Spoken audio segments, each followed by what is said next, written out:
Michael, brother of Jerry. Forward.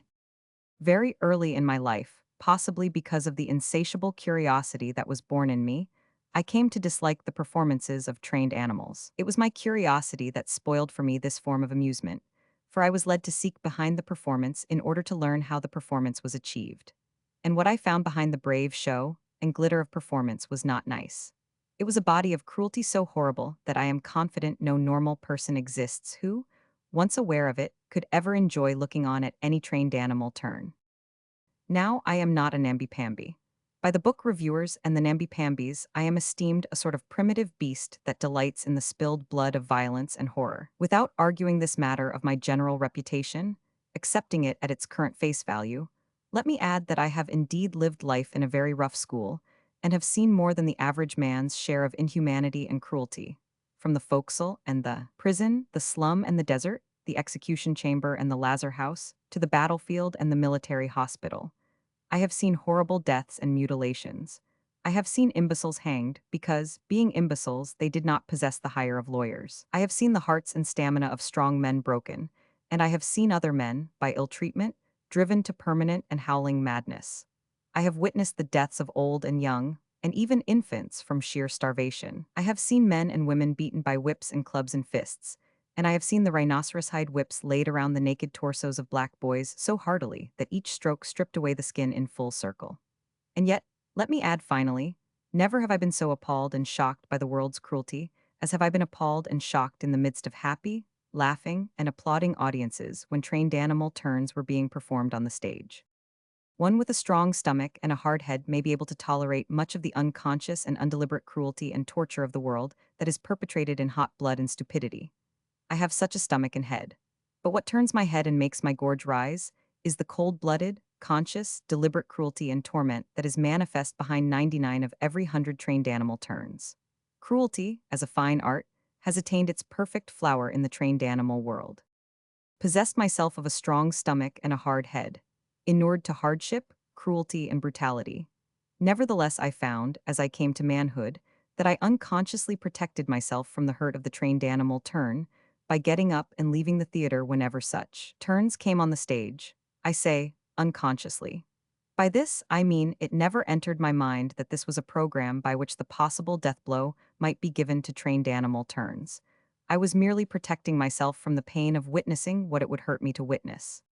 But of recent years, my understanding of human nature has become such that I realize that no normal healthy human would tolerate such performances did he or she know the terrible cruelty that lies behind them and makes them possible.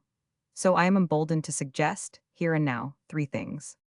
First, let all humans inform themselves of the inevitable and eternal cruelty, by the means of which only can animals be compelled to perform before revenue-paying audiences. Second, I suggest that all men and women, and boys and girls, who have so acquainted themselves with the essentials of the fine art of animal training, should become members of, and ally themselves with, the local and national organizations of humane societies and societies for the prevention of cruelty to animals. And the third suggestion I cannot state until I have made a preamble. Like hundreds of thousands of others, I have worked in other fields, striving to organize the mass of mankind into movements for the purpose of ameliorating its own wretchedness and misery. Difficult as this is to accomplish, it is still more difficult to persuade the human into any organized effort to alleviate the ill conditions of the lesser animals. Practically all of us will weep red tears and sweat bloody sweats as we come to knowledge of the unavoidable cruelty and brutality on which the trained animal world rests and has its being.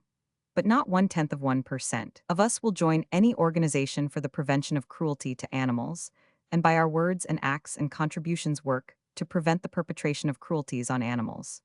This is a weakness of our own human nature.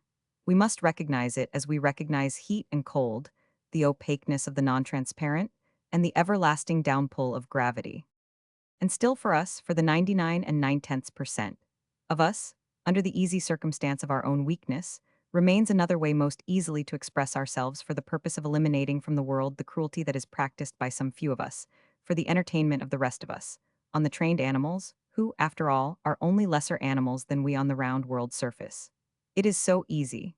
We will not have to think of dues or corresponding secretaries. We will not have to think of anything, save when, In any theater or place of entertainment, a trained animal turn is presented before us. Then, without premeditation, we may express our disapproval of such a turn by getting up from our seats and leaving the theater for a promenade and a breath of fresh air outside, coming back, when the turn is over, to enjoy the rest of the program. All we have to do is just that to eliminate the trained animal turn from all public places of entertainment. Show the management that such turns are unpopular, and in a day, in an instant, the management will cease catering such turns to its audiences. Jack London, Glen Ellen, Sonoma County, California. December 8, 1915. Chapter 1. But Michael never sailed out of Chalagi, nigger chaser on the Eugenie. Once in 5 weeks, the steamer Macambo made Chalagi its port of call on the way from New Guinea and the Shortlands to Australia. And on the night of her belated arrival, Captain Keller forgot Michael on the beach. In itself, this was nothing, for, at midnight, Captain Keller was back on the beach, himself climbing the high hill to the commissioner's bungalow, while the boat's crew vainly rummaged the landscape and canoe houses. In fact, an hour earlier, as the Macambo's anchor was heaving out, and while Captain Keller was descending the port gangplank, Michael was coming on board through a starboard porthole. This was because Michael was inexperienced in the world, because he was expecting to meet Jerry on board this boat, since the last he had seen of him was on a boat, and because he had made a friend. Dag Daughtry was a steward on the Macambo, who should have known better, and who would have known better and done better, had he not been fascinated by his own particular and peculiar reputation. By luck of birth possessed of a genial but soft disposition and a splendid constitution, his reputation was that for 20 years he had never missed his day's work nor his 6 daily quarts of bottled beer. Even, as he bragged, when in the German islands, where each bottle of beer carried 10 grains of quinine in solution, as a specific against malaria. The captain of the Macambo, and before that, the captains of the Moresby, the Maesna, the Sir Edward Grace, and various others of the queerly named Burns Philp Company steamers, had done the same, was used to pointing him out proudly to the passengers as a man-thing novel and unique in the annals of the sea. And at such times Dag Daughtry, below on the forward deck, feigning unawareness as he went about his work, would steal side glances up at the bridge where the captain and his passengers stared down on him, and his breast would swell pridefully, because he knew that the captain was saying, "See him, that's Dag Daughtry, the human tank. Never's been drunk or sober in 20 years and has never missed his 6 quarts of beer per diem. You wouldn't think it to look at him, but I assure you it's so. I can't understand, gets my admiration. Always does his time and a half and his double time over time. Why, a single glass of beer would give me heartburn and spoil my next good meal. But he flourishes on it. Look at him, look at him." And so, knowing his captain's speech, swollen with pride in his own prowess, Dag Daughtry would continue his shipwork with extra vigor and punish a 7th quart for the day in advertisement of his remarkable constitution. It was a queer sort of fame, as queer as some men are, and Dag Daughtry found in it his justification of existence. Wherefore he devoted his energy, and the soul of him, to the maintenance of his reputation as a 6-quart man. That was why he made, in odd moments of off-duty, turtle-shell combs and hair ornaments for profit, and was prettily crooked in such a matter as stealing another man's dog. Somebody had to pay for the 6 quarts, which, multiplied by 30, amounted to a tidy sum in the course of the month. And since that man was Dag Daughtry, he found it necessary to pass Michael inboard on the Macambo through a starboard porthole. On the beach that night at Chalagi, vainly wondering what had become of the whaleboat, Michael had met the squat, thick, hair-grizzled ship's steward. The friendship between them was established almost instantly, for Michael, from a merry puppy, had matured into a merry dog. Far beyond Jerry was he a sociable good fellow, and this, despite the fact that he had known very few white men. First, there had been Mr. Hagan, Darby and Bob of Maringe, next Captain Keller and Captain Keller's mate of the Eugenie, and finally Harley Kennan and the officers of the Ariel. Without exception, he had found them all different, and delightfully different, from the hordes of blacks he had been taught to despise and to lord it over. And Dag Daughtry had proved no exception from his first greeting of "Hello, you white man's dog, what are you doin' here in nigger country?"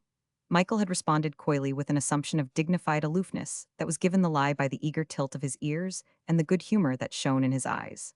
Nothing of this was missed by Dag Daughtry, who knew a dog when he saw one, as he studied Michael in the light of the lanterns held by black boys where the whaleboats were landing cargo. 2 estimates the steward quickly made of Michael. He was a likable dog, genial-natured on the face of it, and he was a valuable dog. Because of those estimates, Dag Daughtry glanced about him quickly.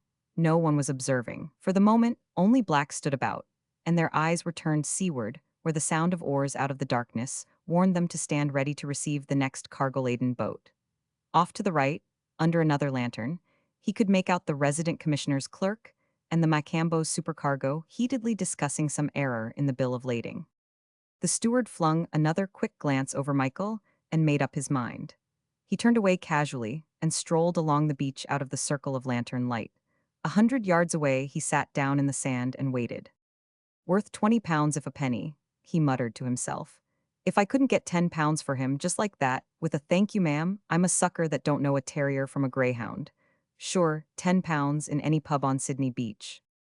And 10 pounds, metamorphosed into quart bottles of beer, reared an immense and radiant vision, very like a brewery, inside his head. A scurry of feet in the sand and low sniffings stiffened him to alertness. It was as he had hoped. The dog had liked him from the start and had followed him. For Dag Daughtry had a way with him, as Michael was quickly to learn, when the man's hand reached out and clutched him, half by the jowl, half by the slack of the neck under the ear. There was no threat in that reach, nothing tentative nor timorous. It was hearty, all confident, and it produced confidence in Michael.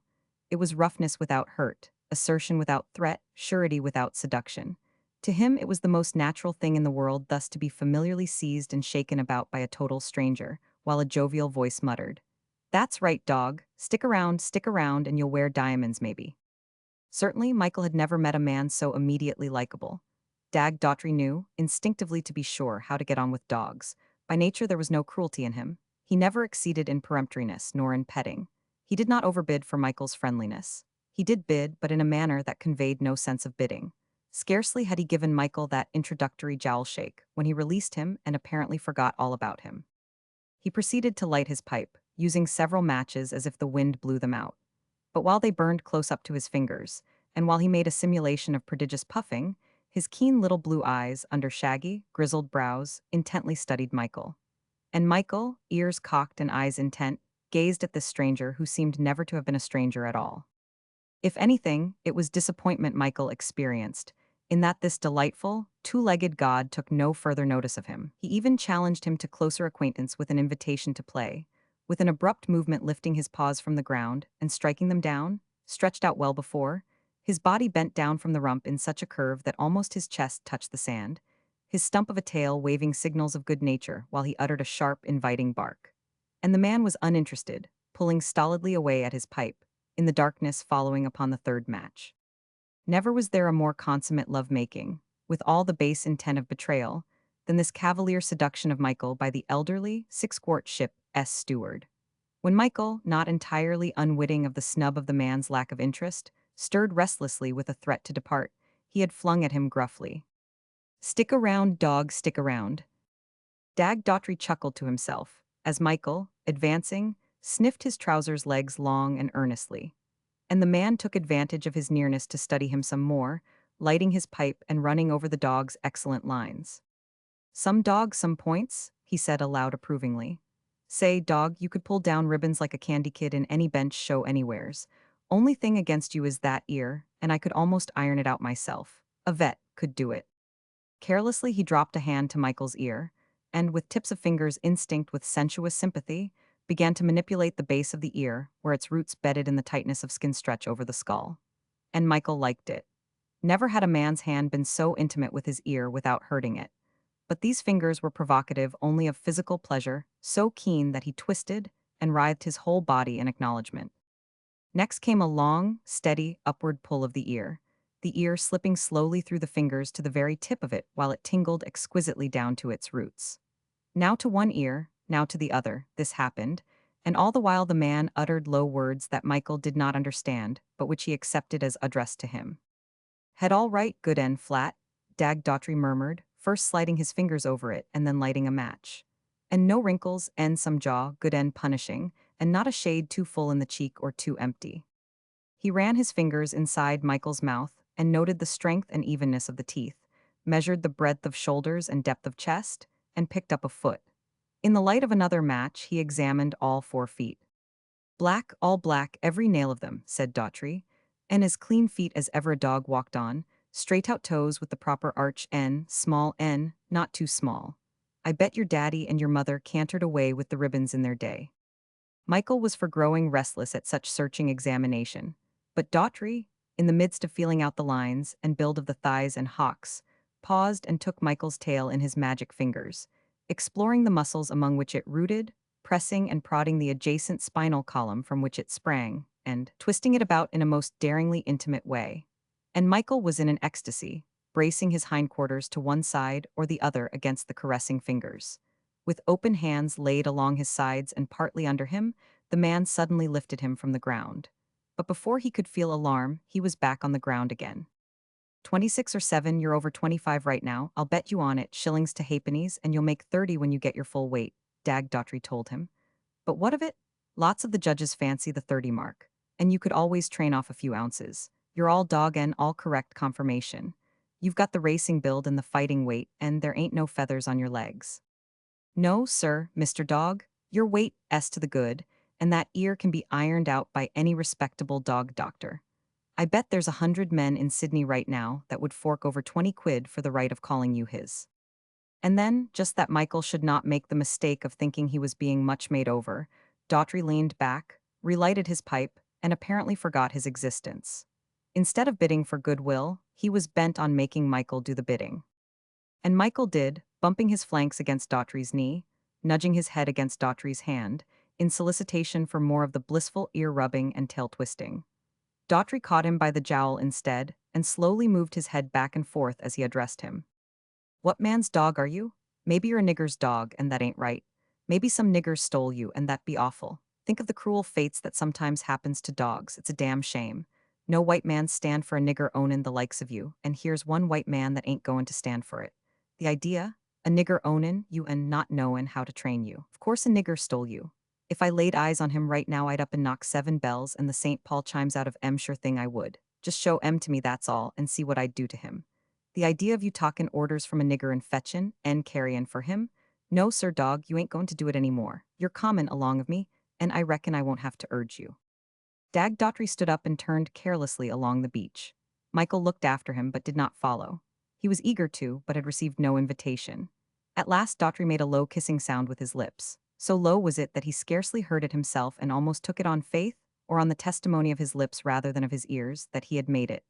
No human being could have heard it across the distance to Michael, but Michael heard it and sprang away after in a great delighted rush. Chapter 2. Dag Daughtry strolled along the beach, Michael at his heels or running circles of delight around him at every repetition of that strange low-lip noise, and paused just outside the circle of lantern light, where dusky forms labored with landing cargo from the whaleboats, and where the commissioner's clerk and the Macambo supercargo still wrangled over the bill of lading. When Michael would have gone forward, the man withstrained him with the same inarticulate, almost inaudible kiss. For Daughtry did not care to be seen on such dog-stealing enterprises, and was planning how to get on board the steamer unobserved. He edged around outside the lantern shine and went on along the beach to the native village. As he had foreseen, all the able-bodied men were down at the boat landing working cargo. The grass houses seemed lifeless, but at last, from one of them, came a challenge in the querulous, high-pitched tones of age. "What name?" "Me walk about plenty too much," he replied in the Bechtemur English of the West-South Pacific. "Me belong along steamer. Suppose, you take me along canoe, washy, me give you fella boy 2 stick tobacco." "Suppose, you give me 10 stick, all right along me," came the reply. "Me give 5 stick," the 6-quart steward bargained. "Suppose, you no like 5 stick, then you fella boy go to hell close up." There was a silence. "You like 5 stick?" Daughtry insisted of the dark interior. "Me like the darkness answered, and through the darkness the body that owned the voice approached with such strange sounds that the steward lighted a match to see. A blear-eyed ancient stood before him, balancing on a single crutch. His eyes were half filmed over by a growth of morbid membrane, and what was not yet covered shone red and irritated. His hair was mangy, standing out in isolated patches of wispy gray. His skin was scarred and wrinkled and mottled, and in color was a purplish-blue surfaced with a gray coating that might have been painted there had it not indubitably grown there and been part and parcel of him. A blighted leper was Daughtry's thought as his quick eyes leapt from hands to feet in quest of missing toe and finger joints. But in those items the ancient was intact, although one leg ceased midway between knee and thigh. My word, what place stop that fella leg? Quoth Daughtry, pointing to the space which the member would have occupied had it not been absent. Big fella sharkfish, that fella leg stop along him.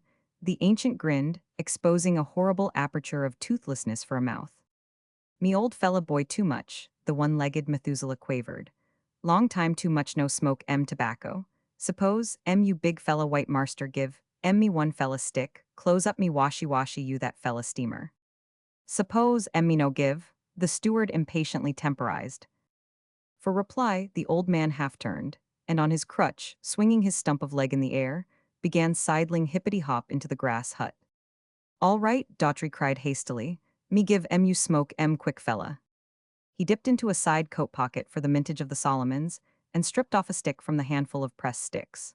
The old man was transfigured as he reached avidly for the stick and received it. He uttered little crooning noises, alternating with sharp cries akin to pain, half ecstatic, half petulant, as he drew a black clay pipe from a hole in his earlobe, and into the bowl of it, with trembling fingers, untwisted and crumbled the cheap leaf of spoiled Virginia crop. Pressing down the contents of the full bowl with his thumb, he suddenly plumped upon the ground, the crutch beside him, the one limb under him so that he had the seeming of a legless torso. From a small bag of twisted coconut hanging from his neck upon his withered and sunken chest, he drew out flint and steel and tinder, and even while the impatient steward was proffering him a box of matches, struck a spark, caught it in the tinder, blew it into strength and quantity, and lighted his pipe from it. With the first full puff of the smoke he gave over his moans and yelps, the agitation began to fade out of him, and Daughtry, appreciatively waiting, saw the trembling go out of his hands, the pendulous lip-quivering cease, the saliva stop flowing from the corners of his mouth, and placidity come into the fiery remnants of his eyes. What the old man visioned in the silence that fell, Daughtry did not try to guess. He was too occupied with his own vision, and vividly burned before him the sordid barrenness of a poorhouse ward, where an ancient, very like what he himself would become, maundered and gibbered and drooled for a crumb of tobacco for his old clay pipe, and where, of all horrors, no sip of beer ever obtained, much less 6 quarts of it. And Michael, by the dim glows of the pipe surveying the scene of the two old men, one squatted in the dark, the other standing, knew not of the tragedy of age and was only aware and overwhelmingly aware of the immense likableness of this two-legged white god, who, with fingers of magic, through ear roots and tail roots and spinal column, had won to the heart of him. The clay pipe smoked utterly out. The old black, by aid of the crutch, with amazing celerity raised himself upstanding on his one leg and hobbled, with his hippity-hop, to the beach. Daughtry was compelled to lend his strength to the hauling down from the sand into the water of the tiny canoe. It was a dugout, as ancient and dilapidated as its owner, and in order to get into it without capsizing, Daughtry wet one leg to the ankle and the other leg to the knee. The old man contorted himself aboard, rolling his body across the gunwale so quickly that, even while it started to capsize, his weight was across the danger point and counterbalancing the canoe to its proper equilibrium. Michael remained on the beach, waiting invitation, his mind not quite made up, but so nearly so that all that was required was that lip noise. Daughtry made the lip noise so low that the old man did not hear, and Michael, springing clear from sand to canoe, was on board without wetting his feet. Using Daughtry's shoulder for a stepping place, he passed over him and down into the bottom of the canoe. Daughtry kissed with his lips again, and Michael turned around so as to face him, sat down, and rested his head on the steward's knees. I reckon I can take my affidavit on a stack of Bibles that the dog just up and followed me. He grinned in Michael's ear. Washy quick fella, he commanded. The ancient obediently dipped his paddle and started pottering an erratic course in the general direction of the cluster of lights that marked the Macambo. But he was too feeble, panting and wheezing continually from the exertion, and pausing to rest off strokes between strokes. The steward impatiently took the paddle away from him and bent to the work. Halfway to the steamer, the ancient ceased wheezing and spoke, nodding his head at Michael. That fella dog he belong big white marster along schooner? You give me 10 stick tobacco, he added after due pause to let the information sink in. I give you bang alongside head, Daughtry assured him cheerfully. White marster along schooner plenty friend along me too much. Just now he stop along Macambo. Me take dog along him along Macambo. There was no further conversation from the ancient, and though he lived long years after, he never mentioned the midnight passenger in the canoe who carried Michael away with him. When he saw and heard the confusion and uproar on the beach later that night, when Captain Keller turned Chalagi upside down in his search for Michael, The old one-legged one remained discreetly silent. Who was he to seek trouble with the strange ones, the white masters who came and went and roved and ruled? In this the ancient was in nowise unlike the rest of his dark-skinned Melanesian race. The whites were possessed of unguessed and unthinkable ways and purposes. They constituted another world and were as a play of superior beings on an exalted stage, where was no reality such as black men might know as reality, where, like the phantoms of a dream, the white men moved and were as shadows cast upon the vast and mysterious curtain of the cosmos. The gangplank being on the port side, Dag Daughtry paddled around to the starboard and brought the canoe to a stop under a certain open port. Quack, he called softly once and twice. At the second call, the light of the port was obscured apparently by a head that piped down in a thin squeak. Me stop, marster. One fella dog stop along you, the steward whispered up. Keep door shut, you wait along me, stand by now. With a quick catch and lift, he passed Michael up and into unseen hands outstretched from the iron wall of the ship, and paddled ahead to an open cargo port. Dipping into his tobacco pocket, he thrust a loose handful of sticks into the ancient's hand, and shoved the canoe adrift with no thought of how its helpless occupant would ever reach shore. The old man did not touch the paddle, and he was unregardless of the lofty-sided steamer as the canoe slipped down the length of it into the darkness astern. He was too occupied in counting the wealth of tobacco showered upon him. No easy task, his counting. 5 was the limit of his numerals. When he had counted 5, he began over again and counted a second 5. 3 fives he found in all, and 2 sticks over. And thus, at the end of it, he possessed as definite a knowledge of the number of sticks as would be possessed by the average white man by means of the single number 17. More it was, far more, than his avarice had demanded. Yet he was unsurprised. Nothing white men did could surprise. Had it been 2 sticks instead of 17, he would have been equally unsurprised. Since all acts of white men were surprises, the only surprise of action they could achieve for a black man would be the doing of an unsurprising thing. Paddling, wheezing, resting, oblivious of the shadow world of the white men. Knowing only the reality of Chalagi Mountain cutting its crestline blackly across the dim radiance of the star-sprinkled sky, the reality of the sea and of the canoe he so feebly urged across it, and the reality of his fading strength and of the death into which he would surely end, the ancient black man slowly made his shoreward way. Chapter 3. In the meanwhile, Michael, lifted through the air, exchanged into invisible hands that drew him through a narrow diameter of brass into a lighted room.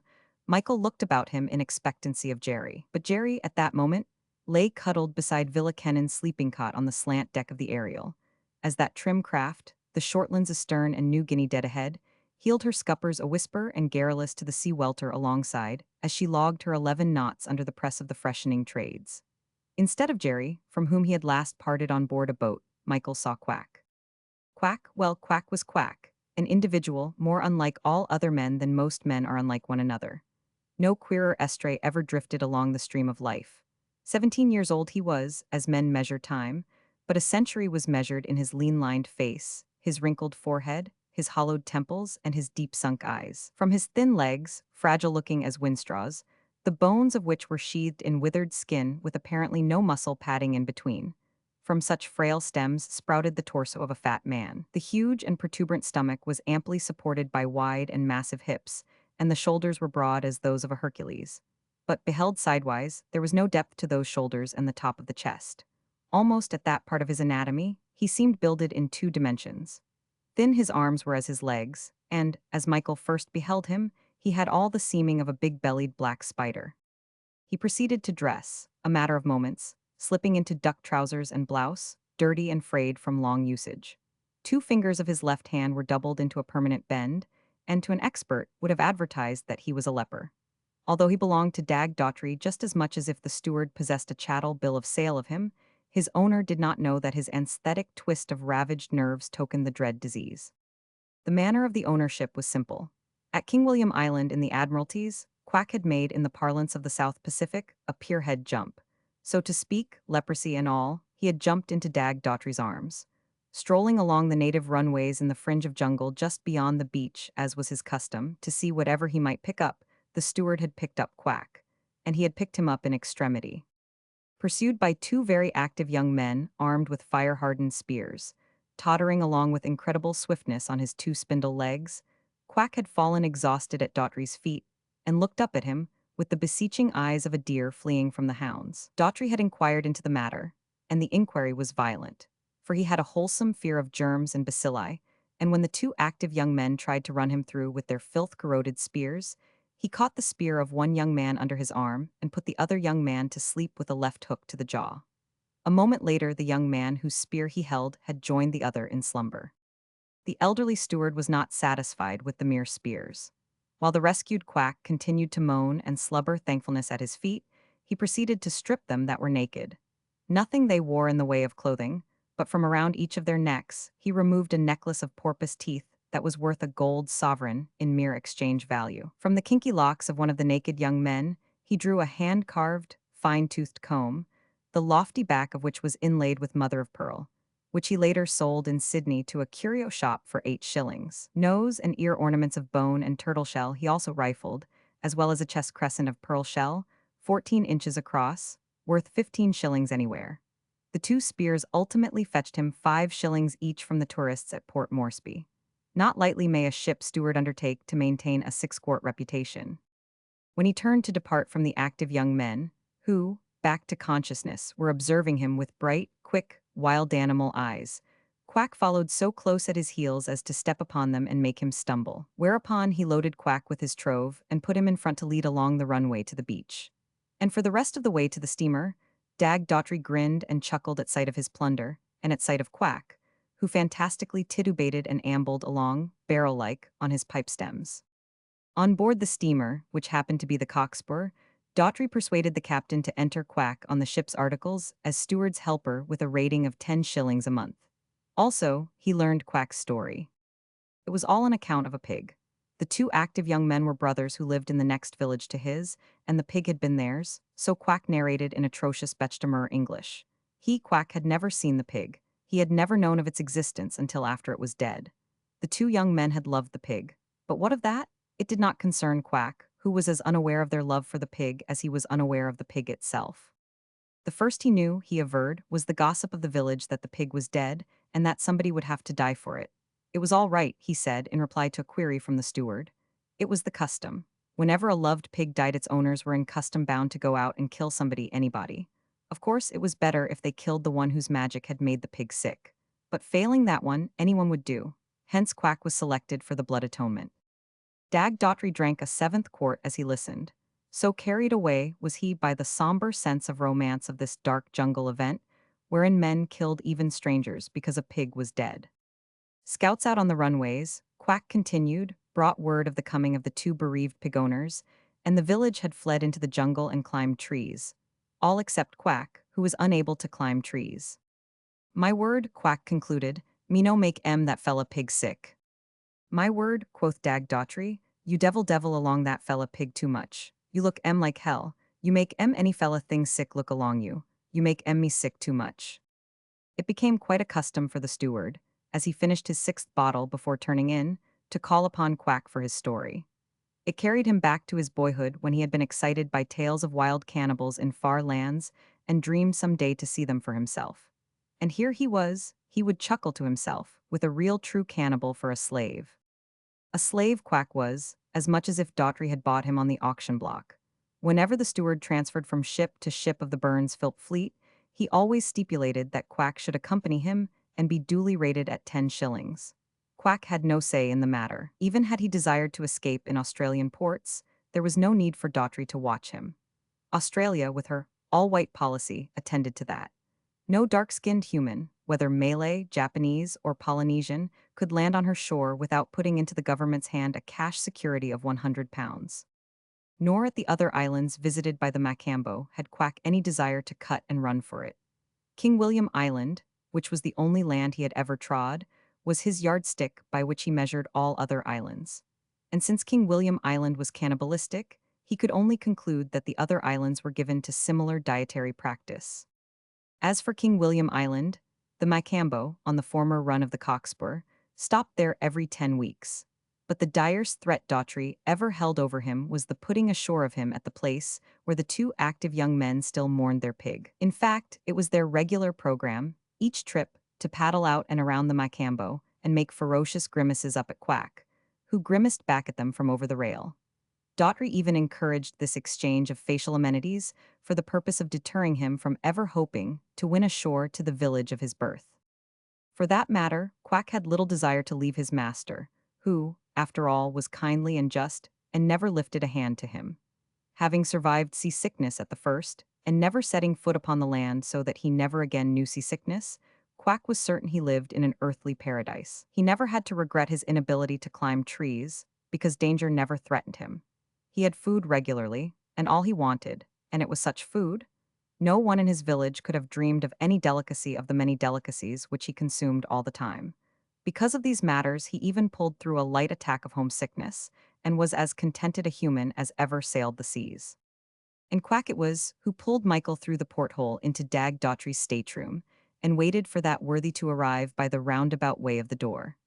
After a quick look around the room and a sniff of the bunk, and under the bunk which informed him that Jerry was not present, Michael turned his attention to Quack. Quack tried to be friendly. He uttered a clucking noise in advertisement of his friendliness, and Michael snarled at this black who had dared to lay hands upon him. A contamination, according to Michael's training, and who now dared to address him who associated only with white gods. Quack passed off the rebuff with a silly gibbering laugh, and started to step nearer the door to be in readiness to open it at his master's coming. But at first lift of his leg, Michael flew at it. Quack immediately put it down, and Michael subsided, though he kept a watchful guard. What did he know of this strange black, save that he was a black and that, in the absence of a white master, all blacks required watching? Quack tried slowly sliding his foot along the floor, but Michael knew the trick and with bristle and growl put a stop to it. It was upon this tableau that Daughtry entered, and, while he admired Michael much under the bright electric light, he realized the situation. "Quack, you make walkabout leg belong you," he commanded in order to make sure. Quack's glance of apprehension at Michael was convincing enough, but the steward insisted. Quack gingerly obeyed, but scarcely had his foot moved an inch when Michael's was upon him. The foot and leg petrified, while Michael stiff-leggedly drew a half-circle of intimidation about him. "Got you nailed to the floor, eh?" Daughtry chuckled. "Some nigger chaser, my word, any amount. Hey, you, Quack, go fetch, 2 fella bottle of beer stop, along icy chesties," he commanded in his most peremptory manner. Quack looked beseechingly, but did not stir, nor did he stir at a harsher repetition of the order. "My word," the steward bullied. "Suppose you no fetch beer close up, I knock 8 bells a dog watch onto you. Suppose you no fetch close up, me make you go ashore walk about along King William Island." "No can," Quack murmured timidly. "I belong dog look along me too much, me no like dog kai along me." "You fright along dog?" his master demanded. "My word, me fright along dog any amount." Dag Daughtry was delighted. Also, he was thirsty from his trip ashore and did not prolong the situation. "Hey you dog," he addressed Michael. "This fella boy he all right, savvy, he all right." Michael bobbed his tail and flattened his ears in token that he was trying to understand. When the steward patted the black on the shoulder, Michael advanced and sniffed both the legs he had kept nailed to the floor. "Walk about," Daughtry commanded. "Walk about slow fella," he cautioned, though there was little need. Michael bristled, but permitted the first timid step. At the second, he glanced up at Daughtry to make certain. "That's right," he was reassured. "That fella boy belong me, he all right, you bet." Michael smiled with his eyes that he understood, and turned casually aside to investigate an open box on the floor, which contained plates of turtle shell, hacksaws, and emery paper. "And now," Dag Daughtry muttered weightily aloud, as, bottle in hand, he leaned back in his armchair while Quack knelt at his feet to unlace his shoes. "Now to consider a name for you, Mr. Dog, that will be just to your breeding and fair to my powers of invention." Chapter 4. Irish Terriers, when they have gained maturity, are notable, not alone for their courage, fidelity, and capacity for love, but for their cool-headedness and power of self-control and restraint. They are less easily excited off their balance.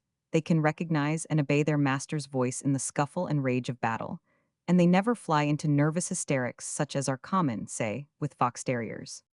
Michael possessed no trace of hysteria, though he was more temperamentally excitable and explosive than his blood brother Jerry, while his father and mother were a sedate old couple indeed compared with him. Far more than mature Jerry, was mature Michael playful and rowdyish. His ebullient spirits were always on tap to spill over on the slightest provocation, and as he was afterwards to demonstrate, he could weary a puppy with play.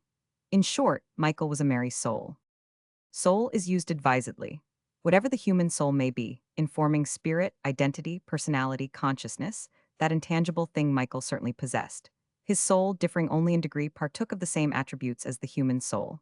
He knew love, sorrow, joy, wrath, pride, self-consciousness, humor. Three cardinal attributes of the human soul are memory, will, and understanding, and memory, will, and understanding were Michael's. Just like a human, with his five senses he contacted with the world exterior to him. Just like a human, the results to him of these contacts were sensations. Just like a human, these sensations on occasion culminated in emotions. Still further, like a human, he could and did perceive, and such perceptions did flower in his brain as concepts, certainly not so wide and deep and recondite as those of humans, but concepts nevertheless. Perhaps, to let the human down a trifle from such disgraceful identity of the highest life attributes, it would be well to admit that Michael's sensations were not quite so poignant, say in the matter of a needle thrust through his foot, as compared with a needle thrust through the palm of a hand. Also, it is admitted, when consciousness suffused his brain with a thought, that the thought was dimmer, vaguer than a similar thought in a human brain. Furthermore, it is admitted that never, never in a million lifetimes could Michael have demonstrated a proposition in Euclid or solved a quadratic equation. Yet he was capable of knowing beyond all peradventure of a doubt that 3 bones are more than 2 bones, and that 10 dogs compose a more redoubtable host than do 2 dogs. One admission, however, will not be made, namely, that Michael could not love as devotedly, as wholeheartedly, unselfishly, madly, self-sacrificingly as a human. He did so love, not because he was Michael, but because he was a dog. Michael had loved Captain Keller more than he loved his own life. No more than Jerry for Skipper would he have hesitated to risk his life for Captain Keller. And he was destined, as time went by, and the conviction that Captain Keller had passed into the inevitable nothingness, along with Maringe and the Solomons, to love just as absolutely the six-quart steward with the understanding ways and the fascinating lip caress. Quack, no, for Quack was black. Quack he merely accepted as an appurtenance, as a part of the human landscape, as a chattel of Dag Daughtry. But he did not know this new god as Dag Daughtry. Quack called him Marster, but Michael heard other white men so addressed by the blacks. Many blacks had he heard call Captain Keller Marster. It was Captain Duncan who called the steward steward. Michael came to hear him, and his officers and all the passengers so call him, and thus, to Michael, his god's name was Steward, and forever after he was to know him and think of him as steward. There was the question of his own name. The next evening after he came on board, Dag Daughtry talked it over with him. Michael sat on his haunches, the length of his lower jaw resting on Daughtry's knee, the while his eyes dilated, contracted, and glowed, his ears ever pricking and repricking to listen, his stump tail thumping ecstatically on the floor. "It's this way, son," the steward told him. "Your father and mother were Irish. Now don't be denying it, you rascal." This, as Michael, encouraged by the unmistakable geniality and kindness in the voice, wriggled his whole body and thumped double knocks of delight with his tail. Not that he understood a word of it, but that he did understand the something behind the speech that informed the string of sounds with all the mysterious likableness that white gods possessed. Never be ashamed of your ancestry, and remember, God loves the Irish quack. Go fetch 2 bottle beer, fella, stop along icy chesties. Why, the very mug of you, my lad, sticks out Irish all over it. Michael's tail beat a tattoo. Now don't be blarnahin me. Tease well I'm wise to your insidious, snugglin', heart-stealin' ways. I'll have you know my heart's impervious. Tease soaked too long this many a day in beer. I stole you to sell you, not to be lovin' you. I could have loved you once, but that was before me and beer was introduced. I'd sell you for 20 quid right now, coin down if the chance offered. And I ain't goin' to love you, so you can put that in your pipe and smoke it. But as I was about to say, when so rudely interrupted by your affectionate ways, here he broke off to tilt to his mouth the open bottle Quack handed him. He sighed, wiped his lips with the back of his hand, and proceeded. "'Tis a strange thing, son, this silly matter of beer. Quack, the Methusalem-faced ape grinnin' there, belongs to me. But by my faith do I belong to beer, bottles and bottles of it, and mountains of bottles of it enough to sink the ship. Dog, truly I envy you, set there comfortable like inside your body that's untainted of alcohol. I may own you, and the man that gives me 20 quid will own you, but never will a mountain of bottles own you. You're a freer man than I am, Mr. Dog, though I don't know your name. Which reminds me." He drained the bottle, tossed it to Quack, and made signs for him to open the remaining one. The Naman of you, son, is not lightly to be considered. Irish, of course, but what shall it be? Paddy? Well, may you shake your head, there's no smack of distinction to it. Who'd mistake you for a hod carrier? Ballymena might do, but it sounds much like a lady, my boy. Aye, boy, you are. Tease an idea, boy, let's see. Banshee boy, rot, lad of Erin. He nodded approbation and reached for the second bottle. He drank and meditated and drank again. I've got you, he announced solemnly. Killenny is a lovely name, and it's Killenny boy for you. How's that strike your honorableness? High soundin', dignified as a earl or a retired brewer. Many's the one of that gentry I've helped to retire in my day. He finished his bottle, caught Michael suddenly by both jowls, and leaning forward rubbed noses with him. As suddenly released, with thumping tail and dancing eyes, Michael gazed up into the god's face. A definite soul, or entity, or spirit thing glimmered behind his dog's eyes. Already fond with affection for this hair-grizzled god who talked with him, he knew not what, but whose very talking carried delicious and unguessable messages to his heart. Hey, Quack, you! Quack squatted on the floor, his hams on his heels, paused from the rough polishing of a shell comb designed and cut out by his master, and looked up, eager to receive command and serve. Quack, you fella, this time now savvy name stop along this fella dog. His name belong him, Killenny boy. You make name stop inside head belong you. All the time you speak this fella dog, you speak Killenny boy. Savvy? Suppose you know savvy, I knock block off belong you. Killenny boy savvy, Killenny boy, Killenny boy. As Quack removed his shoes and helped him undress, Daughtry regarded Michael with sleepy eyes. I've got you, laddie, he announced as he stood up and swayed toward bed. I've got your name, and here's your number. I got that too, high-strung but reasonable. It fits you like the paper on the wall. High-strung but reasonable, that's what you are, Killenny boy, high-strung but reasonable. He continued to mumble as Quack helped to roll him into his bunk. Quack returned to his polishing. His lips stammered and halted in the making of noiseless whispers, as, with corrugated brows of puzzlement, he addressed the steward. Marster, what name stop along that fella dog? Killenny boy, you kinky-head man-eater, Killenny boy, Dag Daughtry murmured drowsily. Quack, you black blood drinker, run en, fetch, one fella bottle stop, along icy chesties. No stop, Marster, the black quavered, with eyes alert for something to be thrown at him. 6 fella bottle he finish altogether. The steward's sole reply was a snore. The black, with the twisted hand of leprosy, and with a barely perceptible infiltration of the same disease thickening the skin of the forehead between the eyes, bent over his polishing, and ever his lips moved, repeating over and over, Killenny boy. Chapter 5. For a number of days, Michael saw only Steward and Quack. This was because he was confined to the steward's stateroom. Nobody else knew that he was on board, and Dag Daughtry, thoroughly aware that he had stolen a white man's dog, hoped to keep his presence secret and smuggle him ashore when the Macambo docked in Sydney. Quickly the steward learned Michael's preeminent teachableness. In the course of his careful feeding of him, he gave him an occasional chicken bone. 2 lessons, which would scarcely be called lessons, since both of them occurred within 5 minutes and each was not over half a minute in duration, sufficed to teach Michael that only on the floor of the room in the corner nearest the door could he chew chicken bones. Thereafter, without prompting, as a matter of course when handed a bone, he carried it to the corner. And why not? He had the wit to grasp what Steward desired of him. He had the heart that made it a happiness for him to serve. Steward was a god who was kind, who loved him with voice and lip, who loved him with touch of hand, rub of nose, or enfolding arm. As all service flourishes in the soil of love, so with Michael. Had Steward commanded him to forgo the chicken bone after it was in the corner, he would have served him by foregoing. Which is the way of the dog, the only animal that will cheerfully and gladly, with leaping body of joy, leave its food uneat in order to accompany or to serve its human master.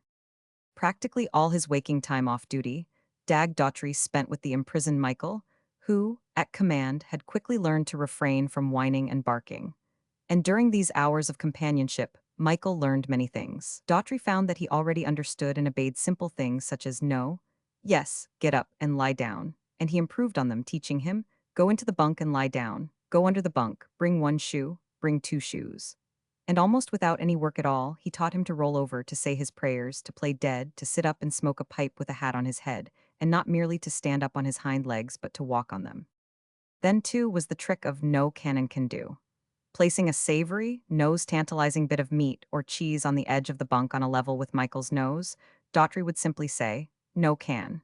Nor would Michael touch the food till he received the welcome, "Can do." Daughtry, with the "no can" still in force, would leave the stateroom, and though he remained away half an hour or half a dozen hours, on his return he would find the food untouched and Michael, perhaps, asleep in the corner at the head of the bunk which had been allotted him for a bed. Early in this trick once when the steward had left the room, and Michael's eager nose was within an inch of the prohibited morsel, Quack, playfully inclined, reached for the morsel himself, and received a lacerated hand from the quick flash and clip of Michael's jaws.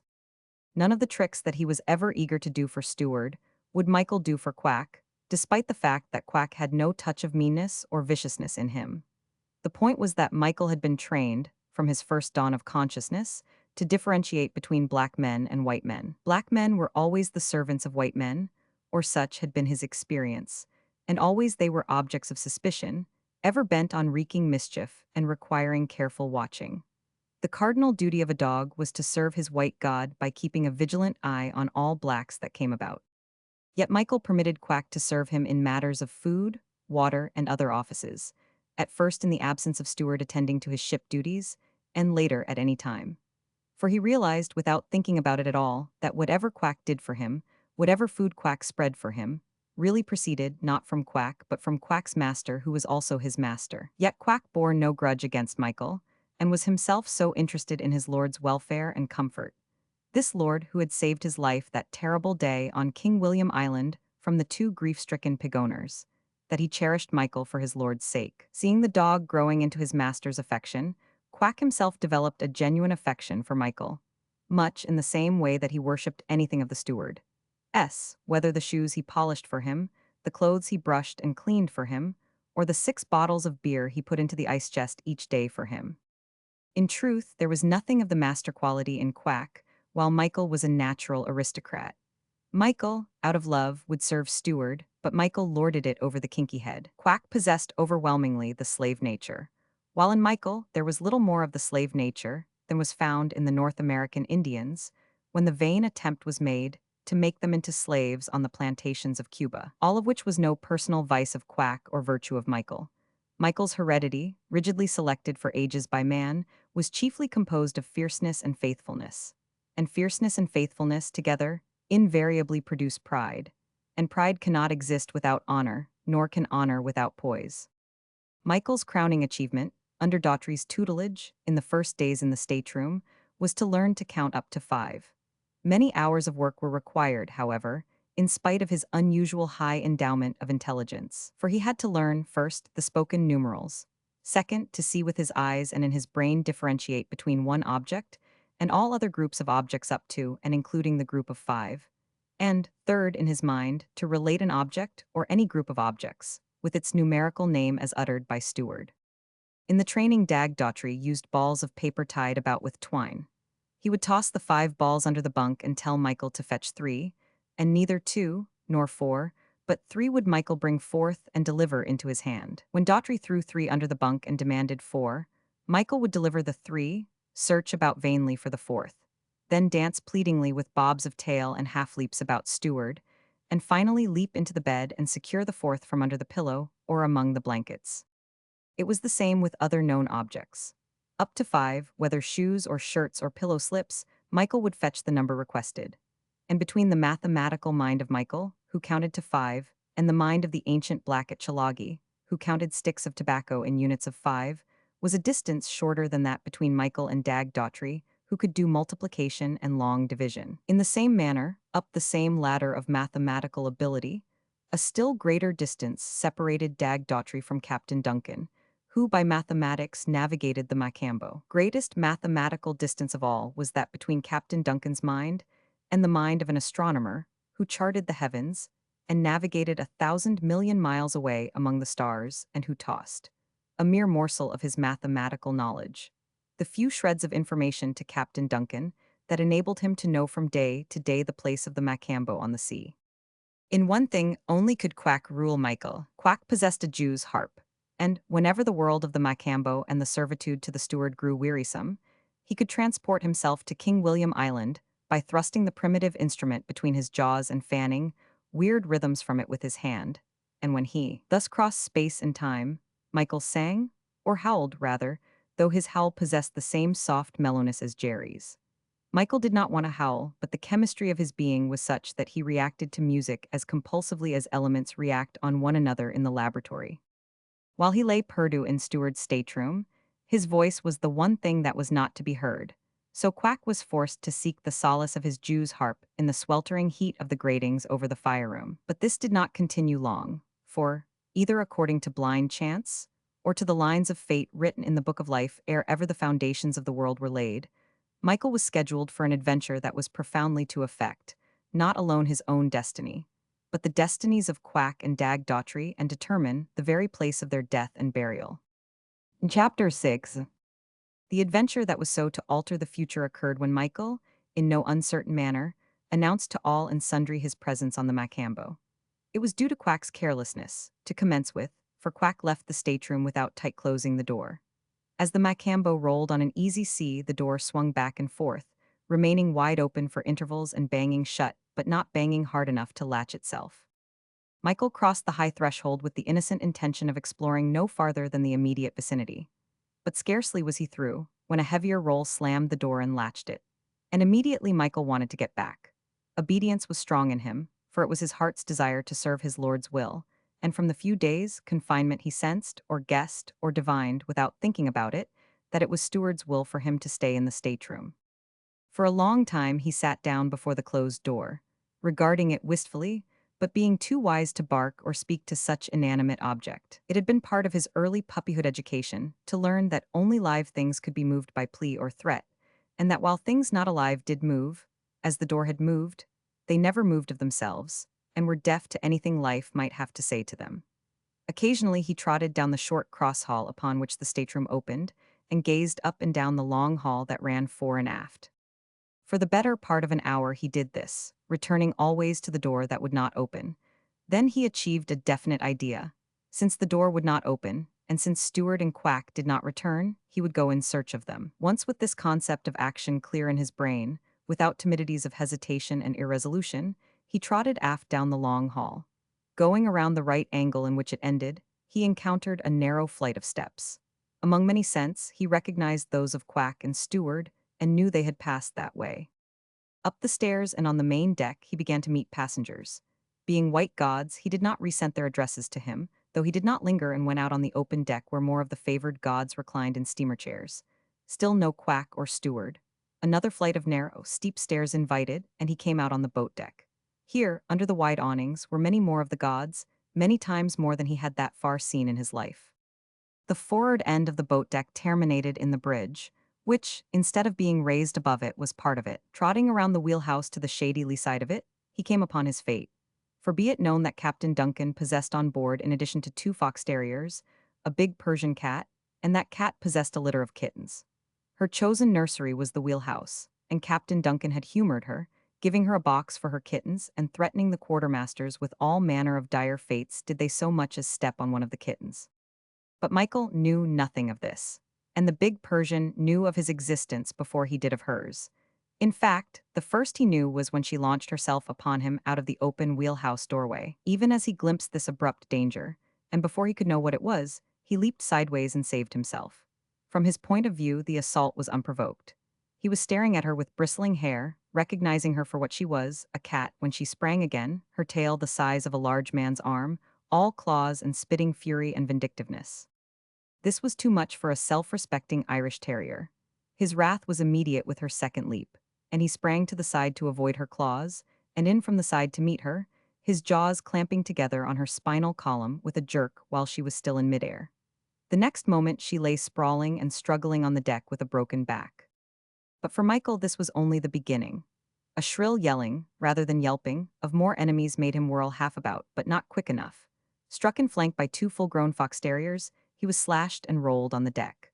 The 2, by the way, had long before made their first appearance on the Macambo as little puppies in Dag Daughtry's coat pockets, Daughtry, in his usual fashion, having appropriated them ashore in Sydney and sold them to Captain Duncan for a guinea apiece. By this time, scrambling to his feet, Michael was really angry. In truth, it was raining cats and dogs, such belligerent shower all unprovoked by him who had picked no quarrels nor even been aware of his enemies until they assailed him. Brave the fox terriers were, despite the hysterical rage they were in, and they were upon him as he got his legs under him. The fangs of one clashed with his, cutting the lips of both of them, and the lighter dog recoiled from the impact. The other succeeded in taking Michael in flank, fetching blood and hurt with his teeth. With an instant curve that was almost spasmodic of his body, Michael flung his flank clear, leaving the other's mouth full of his hair, and at the same moment drove his teeth through an ear till they met. The fox terrier, with a shrill yelp of pain, sprang back so impetuously as to ribbon its ear as Michael's teeth combed through it. The first terrier was back upon him, and he was whirling to meet it, when a new and equally unprovoked assault was made upon him. This time it was Captain Duncan, in a rage at sight of his slain cat. The instep of his foot caught Michael squarely under the chest, half knocking the breath out of him and wholly lifting him into the air, so that he fell heavily on his side. The two terriers were upon him, filling their mouths with his straight, wiry hair as they sank their teeth in. Still on his side, as he was beginning to struggle to his feet, he clipped his jaws together on a leg of one, who screamed with pain and retreated on 3 legs, holding up the fourth, a foreleg, the bone of which Michael's teeth had all but crushed. Twice Michael slashed the other 4-footed foe, and then pursued him in a circle with Captain Duncan, pursuing him in turn. Shortening the distance by leaping across a chord of the arc of the other's flight, Michael closed his jaws on the back and side of the neck. Such abrupt arrest in mid-flight by the heavier dog brought the fox terrier down on deck with a heavy thump. Simultaneous with this, Captain Duncan's second kick landed, communicating such propulsion to Michael as to tear his clenched teeth through the flesh and out of the flesh of the fox terrier. And Michael turned on the captain. What if he were a white god? In his rage at so many assaults of so many enemies, Michael, who had been peacefully looking for Quack and Steward, did not stop to reckon. Besides, it was a strange white god upon whom he had never before laid eyes. At the beginning he had snarled and growled, but it was a more serious affair to attack a god, and no sound came from him as he leaped to meet the leg flying toward him in another kick. As with the cat, he did not leap straight at it. To the side to avoid, and in with a curve of body as it passed, was his way. He had learned the trick with many blacks at Maringe and on board the Eugenie, so that as often he succeeded as failed at it. His teeth came together in the slack of the white duck trousers. The consequent jerk on Captain Duncan's leg made that infuriated mariner lose his balance. Almost he fell forward on his face, part recovered himself with a violent effort, stumbled over Michael, who was in for another bite, tottered wildly around, and sat down on the deck. How long he might have sat there to recover his breath is problematical, for he rose as rapidly as his stoutness would permit, spurred on by Michael's teeth already sunk into the fleshy part of his shoulder. Michael missed his calf as he uprose, but tore the other leg of the trousers to shreds, and received a kick that lifted him a yard above the deck in a half-somersault and landed him on his back on deck. Up to this time, the captain had been on the ferocious offensive, and he was in the act of following up the kick when Michael regained his feet and soared up in the air, not for leg or thigh, but for the throat. Too high it was for him to reach it, but his teeth closed on the flowing black scarf and tore it to tatters as his weight drew him back to deck. It was not this so much that turned Captain Duncan to the pure defensive and started him retreating backward, as it was the silence of Michael. Ominous as death it was. There were no snarls nor throat threats. With eyes straight-looking and unblinking, he sprang and sprang again. Neither did he growl when he attacked nor yelp when he was kicked. Fear of the blow was not in him. As Tom Hagen had so often bragged of Biddy and Terence, they bred true in Jerry and Michael in the matter of not wincing at a blow. Always, they were so made, they sprang to meet the blow and to encounter the creature who delivered the blow. With a silence that was invested with the seriousness of death, they were wont to attack and to continue to attack. And so Michael, as the captain retreated kicking, he attacked, leaping and slashing. What saved Captain Duncan was a sailor with a deck mop on the end of a stick. Intervening, he managed to thrust it into Michael's mouth and shove him away. This first time his teeth closed automatically upon it, but spitting it out, he declined thereafter to bite it, knowing it for what it was, an inanimate thing upon which his teeth could inflict no hurt. Nor, beyond trying to avoid him, was he interested in the sailor.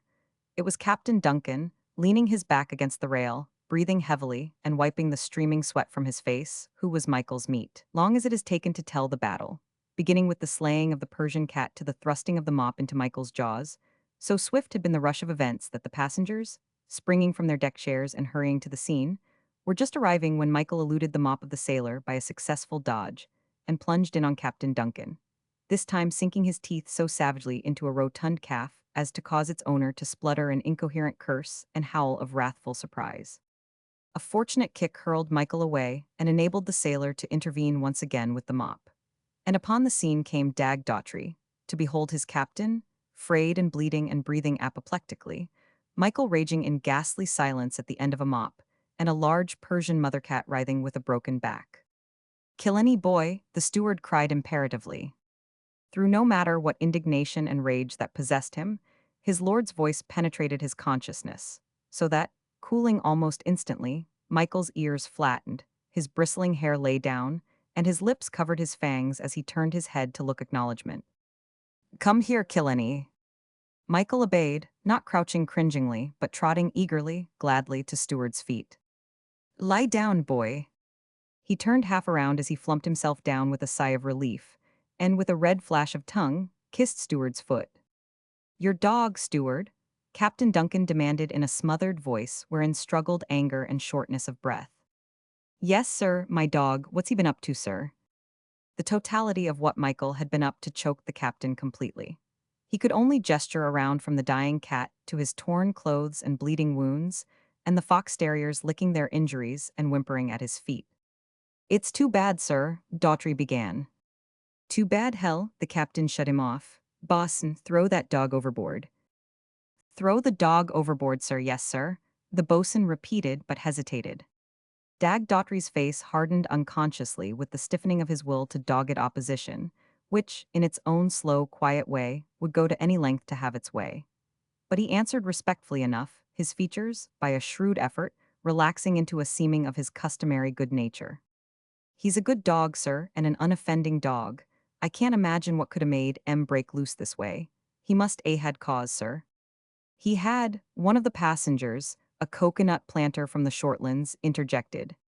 The steward threw him a grateful glance and continued. "He's a good dog, sir, a most obedient dog, sir.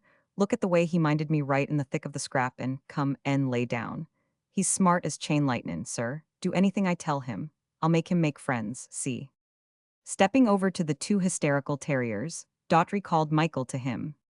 "He's all right, savvy Killenny, he all right," he crooned, at the same time resting one hand on a terrier and the other on Michael.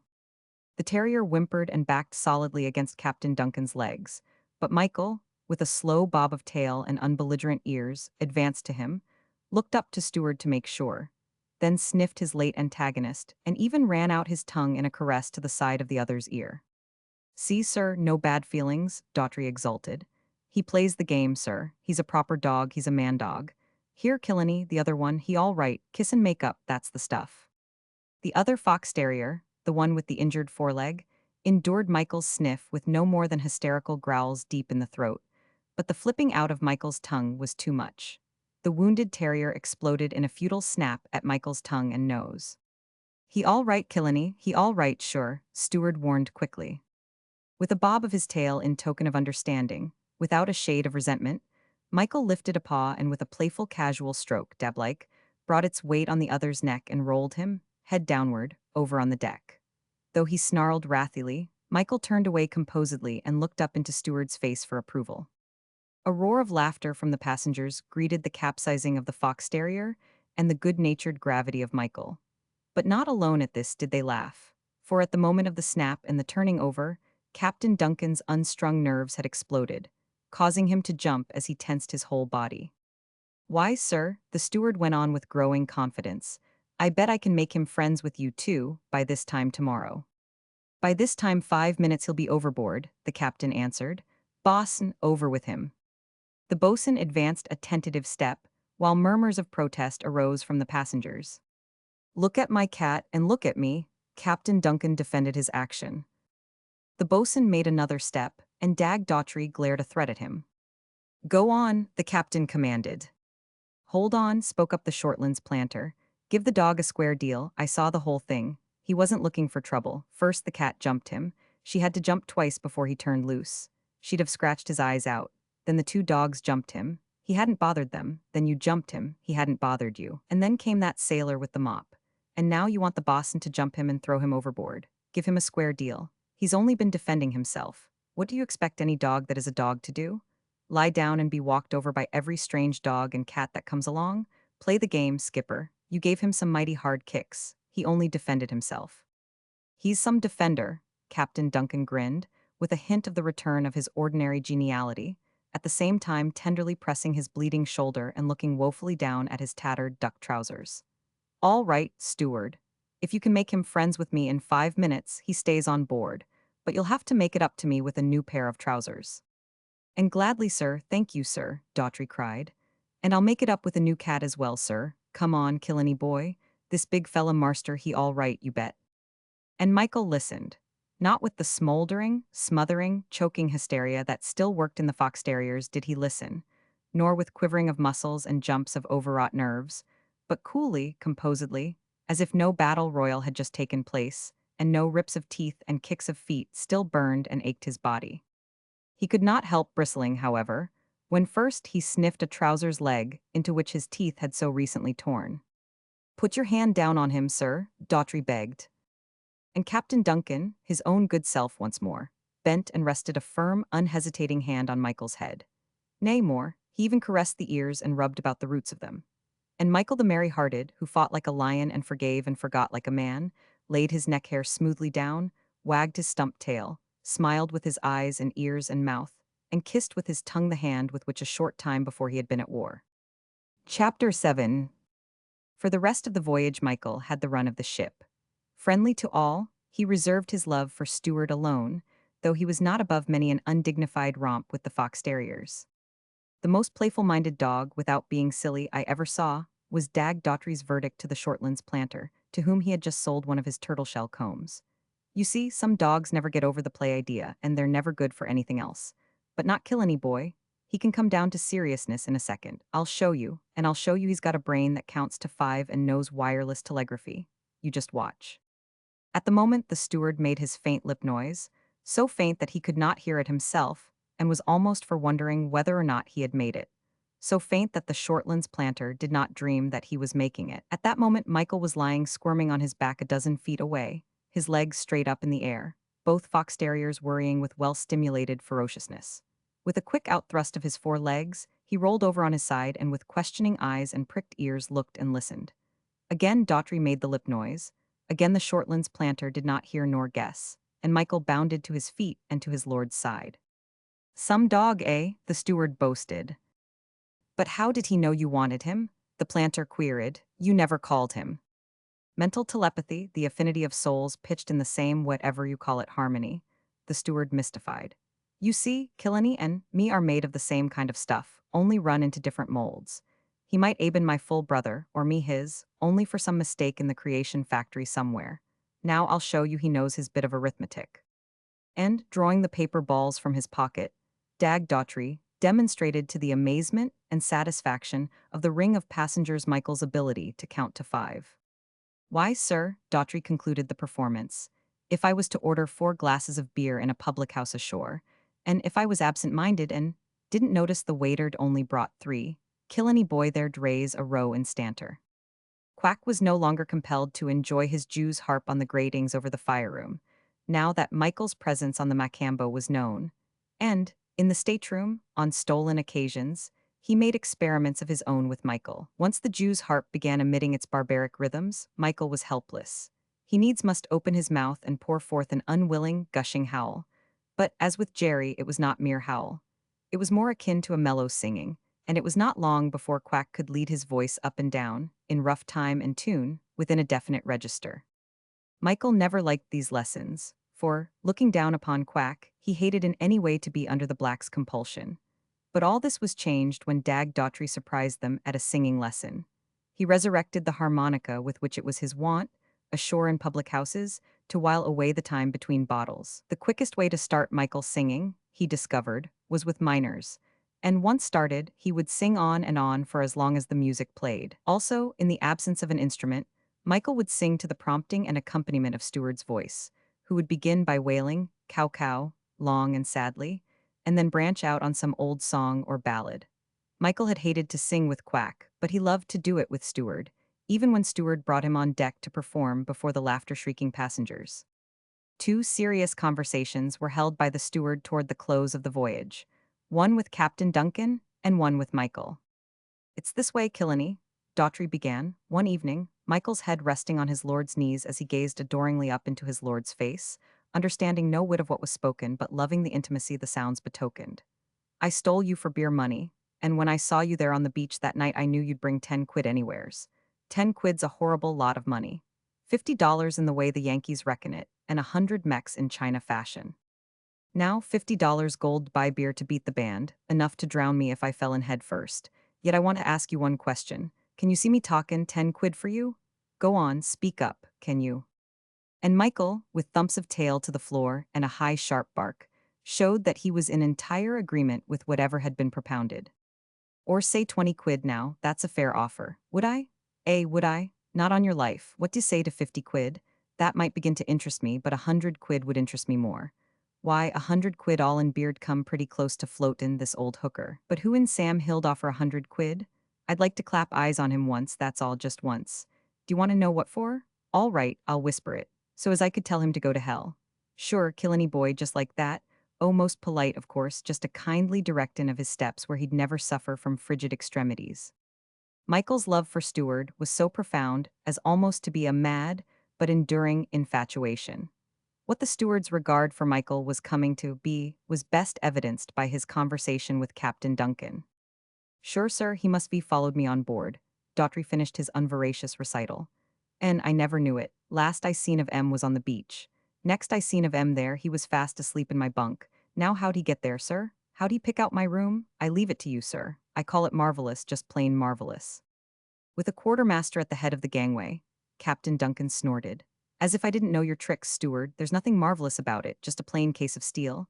Followed you on board? That dog never came over the side. He came through a porthole and he never came through by himself. That nigger of yours, I'll wager, had a hand in the helping. But let's have done with beating about the bush. Give me the dog and I'll say no more about the cat. Seein' you believe what you believe, then you'd be for compoundin' the felony, Daughtry retorted, the habitual obstinate tightening of his brows showing which way his will set. Me, sir, I'm only a ship steward, and it wouldn't mean nothin' at all Bane arrested for dog stealin'. But you, sir, a captain of a fine steamer, how'd it sound for you, sir? No, sir, it'd be much wiser for me to keep the dog that followed me aboard. I'll give £10 in the bargain, the captain proffered. No, it wouldn't do at all, sir, and you a captain? The steward continued to reiterate, rolling his head somberly. Besides, I know where's a peach of an Angora in Sydney. The owner is gone to the country and has no further use of it, and it'd be a kindness to the cat, ere to give it a good regular home like the Macambo. Chapter 9. Another trick Dag Daughtry succeeded in teaching Michael so enhanced him in Captain Duncan's eyes as to impel him to offer £50, and never mind the cat. At first, Daughtry practiced the trick in private with the chief engineer and the Shortlands planter. Not until thoroughly satisfied did he make a public performance of it. Now just suppose you're policemen or detectives, Daughtry told the first and third officers, and suppose I'm guilty of some horrible crime. And suppose Killenny is the only clue and you've got Killenny. When he recognizes his master, me of course you've got your man. You go down the deck with him, lead in by the rope. Then you come back this way with him, Mackin, believe this is the street, and when he recognizes me you arrest me. But if you don't realize me, you can't arrest me, see. The two officers led Michael away, and after several minutes returned along the deck. Michael stretched out ahead on the taut rope seeking steward. What'll you take for the dog? Daughtry demanded as they drew near, this the cue he had trained Michael to know. And Michael, straining at the rope, went by, without so much as a wag of tail to steward or a glance of eye. The officers stopped before Daughtry and drew Michael back into the group. He's a lost dog, said the first officer. We're trying to find his owner, supplemented the third. Some dog that what'll you take for M? Daughtry asked, studying Michael with critical eyes of interest. What kind of a temper's he got? Try him, was the answer. The steward put out his hand to pat him on the head, but withdrew it hastily as Michael, with bristle and growl, viciously bared his teeth. Go on, he won't hurt you, the delighted passengers urged. This time, the steward's hand was barely missed by a snap, and he leaped back as Michael ferociously sprang the length of the rope at him. Take M away, Dag Daughtry roared angrily. The treacherous beast, I wouldn't take M for gift. And as they obeyed, Michael strained backward in a paroxysm of rage, making fierce short jumps to the end of the tether as he snarled and growled with utmost fierceness at the steward. Who'd say he ever seen me in his life? Daughtry demanded triumphantly. It's a trick I never seen played myself, but I've heard tell about it. The old-time poachers in England used to do it with their lurcher dogs. If they did get the dog of a strange poacher, no gamekeeper or constable could identify M by the dog. Mum was the word. Tell you what, he knows things, that Killenny. He knows English. Right now in my room with the door open, and so as he can find M is shoes, slippers, cap, towel, hairbrush, and tobacco pouch. What'll it be? Name it and he'll fetch it. So, immediately, and variously did the passengers respond that every article was called for. Just one of you choose, the steward advised. The rest of you pick M out. Slipper, said Captain Duncan, selected by acclamation. One or both, Daughtry asked. Both. Come here, Killenny, Daughtry began, bending toward him but leaping back from the snap of jaws that clipped together close to his nose. My mistake, he apologized. I ain't told him the other game was over. Now just listen and watch. And see if you can catch on to the tip I'm going to give M. No one saw anything, heard anything, yet Michael, with a whine of eagerness and joy, with laughing mouth and wriggling body, was upon the steward, licking his hands madly, squirming and twisting in the embrace of the loved hands he had so recently threatened, making attempts at short upward leaps as he flashed his tongue upward toward his lord's face. For hard it was on Michael, a nerve and mental strain of the severest for him, so to control himself as to play act anger and threat of hurt to his beloved steward. Takes him a little time to get over a thing like that, Daughtry explained, as he soothed Michael down. Now, Killenny, go fetch M slipper, wait, fetch M1 slipper, fetch M2 slipper. Michael looked up with pricked ears, and with eyes filled with query as all his intelligent consciousness suffused them. Two slipper, fetch M quick. He was off and away in a scurry of speed that seemed to flatten him close to the deck, and that, as he turned the corner of the deckhouse to the stairs, made his hind feet slip and slide across the smooth planks. Almost in a trice he was back, both slippers in his mouth, which he deposited at the steward's feet. The more I know dogs, the more amazin', marvelous they are to me, Dag Daughtry, after he had compassed his fourth bottle, confided in monologue to the Shortlands planter that night just before bedtime. Take Killenny, boy. He don't do things for me mechanically, just because he's learned to do M. There's more to it. He does M because he likes me. I can't give you the hang of it, but I feel it, I know it. Maybe this is what I'm driven at.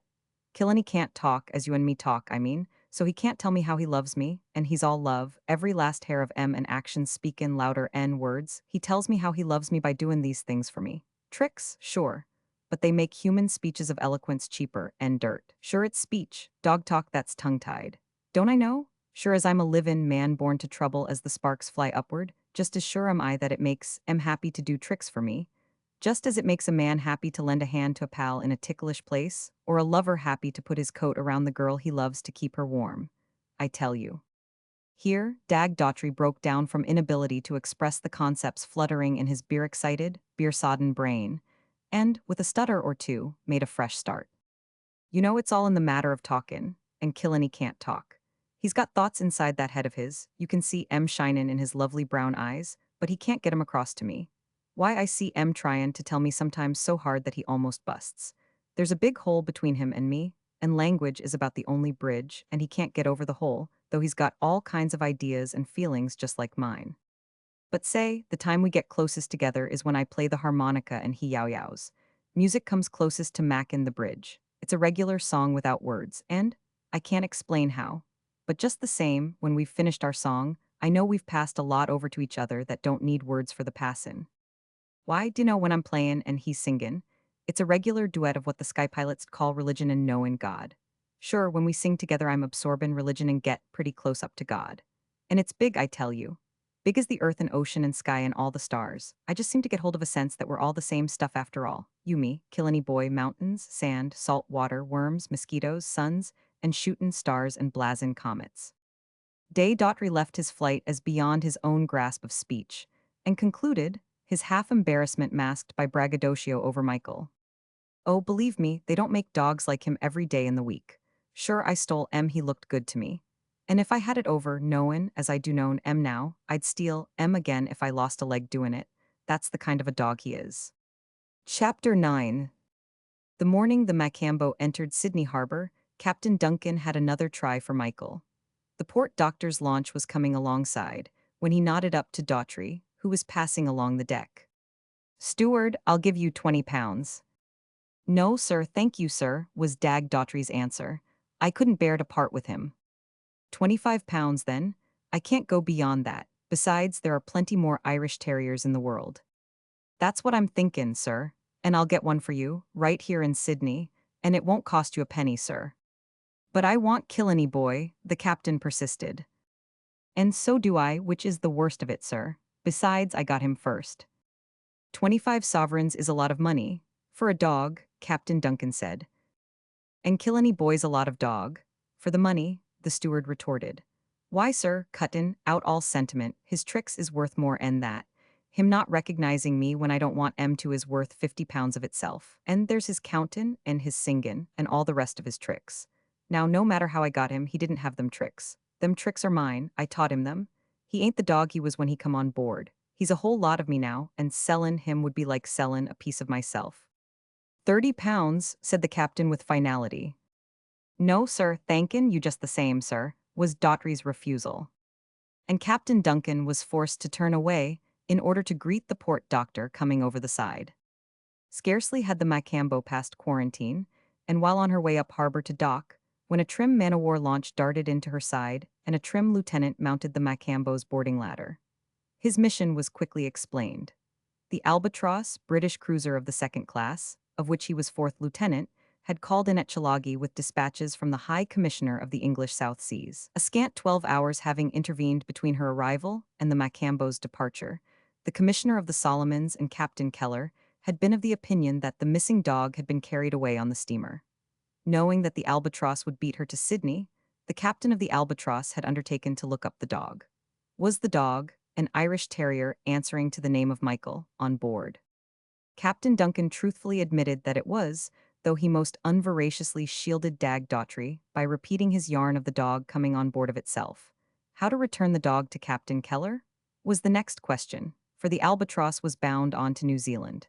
Captain Duncan settled the matter. The Macambo will be back in Chilagi in 8 weeks, he told the lieutenant, and I'll undertake personally to deliver the dog to its owner. In the meantime, we'll take good care of it. Our steward has sort of adopted it, so it will be in good hands. Seems we don't either of us get the dog, Daughtry commented resignedly, when Captain Duncan had explained the situation. But when Daughtry turned his back and started off along the deck, his constitutional obstinacy tightened his brows so that the Shortlands planter, observing it, wondered what the captain had been rowing him about. Despite his 6 quarts a day and all his easygoingness of disposition, Dag Daughtry possessed certain integrities. Though he could steal a dog or a cat without a twinge of conscience, he could not but be faithful to his salt, being so made. He could not draw wages for being a ship steward without faithfully performing the functions of ship steward. Though his mind was firmly made up, during the several days of the Macambo in Sydney, lying alongside the Burns Philp dock, he saw to every detail of the cleaning up after the last crowd of outgoing passengers, and to every detail of preparation for the next crowd of incoming passengers who had tickets bought for the passage far away to the Coral Seas and the Cannibal Isles. In the midst of this devotion to his duty, he took a night off and part of 2 afternoons. The night off was devoted to the public houses which sailors frequent, and where can be learned the latest gossip and news of ships and of men who sail upon the sea. Such information did he gather over many bottles of beer, that the next afternoon, hiring a small launch at a cost of 10 shillings, he journeyed up the harbor to Jackson Bay, where lay the lofty-poled, sweet-lined, 3-topmast American schooner, the Mary Turner. Once on board, explaining his errand, he was taken below into the main cabin, where he interviewed, and was interviewed by, a quartet of men whom Daughtry qualified to himself as a rum bunch. It was because he had talked long with the steward who had left the ship that Dag Daughtry recognized and identified each of the 4 men. That, surely, was the ancient mariner, sitting back and apart with washed eyes of such palest blue that they seemed a faded white. Long, thin wisps of silvery, unkempt hair framed his face like an aureole. He was slender to emaciation, cavernously checked, roll after roll of skin, no longer encasing flesh or muscle, hanging grotesquely down his neck and swathing the Adam's apple so that only occasionally, with queer swallowing motions, did it peep out of the mummy wrappings of skin and sink back again from view. A proper ancient mariner, thought Daughtry, might be 75, might just as well be 105 or 175. Beginning at the right temple, a ghastly scar split the cheekbone, sank into the depths of the hollow cheek, notched across the lower jaw, and plunged to disappearance among the prodigious skin folds of the neck. The withered lobes of both ears were perforated by tiny gypsy-like circles of gold. On the skeleton fingers of his right hand were no less than 5 rings, not men's rings, nor women's, but foppish rings. That would fetch a price, Daughtry adjudged. On the left hand were no rings, for there were no fingers to wear them. Only was there a thumb, and for that matter, most of the hand was missing as well, as if it had been cut off by the same slicing edge that had cleaved him from temple to jaw, and heaven alone knew how far down that skin-draped neck. The ancient mariner's washed eyes seemed to bore right through Daughtry, or at least so Daughtry felt, and rendered him so uncomfortable as to make him casually step to the side for the matter of a yard. This was possible because, a servant seeking a servant's billet, he was expected to stand and face the 4 seated ones as if they were judges on the bench, and he the felon in the dock. Nevertheless, the gaze of the ancient one pursued him, until, studying it more closely, he decided that it did not reach to him at all. He got the impression that those washed, pale eyes were filmed with dreams, and that the intelligence, the thing, that dwelt within the skull, fluttered and beat against the dream films and no farther. How much would you expect? The captain was asking, a most unsea-like captain, in Daughtry's opinion, rather a spick-and-span, brisk little businessman or floor-walker just out of a bandbox. He shall not share, spoke up another of the 4, huge, raw-boned, middle-aged, whom Daughtry identified by his ham-like hands as the California wheat farmer described by the departed steward. Plenty for all, the ancient mariner startled Daughtry by cackling shrilly. Oodles and oodles of it, my gentleman, in cask and chest, a fathom under the sand. Share what, sir? Daughtry queried, though well he knew, the other steward having cursed to him the day he sailed from San Francisco on a blind lay instead of straight wages. Not that it matters, sir, he hastened to add. I spent a whalin' voyage once, 3 years of it, and paid off with $1. Wages for mine, and 60 gold a month, seein' there's only 4 of you. And a mate, the captain added. And a mate, Daughtry repeated. Very good, sir, and no share. But yourself, spoke up the 4th man, a huge bulking, colossal-bodied, greasy-seeming grossness of flesh, the Armenian Jew and San Francisco pawnbroker the previous steward had warned Daughtry about. Have you papers, letters of recommendation, the documents you receive when you are paid off before the shipping commissioners? I might ask, sir, Daughtry brazened it, for your own papers. This ain't no regular cargo carrier or passenger carrier, no more than you gentlemen are a regular company of shipowners, with regular offices, doin' business in a regular way. How do I know if you own the ship even, or that the charter ain't busted long ago, or that you're being libeled ashore right now, or that you won't dump me on any old beach anywheres without a sou marquee of what's common to me? Howsoever, he anticipated by a bluff of his own the show of wrath from the Jew that he knew would be wind and bluff. Howsoever, here's my papers. With a swift dip of his hand into his inside coat pocket, he scattered out in a wealth of profusion on the cabin table all the papers, sealed and stamped, that he had collected in 45 years of voyaging, the latest date of which was 5 years back. I don't ask your papers, he went on. What I ask is, cash payment in full the first of each month, $60 a month gold. Oodles and oodles of it, gold and better than gold, in cask and chest, a fathom under the sand, the ancient mariner assured him in beneficent cackles. Kings, principalities, and powers, all of us the least of us, and plenty more, my gentlemen, plenty more. The latitude and longitude are mine, and the bearings from the oak ribs on the shoal to Lion's Head, and the cross bearings from the points unnameable, I only know. I only still live of all that brave, mad, scallywag ship's company. Will you sign the articles to that? The Jew demanded, cutting in on the ancient's maunderings. What port do you wind up the cruise in? Daughtry asked. San Francisco. I'll sign the articles that I'm to sign off in San Francisco then. The Jew, the captain, and the farmer nodded. But there's several other things to be agreed upon, Daughtry continued. In the first place, I want my 6 quarts a day. I'm used to it, and I'm too old a stager to change my habits. Of spirits, I suppose? The Jew asked sarcastically. No, of beer, good English beer. It must be understood beforehand, no matter what long stretches we may be at sea, that a sufficient supply is taken along. Anything else? The captain queried. Yes, sir, Daughtry answered. I got a dog that must come along. Anything else? A wife or family, maybe? The farmer asked. No wife or family, sir. But I got a nigger, a perfectly good nigger, that's got to come along. He can sign on for $10 a month if he works for the ship all his time. But if he works for me all the time, I'll let him sign on for 2.5 a month. 18 days in the longboat? The ancient mariner shrilled to Daughtry's startlement. 18 days in the longboat, 18 days of scorching hell. My word, quoth Daughtry, the old gentleman give one the jumps. There'll sure have to be plenty of beer. Sea stewards put on some style, I must say, commented the wheat farmer, oblivious to the ancient mariner, who still declaimed of the heat of the longboat. Suppose we don't see our way to signing on a steward who travels in such style? The Jew asked, mopping the inside of his collar band with a colored silk handkerchief. Then you'll never know what a good steward you've missed, sir, Daughtry responded airily. I guess there's plenty more stewards on Sydney Beach, the captain said briskly.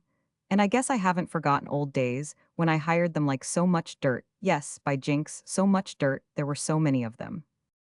Thank you, Mr. Steward, for looking us up. The Jew took up the idea with insulting oiliness.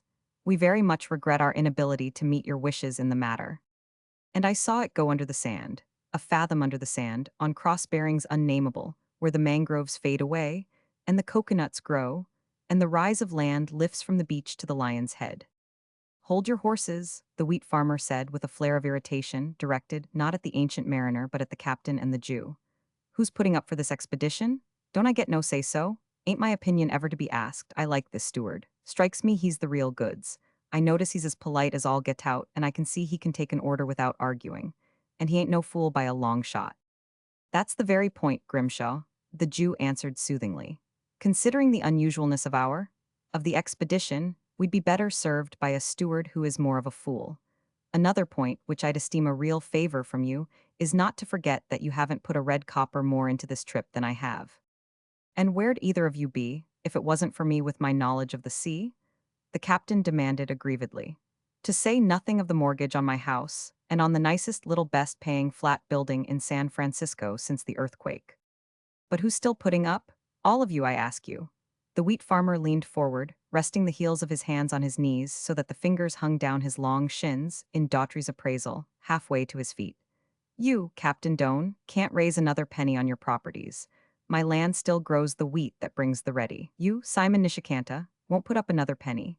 Yet your loan shark offices are doing business at the same old stands at God knows what percent. To drunken sailors. And you hang the expedition up here in this hole-in-the-wall waiting for my agent to cable more wheat money. Well, I guess we'll just sign on this steward at 60 a month and all he asks, or I'll just naturally quit you cold on the next fast steamer to San Francisco.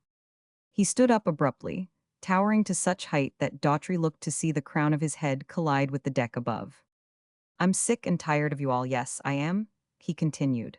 Get busy, well, let's get busy. My money's coming. It'll be here by tomorrow.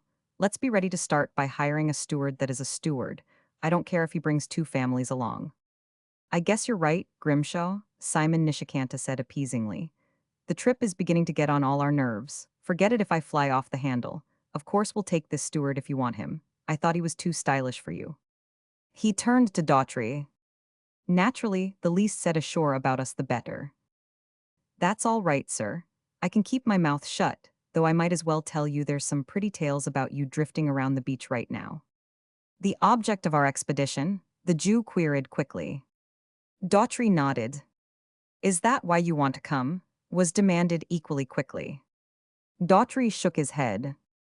As long as you give me my beer each day, sir, I ain't going to be interested in your treasure huntin'. It ain't no new tale to me. The South Seas is populous with treasure hunters.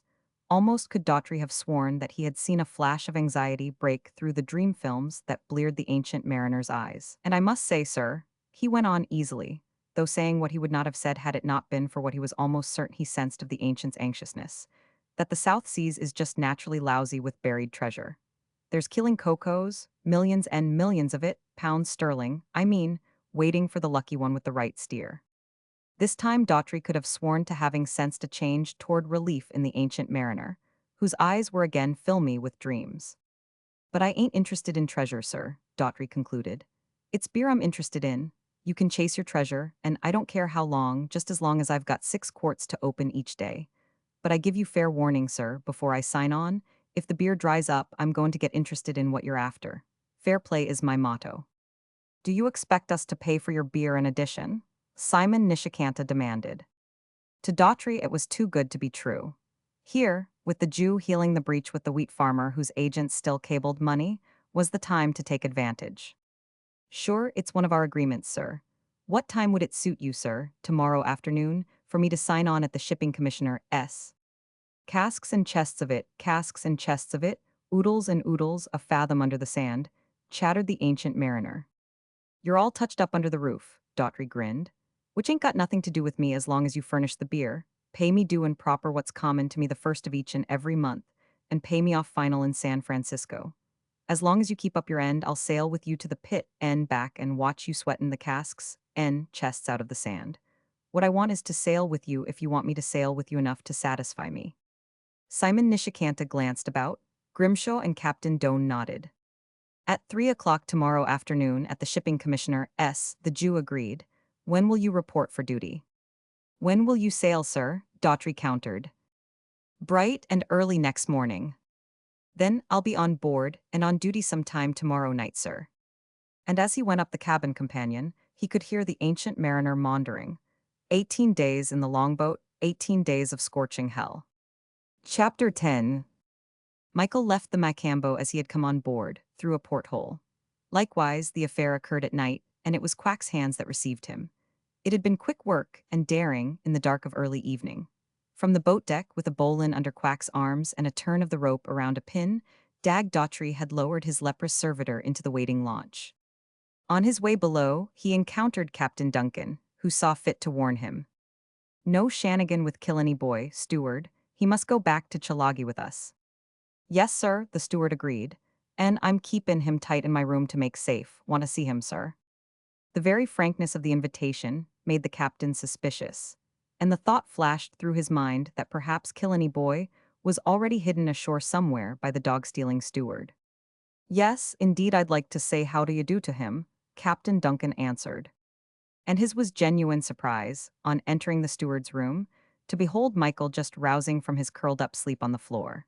But when he left, his surprise would have been shocking could he have seen through the closed door what immediately began to take place. Out through the open porthole, in a steady stream, Daughtry was passing the contents of the room.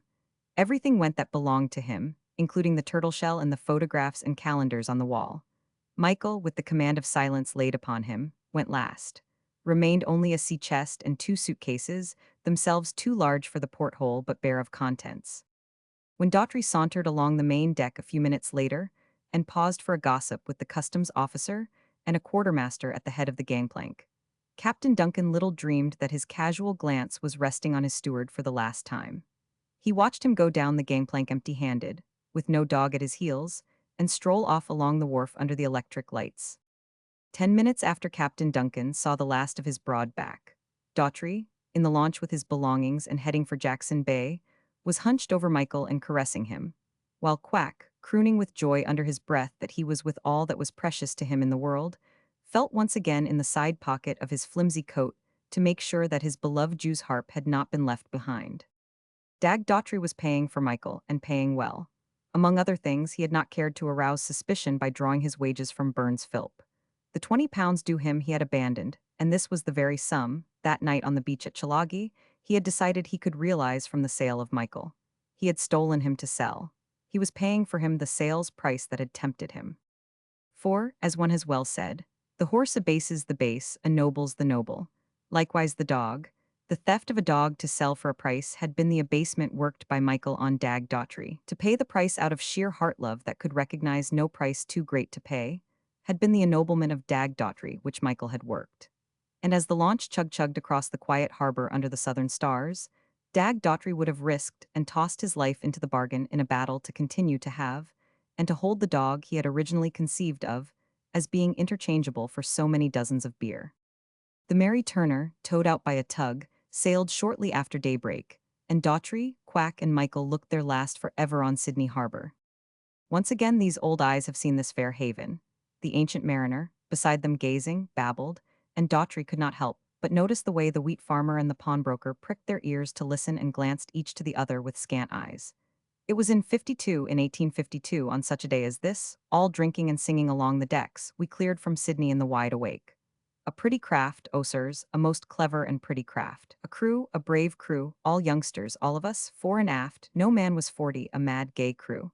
The captain was an elderly gentleman of 28, the third officer another of 18, the down, untouched of steel, like so much young velvet on his cheek. He, too, died in the longboat. And the captain gasped out his last under the palm trees of the isle unnameable, while the brown maidens wept about him and fanned the air to his parching lungs. Dag Daughtry heard no more, for he turned below to take up his new routine of duty. But while he made up bunks with fresh linen and directed Quack's efforts to cleaning long-neglected floors, he shook his head to himself and muttered, "He's a keen un. He's a keen un. All ain't fools that look it." The fine lines of the Mary Turner were explained by the fact that she had been built for seal hunting, and for the same reason on board of her was room and to spare.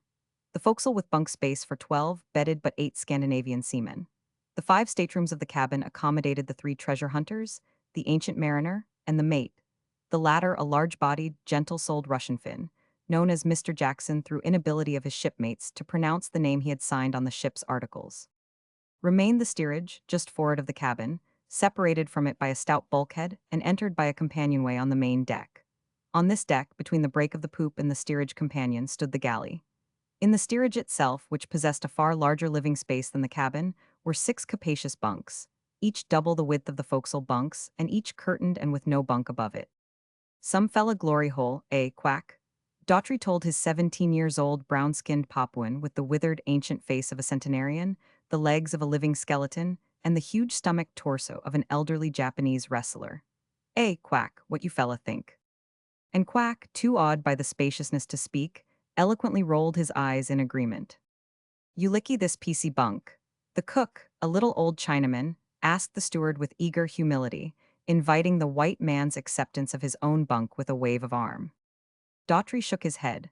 He had early learned that it was wise to get along well with sea cooks, since sea cocks were notoriously given to going suddenly lunatic and slicing, and hacking up their shipmates with butcher knives and meat cleavers on the slightest remembered provocation.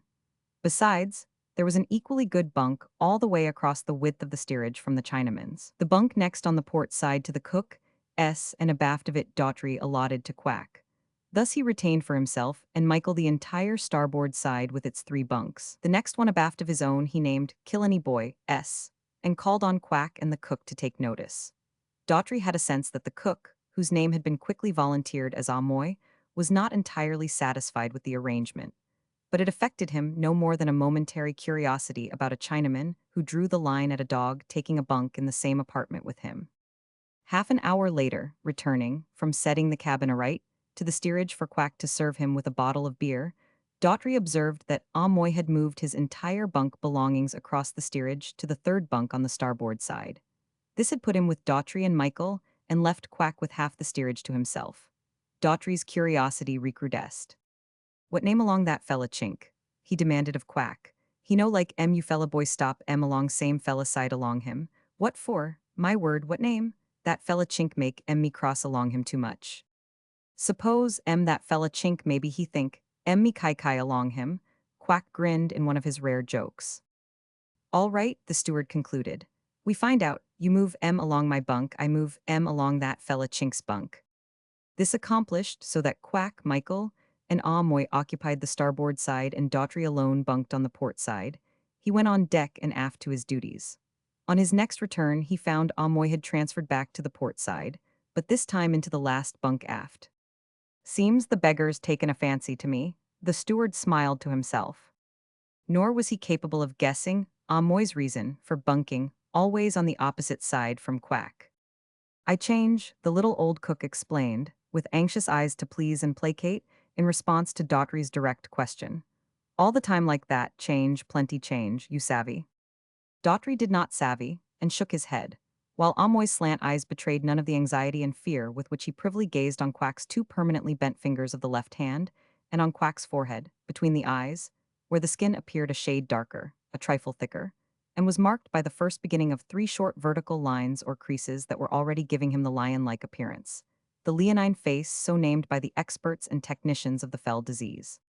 As the days passed, the steward took facetious occasions, when he had drunk 5 quarts of his daily allowance, to shift his and Quack's bunks about. And invariably Amoy shifted, though Daughtry failed to notice that he never shifted into a bunk which Quack had occupied. Nor did he notice that it was when the time came that Quack had variously occupied all the 6 bunks that Amoy made himself a canvas hammock, suspended it from the deck beams above, and thereafter swung clear in space and unmolested. Daughtry dismissed the matter from his thoughts as no more than a thing in keeping with the general inscrutability of the Chinese mind. He did notice, however, that Quack was never permitted to enter the galley. Another thing he noticed, which expressed in his own words, was, "That's the all-dangdest cleanest chink I've ever clapped my lamps on. Clean in galley, clean in steerage, clean in everything. He's always washing the dishes in boiling water when he isn't washing himself or his clothes or bedding. My word, he actually boils his blankets once a week." For there were other things to occupy the steward's mind. Getting acquainted with the 5 men aft in the cabin, and lining up the whole situation, and the relations of each of the 5 to that situation, and to one another, consumed much time. Then there was the path of the Mary Turner across the sea. No old sailor breathes who does not desire to know the casual course of his ship and the next port of call. We ought to be moving along a line that'll cross somewhere northward of New Zealand, Daughtry guessed to himself, after 100 stolen glances into the binnacle. But that was all the information concerning the ship's navigation he could steal, for Captain Doan took the observations and worked them out, to the exclusion of the mate, and Captain Doan always methodically locked up his chart and log. That there were heated discussions in the cabin, in which terms of latitude and longitude were bandied back and forth, Daughtry did know. But more than that he could not know, because it was early impressed upon him that the one place for him never to be, at such times of council, was the cabin. Also, he could not but conclude that these councils were real battles wherein Messrs. Doan, Nishikanta, and Grimmahaw screamed at each other and pounded the table at each other, when they were not patiently and most politely interrogating the ancient mariner. He's got their goat, the steward early concluded to himself, but thereafter, try as he would, he failed to get the ancient mariner's goat. Charles Stuff Greenleaf was the ancient mariner's name. This, Daughtry got from him, and nothing else did he get save maunderings and ravings about the heat of the longboat and the treasure a fathom deep under the sand. There's some of us plays games, and some of us as looks on and admires the games they see. The steward made his bid one day. And I'm sure these days lookin' on at a pretty game. The more I see it, the more I got to admire. The ancient mariner dreamed back into the steward's eyes with a blank, unseeing gaze. On the wide awake, all the stewards were young, mere boys, he murmured. Yes, sir, Daughtry agreed pleasantly. From all you say, the wide awake with all its youngsters was sure some craft, not like the crowd of old uns on this here hooker. But I doubt, sir, that them youngsters ever played as clever games as is being played aboard us right now. I just got to admire the fine way it's being done, sir. I'll tell you something, the ancient mariner replied, with such confidential air that almost Daughtry leaned to hear. No steward on the wide awake could mix a highball in just the way I like, as well as you. We didn't know cocktails in those days, but we had sherry and bitters. A good appetizer, too, a most excellent appetizer. I'll tell you something more, he continued, just as it seemed he had finished, and just in time to interrupt Daughtry away from his third attempt to ferret out the true inwardness of the situation on the Mary Turner, and of the ancient mariner's part in it. It is mighty nigh 5 bells, and I should be very pleased to have one of your delicious cocktails ere I go down to dine. More suspicious than ever of him was Daughtry after this episode. But, as the days went by, he came more and more to the conclusion that Charles Stuff Greenleaf was a senile old man who sincerely believed in the abiding of a buried treasure somewhere in the South Seas. Once, polishing the brasswork on the handrails of the cabin companionway, Daughtry overheard the Ancient One explaining his terrible scar and missing fingers to Grimshaw and the Armenian Jew. The pair of them had plied him with extra drinks in the hope of getting more out of him by way of his loosened tongue. It was in the longboat, the aged voice cackled up the companion. On the 11th day it was that the mutiny broke. We in the stern sheet stood together against them. It was all a madness. We were starved sore, but we were mad for water. It was over the water it began. For see you, it was our custom to lick the dew from the oar blades, the gunwales, the thwarts, and the inside planking. And each man of us had developed property in the dew-collecting surfaces. Thus, the tiller and the rudder head and half of the plank of the starboard stern sheet had become the property of the second officer. No one of us lacked the honor to respect his property. The third officer was a lad, only 18, a brave and charming boy. He shared with the second officer the starboard stern sheet plank. They drew a line to mark the division, and neither, lapping up what scant moisture fell during the night hours, ever dreamed of trespassing across the line. They were too honorable. But the sailors know. They squabbled amongst themselves over the dew surfaces, and only the night before one of them was knifed because he so stole. But on this night, waiting for the dew, a little of it to become more, on the surfaces that were mine, I heard the noises of a dewlapper moving aft along the port gunwale, which was my property aft of the stroke thwart clear to the stern. I emerged from a nightmare dream of crystal springs and swollen rivers to listen to this night drinker that I feared might encroach upon what was mine. Nearer he came to the line of my property, and I could hear him making little moaning, whimpering noises as he licked the damp wood. It was like listening to an animal grazing pasture grass at night and ever grazing nearer. It chanced I was holding a boat stretcher in my hand to catch what little dew might fall upon it. I did not know who it was, but when he lapped across the line and moaned and whimpered as he licked up my precious drops of dew, I struck out. The boat stretcher caught him fairly on the nose. It was the bosun, and the mutiny began. It was the bosun's knife that sliced down my face and sliced away my fingers. The third officer, the 18-year-old lad, fought well beside me and saved me so that just before I fainted, he and I between us hove the bosun's carcass overside. A shifting of feet and changing of positions of those in the cabin plunged Daughtry back into his polishing, which he had for the time forgotten. And, as he rubbed the brasswork, he told himself under his breath, "The old party's sure been through the mill. Such things just got to happen." Oh, the ancient mariner was continuing, in his thin falsetto in reply to a query. "It wasn't the wounds that made me faint. It was the exertion I made in the struggle. I was too weak. No, so little moisture was there in my system that I didn't bleed much. And the amazing thing, under the circumstances, was the quickness with which I healed. The second officer sewed me up next day with a needle he'd made out of an ivory toothpick, and with twine he twisted out of the threads from a frayed tarpaulin. Might I ask, Mr. Greenleaf, if there were rings at the time on the fingers that were cut off?" Daughtry heard Simon Nishikanta ask. "Yes, and one beauty. I found it afterward in the boat bottom and presented it to the sandalwood trader who rescued me. It was a large diamond. I paid 180 guineas for it to an English sailor in the Barbados. He'd stolen it, and of course it was worth more. It was a beautiful gem. The sandalwood man did not merely save my life for it. In addition, he spent fully £100 in outfitting me and buying me a passage from Thursday Island to Shanghai. There's no getting away from them rings he wears." Daughtry overheard Simon Nishikanta that evening telling Grimshaw in the dark on the weather poop. "You don't see that kind nowadays. They're old, real old. They're not men's rings so much as what you'd call in the old-fashioned days gentlemen's rings. Real gentlemen, I mean, grand gentlemen, wore rings like them. I wish collateral like them came into my loan offices these days. They're worth big money. I just want to tell you, Killenny boy, that maybe I'll be wishin', before the voyage is over, that I'd gone on a lay of the treasure instead of straight wages."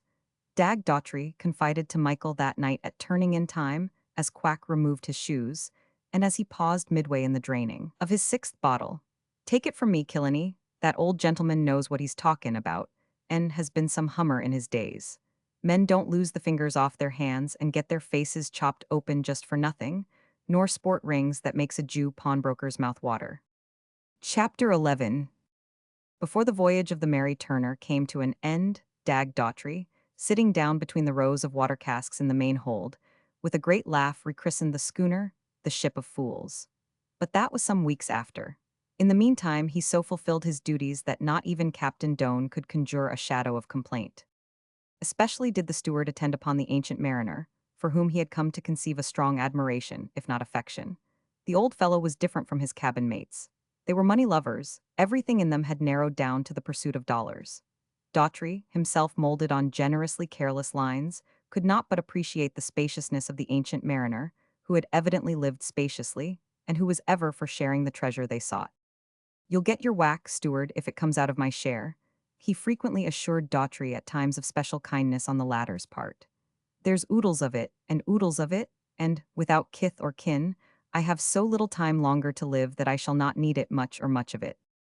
And so the Ship of Fools sailed on, all aft fooling and befouling, from the guileless-eyed, gentle-souled Finnish mate, who, with the scent of treasure pungent in his nostrils, with a duplicate key stole the ship's daily position from Captain Doane's locked desk, to Amoy, the cook, who kept Quack at a distance and never whispered warning to the others of the risk they ran from continual contact with the carrier of the terrible disease.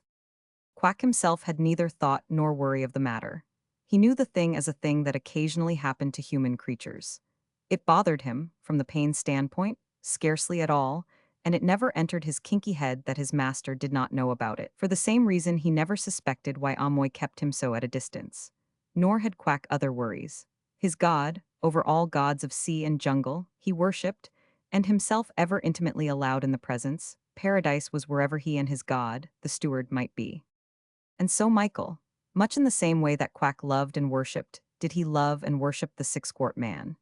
To Michael and Quack, the daily, even hourly, recognition and consideration of Dag Daughtry was tantamount to resting continuously in the bosom of Abraham. The god of Messrs. Doan, Nishikanta, and Grimshaw was a graven god whose name was Gold. The god of Quack and Michael was a living god, whose voice could be always heard, whose arms could be always warm, the pulse of whose heart could be always felt throbbing in a myriad acts and touches. No greater joy was Michael's than to sit by the hour with Steward and sing with him all songs and tunes he sang or hummed. With a quantity or pitch even more of genius or unusualness in him than in Jerry, Michael learned more quickly, and since the way of his education was singing, he came to sing far beyond the best Villa Kennan ever taught Jerry. Michael could howl, or sing, rather, because his howling was so mellow and so controlled, any air that was not beyond his register that Steward elected to sing with him. In addition, he could sing by himself, and unmistakably such simple airs as Home, Sweet Home, God Save the King, and The Sweet By and By. Even alone, prompted by Stewart a score of feet away from him, could he lift up his muzzle and sing Shenandoah and Roll Me Down to Rio. Quack, on stolen occasions when Stewart was not around, would get out his Jews, harp, and by the sheer compellingness of the primitive instrument, make Michael sing with him the barbaric and devil rhythms of King William Island. Another master of song, but one in whom Michael delighted, came to rule over him. This master's name was Cocky. He so introduced himself to Michael at their first meeting. Cocky, he said bravely, without a quiver of fear or flight, when Michael had charged upon him at sight to destroy him. And the human voice, the voice of a god, issuing from the throat of the tiny, snow-white bird, had made Michael go back on his haunches, while with eyes and nostrils he quested the steerage for the human who had spoken. And there was no human, only a small cockatoo that twisted his head impudently and sidewise at him and repeated, "Cocky." The taboo of the chicken Michael had been well taught in his earliest days at Marange. Chickens, esteemed by Mr. Hagan and his white god fellows, were things that dogs must even defend instead of ever attack. But this thing, itself no chicken, with the seeming of a wild feathered thing of the jungle that was fair game for any dog, talked to him with the voice of a god. "Get off your foot," it commanded so peremptorily, so humanly, as again to startle Michael, and made him quest about the steerage for the god throat that had uttered it. "Get off your foot, or I'll throw the leg of Moses at you," was the next command from the tiny feathered thing.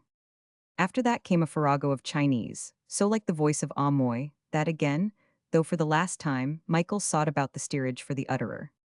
At this Cocky burst into such wild and fantastic shrieks of laughter that Michael, ears pricked, head cocked to one side, identified in the fibers of the laughter, the fibers of the various voices he had just previously heard.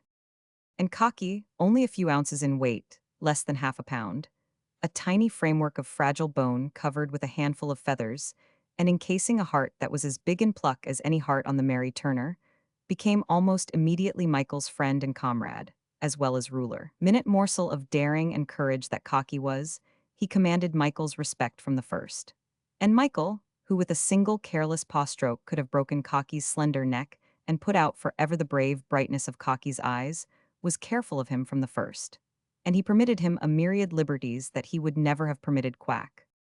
Ingrained in Michael's heredity, from the very beginning of four-legged dogs on earth, was the defense of the meat.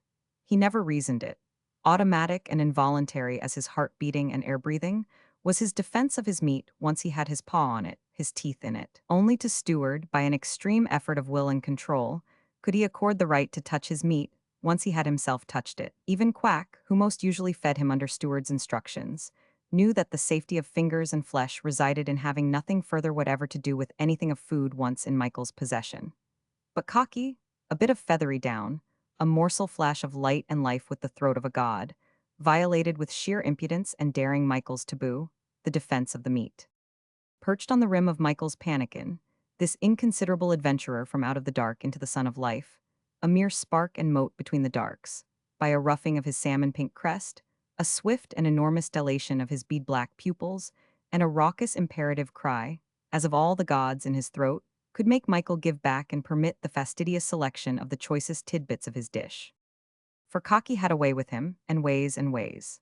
He, who was sheer bladed steel in the imperious flashing of his will, could swashbuckle and bully like any overseas roisterer, or wheedle as wickedly winningly as the first woman out of Eden or the last woman of that descent. When Cocky, balanced on one leg, the other leg in the air as the foot of it held the scruff of Michael's neck, leaned to Michael's ear and wheedled, Michael could only lay down silkily the bristly hair waves of his neck, and with silly half-idiotic eyes of bliss, agree to whatever was Cocky's will or whimsy so delivered.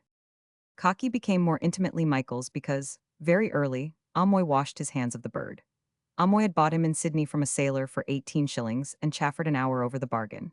And when he saw Cocky, one day, perched and voluble, on the twisted fingers of Quack's left hand, Amoy discovered such instant distaste for the bird that not even 18 shillings, coupled with possession of Cocky and possible contact, had any value to him. You licky him, you wanchi, he proffered.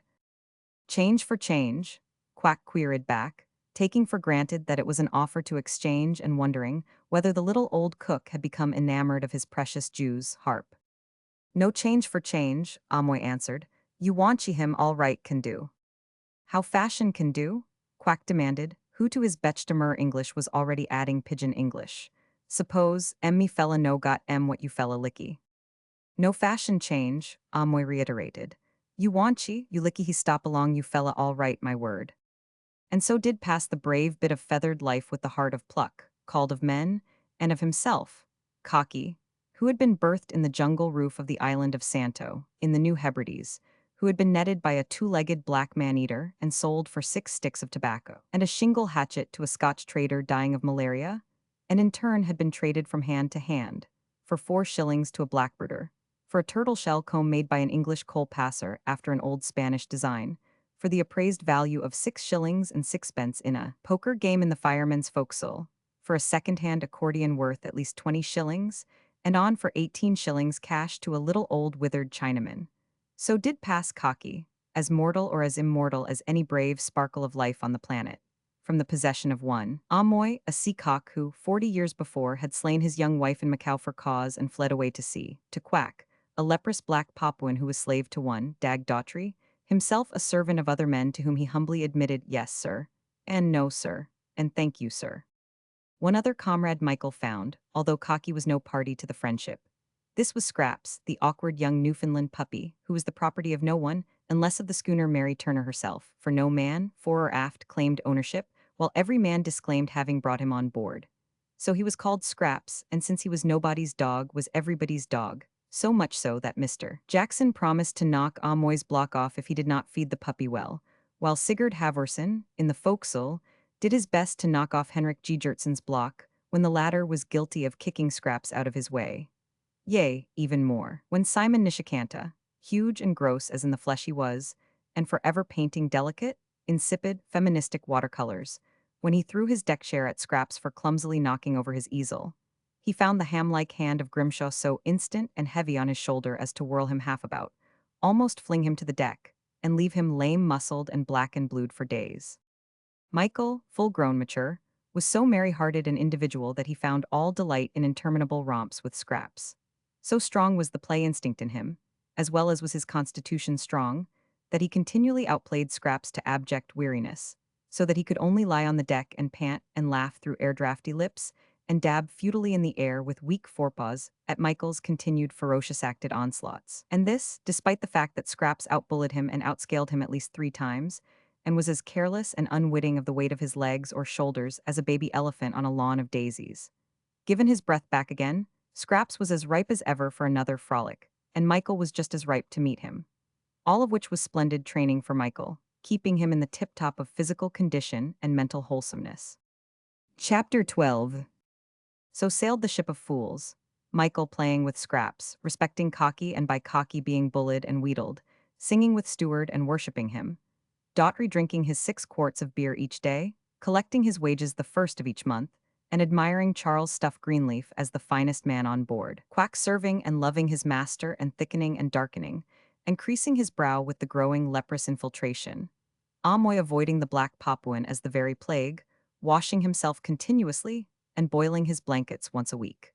Captain Doan doing the navigating and worrying about his flat building in San Francisco, Grimshaw resting his ham hands on his colossal knees and girding at the pawnbroker to contribute as much to the adventure as he was contributing from his wheat ranches. Simon Nishikanta wiping his sweaty neck with the greasy silk handkerchief and painting endless watercolors. The mate patiently stealing the ship's latitude and longitude with his duplicate key. And the ancient mariner, solacing himself with Scotch highballs, smoking fragrant 3 for $1 Havanas that were charged to the adventure, and forever maundering about the hell of the longboat, the cross-bearings unnameable, and the treasure a fathom under the sand. Came a stretch of ocean that to Daughtry was like all other stretches of ocean and unidentifiable from them. No land broke the sea rim. The ship the center, the horizon was the invariable and eternal circle of the world. The magnetic needle in the binnacle was the point on which the Mary Turner ever pivoted. The sun rose in the undoubted east and set in the undoubted west, corrected and proved, of course, by declination, deviation, and variation. And the nightly march of the stars and constellations proceeded across the sky. And in this stretch of ocean, lookouts were mastheaded at day dawn and kept mastheaded until twilight of evening, when the Mary Turner was hove to hold her position through the night. As time went by, and the scent, according to the ancient mariner, grow hotter, all three of the investors in the adventure came to going aloft. Grimshaw contented himself with standing on the main crosstrees. Captain Doan climbed even higher, seating himself on the stump of the foremast, with legs astraddle of the butt of the foretopmast, and Simon Nishikanta tore himself away from his everlasting painting of all color delicacies of sea and sky, such as are painted by seminary maidens, to be helped and hoisted up the ratlins of the mizzen rigging, the huge bulk of him, by two grinning, slim-waisted sailors, until they lashed him squarely on the crosstrees and left him to stare with eyes of golden desire, across the sun-washed sea, through the finest pair of unredeemed binoculars that had ever been pledged in his pawnshops. Strange, the ancient mariner would mutter, strange and most strange. This is the very place. There can be no mistake. I'd have trusted that youngster of a third officer anywhere. He was only 18, but he could navigate better than the captain. Didn't he fetch the atoll after 18 days in the longboat? No standard compasses, and you know what a small boat horizon is, with a big sea, for a sextant. He died, but the dying course he gave me held good, so that I fetched the atoll the very next day after I hove his body overboard. Captain Doan would shrug his shoulders and defiantly meet the mistrustful eyes of the Armenian Jew. It cannot have sunk, surely? The ancient mariner would tactfully carry across the forbidding pause. The island was no mere shoal or reef. The Lion's Head was 3,835 feet. I saw the captain and the third officer triangulate it. I've raked and combed the sea, Captain Doan would then break out, and the teeth of my comb are not so wide apart as to let slip through a 4,000-foot peak. Strange, strange, the ancient mariner would next mutter, half to his cogitating soul, half aloud to the treasure-seekers. Then, with a sudden brightening, he would add, "But of course, the variation has changed, Captain Doan. Have you allowed for the change in variation for half a century? That should make a grave difference. Why, as I understand it, who am no navigator, the variation was not so definitely and accurately known in those days as now. Latitude was latitude, and longitude was longitude," would be the captain's retort. Variation and deviation are used in setting courses and estimating dead reckoning. All of which was Greek to Simon Nishikanta, who would promptly take the ancient mariner's side of the discussion. But the ancient mariner was fair-minded. What advantage he gave the Jew one moment, he balanced the next moment with an advantage to the skipper. "It's a pity," he would suggest to Captain Doan, "that you have only one chronometer. The entire fault may be with the chronometer. Why did you sail with only one chronometer?" "But I was willing for two," the Jew would defend. "You know that, Grimshaw." The wheat farmer would nod reluctantly, and Captain would snap. "But not for 3 chronometers. But if 2 was no better than 1, as you said so yourself, and as Grimshaw will bear witness, then 3 was no better than 2 except for an expense. But if you only have 2 chronometers, how can you tell which has gone wrong?" Captain Doan would demand. "Search me," would come the pawnbroker's retort, accompanied by an incredulous shrug of the shoulders. "If you can't tell which is wrong of 2, then how much harder must it be to tell which is wrong of 2 dozen? With only 2, it's a 50-50 split that one or the other is wrong. But don't you realize?" "I realize that it's all a great foolishness, all this highbrow stuff about navigation. I've got clerks 14 years old in my offices that can figure circles all around you in your navigation. Ask them that if two chronometers ain't better than one, then how can 2,000 be better than one? And they'd answer quick, snap, like that if $2 ain't any better than $1, then $2,000 ain't any better than $1. That's common sense. Just the same, you're wrong on general principle. Grimshaw would oar in. I said at the time that the only reason we took Captain Doan in with us on the deal was because we needed a navigator, and because you and me didn't know the first thing about it. You said, yes, sure, and right away knew more about it than him when you wouldn't stand for buying 3 chronometers. What was the matter with you was that the expense hurt you. That's about as big an idea as your mind ever had room for. You go around looking for to dig out $10 million with a secondhand spade you call buy for 68 cents. Dag Daughtry could not fail to overhear some of these conversations, which were altercations rather than counsels. The invariable ending, for Simon Nishikanta, would be what sailors name the sea grouch. For hours afterward, the sulky Jew would speak to no one nor acknowledge speech from anyone. Vainly striving to paint, he would suddenly burst into violent rage, tear up his attempt, stamp it into the deck, then get out his large-calibered automatic rifle, perch himself on the forecastle head, and try to shoot any stray porpoise, albacore, or dolphin.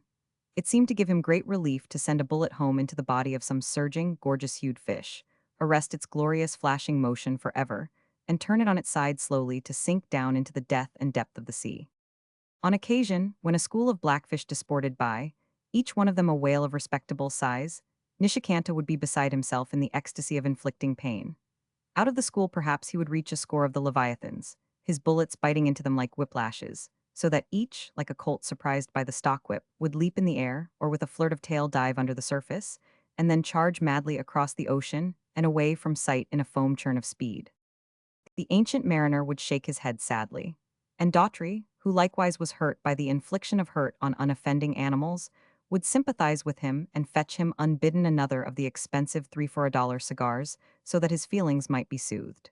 Grimshaw would curl his lip in a sneer and mutter, "The cheap skate, the skunk, no man with half the backbone of a man would take it out of the harmless creatures. He's that kind that if he didn't like you, or if you criticized his grammar or arithmetic, he'd kick your dog to get even, or poison it. In the good old days up in Calusa, we used to hang men like him just to keep the air we breathed clean and wholesome." But it was Captain Doan who protested outright. "Look at here, Nishikanta," he would say, his face white and his lips trembling with anger. "That's rough stuff, and all you can get back for it is rough stuff. I know what I'm talking about. You've got no right to risk our lives that way. Wasn't the pilot boat Annie mine sunk by a whale right in the Golden Gate? Didn't I sail in as a youngster, second mate on the brig Berncastle, into Hakodate, pumping double watches to keep afloat just because a whale took a smash at us?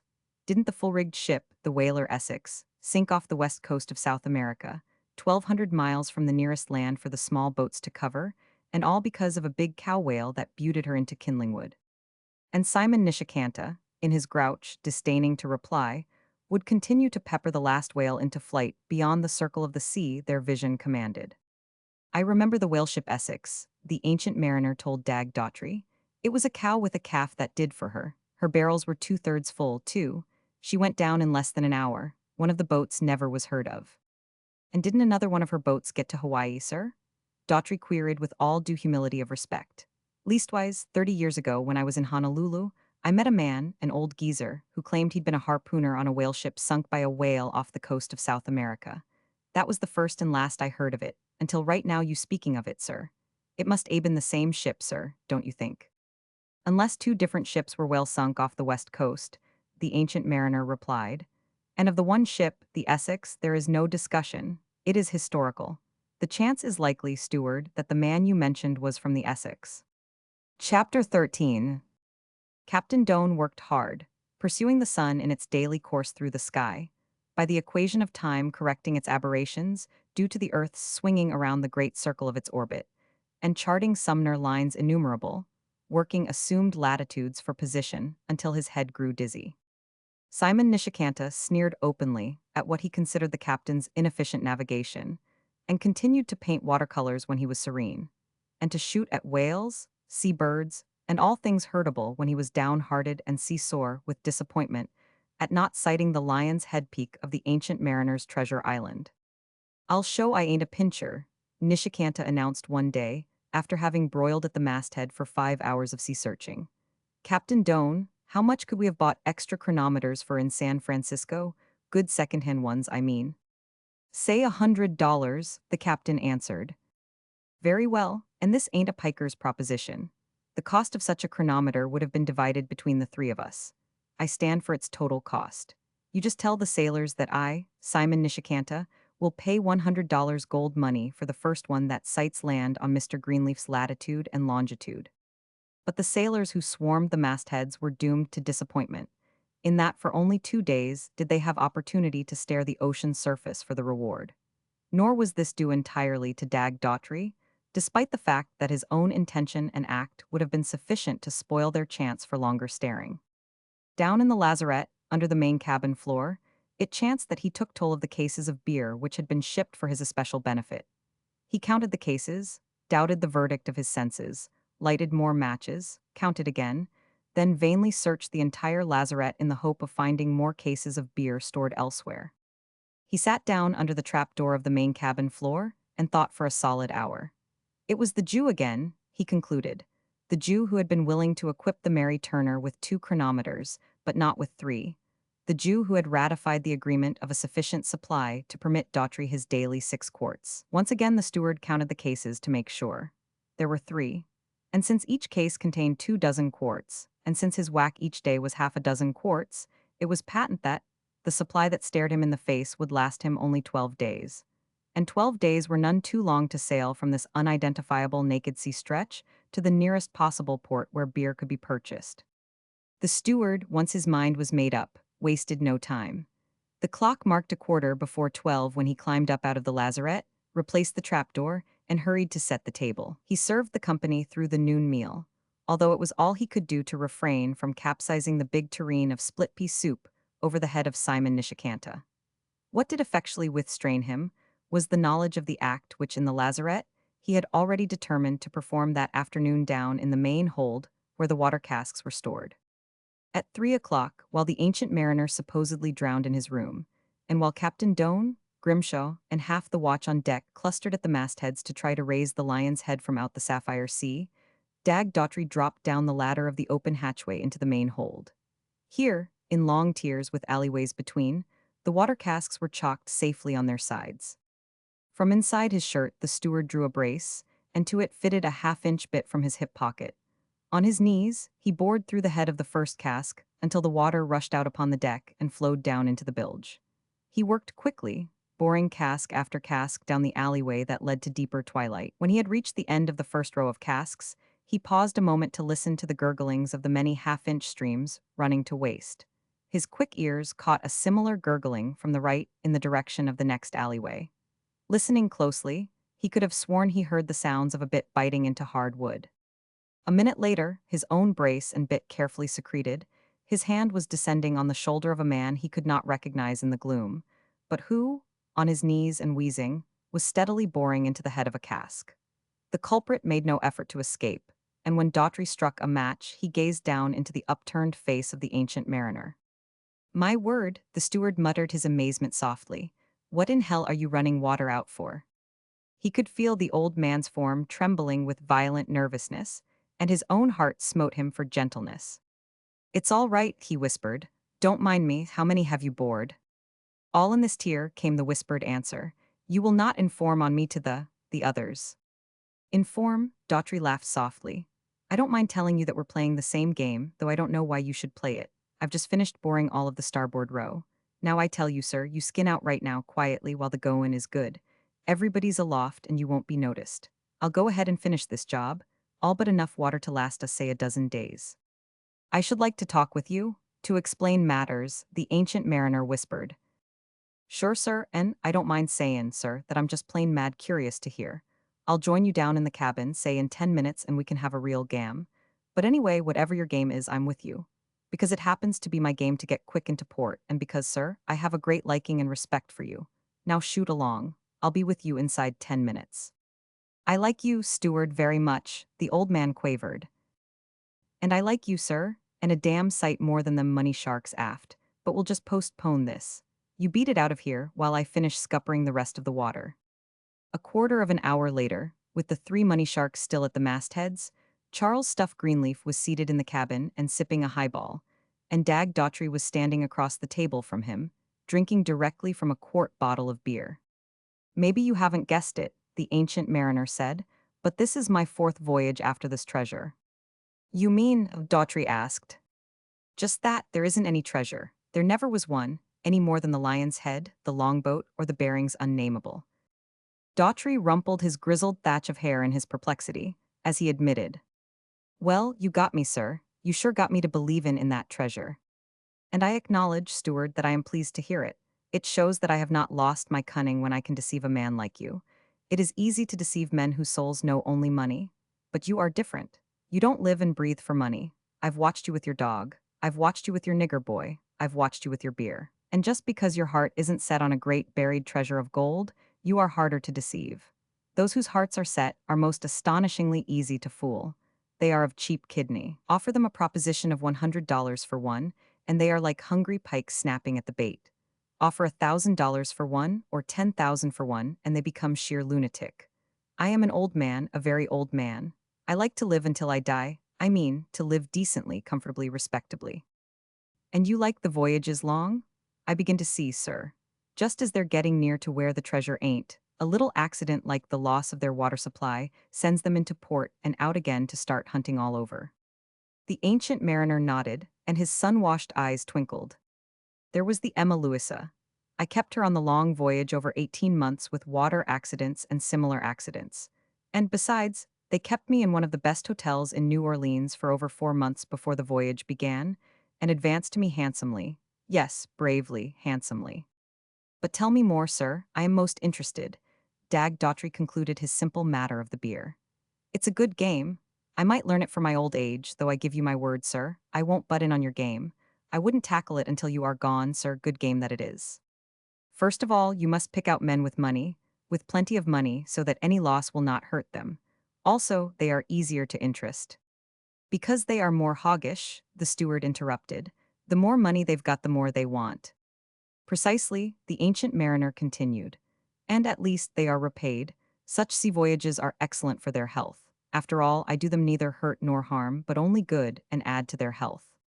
But them scars that gouge out of your face, all them fingers missing on your hand, you never got them in the fight in the longboat when the bosun carved you up. Then where in Sam Hill did you get them? Wait a minute, sir. Let me fill your glass first. And with a fresh-brimmed glass, Charles Stuff Greenleaf narrated the history of his scars. First, you must know, steward, that I am, well, a gentleman. My name has its place in the pages of the history of the United States, even back before the time when they were the United States. I graduated second in my class in a university that it is not necessary to name. For that matter, the name I am known by is not my name. I carefully compounded it out of names of other families. I have had misfortunes. I trod the quarterdeck when I was a young man, though never the deck of the Wide Awake, which is the ship of my fancy, and of my livelihood in these latter days. The scars you asked about and the missing fingers, thus it chanced. It was the morning, at late getting up times in a Pullman, when the accident happened. The car being crowded, I had been forced to accept an upper berth. It was only the other day. A few years ago, I was an old man then. We were coming up from Florida. It was a collision on a high trestle. The train crumpled up, and some of the cars fell over sideways and fell off, 90 feet into the bottom of a dry creek. It was dry, though there was a pool of water just 10 feet in diameter and 18 inches deep. All the rest was dry boulders, and I bullseyed that pool. This is the way it was. I had just got on my shoes and pants and shirt and had started to get out of the bunk. There I was, sitting on the edge of the bunk, my legs dangling down, when the locomotives came together. The berths, upper and lower, on the opposite side had already been made up by the porter. And there I was, sitting, legs dangling, not knowing where I was, on a trestle or a flat, when the thing happened.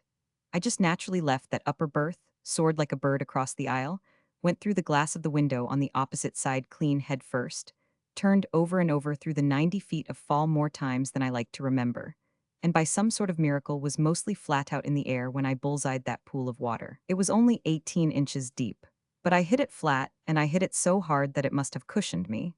I was the only survivor of my car. It struck 40 feet away from me, off to the side, and they took only the dead out of it. When they took me out of the pool, I wasn't dead by any means. And when the surgeons got done with me, There were the fingers gone from my hand, that scar down the side of my face. And, though you'd never guess it, I've been 3 ribs short of the regular compliment ever since. Oh, I had no complaint coming. Think of the others in that car, all dead. Unfortunately, I was riding on a pass and so could not sue the railroad company. But here I am, the only man who ever dived 90 feet into 18 inches of water and lived to tell the tale. Steward, if you don't mind replenishing my glass. Dag Daughtry complied, and in his excitement of interest, pulled off the top of another quart of beer for himself. Go on, sir, he murmured huskily, wiping his lips, and the treasure-hunting graft. I'm straight dying to hear, sir, I salute you. I may say, steward, the ancient mariner resumed, that I was born with a silver spoon that melted in my mouth and left me a proper prodigal son. Also, that I was born with a backbone of pride that would not melt. Not for a paltry railroad accident, but for things long before as well as after. My family let me die, and I let it live. That is the story. I let my family live. Furthermore, it was not my family's fault. I never whimpered. I never let on. I melted the last of my silver spoon, South Sea cotton, and it please you, cacao in Tonga, rubber and mahogany in Yucatan. And do you know at the end I slept in Bowery lodging houses and ate scrapple in East Side feeding dens, and on more than one occasion stood in the bread line at midnight and pondered whether or not I should faint before I fed. And you never squealed to your family, Dag Daughtry murmured admiringly in the pause. The ancient mariner straightened up his shoulders, threw his head back, then bowed it and repeated, No, I never squealed. I went into the poor house, or the county poor farm as they call it. I lived sordidly. I lived like a beast. For 6 months I lived like a beast, and then I saw my way out. I set about building the Wide Awake. I built her plank by plank, and copper fastened her, selected her masts and every timber of her, and personally signed on her full ship's complement fore and aft, and outfitted her amongst the Jews, and sailed with her to the South Seas, and the treasure buried a fathom under the sand. You see, he explained, all this I did in my mind, for all the time I was a hostage in the poor farm of broken men. The ancient mariner's face grew suddenly bleak and fierce, and his right hand flashed out to Daughtry's wrist, prisoning it in withered fingers of steel. It was a long, hard way to get out of the poor farm and finance, my miserable little, pitiful little adventure of the Wide Awake. Do you know that I worked in the poor farm laundry for 2 years, for $1.50 a week, with my one available hand, and what little I could do with the other, sorting dirty clothes and folding sheets and pillow slips, until I thought 1,000 times my poor old back would break in two, and until I knew 1,000,000 times the location in my chest of every fraction of an inch of my missing ribs. You are a young man yet. Daughtry grinned denial as he rubbed his grizzled mat of hair. You are a young man yet, steward, the ancient mariner insisted with a show of irritation. You have never been shut out from life. In the poor farm one is shut out from life. There is no respect, no, not for age alone, but for human life in the poor house. How shall I say it? One is not dead, nor is one alive. One is what once was alive and is in process of becoming dead. Lepers are treated that way. So are the insane, I know it. When I was young and on the sea, a brother lieutenant went mad. Sometimes he was violent, and we struggled with him, twisting his arms, bruising his flesh, tying him helpless while we sat and panted on him that he might not do harm to us, himself, or the ship. And he, who still lived, died to us. Don't you understand? He was no longer of us like us. He was something other, that is it, other. And so, in the poor farm, we who are yet unburied are other. You have heard me chatter about the hell of the longboat. That is a pleasant diversion in life compared with the poor farm. The food, the filth, the abuse, the bullying, the sheer animalness of it. For 2 years, I worked for $1.50 a week in the laundry, and imagine me, who had melted a silver spoon in my mouth. A sizable silver spoon, steward. Imagine me, my old sore bones, my old belly reminiscent of youth's delights, my old palate ticklish yet and not all withered of the deviltries of taste learned in younger days.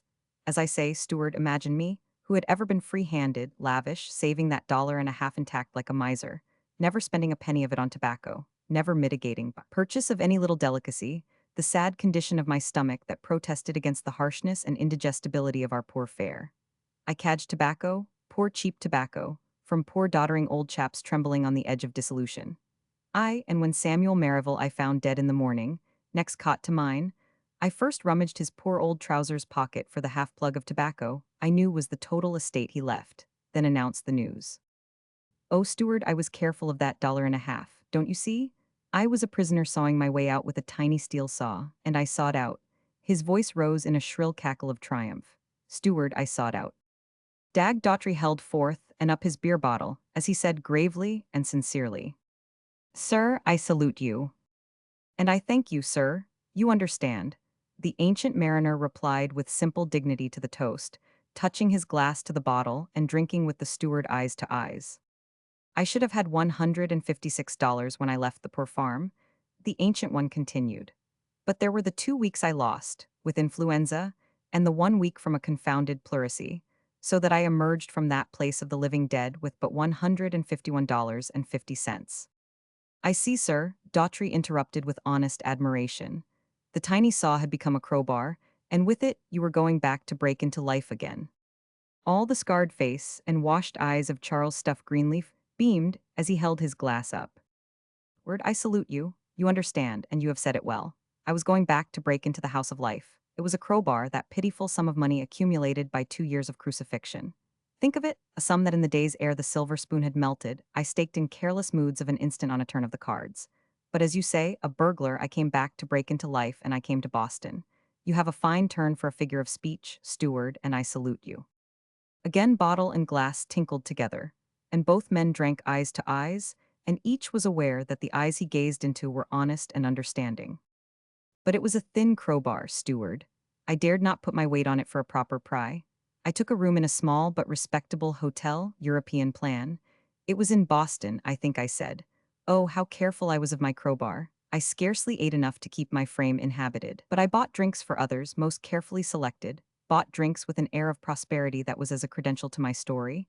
And in my cups, my apparent cups, steward, spun an old man's yarn of the wide awake, the longboat, the bearings unnameable, and the treasure under the sand. A fathom under the sand, that was literary, it was psychological. It smacked of the salt sea and daring rovers and the loot of the Spanish Main. You have noticed this nugget I wear on my watch chain, steward? I could not afford it at that time, but I talked golden instead, California gold, nuggets, oodles and oodles from the diggings of 49 and 50. That was literary, that was color. Later, after my first voyage out of Boston, I was financially able to buy a nugget. It was so much bait to which men rose like fishes, and like fishes they nibbled. These rings, also bait. You never see such rings now. After I got in funds, I purchased them too. Take this nugget, I am talking. I toy with it absently as I am telling of the great gold treasure we buried under the sand. Suddenly the nugget flashes fresh recollection into my mind. I speak of the longboat, of our thirst and hunger, and of the third officer, the fair lad with cheeks virgin of the razor, and that he it was who used it as a sinker when we strove to catch fish. But back in Boston, yarns and yarns, when seemingly I was gone in drink, I told my apparent cronies, men whom I despised, stupid dolts of creatures that they were. But the word spread until one day, a young man, a reporter, tried to interview me about the treasure and the wide awake. I was indignant, angry. Oh, softly, steward, softly. In my heart was great joy as I denied that young reporter, knowing that from my cronies he already had a sufficiency of the details. And the morning paper gave 2 whole columns and headlines to the tale. I began to have callers. I studied them out well. Many were for adventuring after the treasure who themselves had no money. I baffled and avoided them, and waited on, eating even less as my little capital dwindled away. And then he came, my gay young doctor of philosophy he was, for he was very wealthy. My heart sang when I saw him. But $28 remained to me. After it was gone, the poor house or death. I had already resolved upon death as my choice rather than go back to be of that dolorous company, the living dead of the poor farm. But I did not go back, nor did I die. The gay young doctor's blood ran warm at thought of the South Seas, and in his nostrils I distilled all the scents of the flower-drenched air of that far-off land, and in his eyes I builded him the fairy visions of the trade-wind clouds, the monsoon skies, the palm isles, and the coral seas. He was a gay, mad young dog, grandly careless of his largesse, fearless as a lion's whelp, lithe and beautiful as a leopard, and mad, a trifle mad of the deviltries and whimsies that tickled in that fine brain of his. Look you, steward. Before we sailed in the Gloucester fishing schooner, purchased by the doctor, and that was like a yacht and showed her heels to most yachts, he had me to his house to advise about personal equipment. We were overhauling in a gear room when suddenly he spoke. "I wonder how my lady will take my long absence. What say you? Shall she go along?" And I had not known that he had any wife or lady, and I looked my surprise and incredulity. "Just that you do not believe I shall take her on the cruise," he laughed, wickedly, madly, in my astonished face. "Come, you shall meet her." Straight to his bedroom and his bed he led me, and turning down the covers, showed there to me, asleep as she had slept for many 1,000 years, the mummy of a slender Egyptian maid. and she sailed with us on the long vain voyage to the South Seas and back again. And steward, on my honor, I grew quite fond of the dear maid myself. The ancient mariner gazed dreamily into his glass, and Dag Daughtry took advantage of the pause to ask, "But the young doctor, how did he take the failure to find the treasure?" The ancient mariner's face lighted with joy. "He called me a delectable old fraud, with his arm on my shoulder while he did it. Why, steward, I had come to love that young man like a splendid son. And with his arm on my shoulder, and I know there was more than mere kindness in it, he told me we had barely reached the River Plate when he discovered me. With laughter, and with more than one slap of his hand on my shoulder that was more caress than jollity, he pointed out the discrepancies in my tale, which I have since amended, steward, thanks to him, and amended well, and told me that the voyage had been a grand success, making him eternally my debtor. What could I do? I told him the truth. To him even did I tell my family name, and the shame I had saved it from by forswearing it. He put his arm on my shoulder, I tell you, and—" The ancient mariner ceased talking because of a huskiness in his throat, and a moisture from his eyes trickled down both cheeks. Dag Daughtry pledged him silently, and in the draught from his glass he recovered himself. He told me that I should come and live with him, and to his great lonely house he took me the very day we landed in Boston. Also, he told me he would make arrangements with his lawyers. The idea tickled his fancy. "I shall adopt you," he said. "I shall adopt you along with Isthar." Isthar was the little maid's name, the little mummy's name. Here was I back in life, steward, and legally to be adopted. But life is a fond betrayer. 18 hours afterward, in the morning, we found him dead in his bed, the little mummy maid beside him. Heart failure, the burst of some blood vessel in the brain, I never learned. I prayed and pleaded with them for the pair to be buried together. But they were a hard, cold, New England lot, his cousins and his aunts, and they presented Isthar to the museum, and me they gave a week to be quit of the house. I left in an hour, and they searched my small baggage before they would let me depart. I went to New York. It was the same game there, only that I had more money and could play it properly. It was the same in New Orleans and Galveston. I came to California. This is my 5th voyage. I had a hard time getting these 3 interested and spent all my little store of money before they signed the agreement. They were very mean. Advance any money to me? The very idea of it was preposterous. Though I bided my time, ran up a comfortable hotel bill, and at the very last, ordered my own generous assortment of liquors and cigars and charged the bill to the schooner. Such a to-do? All 3 of them raged and all but tore their hair. And mime. They said it could not be. I fell promptly sick. I told them they got on my nerves and made me sick. The more they raged, the sicker I got. Then they gave in. As promptly I grew better. And here we are, out of water and heading soon most likely for the Marquesas to fill our barrels. Then they will return and try for it again. You think so, sir? I shall remember even more important data, steward. The ancient mariner smiled. Without doubt they will return. Oh, I know them well. They are meager, narrow, grasping fools.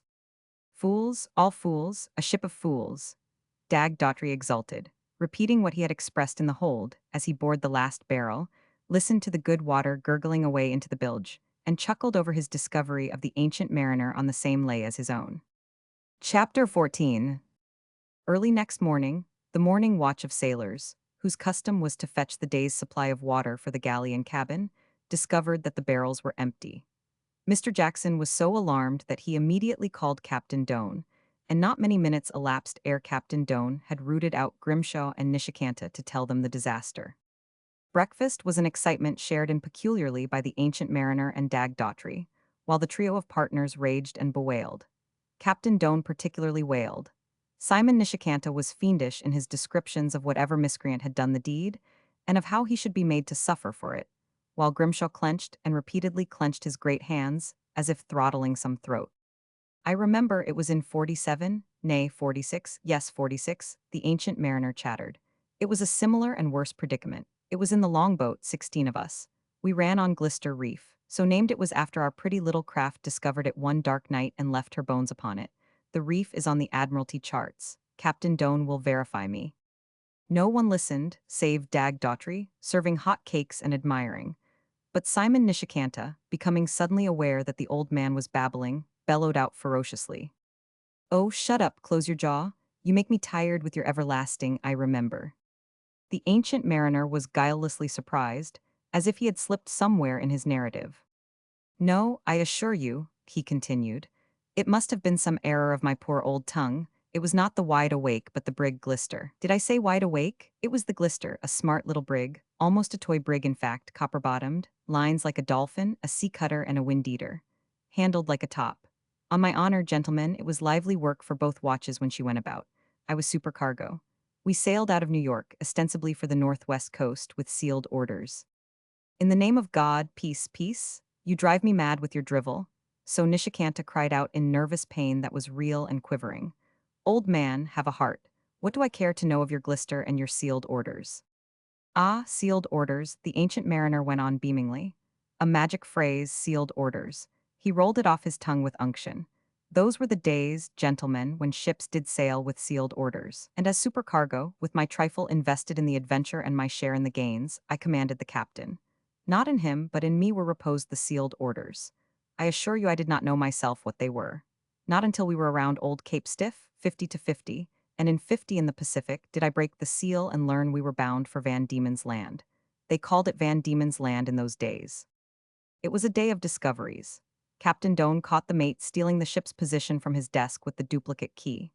There was a scene, but no more, for the Finn was too huge a man to invite personal encounter, and Captain Dome could only stigmatize his conduct to a running reiteration of yes, sir, and no, sir, and sorry, sir. Perhaps the most important discovery, although he did not know it at the time, was that of Dag Daughtry. It was after the course had been changed and all sail set, and after the ancient mariner had privily informed him that Taohi, in the Marquesas, was their objective, that Daughtry gaily proceeded to shave. But one trouble was on his mind. He was not quite sure, in such an out-of-the-way place as Taohi, that good beer could be procured. As he prepared to make the first stroke of the razor, most of his face white with lather, he noticed a dark patch of skin on his forehead just between the eyebrows and above. When he had finished shaving, he touched the dark patch, wondering how he had been sunburned in such a spot. But he did not know he had touched it in so far as there was any response of sensation. The dark place was numb. Curious, he thought, wiped his face and forgot all about it.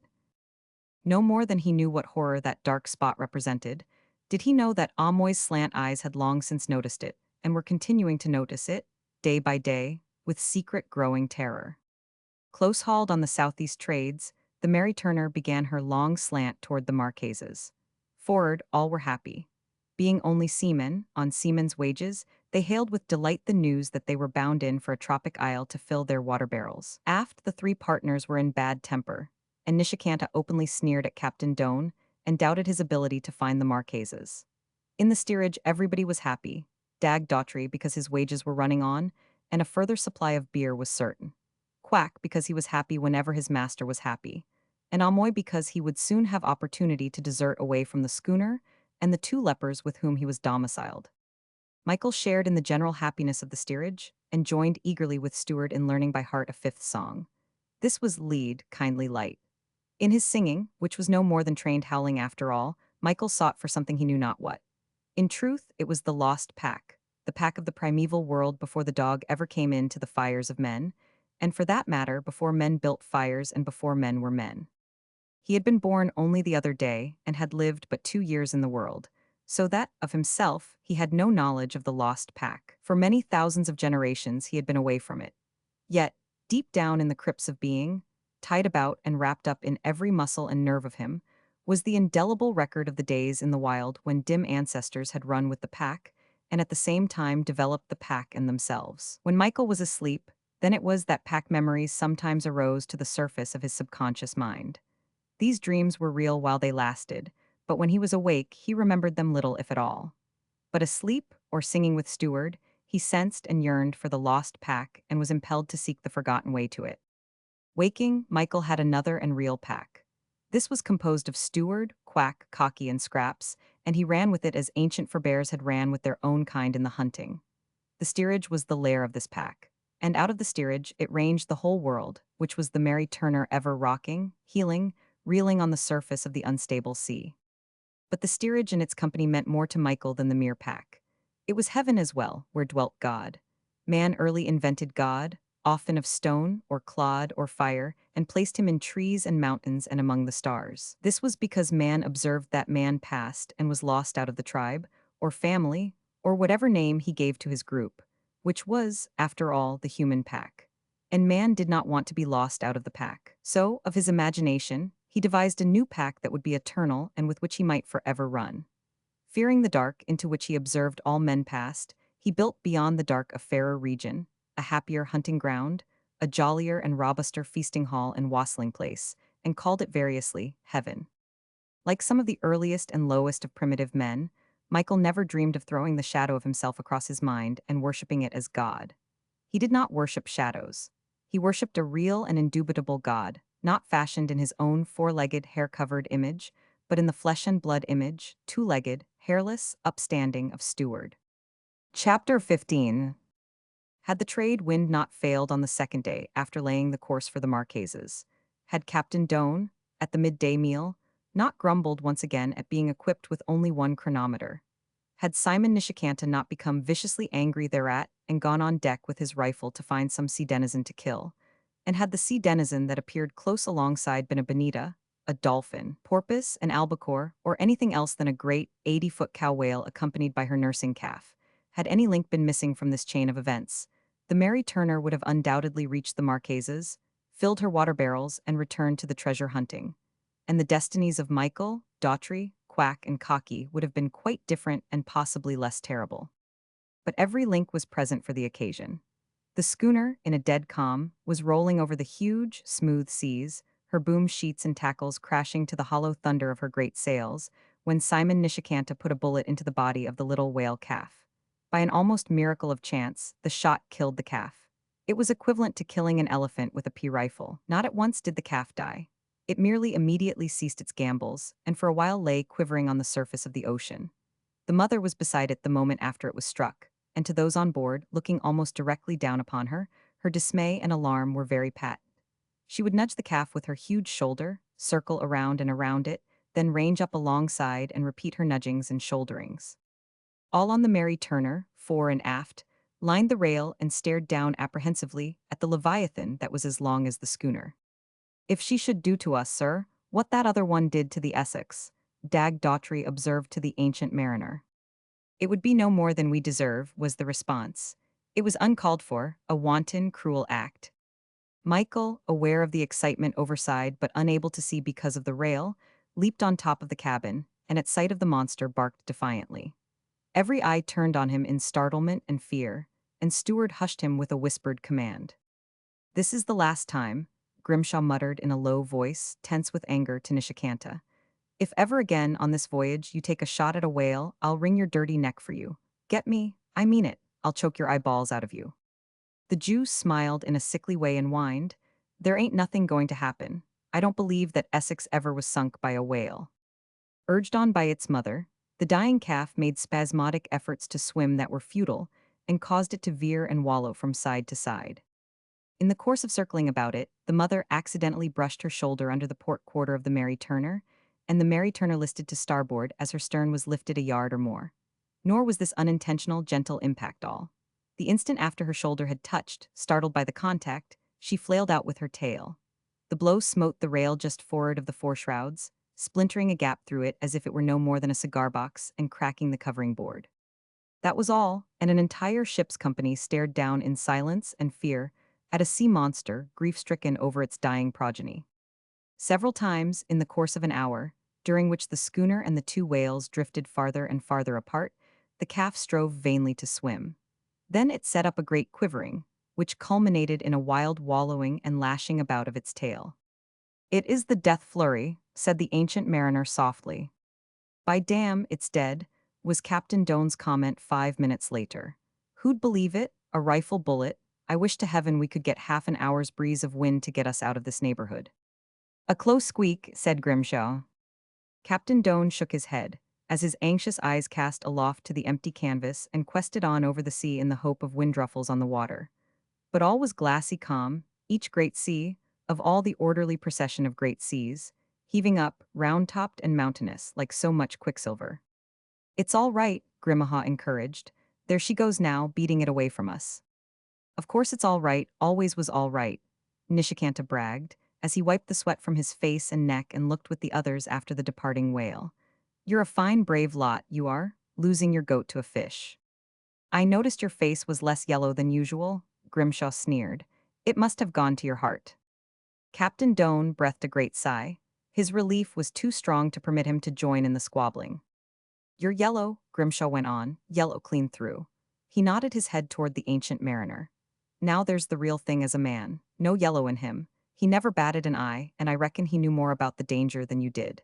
If I was to choose being wrecked on a desert island with him or you, I'd take him 1,000 times first, if. But a cry from the sailors interrupted him. Merciful God, Captain Doan breathed aloud.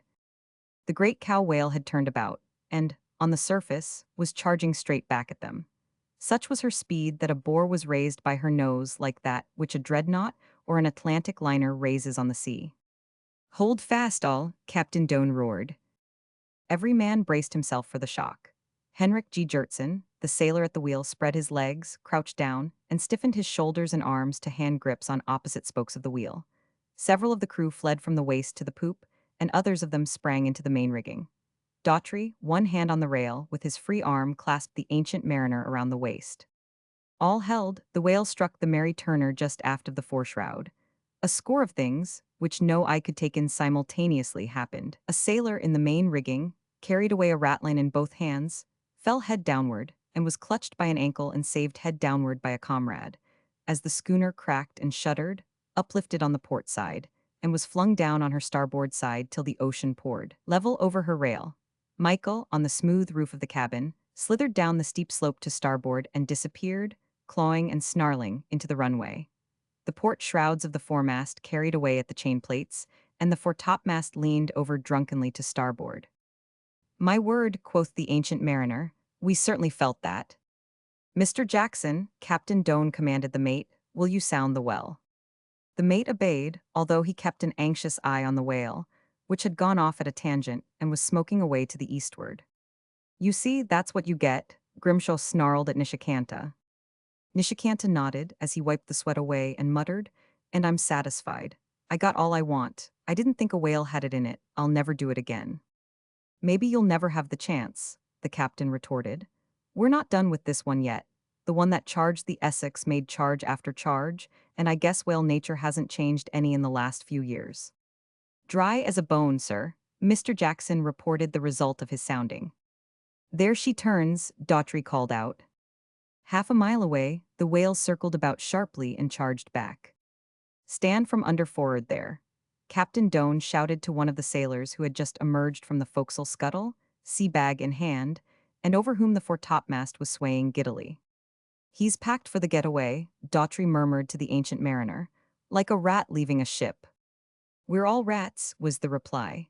I learned just that when I was a rat among the mangy rats of the poor farm.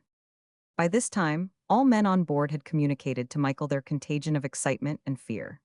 Back on top of the cabin so that he might see, he snarled at the cow whale when the men seized fresh grips against the impending shock, and when he saw her close at hand and oncoming. The Mary Turner was struck aft of the mizzen shrouds. As she was hurled down to starboard, whither Michael was ignominiously flung, the crack of shattered timbers was plainly heard. Henrik G. Jertson, at the wheel, clutching the wheel with all his strength, was spun through the air as the wheel was spun by the fling of the rudder. He fetched up against Captain Doan, whose grip had been torn loose from the rail. Both men crumpled down on deck with the wind knocked out of them. Nishikanta leaned, cursing against the side of the cabin, the nails of both hands torn off at the quick by the breaking of his grip on the rail. While Daughtry was passing a turn of rope around the ancient mariner, and the mizzen rigging and giving the turn to him to hold, Captain Doan crawled gasping to the rail and dragged himself erect. That fetched her, he whispered huskily to the mate, hand pressed to his side to control his pain. Sound the well again and keep on sounding. More of the sailors took advantage of the interval to rush forward under the toppling foretopmast, dive into the forecastle, and hastily pack their sea bags.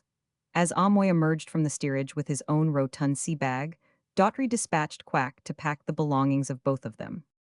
Dry as a bone, sir, came the mate's report.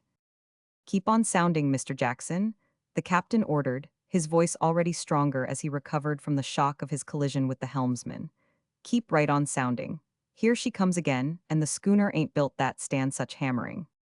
By this time, Daughtry had Michael tucked under one arm, his free arm ready to anticipate the next crash by swinging on to the rigging.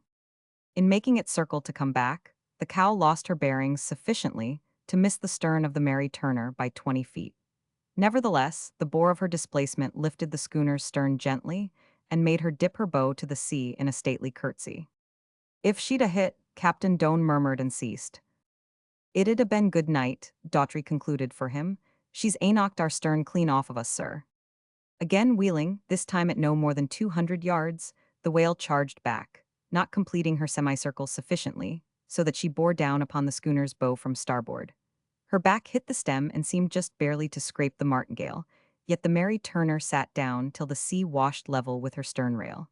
Nor was this all. Martingale, bobstays, and all parted, as well as all starboard stays to the bowsprit, so that the bowsprit swung out to port at right angles and uplifted to the drag of the remaining topmast stays. The topmast anticked high in the air for a space, then crashed down to deck, permitting the bowsprit to dip into the sea, go clear with the butt of it of the forecastle head, and drag alongside. "Shut up that dog," Nishikanta ordered Daughtry savagery, "if you don't."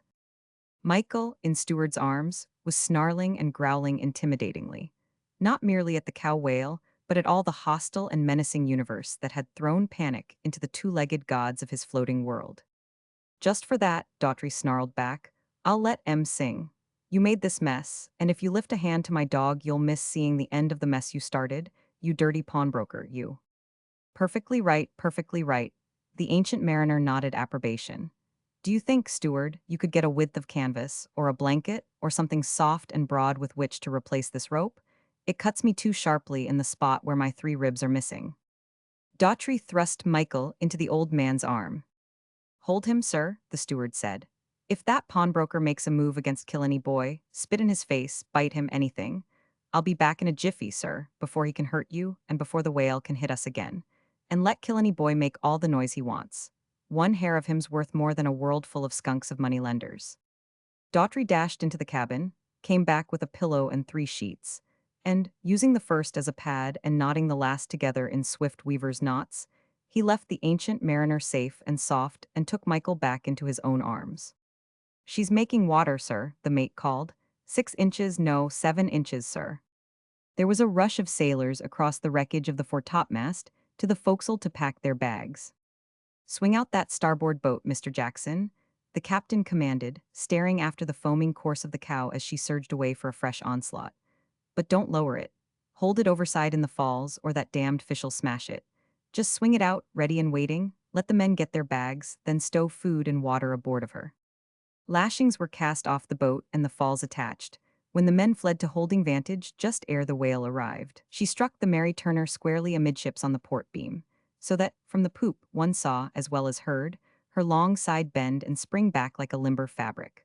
The starboard rail buried under the sea as the schooner heeled to the blow, and, as she righted with a violent lurch, the water swashed across the deck to the knees of the sailors about the boat and spouted out of the port scuppers. "Heave away," Captain Doan ordered from the poop. "Up with her, swing her out, hold your turns, make fast." The boat was outboard, its gunwale resting against the Mary Turner's rail. 10 inches, sir, and making fast," was the mate's information as he gauged the sounding rod. "I'm going after my tools," Captain Doan announced as he started for the cabin. Half into the scuttle, he paused to add with a sneer for Nishikanta's benefit, "and for my 1 chronometer." "1.5 foot and making," the mate shouted aft to him. "We'd better do some packing ourselves," Grimshaw, following on the captain, said to Nishikanta. "Steward," Nishikanta said, "go below and pack my bedding, I'll take care of the rest." "Mr. Nishikanta, you can go to hell, sir, and all the rest as well," was Daughtry's quiet response, although in the same breath he was saying, respectfully and assuringly to the ancient mariner, "You hold Killenny, sir, I'll take care of your dunnage. Is there anything special you want to save, sir?" Jackson joined the 4 men below, and as the 5 of them, in haste and trepidation, packed articles of worth and comfort, the Mary Turner was struck again. Caught below without warning, all were flung fiercely to port, and from Simon Nishikanta's room came wailing curses of announcement of the hurt to his ribs against his bunk rail. But this was drowned by a prodigious smashing and crashing on deck. "Kindling wood, there won't be anything else left of her," Captain Doan commented in the ensuing calm, as he crept gingerly up the companionway with his chronometer cuddled on an even keel to his breast. Placing it in the custody of a sailor, he returned below and was helped up with his sea chest by the steward. In turn, He helped the steward up with the ancient mariner's sea chest. Next, aided by anxious sailors, he and Daughtry dropped into the lazarette through the cabin floor and began breaking out and passing up a stream of supplies. Cases of salmon and beef, of marmalade and biscuit, of butter and preserved milk, and of all sorts of the tinned, desiccated, evaporated, and condensed stuff that of modern times goes down to the sea in ships for the nourishment of men. Daughtry and the captain emerged last from the cabin, and both stared upward for a moment at the gaps in the slender, skyscraping top hamper, where only minutes before, the main and mizzen topmasts had been. A second moment they devoted to the wreckage of the same on deck, the mizzen topmast, thrust through the spanker and supported vertically by the stout canvas, thrashing back and forth with each thrash of the sail, the main topmast squarely across the ruined companionway to the steerage. While the mother whale, expressing her bereavement in terms of violence and destruction, was withdrawing the necessary distance for another charge, all hands of the Mary Turner gathered about the starboard boat swung outboard ready for lowering.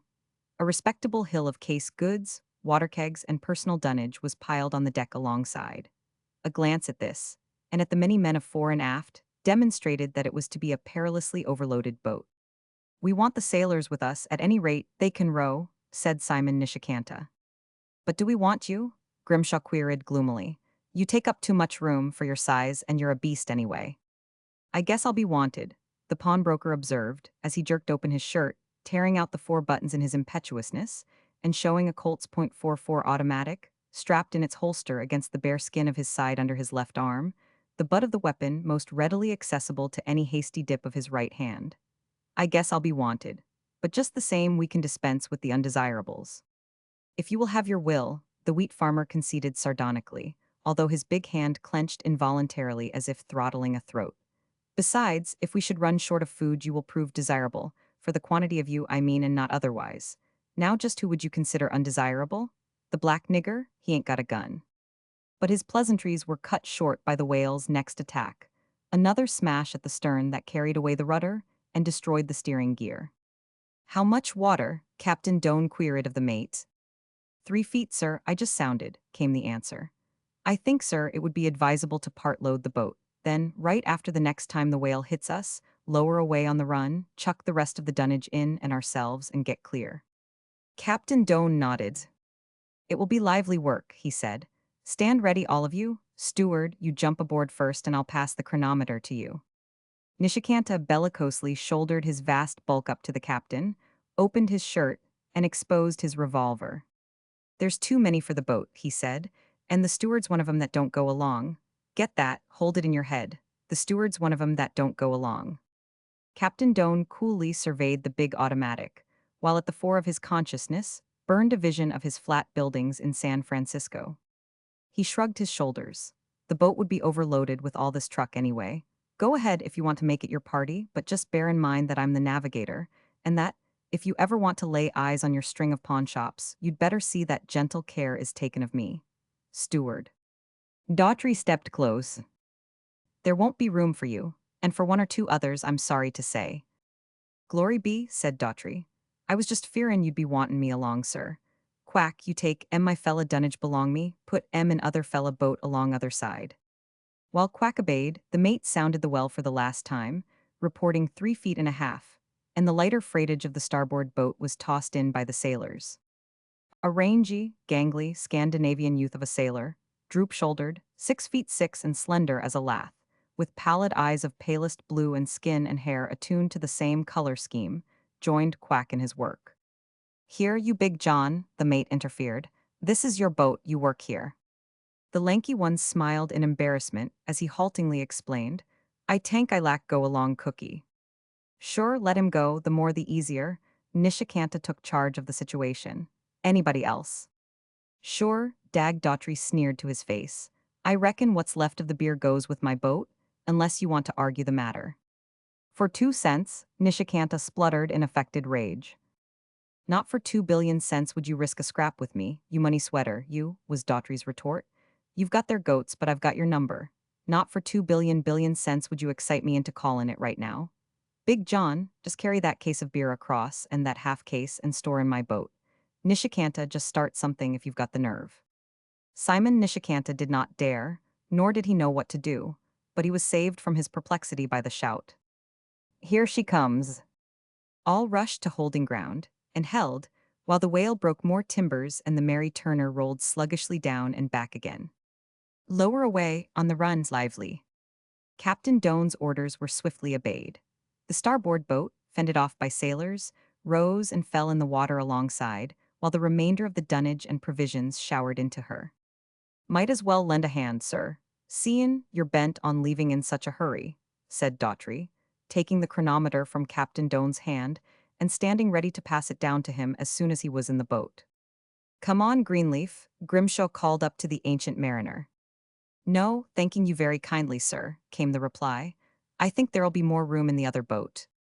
"We want the cook," Nishikanta cried out from the stern sheets. "Come on, you yellow monkey, jump in." Little old shriveled Amoy debated. He visibly thought, although none knew the intrinsicness of his thinking as he stared at the gun of the fat pawnbroker and at the leprosy of Quack and Daughtry, and weighed the one against the other and tossed the light and heavy loads of the two boats into the balance. "Me go other boat," said Amoy, starting to drag his bag away across the deck. "Cast off," Captain Doan commanded.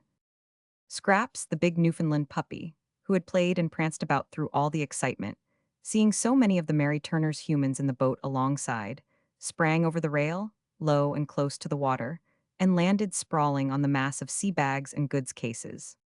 The boot rocked, and Nishikanta, his automatic in his hand, cried out, "Back with him, throw him on board." The sailors obeyed, and the astounded Scraps, after a brief flight through the air, found himself arriving on his back on the Mary Turner's deck. At any rate, he took it for no more than a rough joke, and rolled about ecstatically, squirming vermicularly, in anticipation of what new delights of play were to be visited upon him. He reached out with an enticing growl of good fellowship for Michael, who was now free on deck, and received in return a forbidding and crusty snarl. "Guess we'll have to add him to our collection, eh, sir?" Daughtry observed, sparing a moment to pat reassurance on the big puppy's head, and being rewarded with a caressing lick on his hand from the puppy's blissful tongue. No first-class ship's steward can exist without possessing a more than average measure of executive ability. Dag Daughtry was a first-class ship's steward, placing the ancient mariner in a nook of safety, and setting Big John to unlashing the remaining boat and hooking on the falls. He sent Quack into the hold to fill kegs of water from the scant remnant of supply, and Amoy to clear out the food in the galley. The starboard boat, cluttered with men, provisions, and property, and being rapidly rowed away from the danger center, which was the Mary Turner, was scarcely 100 yards away, when the whale, missing the schooner clean, turned at full speed and close range, churning the water and all but collided with the boat. So near did she come that the rowers on the side next to her pulled in their oars. The surge she raised heeled the loaded boat gunwale under, so that a degree of water was shipped ere it righted. Nishikanta, automatic still in hand, standing up in the stern sheets by the comfortable seat he had selected for himself, was staggered by the lurch of the boat. In his instinctive, spasmodic effort to maintain balance, he relaxed his clutch on the pistol, which fell into the sea. "Ha," Daughtry girded. "What price, Nishikanta? I got his number and he's lost you fellows' goats. He's your meat now. Easy meat, I should say, and when it comes to the eating, eat him first. Sure, he's a skunk and will taste like one, but many's the honest man that's eaten skunk and pulled through a tight place. But you'd better soak I am all night in salt water first." Grimshaw, whose seat in the stern sheets was none of the best, grasped the situation simultaneously with Daughtry, and with a quick upstanding and hooking outreach of hand, caught the fat pawnbroker around the back of the neck, and with anything but gentle suasion jerked him half into the air and flung him face downward on the bottom boards. "Holla," said Daughtry across the 100 yards of ocean. Next, and without hurry, Grimshaw took the more comfortable seat for himself. "Want to come along?" he called to Daughtry. "No, thank you, sir," was the latter's reply. "There's too many of us, and we'll make out better in the other boat." With some bailing, and with others bending to the oars, the boat rowed frantically away, while Daughtry took Amoy with him down into the lazarette beneath the cabin floor and broke out and passed up more provisions. It was when he was thus below that the cow grazed the schooner just forward of amidships on the port side, lashed out with her mighty tail as she sounded, and ripped clean away the chain plates and rail of the mizzen shrouds. In the next roll of the huge, glassy sea, the mizzenmast fell overside. "My word, some whale," Daughtry said to Amoy, as they emerged from the cabin companionway and gazed at this latest wreckage.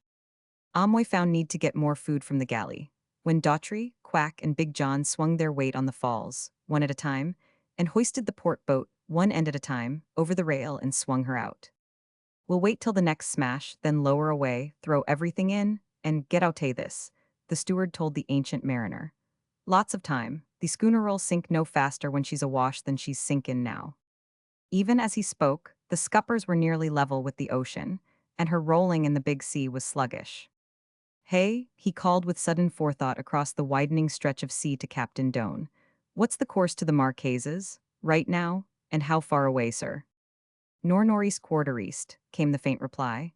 We'll fetch Nukahiva, about 200 miles, haul on the southeast trade with a good full and you'll make it. Thank you, sir, was the steward's acknowledgement, ere he ran aft, disrupted the binnacle, and carried the steering compass back to the boat. Almost from the whale's delay in renewing her charging, did they think she had given over. And while they waited and watched her rolling on the sea an eighth of a mile away, the Mary Turner steadily sank.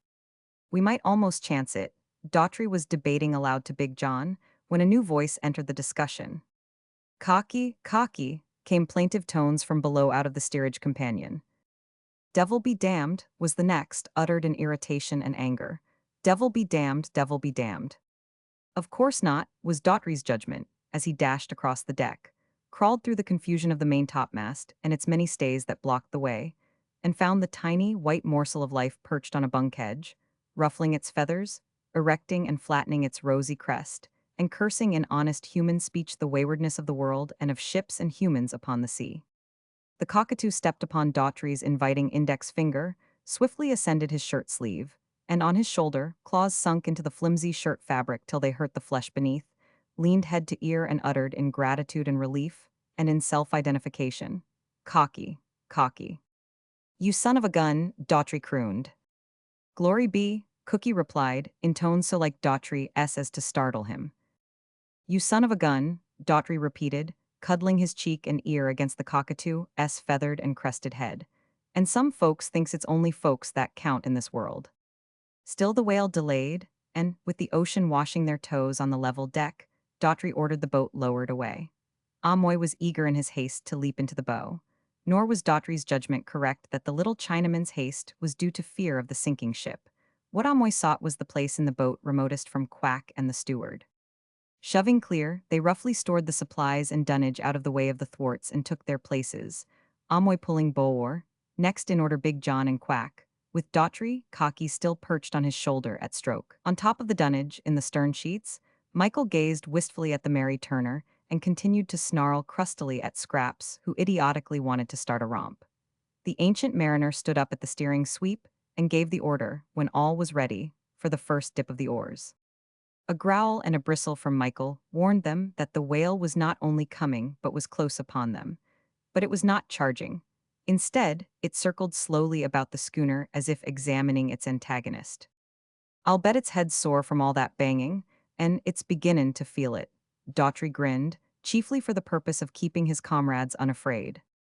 Barely had they rowed a dozen strokes, when an exclamation from Big John led them to follow his gaze to the schooner's forecastle head, where the forecastle cat flashed across in pursuit of a big rat.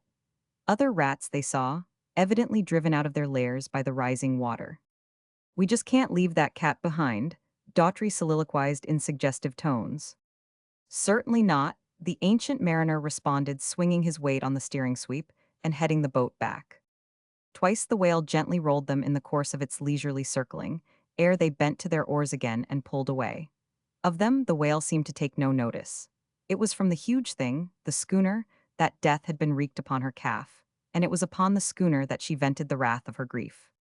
Even as they pulled away, the whale turned and headed across the ocean. At a half-mile distance, she curved about and charged back. "With all that water in her, the schooner'll have a real kickback in her when she's hit," Daughtry said. "Lordy me, rest on your oars and watch." Delivered squarely amidships, it was the hardest blow the Mary Turner had received. Stays and splinters of rail flew in the air as she rolled so far over as to expose half her copper wet glistening in the sun.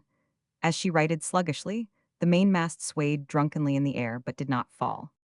"A knockout," Daughtry cried, at sight of the whale flurrying the water with aimless, gigantic splashings. "It must a-smashed both of 'em." "Schooner he finished close up altogether," Quack observed, as the Mary Turner's rail disappeared. Swiftly she sank, and no more than a matter of moments was it when the stump of her mainmast was gone. Remained only the whale, floating and floundering on the surface of the sea. It's nothing to brag about, Daughtry delivered himself of the Mary Turner's epitaph. Nobody'd believe us. A stout little craft like that sunk, deliberately sunk by an old cow whale? No, sir. I never believed that old moss back in Honolulu when he claimed he was a survivor of the sink-in of the Essex, and no more will anybody believe me. The pretty schooner, the pretty clever craft, mourned the ancient mariner. Never were there more dainty and lovable topmasts on a three-masted schooner, and never was there a three-masted schooner that worked like the witch she was to windward. Dag Daughtry, who had kept always footloose and never married, surveyed the boatload of his responsibilities to which he was anchored. Quack, the black Papuan monstrosity whom he had saved from the bellies of his fellows.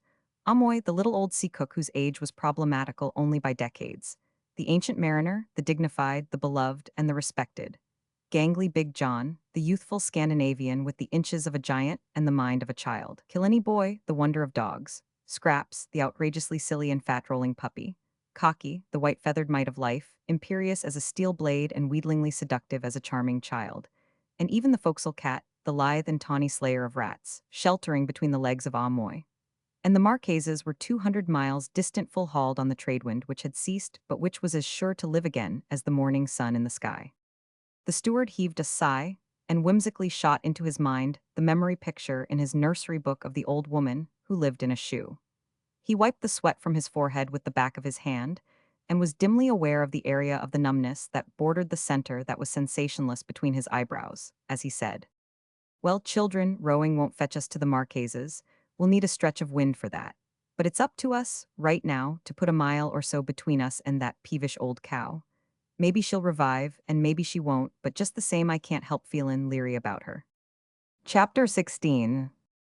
2 days later, as the steamer Mariposa plied her customary route between Tahiti and San Francisco, the passengers ceased playing deck quoits, abandoned their card games in the smoker, their novels and deck chairs, and crowded the rail to stare at the small boat that skimmed to them across the sea before a light following breeze. When Big John, aided by Amoy and Quack, lowered the sail and unstepped the mast, titters and laughter arose from the passengers. It was contrary to all their preconceptions of mid-ocean rescue, of shipwrecked mariners from the open boat. It caught their fancy that this boat was the Ark. What of its freightage of bedding, dry goods boxes, beer cases, a cat, 2 dogs, a white cockatoo, a Chinaman, a kinky-headed black, a gangly pallid-haired giant, a grizzled Dag Daughtry, and an ancient mariner who looked every inch the part. Him a facetious, vacationing architect's clerk dubbed Noah, and so greeted him. "I say, Noah," he called, "some flood, eh? Located Ararat yet? Catch any fish?" bawled another youngster down over the rail. "Gracious, look at the beer. Good English beer, put me down for a case." Never was a more popular wrecked crew, more merrily rescued at sea. The young blades would have it that none other than old Noah himself had come on board with the remnants of the lost tribes, and to elderly female passengers spun hair-raising accounts of the sinking of an entire tropic island by volcanic and earthquake action. "I'm a steward," Dag Daughtry told the Mariposa's captain, "and I'll be glad and grateful to berth along with your stewards in the glory hole. Big John there's a sailorman, and the fox'll do him. The chink is a ship's cook, and the nigger belongs to me. But Mr. Greenleaf, sir, is a gentleman, and the best of cabin fare and staterooms''ll be none too good for him, sir." And when the news went around that these were part of the survivors of the three-masted schooner, Mary Turner, smashed into kindling wood and sunk by a whale, the elderly females no more believed than had they the yarn of the sunken island. "Captain Hayward," one of them demanded of the steamer's skipper, "could a whale sink the Mariposa?" "She has never been so sunk," was his reply. "I knew it," she declared emphatically. "It's not the way of ships to go around being sunk by whales, is it, Captain?" "No, madam, I assure you it is not," was his response. Nevertheless, all the 5 men insist upon it. "Sailors are notorious for their unveracity, are they not?" The lady voiced her flat conclusion in the form of a tentative query. "Worst liars I ever saw, madam. Do you know, after 40 years at sea, I couldn't believe myself under oath." 9 days later, the Mariposa threaded the Golden Gate and docked at San Francisco. Humorous half-columns in the local papers, written in the customary silly way by unlicked cub reporters just out of grammar school, tickled the fancy of San Francisco for a fleeting moment, in that the steamship Mariposa had rescued some sea waifs possessed of a cock and bull story that not even the reporters believed. Thus, silly reportorial unveracity usually proves extraordinary truth a liar. It is the way of cub reporters, city newspapers, and flat floor populations, which get their thrills from moving pictures, and for which the real world and all its spaciousness does not exist. Sunk by a whale? Demanded the average flat floor person. Nonsense, that's all, just plain rotten nonsense. Now, in the adventures of a leaner, which is some film, believe me, I'll tell you what I saw happen. So Daughtry and his crew went ashore into Frisco town heralded and unsung. The second following morning's lucubrations of the sea reporters being varied disportations upon the attack on an Italian crab fisherman by an enormous jellyfish. Big John promptly sank out of sight in a sailor's boarding house, and within the week joined the sailors' union and shipped on a steam schooner to load redwood ties at Bandon, Oregon. Amoy got no farther ashore than the detention sheds of the Federal Immigration Board, whence he was deported to China on the next Pacific Mail steamer. The Mary Turner's cat was adopted by the sailors' forecastle of the Mariposa, and on the Mariposa sailed away on the back trip to Tahiti. Scraps was taken ashore by a quartermaster and left in the bosom of his family. And ashore went Dag Daughtry with his small savings to rent 2 cheap rooms for himself and his remaining responsibilities, namely, Charles Stuff Greenleaf, Quack, Michael, and not least Cocky. But not for long did he permit the ancient mariner to live with him. It's not playing the game, sir, he told him. What we need is capital. We've got to interest capital, and you've got to do the interesting. Now this very day you've got to buy a couple of suitcases, hire a taxicab, go sailing up to the front door of the Bronx Hotel like good pay and be damned. She's a real stylish hotel, but reasonable if you want to make it so. A little room, an inside room, European plan, of course, and then you can economize by eating out. But, steward, I have no money, the ancient mariner protested. That's all right, sir, I'll back you for all I can. But my dear man, you know I'm an old imposter. I can't stick you up like the others. You? Why, you're a friend, don't you see? Sure I do, and I thank you for saying it, sir. And that's why I'm with you. And when you've nailed another crowd of treasure hunters and got the ship ready, you'll just ship me along as steward with Quack and Killany Boy and the rest of our family. You've adopted me now, and I'm your grown-up son, and you've got to listen to me. The Bronx is the hotel for you, fine sound and name, ain't it? That's atmosphere. Folk'll listen half to you and more to your hotel. I tell you, you leaning back in a big leather chair talkin' treasure with a 2-bit cigar in your mouth and a 20-cent drink beside you, why that's like treasure. They just got to believe. And if you'll come along now, sir, we'll trot out and buy them suitcases. Right bravely, the ancient mariner drove to the Bronx in a taxi, registered his Charles Stuff Greenleaf in an old-fashioned hand, and took up anew the activities which for years had kept him free of the poor farm. No less bravely did Dag Daughtry set out to seek work. This was most necessary, because he was a man of expensive luxuries. His family of Quack, Michael, and Cocky required food and shelter. More costly than that was maintenance of the ancient mariner in the high-class hotel, and in addition was his 6-quart thirst. But it was a time of industrial depression. The unemployed problem was bulking bigger than usual to the citizens of San Francisco. And, as regarded steamships and sailing vessels, there were 3 stewards for every steward's position. Nothing steady could Daughtry procure, while his occasional odd jobs did not balance his various running expenses. Even did he do pick and shovel work for the municipality for 3 days, when he had to give way, according to the impartial procedure, to another needy one whom 3 days' work would keep afloat a little longer. Daughtry would have put Quack to work, except that Quack was impossible. The black, who had only seen Sydney from steamers' decks, had never been in a city in his life. All he knew of the world was steamers, far outlying South Sea Isles, and his own island of King William in Melanesia. So Quack remained in the 2 rooms, cooking and housekeeping for his master and caring for Michael and Cocky. All of which was prison for Michael, who had been used to the run of ships, of coral beaches and plantations. But in the evenings, sometimes accompanied a few steps in the rear by Quack, Michael strolled out with Steward. The multiplicity of man-gods on the teeming sidewalks became a real bore to Michael, so that man-gods, in general, underwent a sharp depreciation. But Steward, the particular god of his fealty and worship, appreciated. Amongst so many gods, Michael felt bewildered, while Steward's Abrahamic bosom became more than ever the one sure haven where harshness and danger never troubled. Mind your step is the last word and warning of 20th century city life. Michael was not slow to learn it, as he conserved his own feet among the countless thousands of leather-shod feet of men, ever hurrying, always unregarding of the existence and right-of-way of a lowly, four-legged Irish terrier.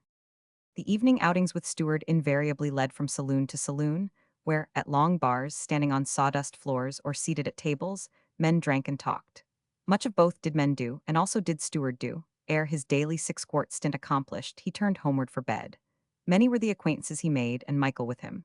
Coasting seamen and bay sailors they mostly were, although there were many longshoremen and waterfront workmen among them. From one of these, a scow schooner captain who plied up and down the bay, and the San Joaquin and Sacramento rivers, Daughtry had the promise of being engaged as cook and sailor on the schooner Howard. 80 tons of freight, including deckload, she carried, and in all democracy Captain Jorgensen, the cook, and the two other sailors, loaded and unloaded her at all hours, and sailed her night and day on all times and tides, one man steering while three slept and recuperated.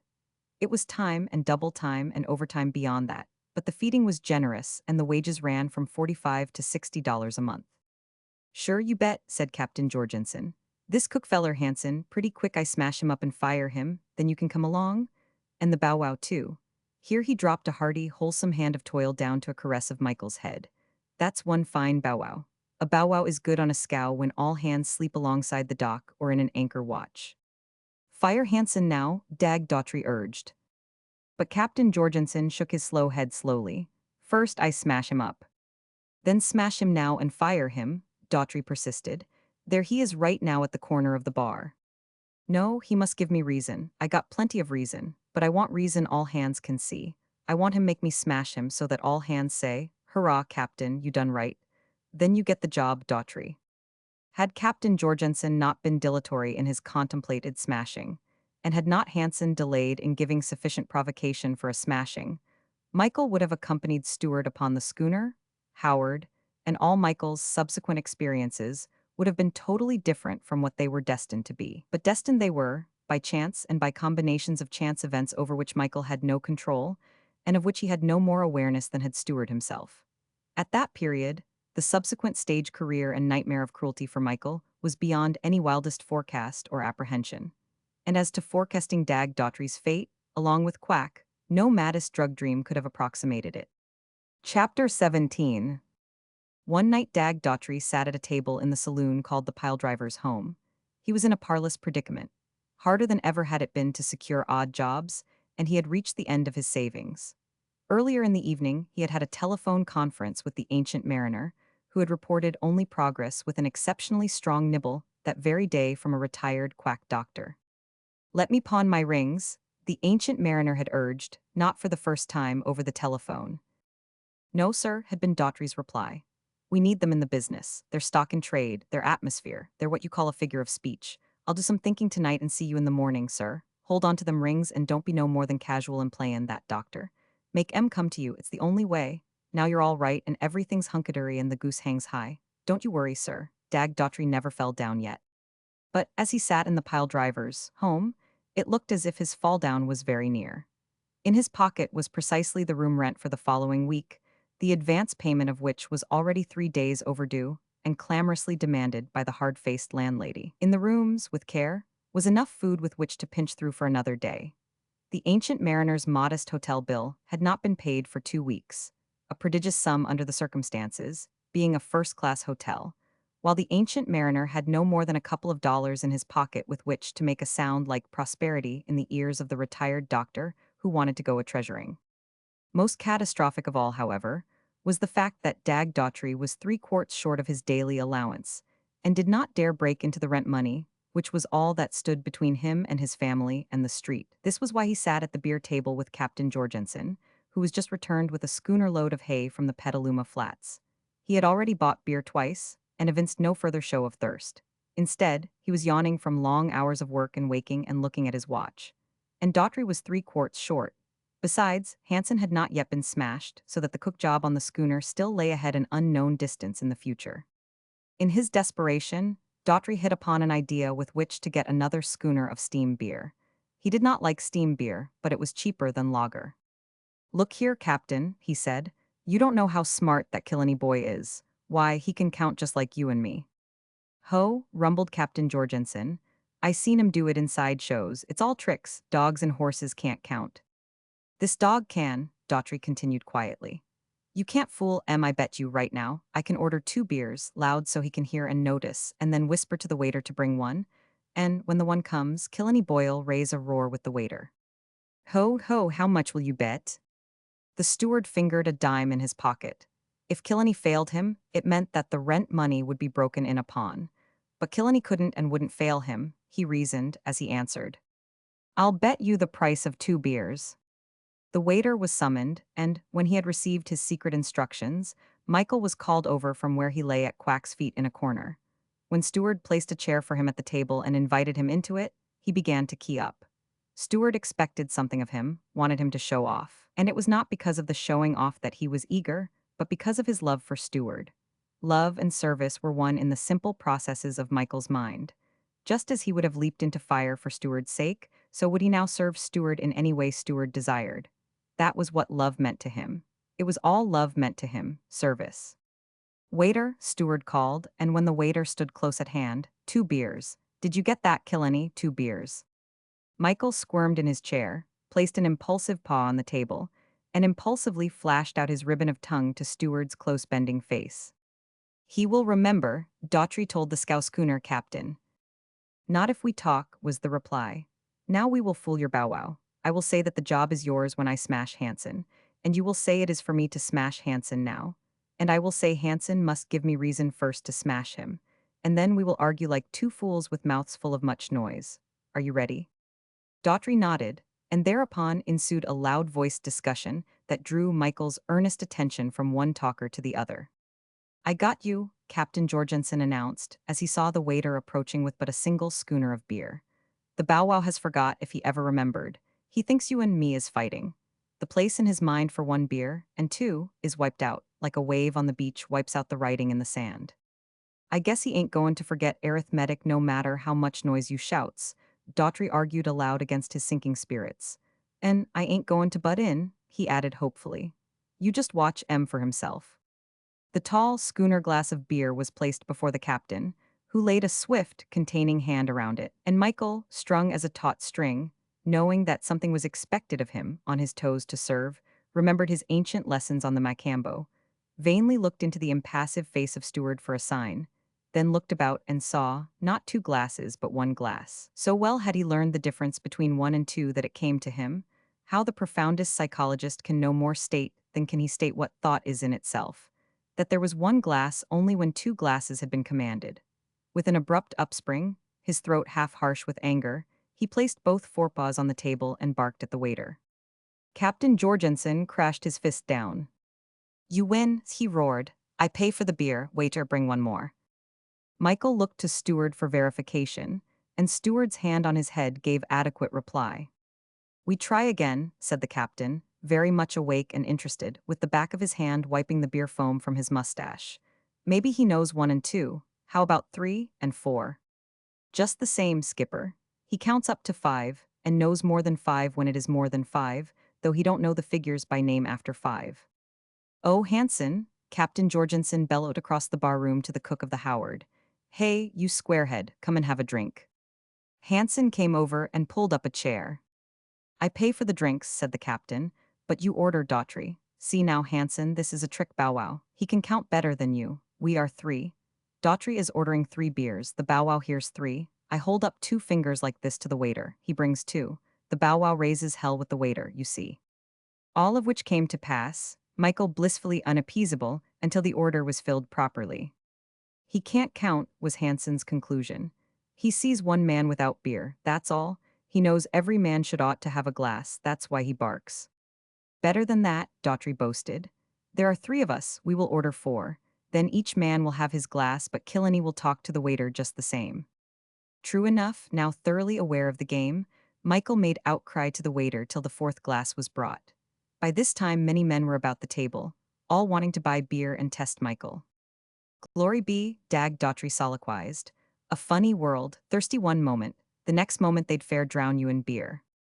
Several even wanted to buy Michael, offering ridiculous sums like $15 and $20. I tell you what, Captain Jorgensen muttered to Daughtry, whom he had drawn away into a corner. You give me that bow wow, and I'll smash Hansen right now, and you got the job right away, come to work in the morning. Into another corner, the proprietor of the pile drivers home drew Daughtry to whisper to him. You stick around here every night with that dog of yourn. It makes trade. I'll give you free beer anytime and 50 cents cash money a night. It was this proposition that started the big idea in Daughtry's mind. As he told Michael, back in the room, while Quack was unlacing his shoes. It's this way, Killenny. If you're worth 50 cents a night and free beer to that saloon keeper, then you're worth that to me? And more, my son, more. Cause he's lookin' for a profit. That's why he sells beer instead of buyin' it. And, Killenny, you won't mind workin' for me, I know. We need the money. There's Quack and Mr. Greenleaf and Cocky, not even mentioning you and me, and we eat an awful lot. And room rent's hard to get, and jobs is harder. What do you say, son, tomorrow night you and me hustle around and see how much coin we can gather? And Michael, seated on Steward's knees, eyes to eyes and nose to nose, his jowls held in Steward's hands wriggled and squirmed with delight, flipping out his tongue and bobbing his tail in the air. Whatever it was good, for it was Steward who spoke. Chapter 18. The grizzled ship, S. Steward, and the rough-coated Irish Terrier quickly became conspicuous figures in the nightlife of the Barbary coast of San Francisco. Daughtry elaborated on the counting trick by bringing Cocky along. Thus, when a waiter did not fetch the right number of glasses, Michael would remain quite still until Cocky, at a privy signal from Steward, standing on one leg, with the free claw would clutch Michael's neck and apparently talk into Michael's ear. Whereupon Michael would look about the glasses on the table and begin his usual expostulation with the waiter. But it was when Daughtry and Michael first sang Roll Me Down to Rio together that the 10 strike was made. It occurred in a sailors' dance hall on Pacific Street, and all dancing stopped while the sailors clamored for more of the singing dog. Nor did the place lose money, for no one left, and the crowd increased to standing room as Michael went through his repertoire of God Save the King, Sweet By and By, Lead Kindly Light, Home, Sweet Home, and Shenandoah. It meant more than free beer to Daughtry, for, when he started to leave, the proprietor of the place thrust $3 silver into his hand and begged him to come around with the dog next night. For that, Daughtry demanded, looking at the money as if it were contemptible. Hastily, the proprietor added $2 more, and Daughtry promised.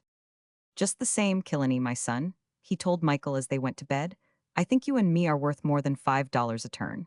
Why, the like of you has never been seen before. A real singing dog that can carry most any air with me, and that can carry half a dozen by himself.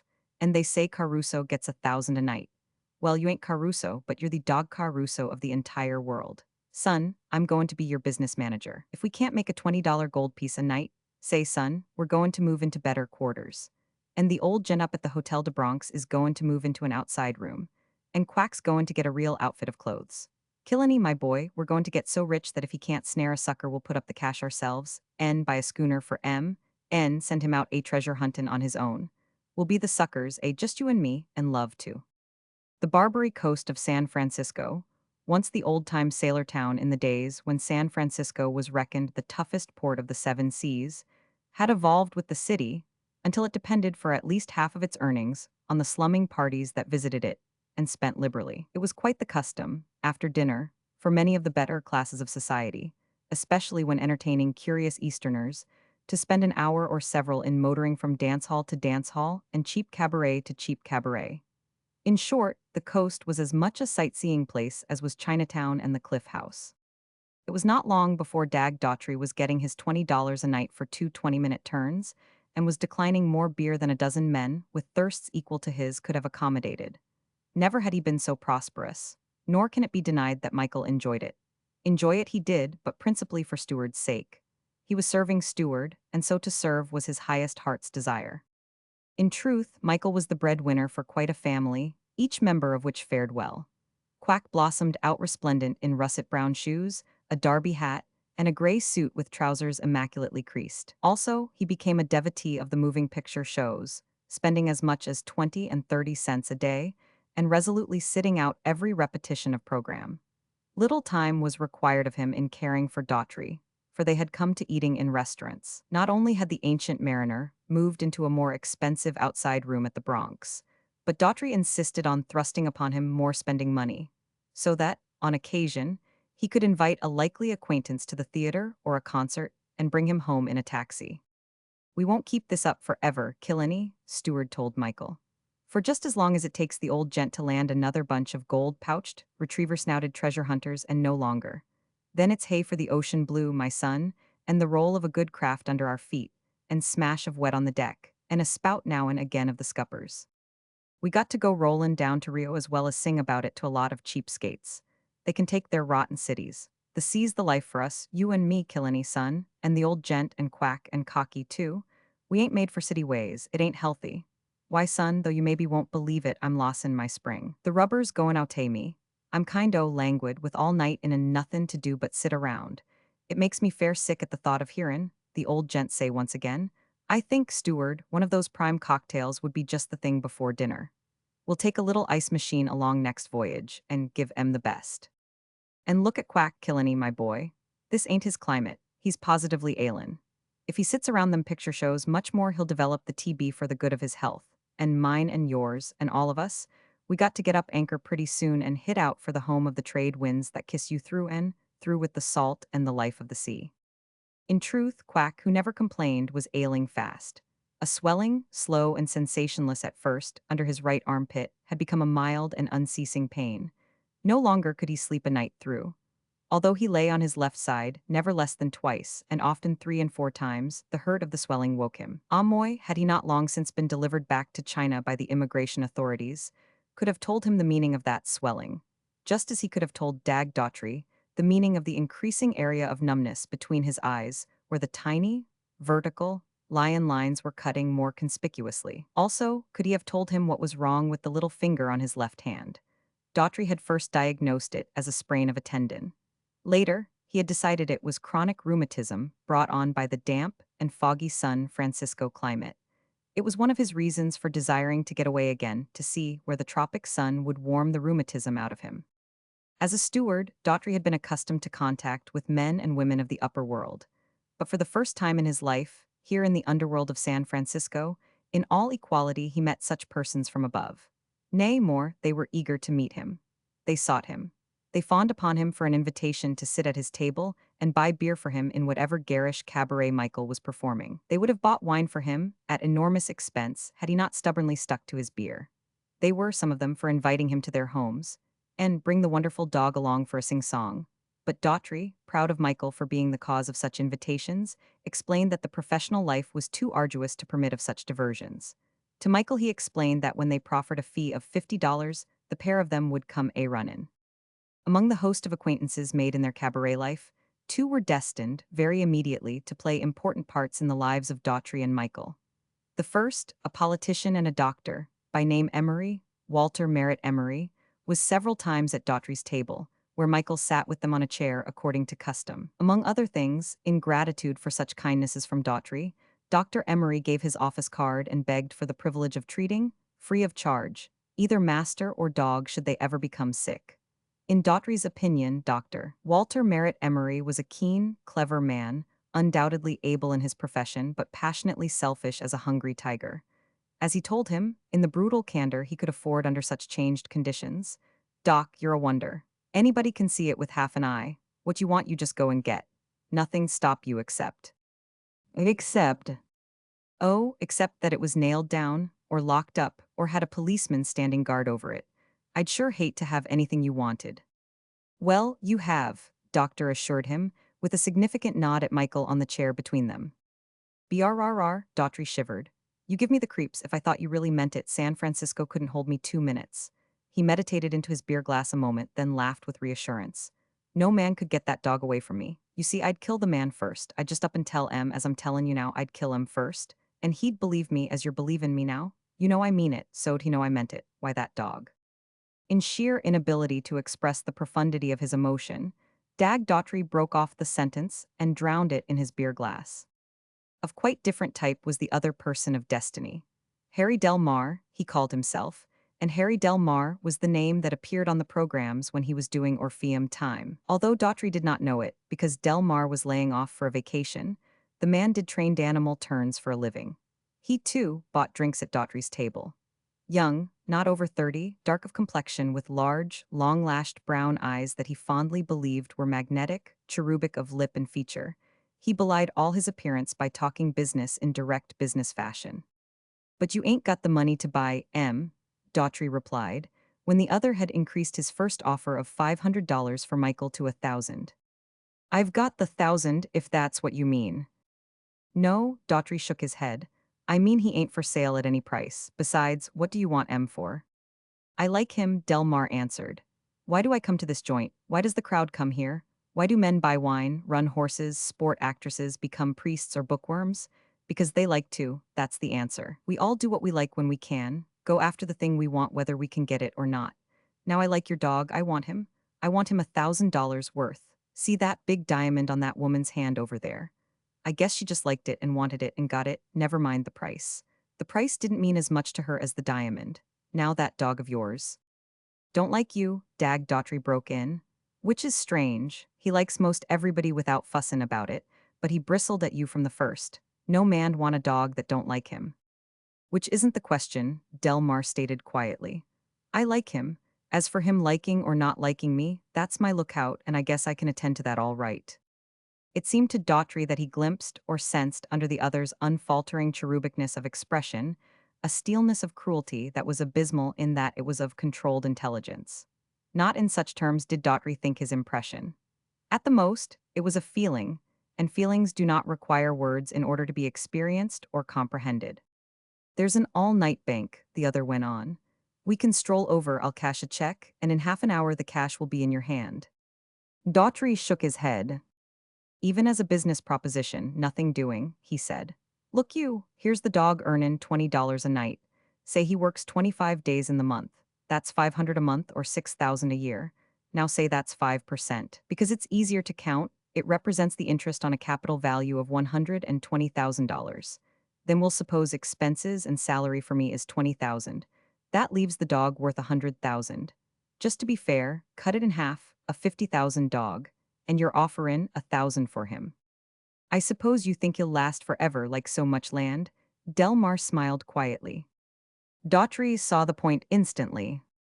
Give him 5 years of work, that's 30,000. Give him 1 year of work, it's 6,000. And you're offering me 1,000 for 6,000. That ain't no kind of business for me. And him. Besides, when he can't work anymore and ain't worth a cent, he'll be worth just a plumb million to me, and if anybody offered it, I'd raise the price. Chapter 19. I'll see you again, Harry Delmar told Daughtry, at the end of his fourth conversation on the matter of Michael's sale. Wherein Harry Delmar was mistaken. He never saw Daughtry again, because Daughtry saw Dr. Emery first. Quack's increasing restlessness at night, due to the swelling under his right armpit, had began to wake Daughtry up. After several such experiences, he had investigated and decided that Quack was sufficiently sick to require a doctor.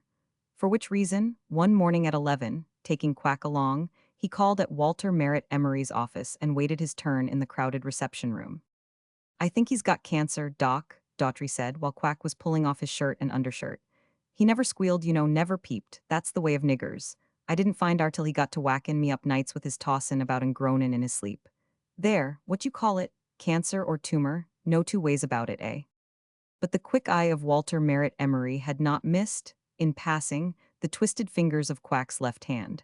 Not only was his eye quick, but it was a leper eye. A volunteer surgeon in the first days out in the Philippines, he had made a particular study of leprosy, and had observed so many lepers that infallibly, except in the incipient beginnings of the disease, he could pick out a leper at a glance. From the twisted fingers, which was the anesthetic form, produced by nerve disintegration, to the corrugated lion forehead, again anesthetic. His eyes flashed to the swelling under the right armpit, and his brain diagnosed it as the tubercular form. Just as swiftly flashed through his brain two thoughts. The first, the axiom, whenever and wherever you find a leper, look for the other leper.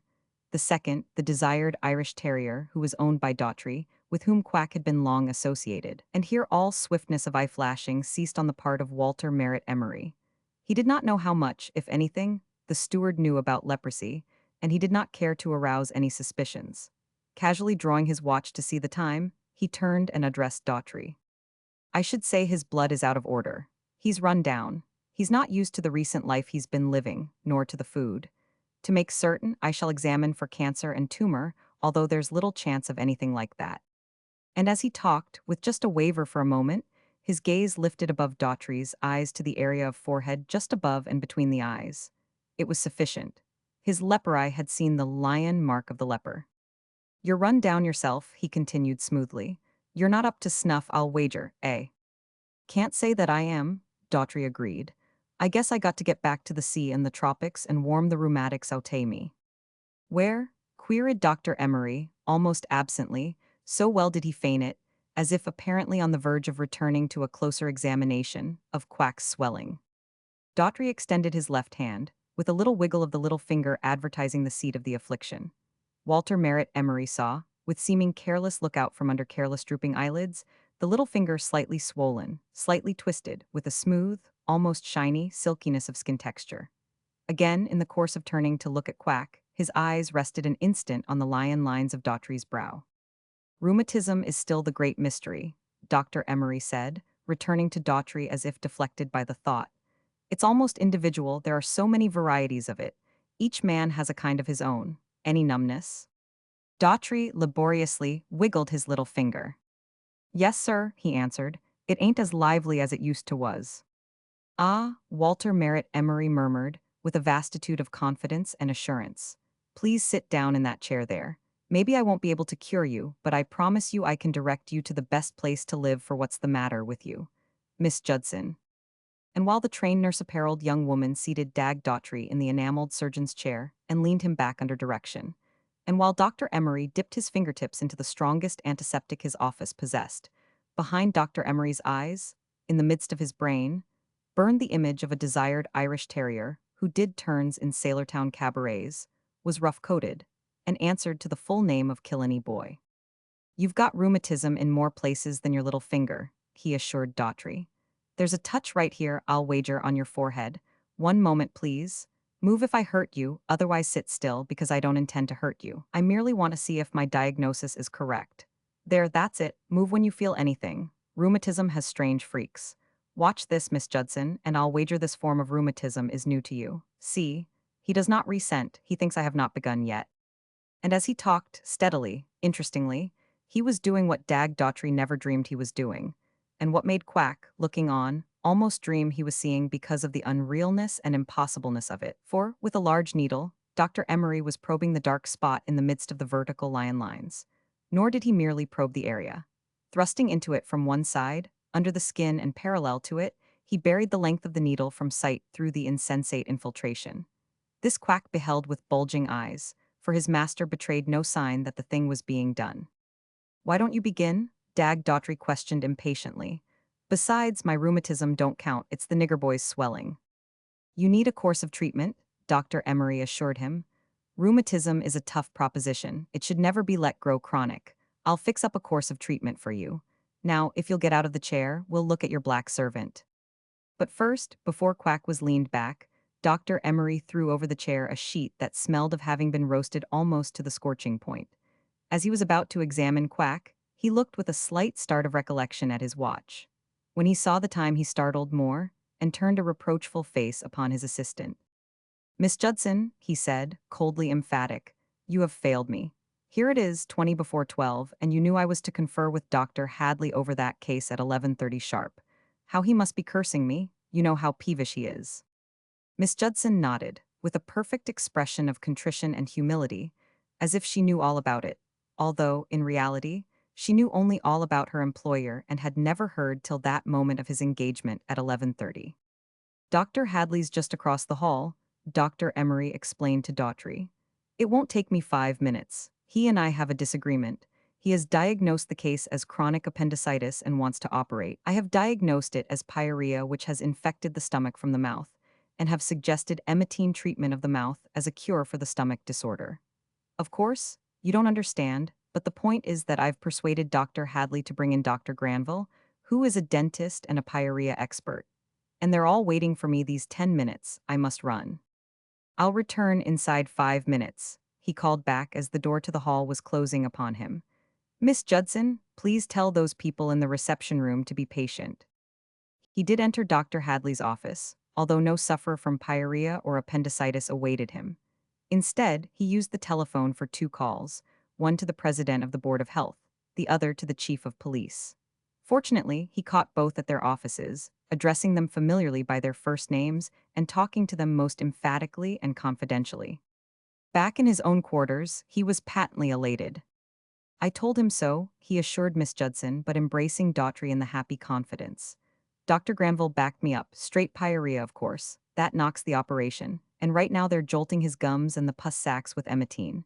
Hugh, a fellow likes to be right. I deserve a smoke. Do you mind, Mr. Daughtry?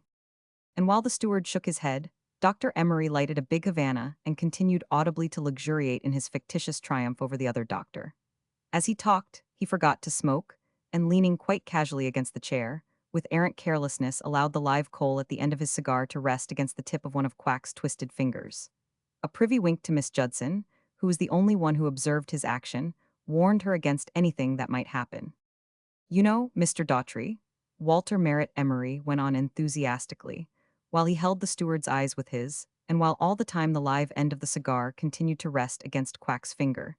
The older I get, the more convinced I am that there are too many ill-advised and hasty operations. Still fire and flesh pressed together, and a tiny spiral of smoke began to arise from Quack's finger end that was different in color from the smoke of a cigar end.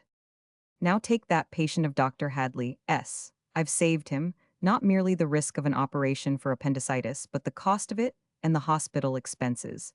I shall charge him nothing for what I did. Hadley's charge will be merely nominal. Dr. Granville, at the outside, will cure his pyorrhea with emetine for no more than a paltry $50. Yes, by George, besides the risk to his life and the discomfort, I've saved that man, all told, a cold $1,000 to surgeon, hospital, and nurses. And while he talked on, holding Daughtry's eyes, a smell of roast meat began to pervade the air. Dr. Emery smelled it eagerly. So did Miss Judson smell it, but she had been warned and gave no notice. Nor did she look at the juxtaposition of cigar and finger, although she knew by the evidence of her nose that it still obtained. What's burning? Daughtry demanded suddenly, sniffing the air and glancing around. Pretty rotten cigar, Dr. Emery observed, having removed it from contact with Quack's finger and now examining it with critical disapproval. He held it close to his nose, and his face portrayed disgust. I won't say cabbage leaves. I'll merely say it's something I don't know and don't care to know. That's the trouble. They get out a good, new brand of cigar, advertise it, put the best of tobacco into it, and when it is taken with the public, put in inferior tobacco and ride the popularity of it. No more in mine, thank you. This day I change my brand. So speaking, he tossed the cigar into a cuspidor.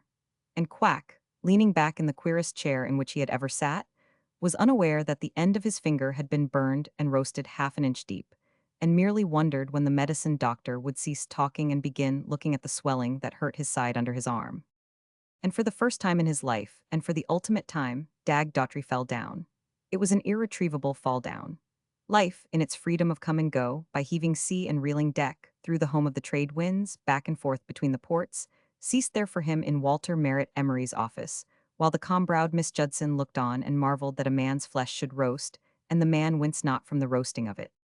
Dr. Emery continued to talk and tried a fresh cigar, and despite the fact that his reception room was overflowing, delivered not merely a long, but a live and interesting dissertation on the subject of cigars and of the tobacco leaf and filler as grown, and prepared for cigars in the tobacco-favored regions of the earth. Now, as regards this swelling, he was saying, as he began a belated and distant examination of Quack's affliction, I should say, at a glance, that it is neither tumor nor cancer, nor is it even a boil. I should say. A knock at the private door into the hall made him straighten up with an eagerness that he did not attempt to mask. A nod to Miss Judson sent her to open the door, and entered two policemen, a police sergeant, and a professionally whiskered person in a business suit with a carnation in his buttonhole. Good morning, Dr. Masters, Emery greeted the professional one, and to the others, howdy, Sergeant. Hello, Tim. Hello, Johnson. When did they shift you off the Chinatown squad? And then, continuing his suspended sentence, Walter Merritt Emery held on, looking intently at Quack's swelling. I should say, as I was saying, that it is the finest, ripest, perforating ulcer of the Bacillus lepri order that any San Francisco doctor has had the honor of presenting to the Board of Health. Leprosy, exclaimed Dr. Masters, and all started at his pronouncement of the word. The sergeant and the two policemen shied away from Quack. Miss Judson, with a smothered cry, clapped her two hands over her heart, and Dag Daughtry, shocked but skeptical, demanded, What are you jivin' us, Doc? Stand still, don't move, Walter Merritt Emery said peremptorily to Daughtry. I want you to take notice. he added to the others as he gently touched the live end of his fresh cigar to the area of dark skin above and between the steward's eyes. Don't move, he commanded Daughtry. Wait a moment, I am not ready yet. And while Daughtry waited, perplexed, confused, wondering why Dr. Emery did not proceed, the coal of fire burned his skin and flesh, till the smoke of it was apparent to all, as was the smell of it. With a sharp laugh of triumph, Dr. Emery stepped back. Well, go ahead with what you was going to do, Daughtry grumbled, the rush of events too swift and too hidden for him to comprehend. And when you're done with that, I just want you to explain what you said about leprosy and that nigger boy there. He's my boy, and you can't pull anything like that off on him? Or me. Gentlemen, you have seen, Dr. Emery said. Two undoubted cases of it, master and man, the man more advanced with the combination of both forms, the master with only the anesthetic form. He has a touch of it, too, on his little finger. Take them away. I strongly advise, Dr. Masters, a thorough fumigation of the ambulance afterward. Look here, Daughtry began belligerently. Dr. Emery glanced warningly to Dr. Masters, and Dr. Masters glanced authoritatively at the sergeant, who glanced commandingly at his two policemen. But they did not spring upon Daughtry. Instead, they backed farther away, drew their clubs, and glared intimidatingly at him. More convincing than anything else to Daughtry was the conduct of the policemen. They were manifestly afraid of contact with him. As he started forward, they poked the ends of their extended clubs towards his ribs to ward him off.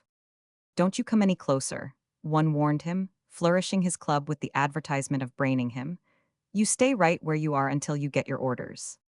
Put on your shirt and stand over there alongside your master, Dr. Emery commanded Quack, having suddenly elevated the chair and spilled him out on his feet on the floor. But what under the sun? Daughtry began, but was ignored by his quondam friend, who was saying to Dr. Masters. The pest house has been vacant since that Japanese died. I know the gang of cowards in your department, so I'd advise you to give the dope to these here, so that they can disinfect the premises when they go in. For the love of Mike, Daughtry pleaded, all of stunned belligerence gone from him in his state of stunned conviction that the dread disease possessed him. He touched his finger to his sensationless forehead, then smelled it and recognized the burnt flesh he had not felt burning. For the love of Mike, don't be in such a rush. If I've got it, I've got it. But that ain't no reason we can't deal with each other like white men. Give me 2 hours and I'll get outay the city. And in 24 I'll be outay the country. I'll take ship. And continue to be a menace to the public health wherever you are. Dr. Masters broke in, already visioning a column in the evening papers, with scare heads, in which he would appear the hero, the St. George of San Francisco standing with poised lance between the people and the dragon of leprosy. Take them away, said waiter Merritt Emery, avoiding looking Daughtry in the eyes. Ready, march, commanded the sergeant. The two policemen advanced on Daughtry and Quack with extended clubs. Keep away and keep movin', one of the policemen growled fiercely. And do what we say or get your head cracked. Out you go now, out the door with you. Better tell that coon to stick right alongside you. Doc, won't you let me talk a moment? Daughtry begged of Emery. The time for talking is past, was the reply. This is the time for segregation. Dr. Masters, don't forget that ambulance when you're quit of the load. So the procession, led by the Board of Heath doctor and the sergeant, and brought up in the rear by the policemen with their protectively extended clubs, started through the doorway. Whirling about on the threshold, at the imminent risk of having his skull cracked, Daughtry called back. Doc, my dogs, you know M. I'll get him for you, Dr. Emery consented quickly. What's the address? Room 87, Clay Street, the Bowhead Lodging House. You know the place? Entrance just around the corner from the Bowhead Saloon. Have M sent out to me wherever they put me, will you? Certainly I will, said Dr. Emery, and you've got a cockatoo too. You bet, Cocky. Send M both along, please, sir. My, said Miss Judson that evening at dinner with a certain young internee of St. Joseph's Hospital. That Dr. Emery is a wizard. No wonder he's successful. Think of it, 2 filthy lepers in our office today. One was a coon, and he knew what was the matter the moment he laid eyes on them. He's a caution. When I tell you what he did to them with his cigar, and he was cute about it, he gave me the wink first, and they never dreamed what he was doing. He took his cigar and... Chapter 20. The dog, like the horse, abases the base. Being base, waiter Merritt Emery was abased by his desire for the possession of Michael. Had there been no Michael, his conduct would have been quite different.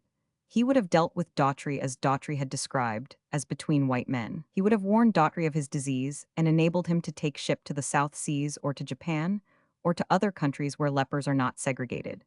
This would have worked no hardship on those countries, since such was their law and procedure, while it would have enabled Daughtry and Quack to escape the hell of the San Francisco pest house, to which, because of his baseness, he condemned them for the rest of their lives.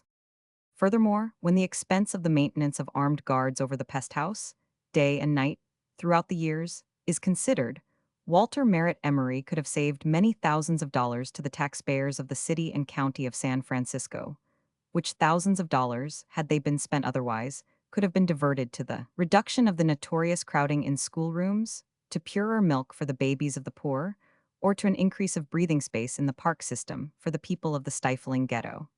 But had Walter Merritt Emery been thus considerate, not only would Daughtry and Quack have sailed out and away over the sea, but with them would have sailed Michael. Never was a reception room full of patients rushed through more expeditiously than was Dr. Emery's the moment the door had closed upon the two policemen who brought up Daughtry's rear. And before he went to his late lunch, Dr. Emery was away in his machine and down into the Barbary Coast to the door of the Bowhead lodging house. On the way, by virtue of his political affiliations, he had been able to pick up a captain of detectives. The addition of the captain proved necessary, for the landlady put up a stout argument against the taking of the dog of her lodger.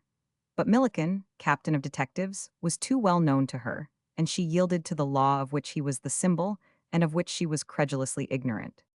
As Michael started out of the room on the end of a rope, a plaintive call of reminder came from the windowsill, where perched a tiny, snow-white cockatoo. "Cocky," he called, "cocky." Walter Merritt Emery glanced back, and for no more than a moment hesitated. "We'll send for the bird later," he told the landlady, who, still mildly expostulating as she followed them downstairs, failed to notice that the captain of the detectives had carelessly left the door to Daughtry's rooms ajar. But Walter Merritt Emery was not the only base one abased by desire of possession of Michael. In a deep leather chair, his feet resting in another deep leather chair, at the indoor yacht club, Harry Del Mar yielded to the somniferous digestion of lunch, which was for him breakfast as well, and glanced through the first of the early editions of the afternoon papers. His eyes lighted on a big headline, with a brief 5 lines under it. His feet were instantly drawn down off the chair and under him as he stood up erect upon them. On swift second thought, he sat down again, pressed the electric button, and while waiting for the club steward, reread the headline and the brief 5 lines. In a taxi and away, heading for the Barbary Coast, Harry Del Mar saw visions that were golden. They took on the semblance of yellow, $20 gold pieces, of yellow-backed paper bills of the government stamping of the United States, of bank books, and of rich coupons ripe for the clipping. And all shot through the flashings of the form of a rough-coated Irish terrier, on a galaxy of brilliantly lighted stages, mouth open, nose upward to the drops, singing, ever singing, as no dog had ever been known to sing in the world before. Cocky himself was the first to discover that the door was ajar, and was looking at it with speculation, if by speculation may be described the mental processes of a bird, in some mysterious way absorbing into its consciousness a fresh impression of its environment and preparing to act, or not act, according to which way the fresh impression modifies its conduct. Humans do this very thing, and some of them call it free will. Cocky, staring at the open door, was in just the stage of determining whether or not he should more closely inspect that crack of exit to the wider world, which inspection, in turn, would determine whether or not he should venture out through the crack, when his eyes beheld the eyes of the second discoverer staring in.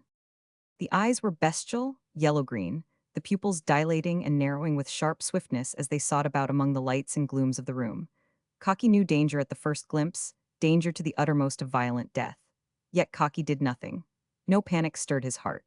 Motionless, one eye only turned upon the crack, he focused that one eye upon the head and eyes of the gaunt gutter cat whose head had erupted into the crack like an apparition. Alert, dilating and contracting, as swift as cautious, and infinitely apprehensive, the pupils vertically slitted in jet into the midmost of amazing opals of greenish yellow. The eyes roved the room. They alighted on Cocky. Instantly the head portrayed that the cat had stiffened, crouched, and frozen. Almost imperceptibly, the eyes settled into a watching that was like to the stony stare of a sphinx across aching and eternal desert sands. The eyes were as if they had so stared for centuries and millenniums.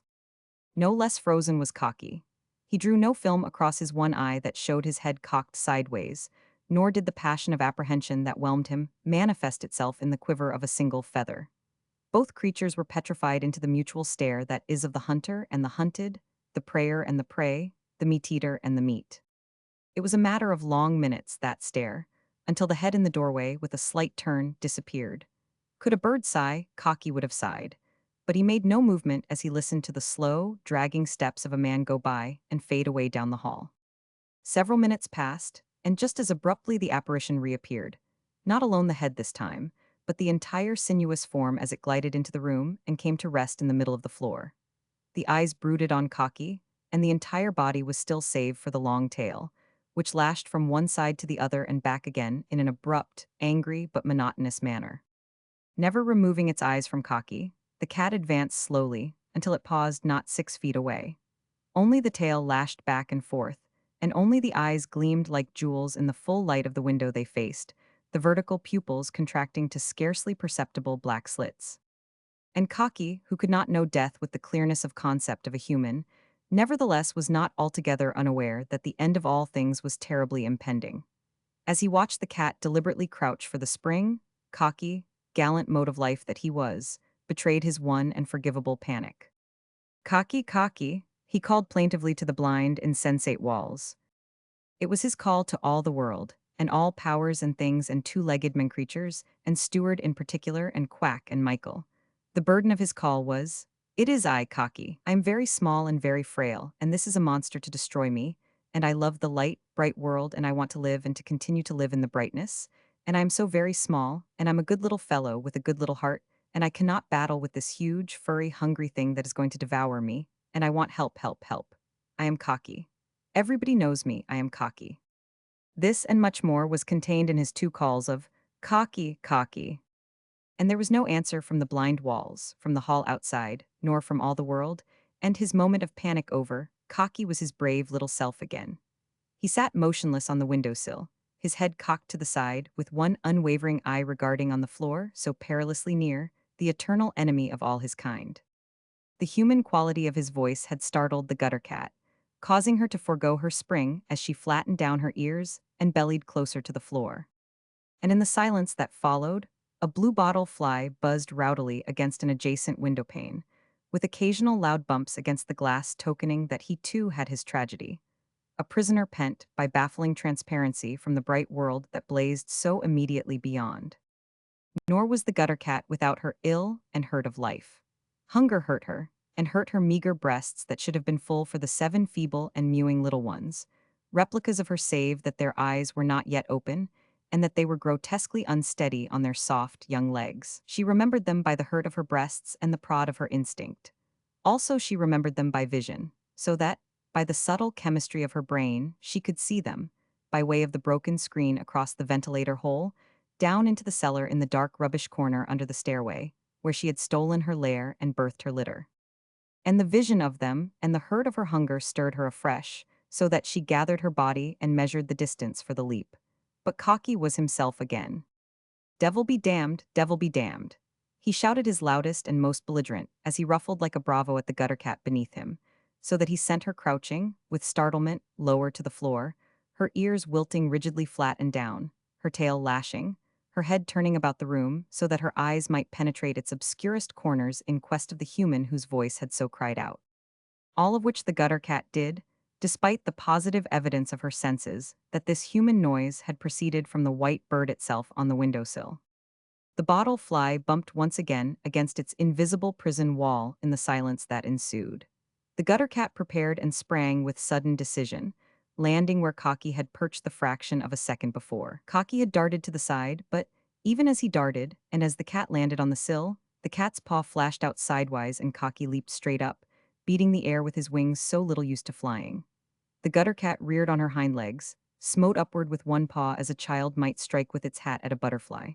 But there was weight in the cat's paw, and the claws of it were outspread like so many hooks.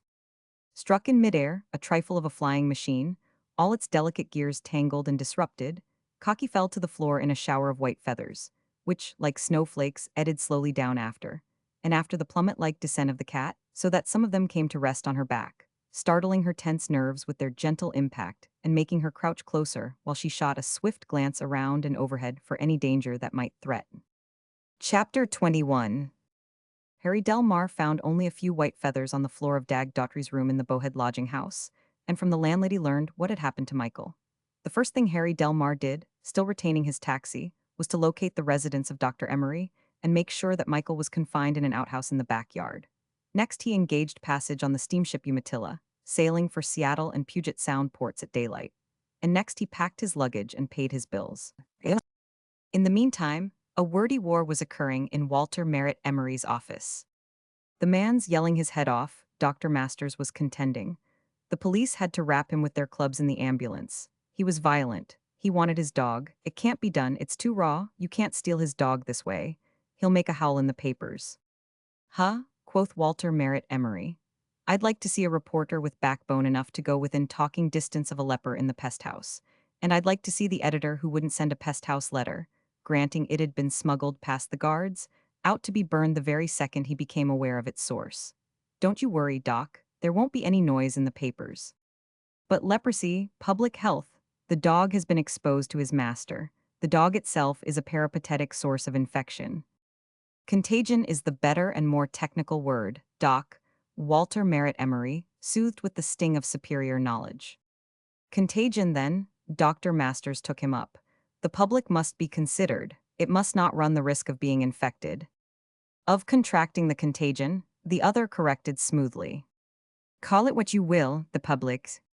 Poppycock, said Walter Merritt Emery. What you don't know about leprosy, and what the rest of the Board of Health doesn't know about leprosy, would fill more books than have been compiled by the men who have expertly studied the disease. The one thing they have eternally tried, and are eternally trying, is to inoculate one animal outside man with the leprosy that is peculiar to man. Horses, rabbits, rats, donkeys, monkeys, mice, and dogs. Heavens, they have tried it on them all, tens of thousands of times and 100,000 times, 10,000 times, and never a successful inoculation. They have never succeeded in inoculating it on one man from another. Here, let me show you. And from his shelves, waiter Merritt Emery began pulling down his authorities. Amazing, most interesting. Dr. Masters continued to omit from time to time as he followed the expert guidance of the other through the books. I never dreamed. The amount of work they have done is astounding. But, he said in conclusion, there is no convincing a layman of the matter contained on your shelves. Nor can I so convince my public. Nor will I try to. Besides, the man is consigned to the living death of lifelong imprisonment in the pest house. You know the beastly hole it is. He loves the dog. He's mad over it. Let him have it.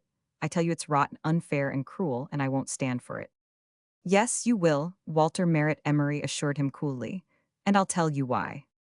He told him, he said things that no doctor should say to another, but which a politician may well say, and has often said, to another politician. Things which cannot bear repeating, if for no other reason, because they are too humiliating and too little conducive to pride for the average American citizen to know. Things of the inside, secret governments of imperial municipalities, which the average American citizen, voting free as a king at the polls, fondly thinks he manages. Things which are, on rare occasion, partly unburied and promptly reburied in the tomes of reports of Lexo committees and federal commissions. And Walter Merritt Emery won his desire of Michael against Dr. Masters, had his wife dine with him at Jules that evening, and took her to see Margaret Anglin in celebration of the victory. Returned home at 1 in the morning, in his pajamas went out to take a last look at Michael, and found no Michael. The pest house of San Francisco, as is naturally the case with pest houses in all American cities, was situated on the bleakest, remotest, forlornest, cheapest space of land owned by the city. Poorly protected from the Pacific Ocean, chill winds and dense fog banks whistled and swirled sadly across the sand dunes. Picnicking parties never came there, nor did small boys hunting birds' nests or playing at being wild Indians. The only class of frequenters was the suicides, who, sad of life, sought the saddest landscape as a fitting scene in which to end. And because they so ended, they never repeated their visits. The outlook from the windows was not inspiriting. A quarter of a mile in either direction, looking out along the shallow canyon of the sandhills, Dag Daughtry could see the sentry boxes of the guards, themselves armed and more prone to kill than to lay hands on any escaping pestman, much less persuasively discuss with him the advisability of his return to the prison house. On the opposing sides of the prospect, from the windows of the four walls of the pest house were trees. Eucalyptus they were, but not the royal monarchs that their brothers are in native habitats. Poorly planted by politics, illy attended by politics, decimated and many times repeatedly decimated by the hostile forces of their environment, a straggling corporal's guard of survivors, they thrust their branches, twisted and distorted, as if writhing in agony, into the air. Scrub of growth they were, expending the major portion of their meager nourishment in their roots that crawled seaward through the insufficient sand for anchorage against the prevailing gales. Not even so far as the sentry boxes were Daughtry and Quack permitted to stroll. 100 yards inside was the deadline. Here, the guards came hastily to deposit food supplies, medicines, and written doctor's instructions, retreating as hastily as they came. Here also was a blackboard upon which Daughtry was instructed to chalk up his needs and requests in letters of such size that they could be read from a distance. And on this board, for many days, he wrote, not demands for beer, although the 6-quart daily custom had been broken sharply off, but demands like, "Where is my dog? He is an Irish terrier. He is rough-coated. His name is Killenny Boy. I want my dog. I want to talk to Doc Emery. Tell Doc Emery to write to me about my dog." One day, Dag Daughtry wrote, "If I don't get my dog, I will kill Doc Emery." Whereupon the newspapers informed the public that the sad case of the 2 lepers at the pest house had become tragic, because the white one had gone insane. Public-spirited citizens wrote to the papers, declaiming against the maintenance of such a danger to the community, and demanding that the United States government build a national leprosarium on some remote island or isolated mountain peak. But this tiny ripple of interest faded out in 72 hours, and the reporter cubs proceeded variously to interest the public in the Alaskan husky dog that was half a bear, in the question whether or not Crispy Angelotti was guilty of having cut the carcass of Giuseppe Bartholdi into small portions and thrown it into the bay in a grain sack off Fisherman's Wharf, and in the overt designs of Japan upon Hawaii, the Philippines, and the Pacific coast of North America. And outside of imprisonment, nothing happened of interest to Dag Daughtry and Quack at the pest house until one night in the late fall. A gale was not merely brewing. It was coming on to blow, because, in a basket of fruit, stated to have been sent by the young ladies of Miss Foot's seminary, Daughtry had read a note artfully concealed in the heart of an apple, telling him on the forthcoming Friday night to keep a light burning in his window. Daughtry received a visitor at 5 in the morning. It was Charles Stuff Greenleaf, the ancient mariner himself. Having wallowed for 2 hours through the deep sand of the eucalyptus forest, he fell exhausted against the penthouse door. When Daughtry opened it, the ancient one blew in upon him along with a gusty wet splatter of the freshening gale. Daughtry caught him first and supported him toward a chair. But remembering his own affliction, he released the old man so abruptly as to drop him violently into the chair. "My word, sir," said Daughtry, "you must a been havin' a time of it. Here, you fella Quack, this fella ringin' wet, you fella take off shoe stop along him." But before Quack, immediately kneeling, could touch hand to the shoelaces, Daughtry, remembering that Quack was likewise unclean, had thrust him away. "My word, I don't know what to do," Daughtry murmured, staring about helplessly as he realized that it was a leper house, that the very chair in which the old man sat was a leper chair, that the very floor on which his exhausted feet rested was a leper floor. "I'm glad to see you, most exceeding glad," the ancient mariner panted, extending his hand in greeting. Dag Daughtry avoided it. "How goes the treasure hunting?" he queried lightly. "Any prospects in sight?" The ancient mariner nodded, and with returning breath at first whispering, gasped out, "We're all cleared to sail on the first of the ebb at 7 this morning. She's out in the stream now, a tidy bit of a schooner, the Bethlehem, with good lines and hull and large cabin accommodations. She used to be in the Tahiti trade, before the steamers ran her out. Provisions are good, everything is most excellent. I saw to that. I cannot say I like the captain. I've seen his type before.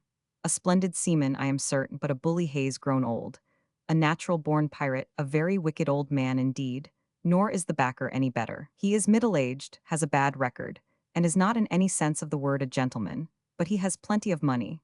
Made it first in California oil, then grub-staked a prospector in British Columbia, cheated him out of his share of the big lode he discovered and doubled his own wealth half a dozen times over. A very undesirable, unlikable sort of a man, but he believes in luck and is confident that he'll make at least 50 millions out of our adventure and cheat me out of my share.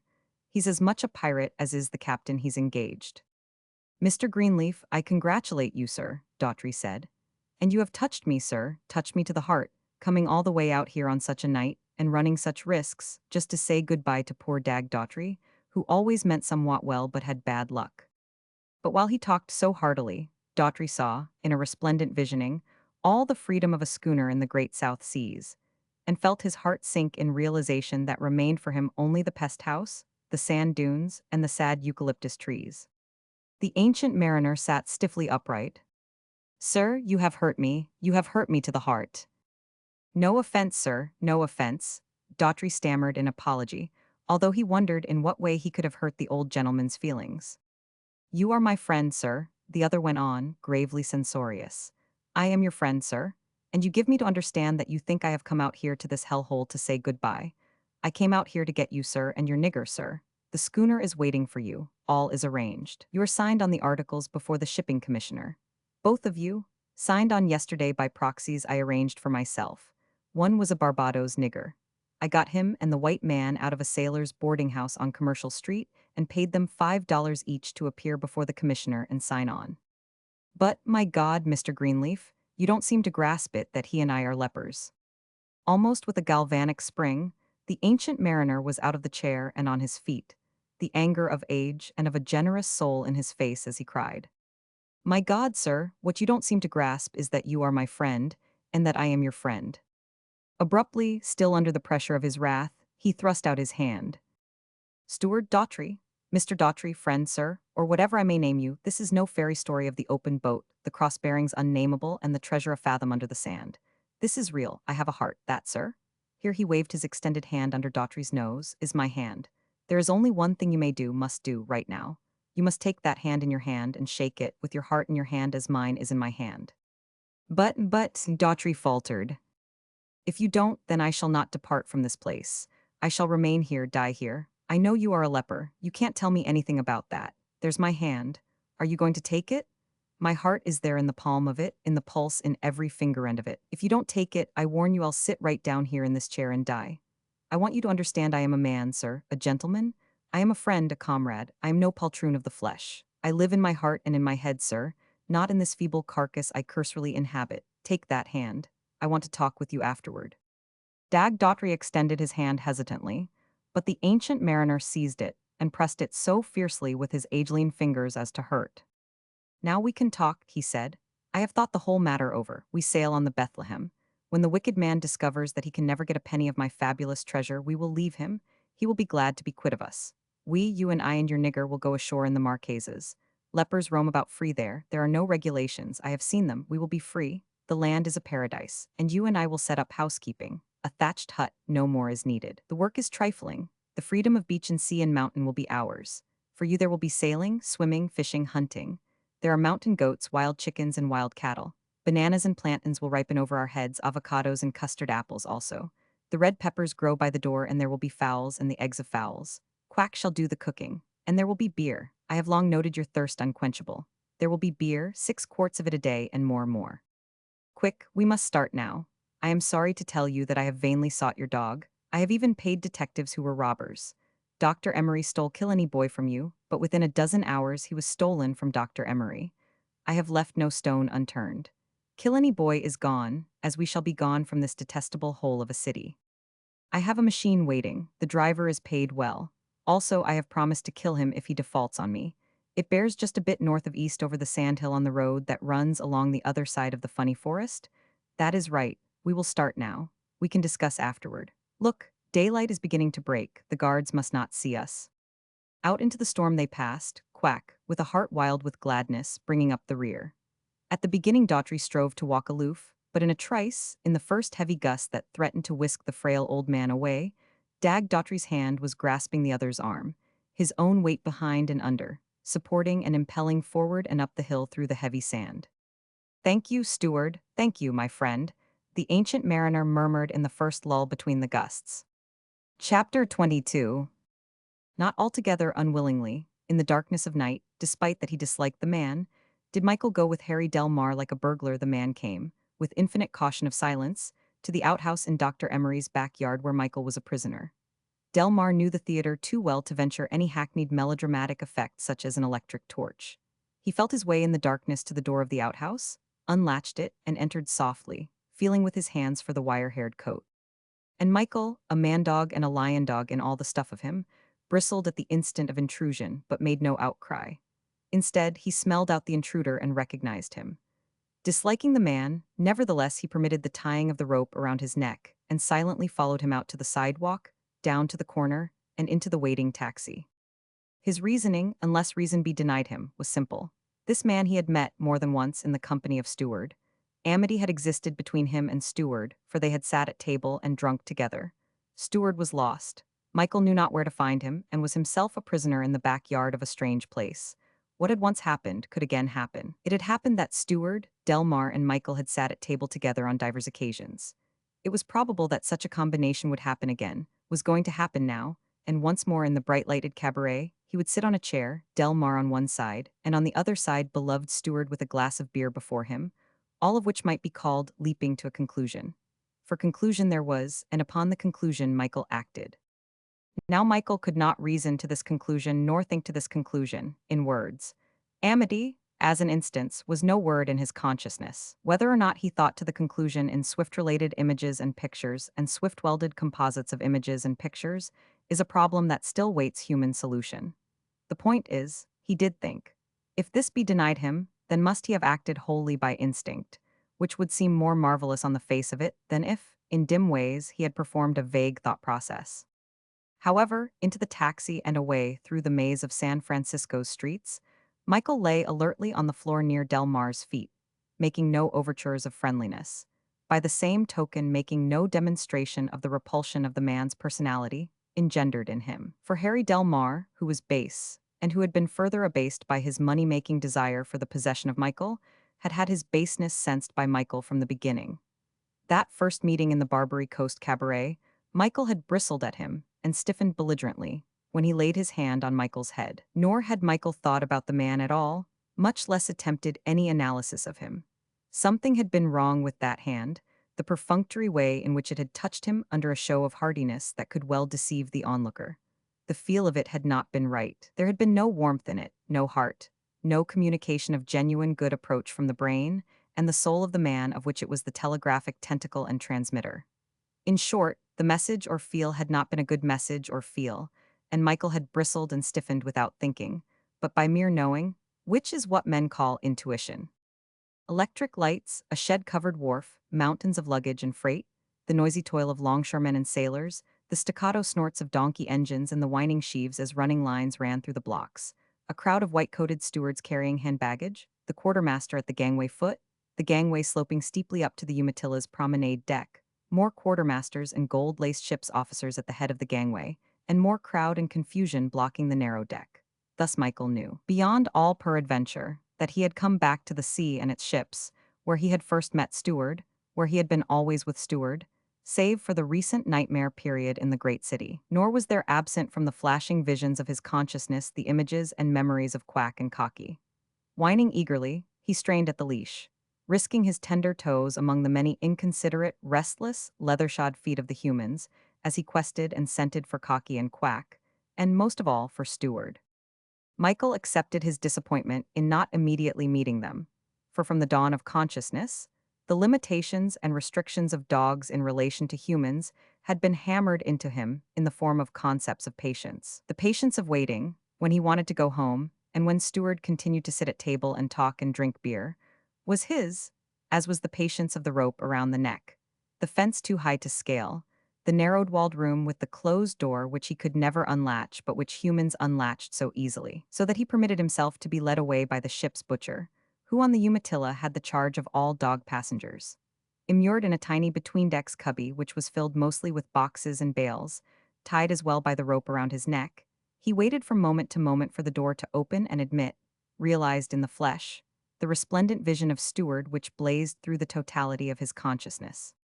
Instead, although Michael did not guess it then, and, only later, divined it as a vague manifestation of power on the part of Delmar, the well-tipped ship's butcher opened the door, untied him, and turned him over to the well-tipped stateroom steward who led him to Del Mar's stateroom. Up to the last, Michael was convinced that he was being led to steward. Instead, in the stateroom, he found only Del Mar, no steward. Might be described as Michael's thought. But by patience, as his mood and key, might be described his acceptance of further delay in meeting up with his God, his best beloved, his steward who was his own human God amidst the multitude of human gods he was encountering. Michael wagged his tail, flattened his ears, even his crinkled ear, a trifle, and smiled, all in a casual way of recognition, smelled out the room to make doubly sure that there was no scent of steward, and lay down on the floor. When Del Mar spoke to him, he looked up and gazed at him. Now, my boy, times have changed. Del Mar addressed him in cold, brittle tones. I'm going to make an actor out of you and teach you what's what. First of all, come here, come here. Michael obeyed without haste, without lagging, and patently without eagerness. You'll get over that, my lad, and put pep into your motions when I talk to you, Del Mar assured him, and the very manner of his utterance was a threat that Michael could not fail to recognize. Now we'll just see if I can pull off the trick. You listen to me and sing like you did for that leper guy. Drawing a harmonica from his vest pocket, he put it to his lips and began to play Marching Through Georgia. Sit down, he commanded. Again Michael obeyed, although all that was Michael was in protest. He quivered as the shrill sweet strains from the silver reeds ran through him. All his throat and chest was in the impulse to sing, but he mastered it, for he did not care to sing for this man. All he wanted of him was steward. Oh, you're stubborn, eh? Del Mar sneered at him. The matter with you is you're thoroughbred. Well, my boy, it just happens I know you're kind and I reckon I can make you get busy and work for me just as much as you did for that other guy. Now get busy. He shifted the tune on into Georgia Camp Meeting. But Michael was obdurate. Not until the melting strains of Old Kentucky Home poured through him did he lose his self-control and lift his mellow-throated howl that was the call for the lost pack of the ancient millenniums. Under the prodding hypnosis of this music, he could not but yearn and burn for the vague, forgotten life of the pack when the world was young, and the pack was the pack ere it was lost forever through the endless centuries of domestication. Ah-ha, Del Mar chuckled coldly, unaware of the profound history and vast past he evoked by his silver reeds. A loud knock on the partition wall warned him that some sleepy passenger was objecting. That will do, he said sharply, taking the harmonica from his lips, and Michael ceased and hated him. I guess I've got your number all right, and you needn't think you're going to sleep here scratching fleas and disturbing my sleep. He pressed the call button, and, when his room steward answered, turned Michael over to him to be taken down below and tied up in the crowded cubbyhole. During the several days and nights on the Umatilla, Michael learned much of what manner of man Harry Del Mar was. Almost, might it be said, he learned Del Mar's pedigree without knowing anything of his history. For instance, he did not know that Del Mar's real name was Percival Grunsky, and that at grammar school he had been called Brownie by the girls and Blackie by the boys. No more did he know that he had gone from halfway through grammar school directly into the industrial reform school, nor that, after serving 2 years, he had been paroled out by Harris Collins, who made a living, and an excellent one, by training animals for the stage. Much less could he know the training that for 6 years Del Mar, as assistant, had been taught to give the animals, and thereby had received for himself. What Michael did know was that Del Mar had no pedigree, and was a scrub as compared with thoroughbreds such as Steward, Captain Keller, and Mr. Hagan of Maringe. And he learned it swiftly and simply. In the daytime, fetched by a steward, Michael would be brought on deck to Del Mar, who was always surrounded by effusive young ladies and matrons who lavished caresses and endearments upon Michael. This he stood, although much bored. But what irked him almost beyond standing were the feigned caresses and endearments Del Mar lavished on him. He knew the cold-blooded insincerity of them. For, at night, when he was brought to Del Mar's room, he heard only the cold, brittle tones, sensed only the threat and the menace of the other's personality, felt, when touched by the other's hand, only a stiffness and sharpness of contact that was like to so much steel or wood in so far as all subtle tenderness of heart and spirit was absent. This man was two-faced, two-mannered. No thoroughbred was anything but single-faced and single-mannered. A thoroughbred, hot-blooded as it might be, was always sincere. But in this scrub was no sincerity, only a positive insincerity. A thoroughbred had passion because of its hot blood, but this scrub had no passion. Its blood was cold as its deliberateness, and it did nothing save deliberately. These things he did not think. He merely realized them, as any creature realizes itself in liking and in not liking. To cap it all, the last night on board, Michael lost his thoroughbred temper with this man who had no temper. It came to a fight, and Michael had no chance. He raged royally and fought royally, leaping to the attack after being knocked over twice by open-handed blows under his ear. Quick as Michael was, slashing South Sea niggers by virtue of his quickness and cleverness, he could not touch his teeth to the flesh of this man, who had been trained for 6 years with animals by Harris Collins. So that, when he leaped, open-mouthed, for the bite, Del Mar's right hand shot out, gripped his underjaw as he was in the air, and flipped him over in a somersaulting fall to the floor on his back. Once again he leapt open-mouthed to the attack, and was filliped to the floor so hard that almost the last particle of breath was knocked out of him. The next leap was nearly his last. He was clutched by the throat, 2 thumbs pressed into his neck on either side of the windpipe directly on the carotid arteries, shutting off the blood to his brain and giving him most exquisite agony, at the same time rendering him unconscious far more swiftly than the swiftest anesthetic. Darkness thrust itself upon him, and quivering on the floor, glimmeringly he came back to the light of the room, and to the man who was casually touching a match to a cigarette and cautiously keeping an observant eye on him. "Come on," Del Mar challenged. "I know you're kind. You can't get my goat, and maybe I can't get yours entirely, but I can keep you under my thumb to work for me. Come on, you." And Michael came, being a thoroughbred, despite that he knew he was beaten by this 2-legged thing which was not warm human, but was so alien and hard that he might as well attack the wall of a room with his teeth, or a tree trunk, or a cliff of rock.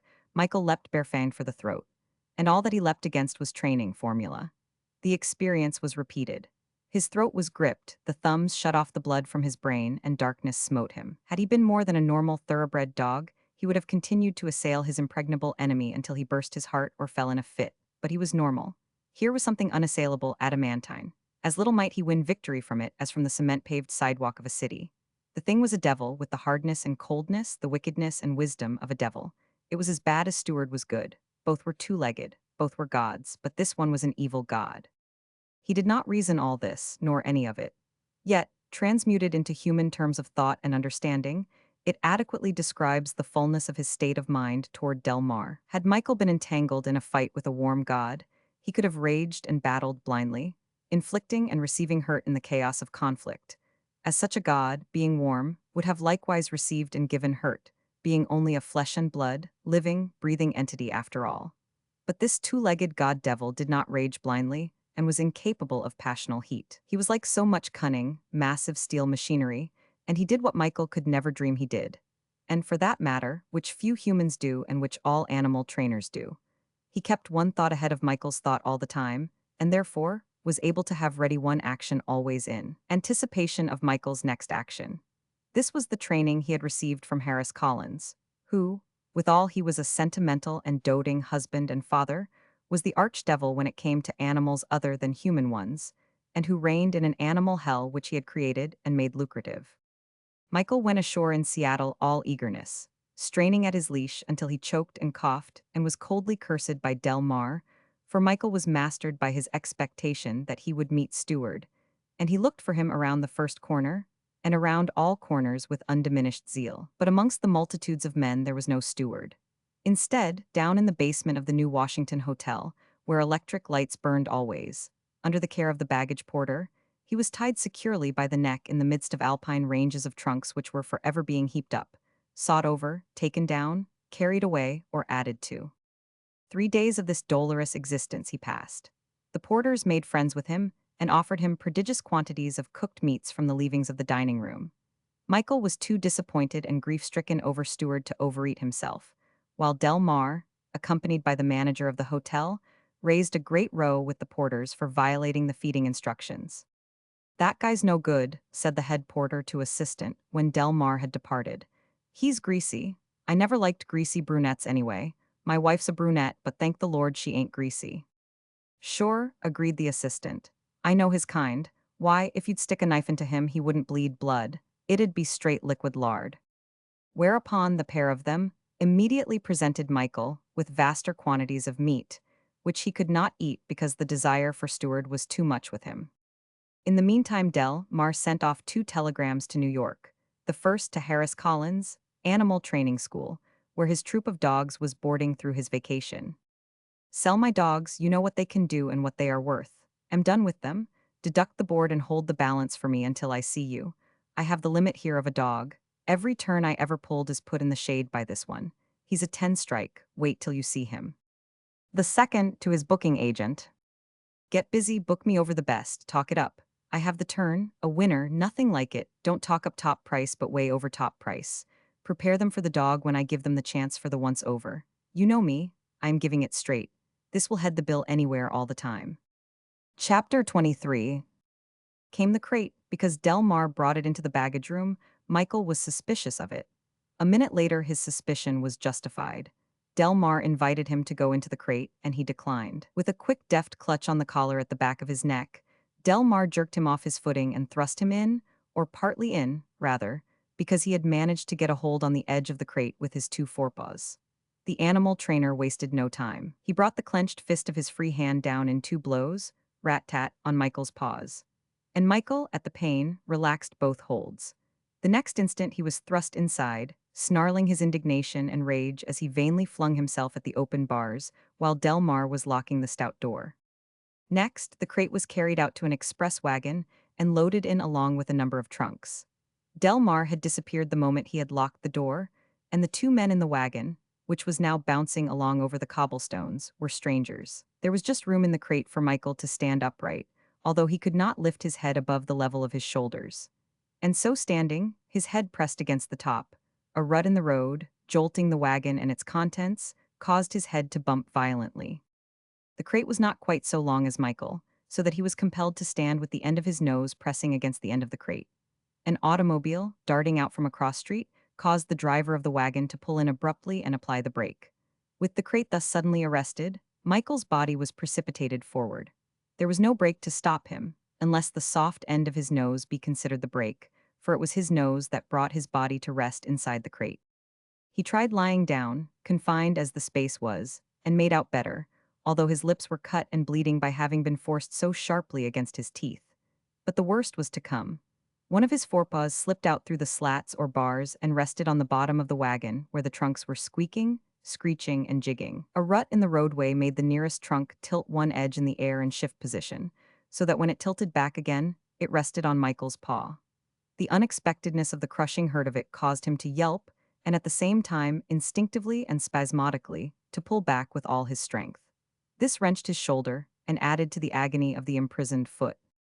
And blind fear descended upon Michael, the fear that is implanted in all animals and in man himself, the fear of the trap. Utterly beside himself, though he no longer yelped, he flung himself madly about, straining the tendons and muscles of his shoulder and leg and further, and severely injuring the crushed foot.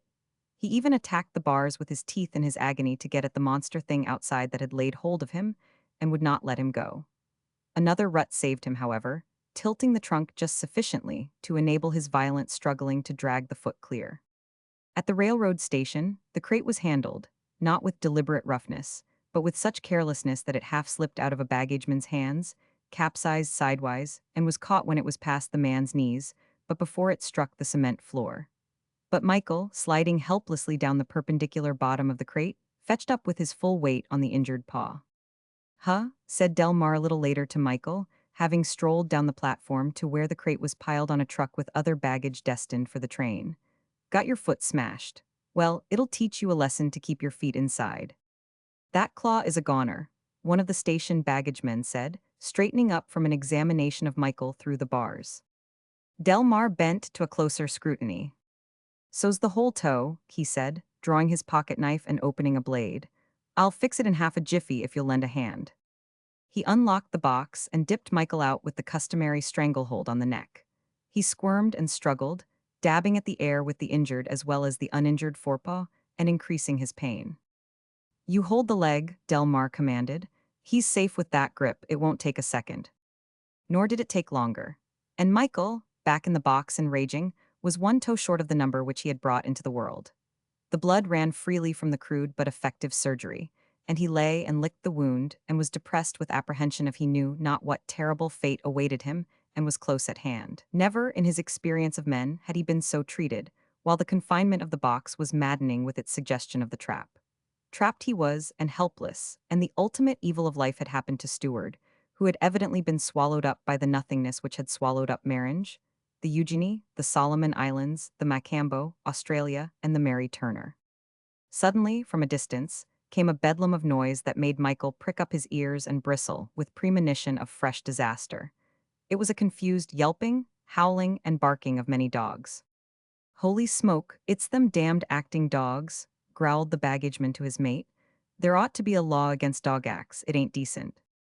"It's Peterson's troop," said the other. "I was on when they come in last week. One of 'em was dead in his box, and from what I could see of him, it looked mighty like he'd had the tar knocked outta him. Got a wolopin from Peterson, most likely in the last town, and then was shipped along with the bunch and left to die in the baggage car." The bedlam increased as the animals were transferred from the wagon to a platform truck. And when the truck rolled up and stopped alongside Michael's, he made out that it was piled high with crated dogs. In truth, there were 35 dogs, of every sort of breed and mostly mongrel, and that they were far from happy was attested by their actions. Some howled, some whimpered, others growled and raged at one another through the slots, and many maintained a silence of misery. Several licked and nursed bruised feet. Smaller dogs that did not fight much were crammed two or more into single crates. Half a dozen greyhounds were crammed into larger crates that were anything save large enough. "Them's the high jumpers," said the first baggageman. "And look at the way they're packed. Peterson ain't going to pay any more excess baggage than he has to. Not half room enough for them to stand up. It must be hell for them from the time they leave one town till they arrive at the next." But what the baggageman did not know was that, in the towns, the hell was not mitigated, that the dogs were still confined in their too narrow prisons, that, in fact, they were life prisoners. Rarely, except for their acts, were they taken out from their cages. From a business standpoint, good care did not pay. Since mongrel dogs were cheap, it was cheaper to replace them when they died than so to care for them as to keep them from dying.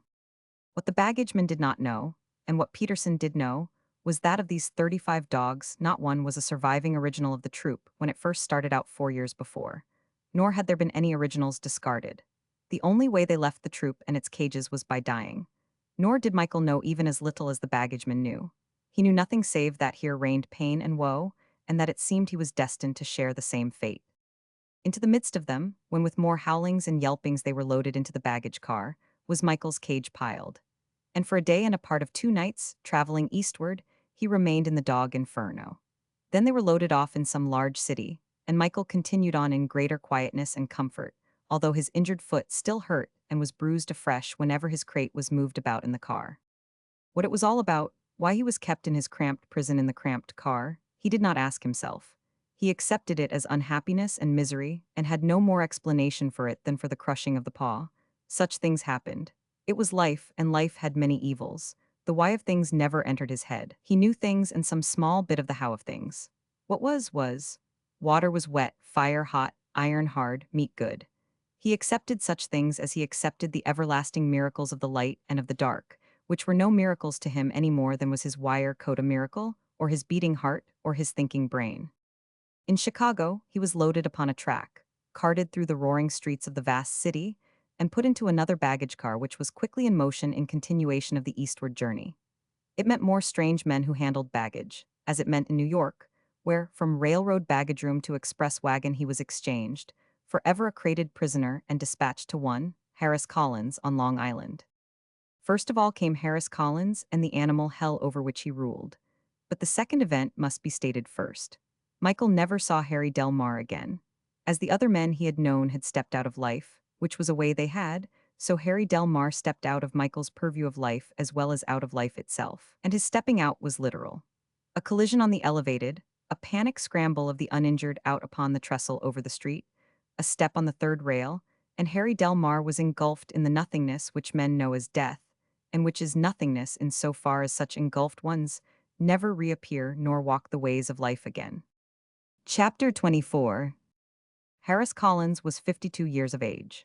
He was slender and dapper, and in appearance and comportment was so sweet and gentle-spirited that the impression he radiated was almost of Sisinus. He might have taught a Sunday school, presided over a girls' seminary, or been a president of a humane society.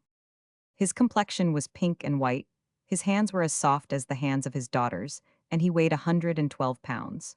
Moreover, he was afraid of his wife, afraid of a policeman, afraid of physical violence, and lived in constant dread of burglars. But the one thing he was not afraid of was wild animals of the most ferocious sorts, such as lions, tigers, leopards, and jaguars. He knew the game and could conquer the most refractory lion with a broom handle, not outside the cage, but inside and locked in. It was because he knew the game and had learned it from his father before him, a man even smaller than himself and more fearful of all things except animals. This father, Noel Collins, had been a successful animal trainer in England before emigrating to America, and in America he had continued the success and laid the foundation of the big animal training school at Cedarwild, which his son had developed and built up after him. So well had Harris Collins built on his father's foundation that the place was considered a model of sanitation and kindness. It entertained many visitors, who invariably went away with their souls filled with ecstasy over the atmosphere of sweetness and light that pervaded the place. Never, however, were they permitted to see the actual training. On occasion, performances were given them by the finished products, which verified all their other delightful and charming conclusions about the school. But had they seen the training of raw novices, it would have been a different story. It might even have been a riot. As it was, the place was a zoo, and free at that. For, in addition to the animals he owned and trained and bought and sold, a large portion of the business was devoted to boarding trained animals and troops of animals for owners who were out of engagements, or for estates of such owners which were in process of settlement. From mice and rats to camels and elephants, and even on occasion to a rhinoceros or a pair of hippopotamuses, he could supply any animal on demand. When the Circling Brothers' big three-ring show on a hard winter went into the hands of the receivers, he boarded the menagerie and the horses, and in 3 months turned a profit of $15,000. More, he mortgaged all he possessed against the day of the auction, bought in the trained horses and ponies, the giraffe herd and the performing elephants, and in 6 months more was quit of them, save the pony Repeater who turned air springs, at another profit of $15,000. As for Repeater, he sold the pony several months later for a sheer profit of $2,000. While this bankruptcy of the Circling Brothers had been the greatest financial achievement of Harris Collins' life, nevertheless, he enjoyed no mean permanent income from his plant, and, in addition, split fees with the owners of his board animals when he sent them to the winter hippodrome shows, and, more often than not, failed to split any fee at all when he rented the animals to moving picture companies. Animal men, the country over, acknowledged him to be not only the richest in the business, but the king of trainers and the grittiest man who ever went into a cage. And those who from the inside had seen him work were agreed that he had no soul. Yet his wife and children, and those in his small social circle, thought otherwise. They, never seeing him at work, were convinced that no softer-hearted, more sentimental man had ever been born. His voice was low and gentle, his gestures were delicate, his views on life, the world, religion, and politics the mildest. A kind word melted him. A plea won him. He gave to all local charities and was gravely depressed for a week when the Titanic went down. And yet, the men in the trained animal game acknowledged him the nerviest and most nerveless of the profession. And yet, his greatest fear in the world was that his large, stout wife at table should crown him with a plate of hot soup. Twice, in a tantrum, she had done this during their earlier married life. In addition to his fear that she might do it again, he loved her sincerely and devotedly, as he loved his children, 7 of them, for whom nothing was too good or too expensive. So well did he love them, that the 4 boys from the beginning he forbade from seeing him work, and planned gentler careers for them. John, the oldest in Yale, had elected to become a man of letters, and, in the meantime, ran his own automobile with the corresponding standard of living such ownership connoted in the college town of New Haven. Harold and Frederick were down at a millionaire's son's academy in Pennsylvania, and Clarence, the youngest, at a prep school in Massachusetts, was divided in his choice of career between becoming a doctor or an aviator. The 3 girls, 2 of them twins, were pledged to be cultured into ladies. Elsie was on the verge of graduating from Vassar. Mary and Madeline, the twins, in the most select and most expensive of seminaries, were preparing for Vassar. All of which required money which Harris Collins did not grudge, but which strained the earning capacity of his animal training school. It compelled him to work the harder, although his wife and the 4 sons and 3 daughters did not dream that he actually worked at all. Their idea was that by virtue of superior wisdom he merely superintended, and they would have been terribly shocked could they have seen him, club in hand, thrashing 40 mongrel dogs in the process of training, which had become excited and out of hand.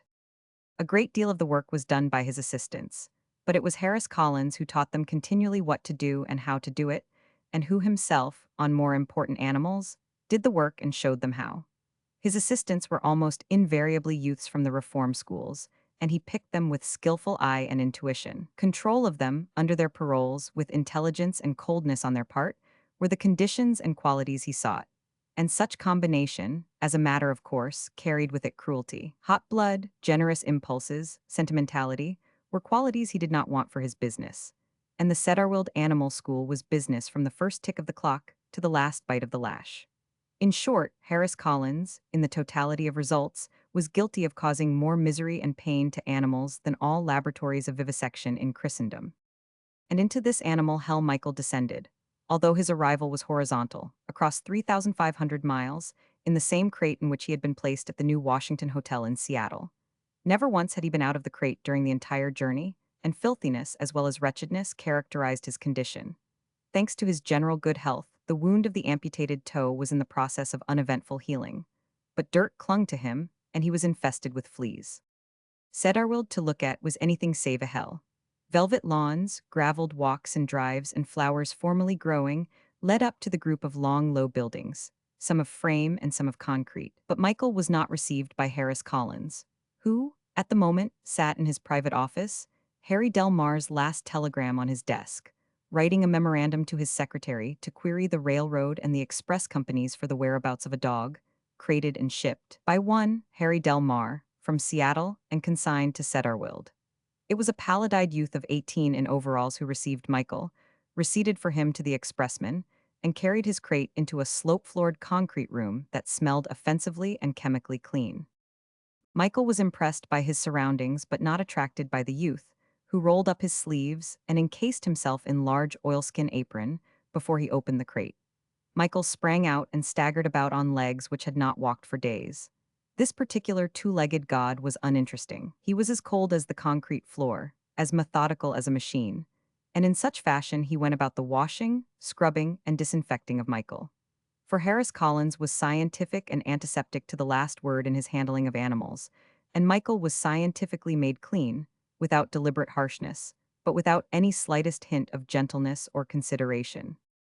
Naturally, he did not understand. On top of all he had already experienced, not even knowing executioners and execution chambers, for all he knew this bare room of cement and chemical smell might well be the place of the ultimate life disaster, and this youth the god who was to send him into the dark which had engulfed all he had known and loved. What Michael did know beyond the shadow of any doubt was that it was all coldly ominous and terribly strange. He endured the hand of the youth god on the scruff of his neck, after the collar had been unbuckled.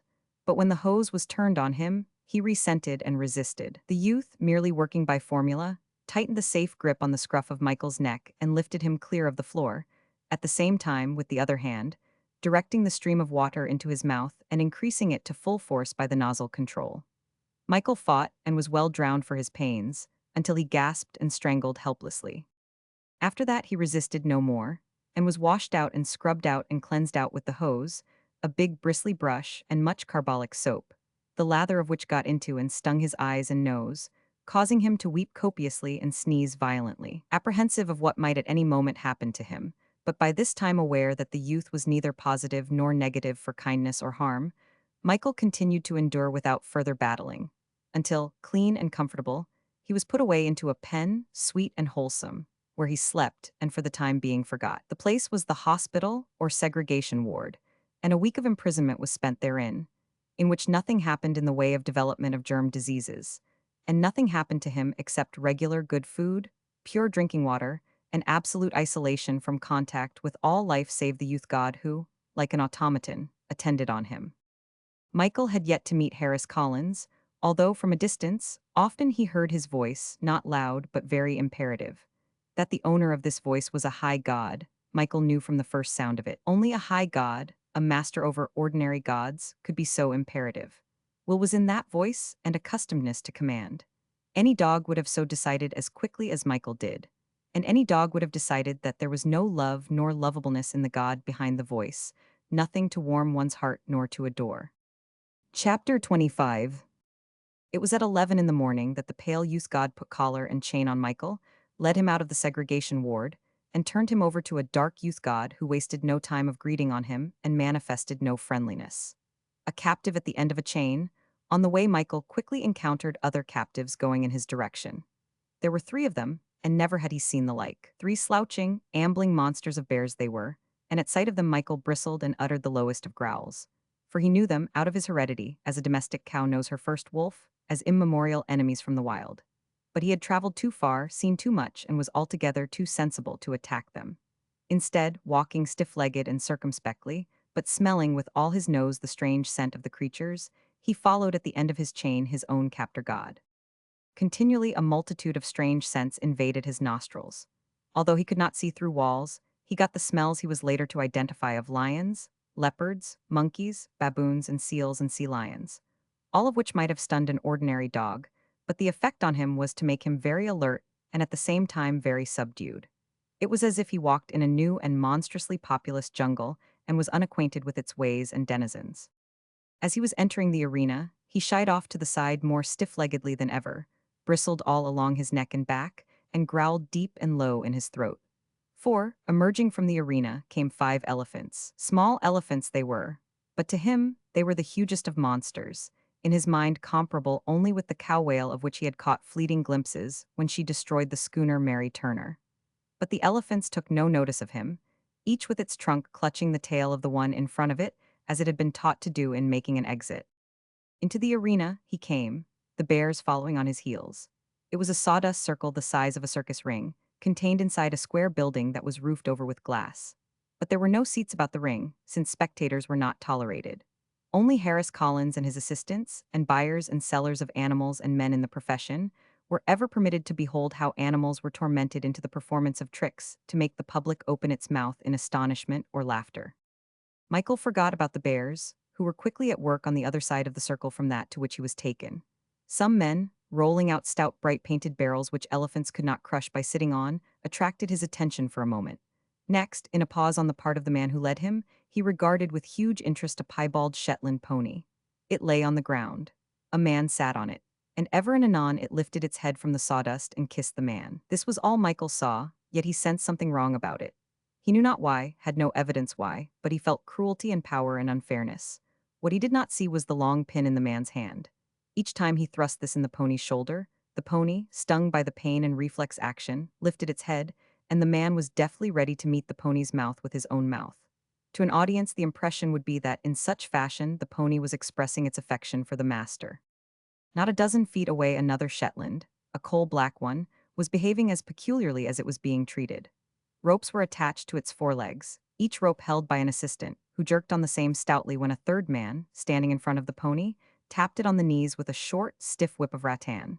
Whereupon the pony went down on its knees in the sawdust in a genuflection to the man with the whip. The pony did not like it, sometimes so successfully resisting with spread, taut legs and mutinous head tossings, as to overcome the jerk of the ropes, and, at the same time wheeling, to fall heavily on its side or to uprear as the pull on the ropes was relaxed. But always it was lined up again to face the man who rapped its knees with the rattan.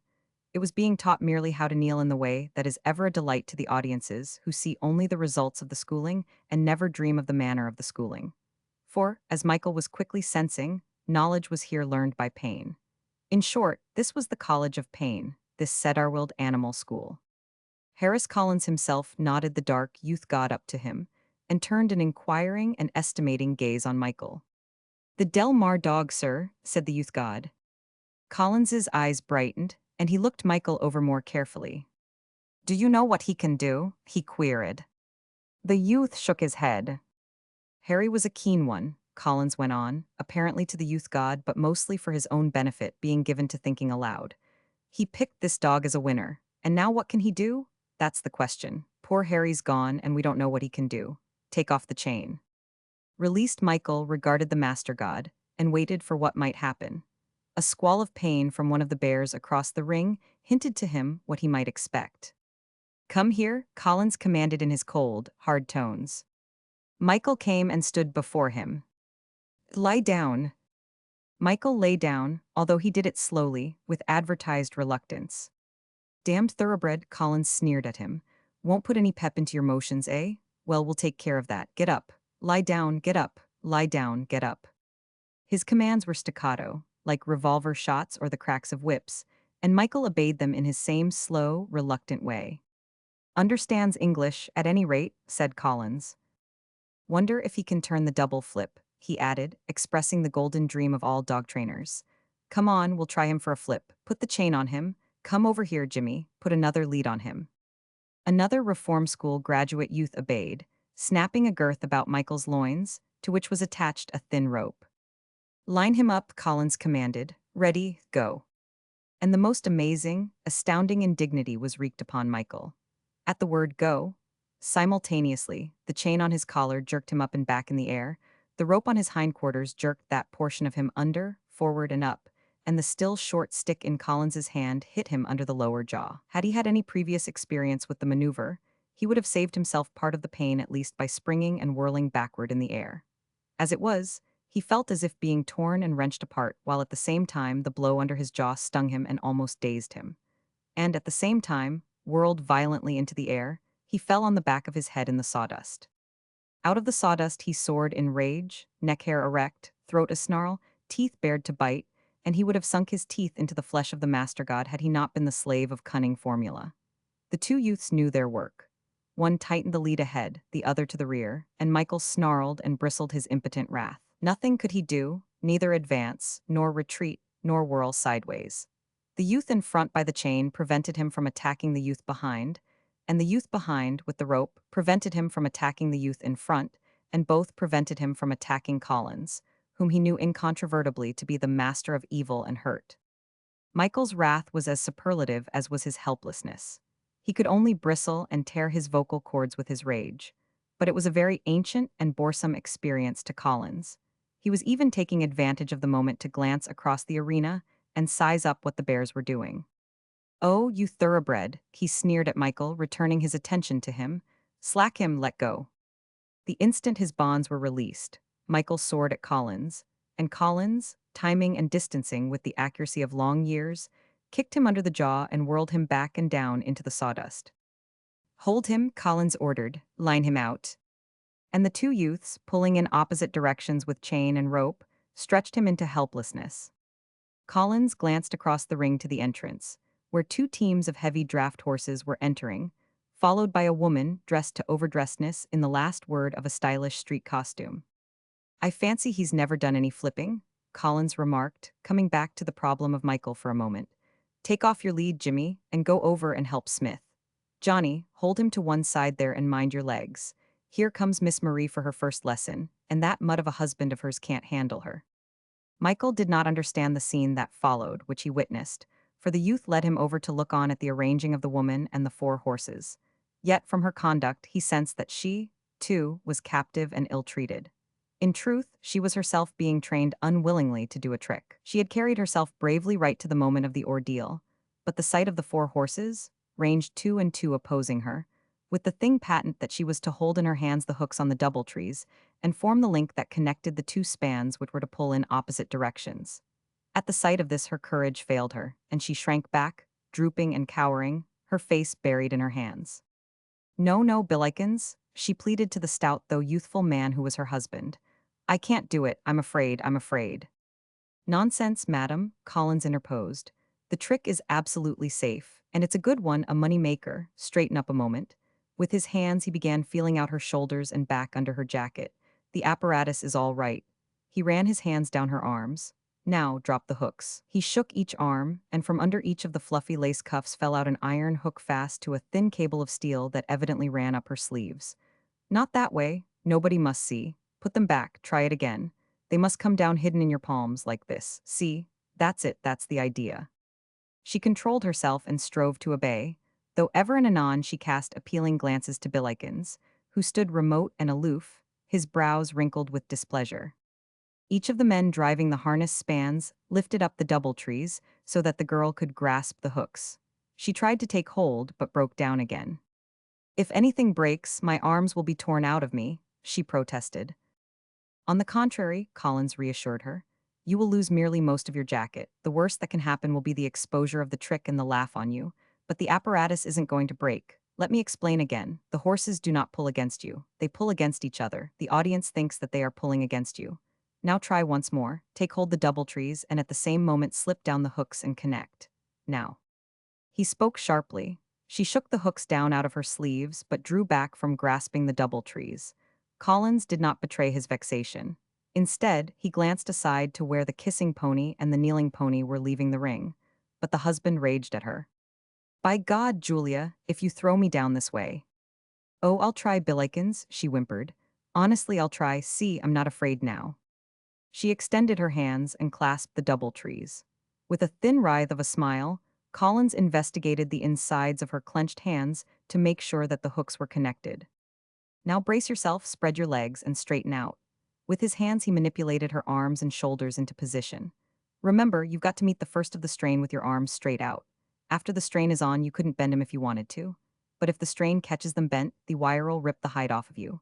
Remember, straight out, extended so that they form a straight line with each other and with the flat of your back and shoulders. That's it, ready now. Oh, wait a minute, she begged, forsaking the position. I'll do it. Oh, I will do it, but, Billikens, kiss me first, and then I won't care if my arms are pulled out.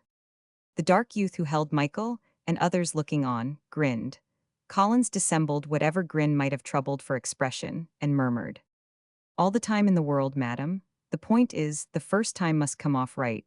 After that you'll have the confidence. Bill, you'd better love her up before she tackles it. And Billikens, very angry, very disgusted, very embarrassed, obeyed, putting his arms around his wife and kissing her neither too perfunctorily nor very long.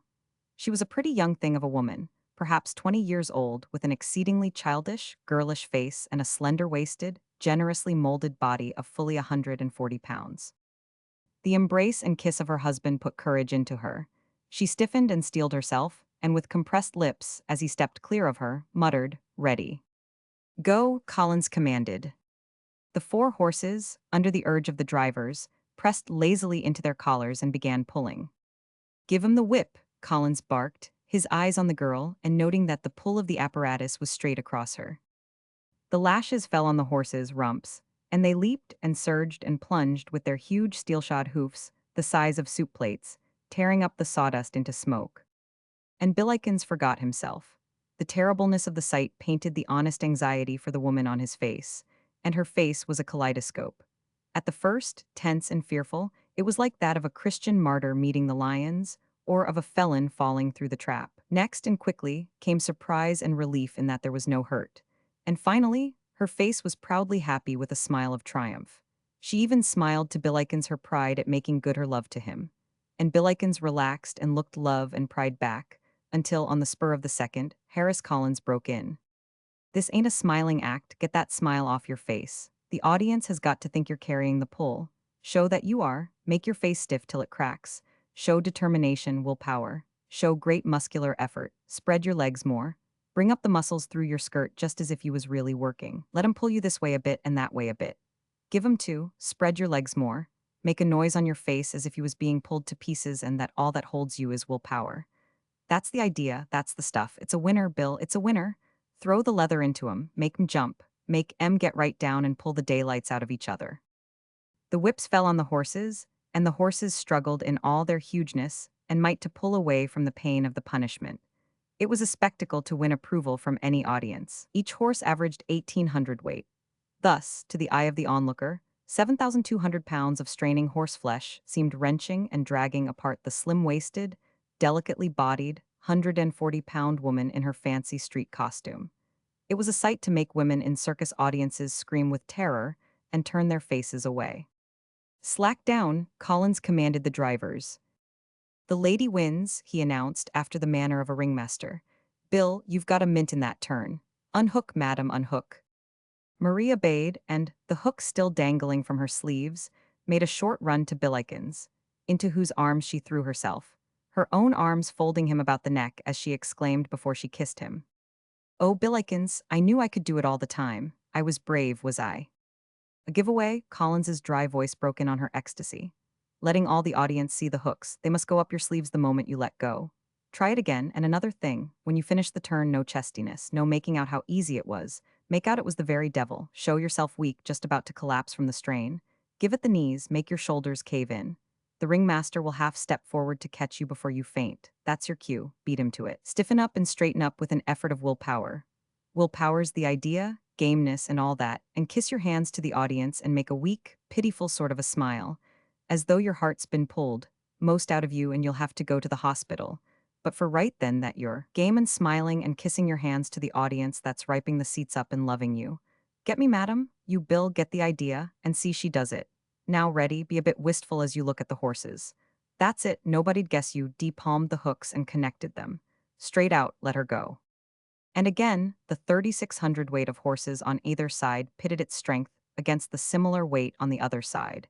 And the seeming was that Marie was the link of woman flesh being torn asunder. A third and a fourth time the turn was rehearsed, and between turns, Collins sent a man to his office for the Del Mar telegram. Take her now, Bill, he told Marie's husband, as telegram in hand he returned to the problem of Michael. Give her half a dozen tries more. And don't forget, anytime any J farmer thinks he's got a span that can pull, bet him on the side your best span can beat him. That means advance advertising and some paper. It'll be worth it. The ringmaster'll favor you, and your span can get the first jump. If I was young and footloose, I'd ask nothing better than to go out with your turn. Harris Collins, in the pauses gazing down at Michael, read Del Mar's Seattle telegram. Sell my dogs, you know what they can do and what they are worth. Am done with them.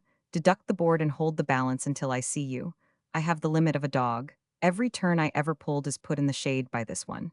He's a 10 strike. Wait till you see him. Over to one side in the busy arena, Collins contemplated Michael. Del Mar was the limit himself, he told Johnny, who held Michael by the chain. When he wired me to sell his dogs, it meant he had a better turn, and here's only one dog to show for it, a damned thoroughbred at that. He says it's the limit. It must be, but in heaven's name, what is its turn? It's never done a flip in its life, much less a double flip. What do you think, Johnny? Use your head, suggest something. Maybe it can count, Johnny advanced. And counting dogs are a drug on the market. Well, anyway, let's try. And Michael, who knew unerringly how to count, refused to perform. If he was a regular dog, he could walk anyway, was Colin's next idea. We'll try him. And Michael went through the humiliating ordeal of being jerked erect on his hind legs by Johnny, while Collins with the stick cracked him under the jaw and across the knees. In his wrath, Michael tried to bite the master god, and was jerked away by the chain. When he strove to retaliate on Johnny, that imperturbable youth with extended arm merely lifted him into the air on his chain and strangled him. That's off, quoth Collins wearily. If he can't stand on his hind legs, he can't barrel jump. You've heard about Ruth, Johnny. She was a winner. Jump in and out of nail kegs on her hind legs without ever touching with her front ones. She used to do 8 kegs in one and out into the next. Remember when she was boarded here and rehearsed. She was a gold mine, but Carson didn't know how to treat her, and she croaked off with pneumonia at Cripple Creek. Wonder if he can spin plates on his nose, Johnny volunteered. Can't stand up on hind legs, Collins negatived. Besides, nothing like the limit in a turn like that. This dog's got a specialty. He ain't ordinary. He does some unusual thing unusually well, and it's up to us to locate it. That comes of Harry dying so inconsiderately and leaving this puzzle box on my hands. I see I just got to devote myself to him. Take him away, Johnny. Number 18 for him. Later on we can put him in the single compartments. Chapter 26. Number 18 was a big compartment or cage in the dog row, large enough with due comfort for a dozen Irish terriers like Michael. For Harris Collins was scientific. Dogs on vacation, boarding at the Cedarwild Animal School, were given every opportunity to recuperate from the hardships and wear and tear of from 6 months to a year and more on the road. It was for this reason that the school was so popular a boarding place for performing animals when the owners were on vacation or out of time. Harris Collins kept his animals clean and comfortable and guarded from germ diseases. In short, he renovated them against their next trips out on vaudeville time or circus engagement. To the left of Michael, in number 17, were 5 grotesquely clipped French poodles.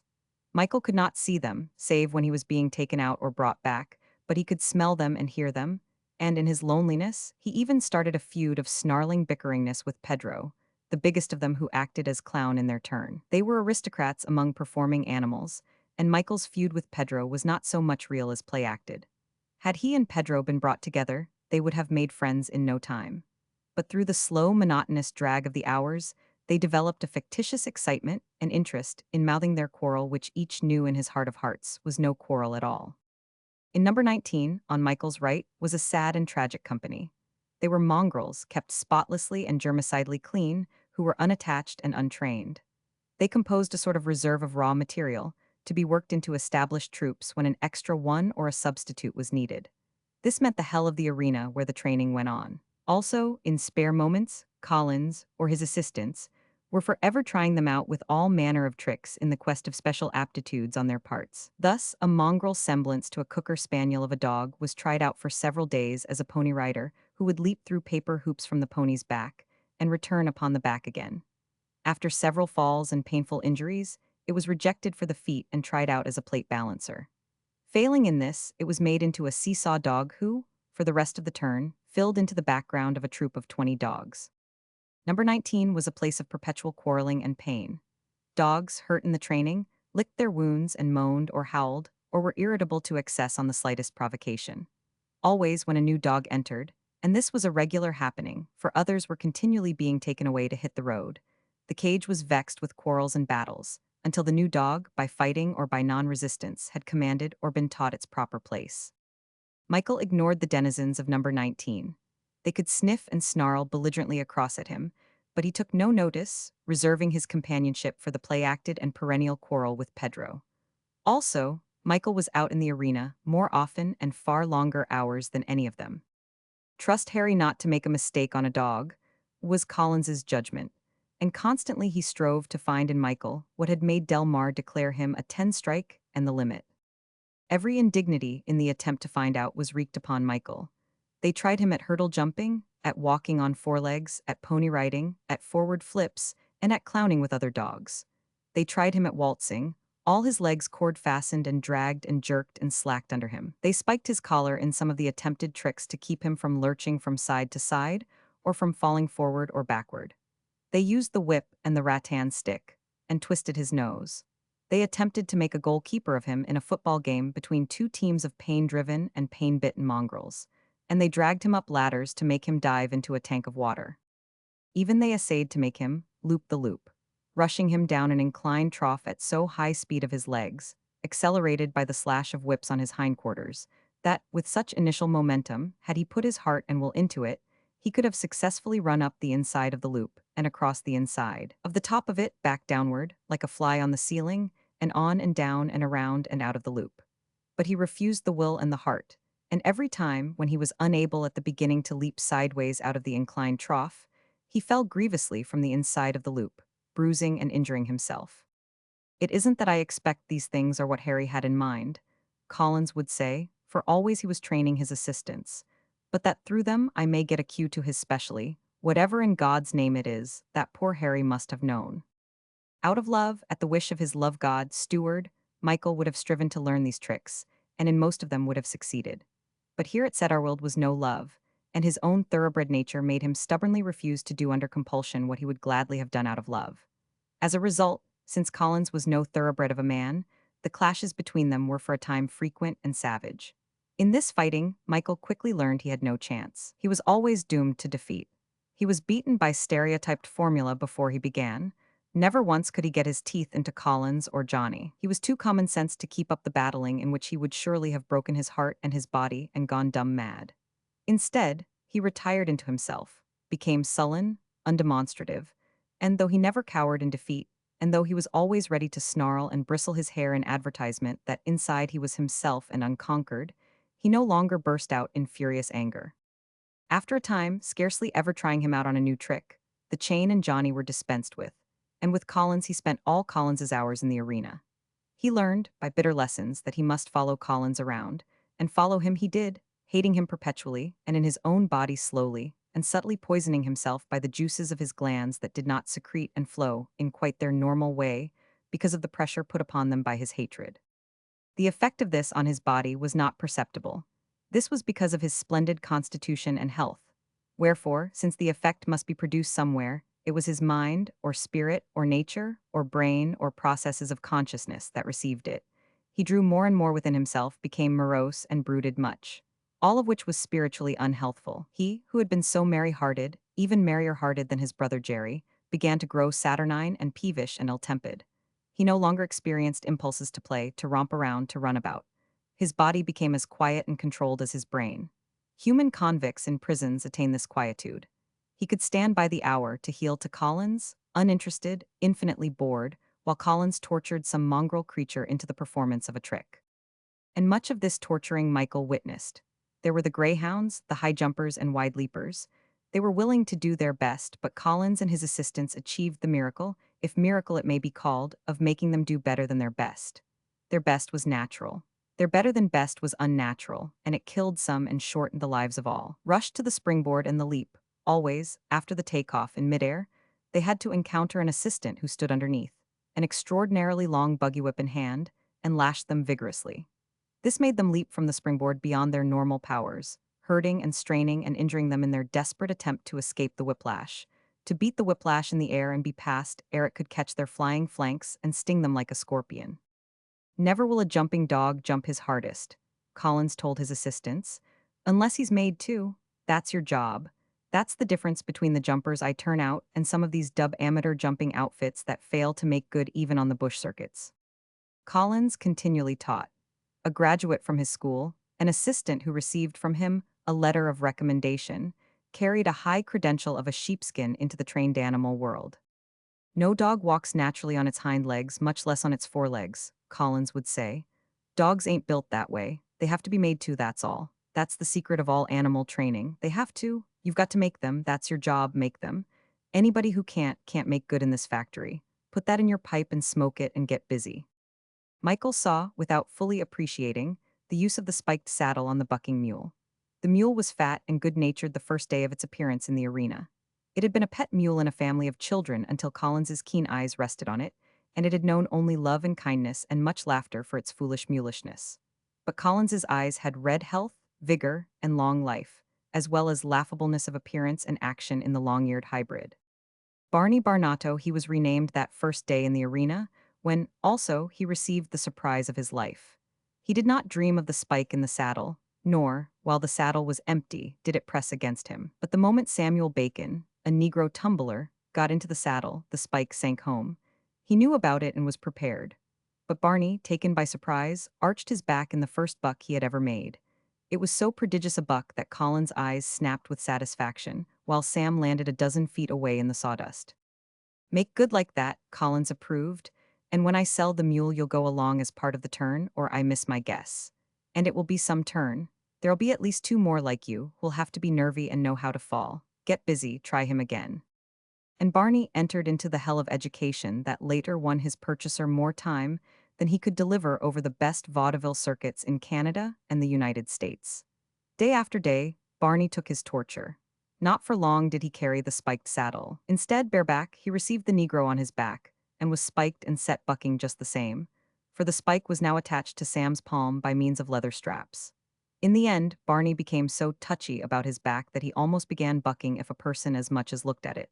Certainly, aware of the stab of pain, he started bucking, whirling, and kicking whenever the first signal was given of someone trying to mount him.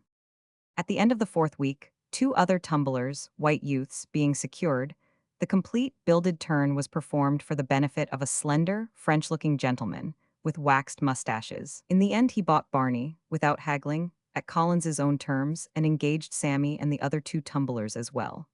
Collins staged the trick properly, as it would be staged in the theater, even had ready and set up all the necessary apparatus, and himself acted as ringmaster while the prospective purchaser looked on. Barney, fat as butter, humorous-looking, was led into the square of cloth-covered steel cables and cloth-covered steel uprights. The halter was removed and he was turned loose. Immediately he became restless, the ears were laid back, and he was a picture of viciousness. Remember one thing, Collins told the man who might buy. If you buy him, you'll be ringmaster, and you must never spike him. When he comes to know that, you can always put your hands on him anytime and control him. He's good-natured at heart, and he's the gratefulest mule I've ever seen in the business. He's just got to love you and hate the other three. And one warning, if he goes real bad and starts biting, you'll have to pull out his teeth and feed him soft mashes and crushed grain that's steamed. I'll give you the recipe for the digestive dope you'll have to put in. Now, watch. Collins stopped into the ring and caressed Barney, who responded in the best of tempers, and tried affectionately to nudge and shove, passed on the way out of the ropes to escape what he knew was coming. See, Collins exposited. He's got confidence in me, he trusts me, he knows I've never spiked him and that I always save him in the end. I'm his good Samaritan, and you'll have to be the same to him if you buy him. Now I'll give you your spiel. Of course, you can improve on it to suit yourself. The master trainer walked out of the rope square, stepped forward to an imaginary line, and looked down and out and up as if he were gazing at the pit of the orchestra beneath him, across at the body of the house, and up into the galleries. Ladies and gentlemen, he addressed the sawdust emptiness before him as if it were a packed audience. This is Barney Barnato, the biggest joker of a mule ever born. He's as affectionate as a Newfoundland puppy, just watch. Stepping back to the ropes, Collins extended his hand across them, saying, "Come here, Barney, and show all these people who you love best." And Barney twinkled forward on his small hoofs, nozzled the open hand, and came closer, nozzling up the arm, nudging Collins's shoulders with his nose, half-rearing as if to get across the ropes and embrace him. What he was really doing was begging and entreating Collins to take him away out of the squared ring from the torment he knew awaited him.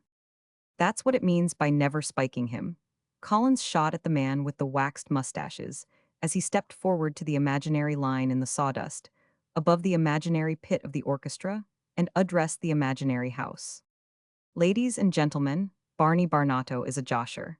He's got 40 tricks up each of his 4 legs, and the man don't live that he'll let stick on big back for 60 seconds. I'm telling you this in fair warning, before I make my proposition. Looks easy, doesn't it? 1 minute, the 60th part of an hour, to be precise, 60 seconds to stick on the back of an affectionate josher mule like Barney. Well, come on you boys and bronco riders. To anybody who sticks on for 1 minute, I shall immediately pay the sum of $50. For 2 whole, entire minutes, the sum of $500. This was the cue for Samuel Bacon, who advanced across the sawdust, awkward and grinning and embarrassed, and apparently was helped up to the stage by the extended hand of Collins. "Is your life insured?" Collins demanded.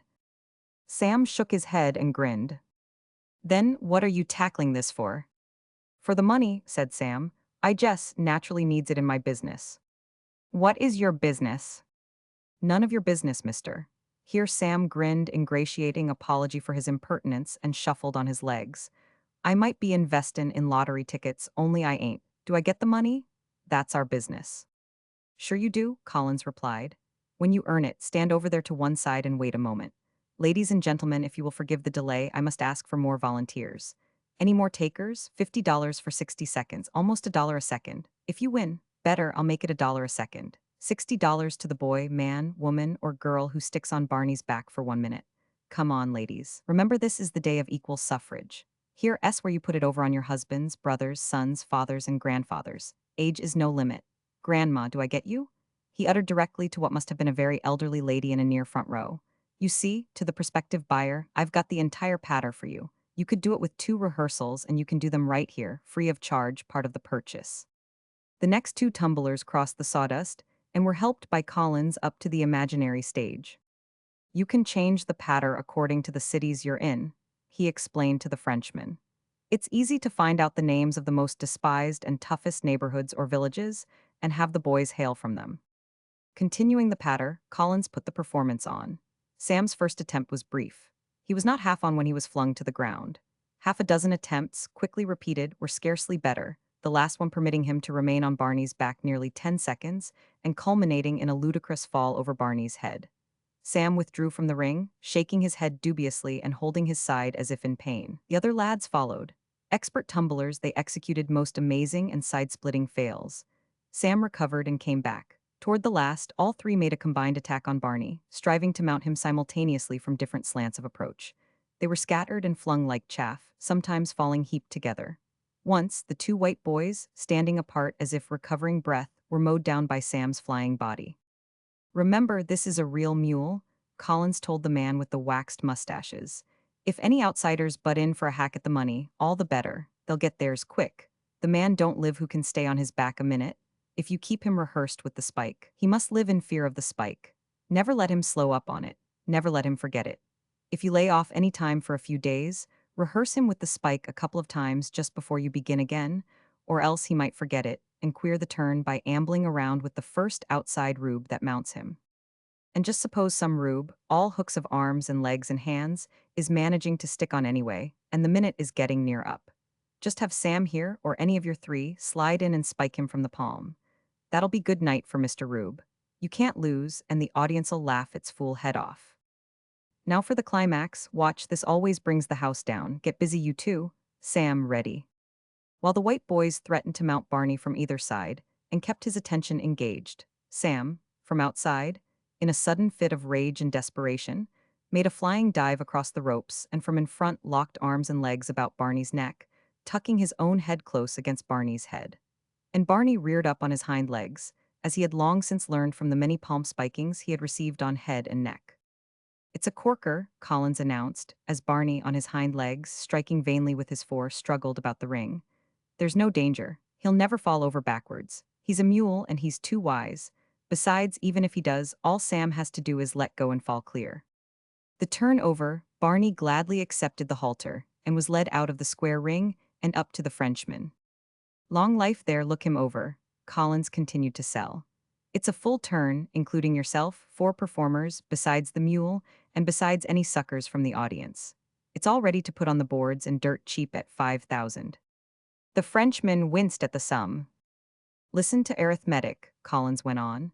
"You can sell at 1,200 a week at least, and you can net 800 certain. 6 weeks of the net pays for the turn, and you can book 100 weeks right off the bat and have them yelling for more. Wish I was young and footloose. I'd take it out on the road myself and coin a fortune." And Barney was sold, and passed out of the Cedarwilled Animal School to the slavery of the spike, and to be provocative of much joy and laughter in the pleasure theater of the world. Chapter 27. "The thing is, Johnny, you can't love dogs into doing professional tricks, which is the difference between dogs and women," Collins told his assistant. "You know how it is with any dog. You love it up into lying down and rolling over and playing dead and all such dub tricks.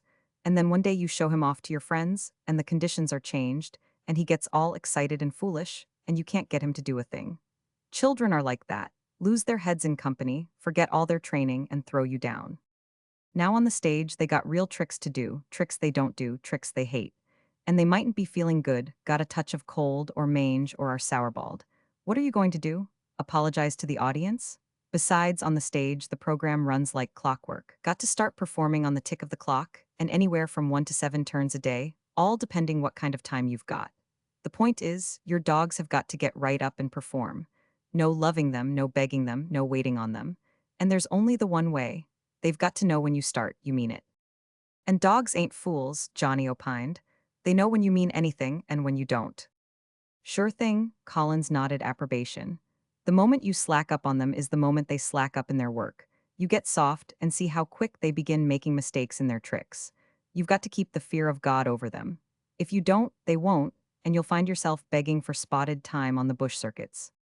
Half an hour later, Michael heard, though he understood no word of it, the master trainer laying another law down to another assistant. "Crossbreds and mongrels are what's needed, Charles. Not one thoroughbred in 10 makes good, unless he's got the heart of a coward, and that's just what distinguishes them from mongrels and crossbreds. Like racehorses, they're hot-blooded. They've got sensitiveness and pride. Pride's the worst. You listen to me. I was born into the business and I've studied it all my life. I'm a success. There's only one reason I'm a success, I know. Get that, I know. Another thing is that crossbreds and mongrels are cheap. You needn't be afraid of losing them or working them out. You can always get more and cheap, and they ain't the trouble in teaching. You can throw the fear of God into them. That's what's the matter with the thoroughbreds. You can't throw the fear of God into them. Give a mongrel a real licking, and what's he do? He'll kiss your hand and be obedient and crawl on his belly to do what you want him to do. They're slave dogs, that's what mongrels are. They ain't got courage, and you don't want courage in a performing dog. You want fear. Now you give a thoroughbred a licking and see what happens. Sometimes they die. I've known them to die. And if they don't die, what do?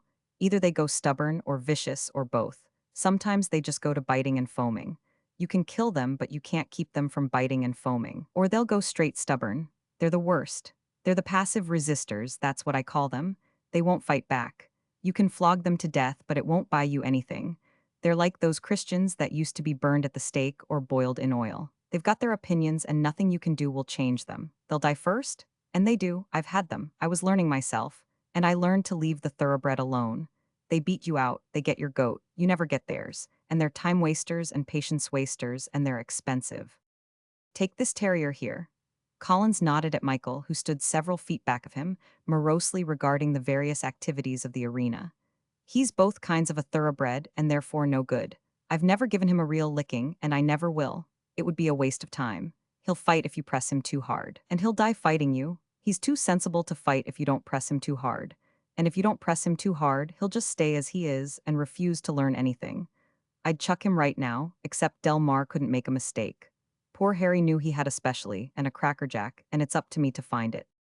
Wonder if he's a lion dog, Charles suggested. He's the kind that ain't afraid of lions, Collins concurred. But what sort of a specialty trick could he do with lions? Stick his head in their mouths? I never heard of a dog doing that, and it's an idea. But we can try him. We've tried him at most everything else.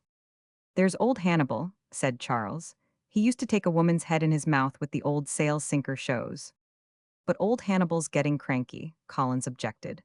I've been watching him and trying to get rid of him. Any animal is liable to go off its nut any time, especially wild ones. You see, the life ain't natural.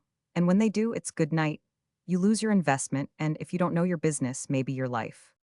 And Michael might well have been tried out on Hannibal and have lost his head inside that animal's huge mouth, had not the good fortune of Aproponess intervened. For the next moment, Collins was listening to the hasty report of his lion and tiger keeper. The man who reported was possibly 40 years of age, although he looked half as old again. He was a withered-faced man, whose face lines, deep and vertical, looked as if they had been clawed there by some beast other than himself. Old Hannibal is going crazy, was the burden of his report. Nonsense, said Harris Collins. It's you that's getting old. He's got your goat, that's all. I'll show it to you. Come on along, all of you. We'll take 15 minutes off of the work and I'll show you a show never seen in the show ring. It'd be worth 10,000 a week anywhere. Only it wouldn't last. Old Hannibal would turn up his toes out of sheer hurt feelings. Come on, everybody, all hands, 15 minutes recess. And Michael followed at the heels of his latest and most terrible master, the twain leading the procession of employees and visiting professional animal men who trooped along behind. As was well known, when Harris Collins performed, he performed only for the elite, for the hoi polloi of the trained animal world. The lion and tiger man, who had clawed his own face with the beast claws of his nature, whimpered protest when he saw his employer's preparation to enter Hannibal's cage. For the preparation consisted merely in equipping himself with a broom handle. Hannibal was old, but he was reputed the largest lion in captivity, and he had not lost his teeth. He was pacing up and down the length of his cage, heavily and swaying after the manner of captive animals, when the unexpected audience erupted into the space before his cage. Yet he took no notice whatever, merely continuing his pacing, swinging his head from side to side, turning lightly at each end of his cage, with all the air of being bent on some determined purpose.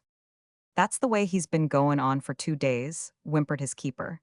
And when you go near M, he just reaches for you. Look what he done to me. The man held up his right arm, the shirt and undershirt ripped to shreds and red parallel grooves, slightly clotted with blood, showing where the claws had broken the skin. And I wasn't inside. He did it through the bars with one swipe when I was startin' to clean his cage. Now if he'd only roar or something. But he never makes a sound, just keeps on going up and down. Where's the key? Collins demanded. Good, now let me in, and lock it afterward and take the key out. Lose it, forget it, throw it away. I'll have all the time in the world to wait for you to find it to let me out. And Harris Collins, a sliver of a less than a lightweight man, who lived in mortal fear that at table the mother of his children would crown him with a plate of hot soup, went into the cage, before the critical audience of his employees and professional visitors, armed only with a broom handle. Further, the door was locked behind him. And the moment he was in, keeping a casual but alert eye on the pacing Hannibal, he reiterated his order to lock the door and remove the key.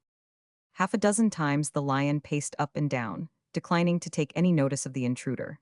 And then, when his back was turned as he went down the cage, Collins stepped directly in the way of his return path and stood still. Coming back and finding his way blocked, Hannibal did not roar. His muscular movements sliding each into the next like so much silk of tawny hide, he struck at the obstacle that confronted his way. But Collins, knowing ahead of the lion what the lion was going to do, struck first, with the broom handle rapping the beast on its tender nose. Hannibal recoiled with a flash of snarl and flashed back a second sweeping stroke of his mighty paw. Again he was anticipated, and the rap on his nose sent him into recoil. Got to keep his head down, that way lies safety, the master trainer muttered in a low, tense voice. Ah, would you take it then? Hannibal, in wrath, crouching for a spring, had lifted his head. The consequent blow on his nose forced his head down to the floor, and the king of beasts, nose still to floor, backed away with mouth snarls and throat and chest noises. Follow up, Collins enunciated, himself following, rapping the nose again sharply and accelerating the lion's backward retreat. Man is the boss because he's got the head that thinks, Collins preached the lesson, and he's just got to make his head boss his body, that's all, so that he can think one thought ahead of the animal and act one act ahead. Watch me get his goat. He ain't the hard case he's trying to make himself believe he is, and that idea which he's just starting has got to be taken out of him. The broomstick will do it. Watch. He backed the animal down the length of the cage, continually rapping at the nose and keeping it down to the floor. Now I'm going to pile him into the corner. And Hannibal, snarling, growling, and spitting, ducking his head and with short paw strokes trying to ward off the insistent broomstick, backed obediently into the corner, crumpled up his hind parts, and tried to withdraw his corporeal body within itself in a pain-urged effort to make it smaller, and always he kept his nose down and himself harmless for a spring. In the thick of it, he slowly raised his nose and yawned. Nor, because it came up slowly, and because Collins had anticipated the yawn by being one thought ahead of Hannibal in Hannibal's own brain, was the nose wrapped. That's the goat, Collins announced, for the first time speaking in a hearty voice in which was no vibration of strain. When a lion yawns in the thick of a fight, you know he ain't crazy. He's sensible. He's got to be sensible, or he'd be springing or lashing out instead of yawning. He knows he's licked, and that yawn of his merely says, I quit. For the I love of Mike, leave me alone. My nose is awful sore. I'd like to get you, but I can't. I'll do anything you want, and I'll be dreadful good, but don't hit my poor sore nose. But man is the boss, and he can't afford to be so easy. Drive the lesson home that you're boss. Rub it in, don't stop when he quits. Make him swallow the medicine and lick the spoon. Make him kiss your foot on his neck holding him down in the dirt. Make him kiss the stick that's beaten him. Watch. And Hannibal, the largest lion in captivity, with all his teeth, captured out of the jungle after he was full grown, a veritable king of beasts, before the menacing broomstick in the hand of a sliver of a man, backed deeper and more crumpled together into the corner. His back was bowed up, the very opposite muscular position to that for a spring, while he drew his head more and more down and under his chest in utter abjectness, resting his weight on his elbows and shielding his poor nose with his massive paws, a single stroke of which could have ripped the life of Collins quivering from his body. Now he might be tricky, Collins announced, but he's got to kiss my foot and the stick just the same. Watch. He lifted and advanced his left foot, not tentatively and hesitantly, but quickly and firmly, bringing it to rest on the lion's neck. The stick was poised to strike, one act ahead of the lion's next possible act, as Collins's mind was one thought ahead of the lion's next thought. And Hannibal did the forecasted and predestined. His head flashed up, huge jaws distended, fangs gleaming, to sink into the slender, silken-hosed ankle above the tan low-cut shoes. But the fangs never sank. They were scarcely started a fifth of the way of the distance, when the waiting broomstick rapped on his nose and made him sink it in the floor under his chest and cover it again with his paws. He ain't crazy, said Collins. He knows, from the little he knows, that I know more than him and that I've got him licked to a fare-you-well. If he was crazy, he wouldn't know, and I wouldn't know his mind either, and I wouldn't be that one jump ahead of him, and he'd get me and mess the whole cage up with my insides. He prodded Hannibal with the end of the broom handle, after each prod poising it for a stroke. And the great lion lay and roared in helplessness, and at each prod exposed his nose more and lifted it higher, until at the end, his red tongue ran out between his fangs and licked the boot resting none too gently on his neck, and after that, licked the broomstick that had administered all the punishment. Going to be a good lion now? Collins demanded, roughly rubbing his foot back and forth on Hannibal's neck. Hannibal could not refrain from growling his hatred. Going to be a good lion? Collins repeated, rubbing his foot back and forth still more roughly. And Hannibal exposed his nose and with his red tongue, licked again the tan shoe and the slender, tan silken ankle that he could have destroyed with one crunch. Chapter 28. One friend Michael made among the many animals he encountered in the Cedarwild school, and a strange, sad friendship it was. Sarah she was called, a small, green monkey from South America, who seemed to have been born hysterical and indignant, and with no appreciation of humor.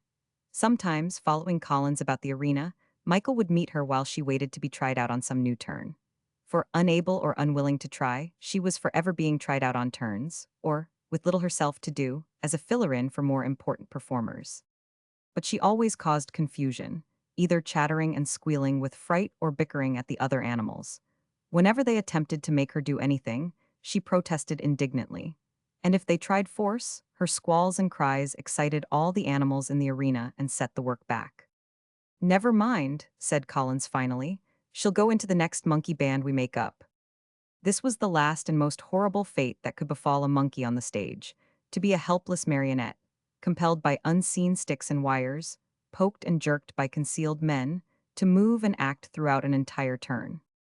But it was before this doom was passed upon her that Michael made her acquaintance. Their first meeting, she sprang suddenly at him, a screaming, chattering little demon, threatening him with nails and teeth. And Michael, already deep sunk in habitual moroseness, merely looked at her calmly, not a ripple to his neck hair, nor a prick to his ears. The next moment, her fuss and fury quite ignored, she saw him turn his head away. This gave her pause. Had he sprung at her, or snarled, or shown any anger or resentment such as did the other dogs when so treated by her, she would have screamed and screeched and raised a hubbub of expostulation, crying for help and calling all men to witness how she was being unwarrantably attacked. As it was, Michael's unusual behavior seemed to fascinate her.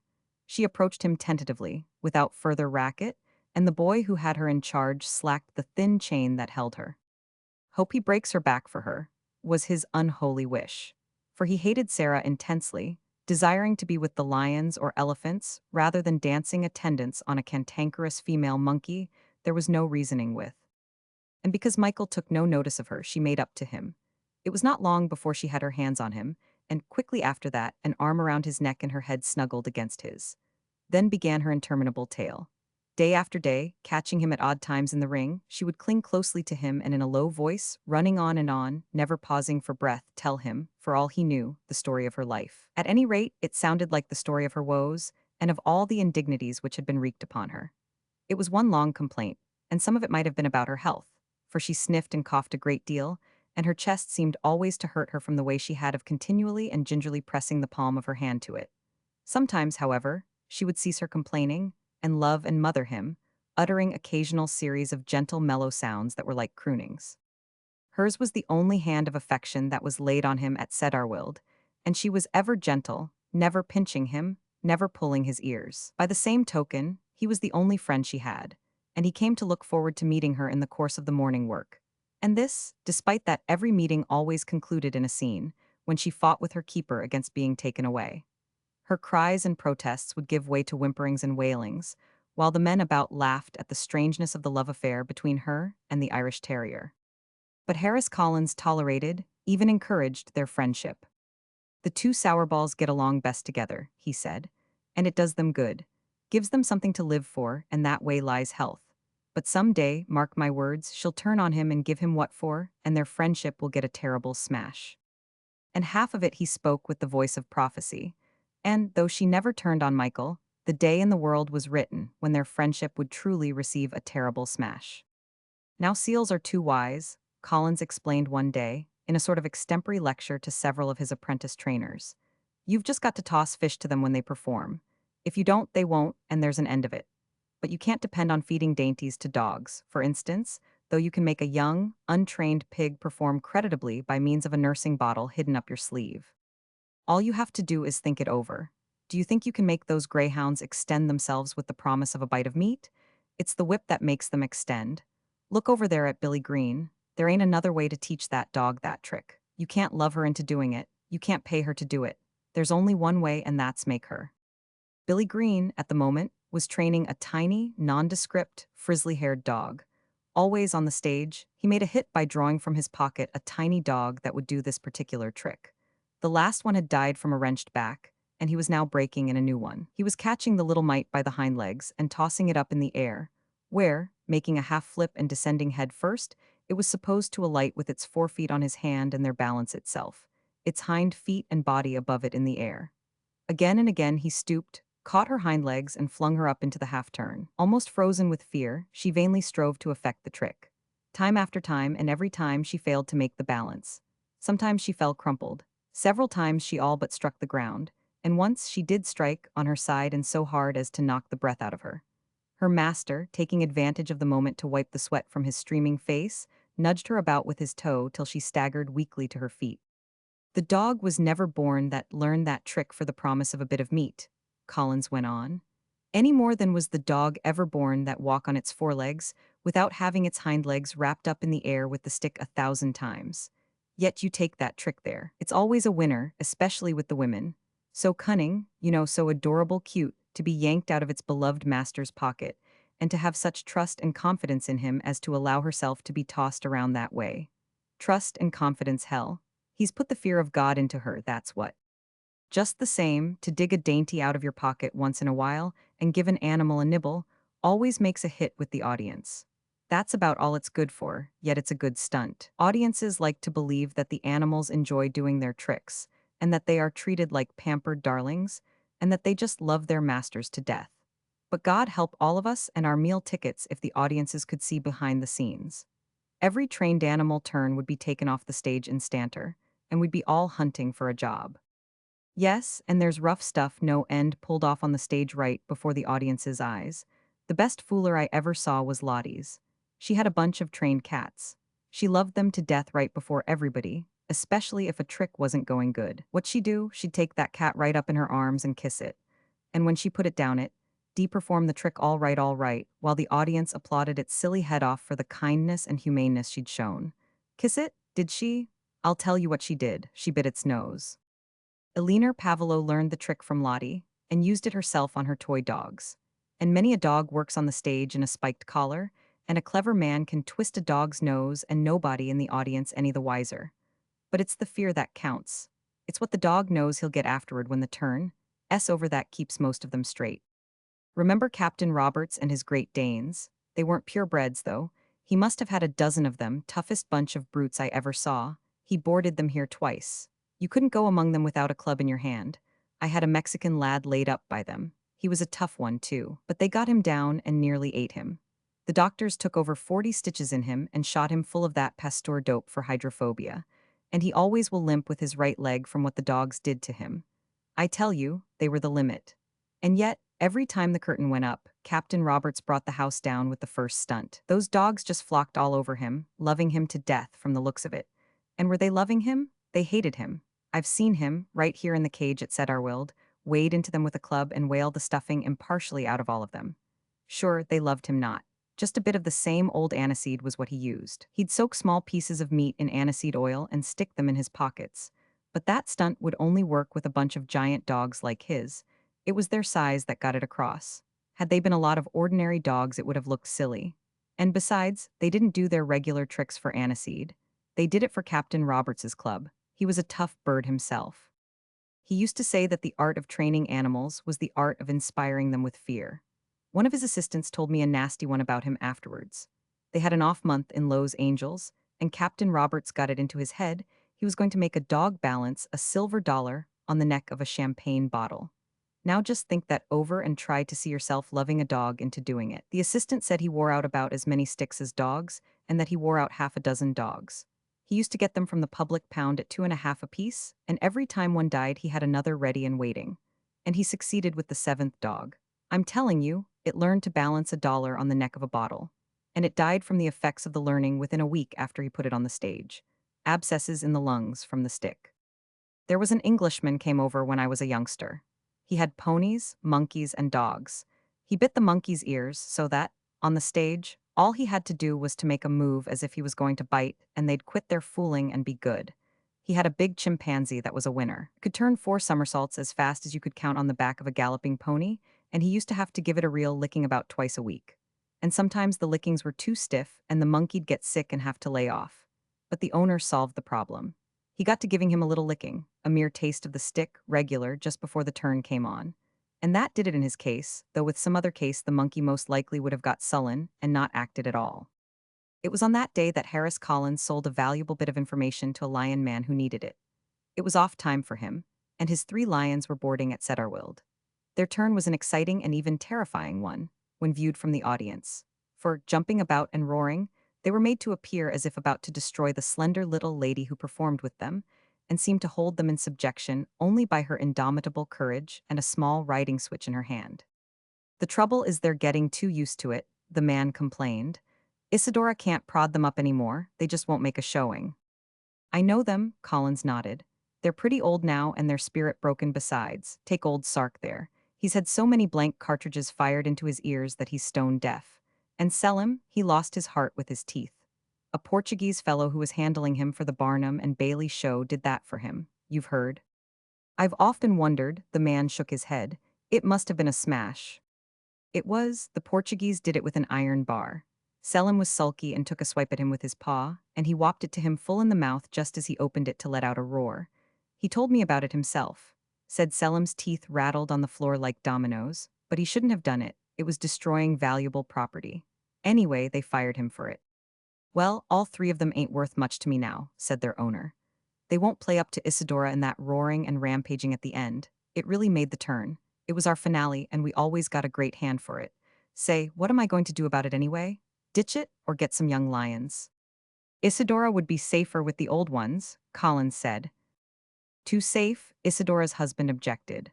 Of course, with younger lions, the work and responsibility piles up on me, but we've got to make our living, and this turn's about busted. Harris Collins shook his head. What do you mean? What's the idea? The man demanded eagerly. They'll live for years yet, seeing how captivity has agreed with them, Collins elucidated. If you invest in young lions, you run the risk of having them pass out on you, and you can go right on pulling the trick off with what you've got. All you've got to do is to take my advice. The master trainer paused, and the lion man opened his mouth to speak. Which will cost you, Collins went on deliberately, say $300. Just for some advice, the other asked quickly. Which I guarantee will work. What would you have to pay for 3 new lions? Here, where you make money at 300, and it's the simplest of advice. I can tell it to you in 3 words, which is at the rate of $100 a word, and one of the words is the. Too steep for me, the other objected. I've got to make a living. So have I, Collins assured him. That's why I'm here. I'm a specialist, and you're paying a specialist's fee. You'll be as mad as a hornet when I tell you it's that simple, and for the life of me, I can't understand why you don't already know it. And if it don't work, was the dubious query. If it don't work, you don't pay. Well, shoot it along, the lion man surrendered. Wire the cage, said Collins. At first the man could not comprehend, then the light began to break on him. You mean? Just that, Collins nodded. And nobody need be the wiser. Dry batteries will do it beautifully. You can install them nicely under the cage floor. All Isadora has to do when she's ready is to step on the button. And when the electricity shoots through their feet, if they don't go up in the air and rampage and roar around to beat the band, not only can you keep the 300, but I'll give you 300 more. I know, I've seen it done, and it never misses fire. It's just as though they were dancing on a red-hot stove. Up they go, and every time they come down they burn their feet again. But you'll have to put the juice into them slowly, Collins warned. I'll show you how to do the wiring. Just a weak battery first, so as they can work up to it, and then stronger and stronger to the curtain. And they never get used to it. As long as they live, they'll dance just as lively as the first time. What do you think of it? It's worth 300 all right, the man admitted. I wish I could make my money that easy. Chapter 29. Guess I'll have to wash my hands of him, Collins told Johnny. I know Del Mar must have been right when he said he was the limit, but I can't get a clue to it. This followed upon a fight between Michael and Collins. Michael, more morose than ever, had become even crusty-tempered, and, scarcely with provocation at all, had attacked the man he hated, failing, as ever, to put his teeth into him, and receiving, in turn, a couple of smashing kicks under his jaw. He's like a gold mine, all right, Collins meditated, but I'm hanged if I can crack it, and he's getting grouchier every day. Look at him. What do you want to jump me for? I wasn't rough with him. He's piling up a sour ball that'll make him fight a policeman someday. A few minutes later, one of his patrons, a tow-headed young man who was boarding and rehearsing 3 performing leopards at Cedarwild, was asking Collins for the loan of an Airedale. I've only got one left now, he explained, and I ain't safe without 2. What's happened to the other one? The master trainer queried. Alfonso, that's the big buck leopard, got nasty this morning and settled his hash. I had to put him out of his misery. He was gutted like a horse in the bull ring, but he saved me all right. If it hadn't been for him, I'd have got a mauling. Alfonso gets these bad streaks just about every so often. That's the second dog he's killed for me. Collins shook his head. Haven't got an Airedale, he said, and just then his eyes chanced to fall on Michael. Try out the Irish Terrier, he suggested. They're like the Airedale in disposition, pretty close cousins at any rate. I pin my faith on the Airedale when it comes to lion dogs, the leopard man demurred.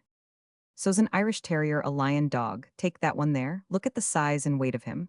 Also take it from me, he's all spunk. He'll stand up to anything, try him out, I'll lend him to you. If he makes good, I'll sell him to you cheap. An Irish terrier for a leopard dog will be a novelty. If he gets fresh with them cats, he'll find his finish, Johnny told Collins, as Michael was led away by the leopard man. Then maybe the stage will lose a star, Collins answered with a shrug of shoulders. But I'll have him off my chest anyway. When a dog gets a perpetual sour ball like that, he's finished. Never can do a thing with them. I've had them on my hands before. And Michael went to make the acquaintance of Jack, the surviving Airedale, and to do his daily turn with the leopards. In the big spotted cats, he recognized the hereditary enemy, and even before he was thrust into the cage, his neck was all a prickle as the skin nervously tightened and the hair uprose stiff-ended. It was a nervous moment for all concerned, the introduction of a new dog into the cage. The tow-headed leopard man, who was billed on the boards as Rael Castleman and was called Ralph by his intimates, was already in the cage. The Airedale was with him, while outside stood several men armed with iron bars and long steel forks. These weapons, ready for immediate use, were thrust between the bars as a menace to the leopards who were, very much against their wills, to be made to perform. They resented Michael's intrusion on the instant, spitting, lashing their long tails, and crouching to spring.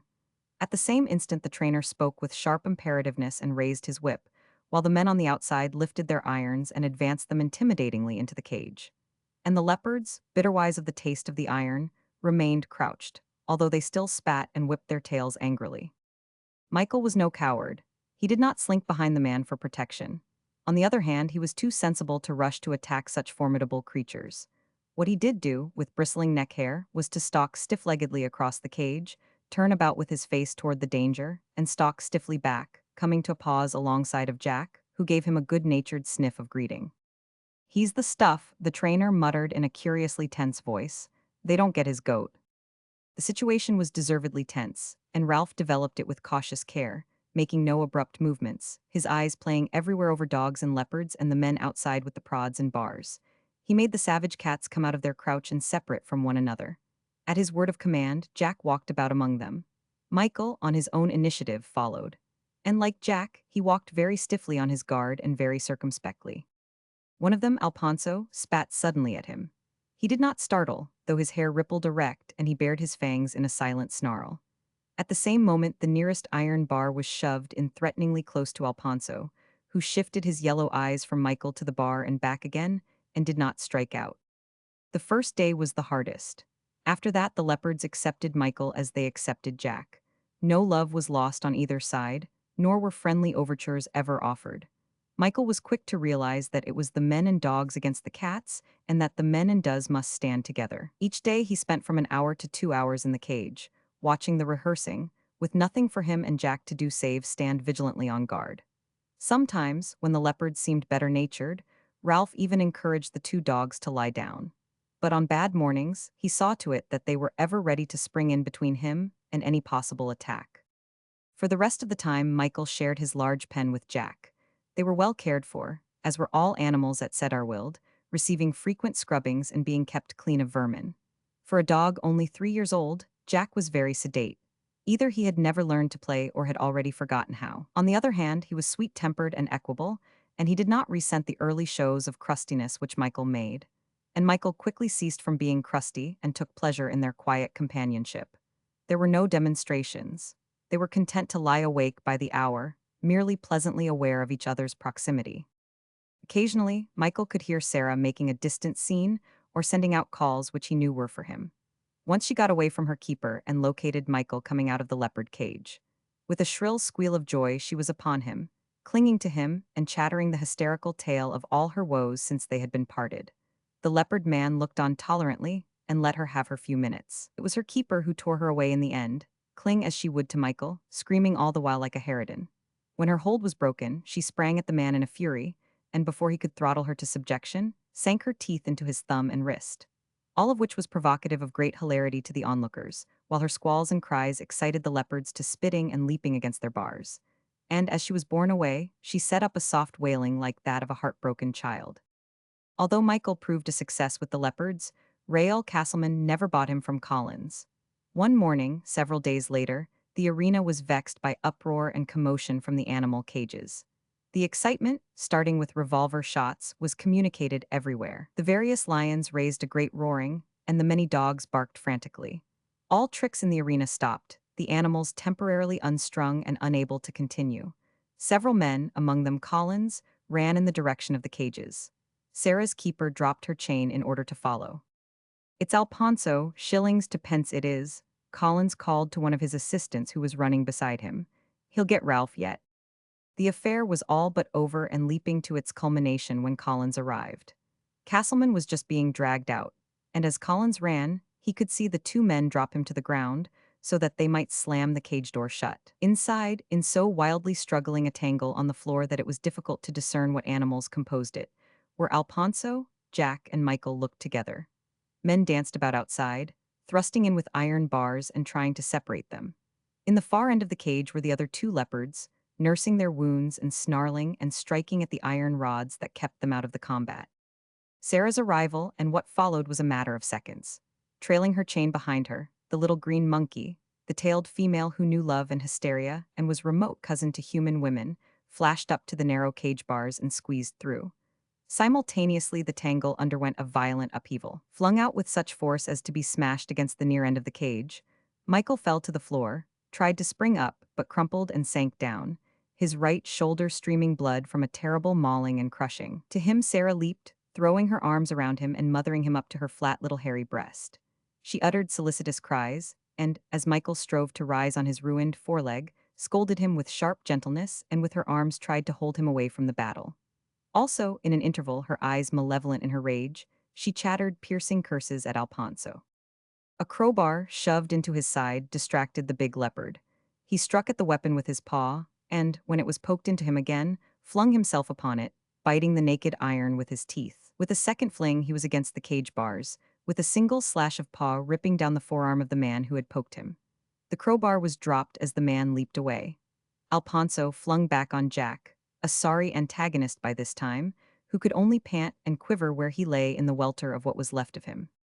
Michael had managed to get up on his three legs and was striving to stumble forward against the restraining arms of Sarah. The mad leopard was on the verge of springing upon them when deflected by another prod of the iron. This time he went straight at the man, fetching up against the cage bars with such fierceness as to shake the structure. More men began thrusting with more rods, but Alponso was not to be balked. Sarah saw him coming and screamed her shrillest and savagest at him. Collins snatched a revolver from one of the men. "Don't kill him," Castleman cried, seizing Collins's arm. The leopard man was in a bad way himself.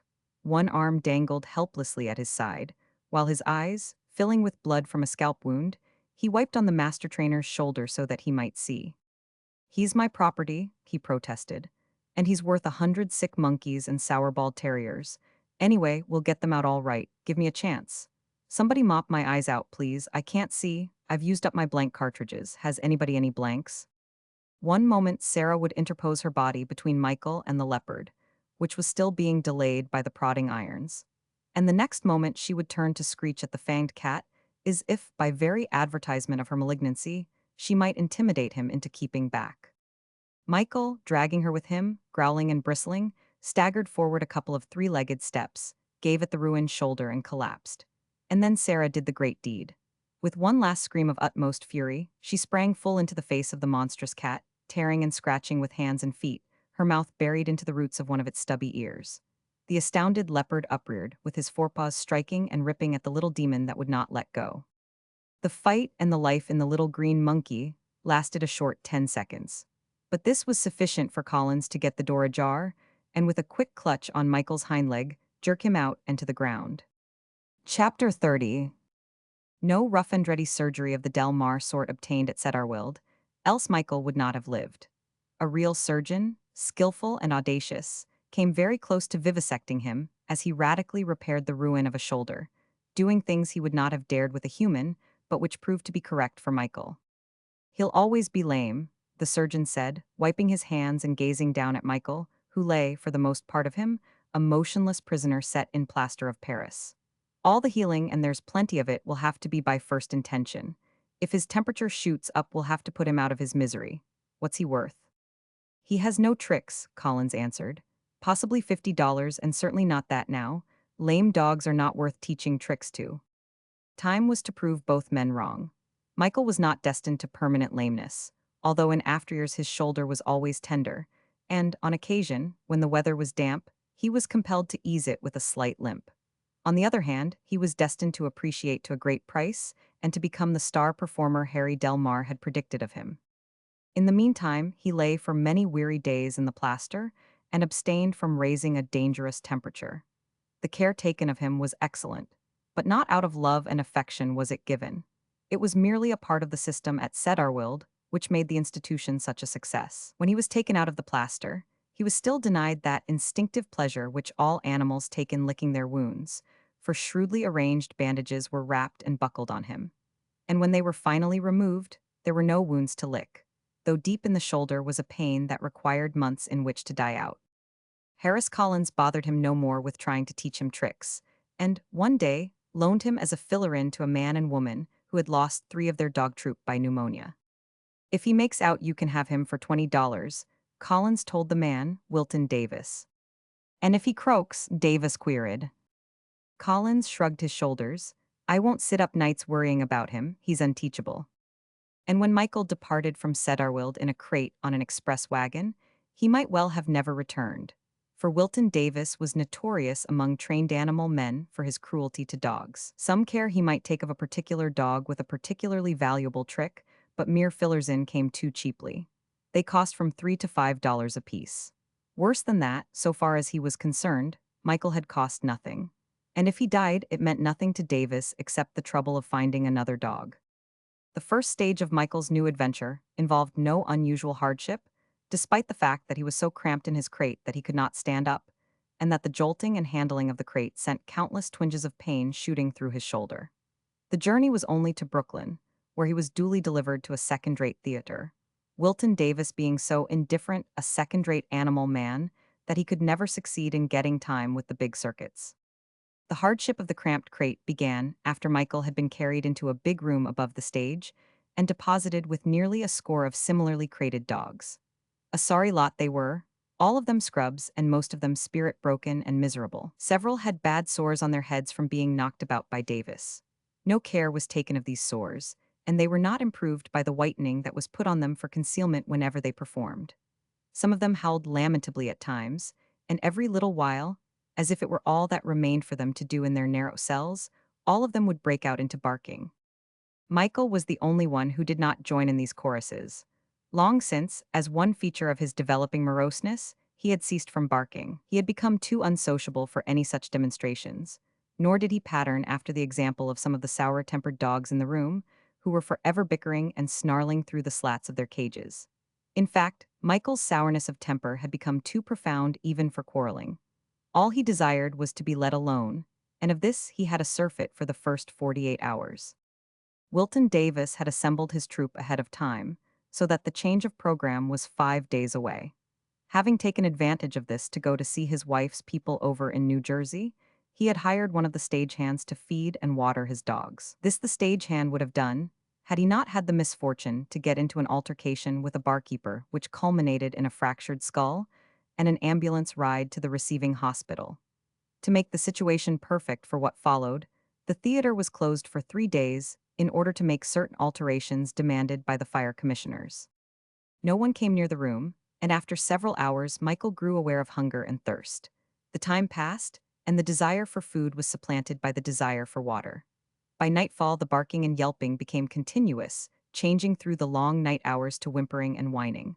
Michael alone made no sound, suffering dumbly in the bedlam of misery. Morning of the second day dawned.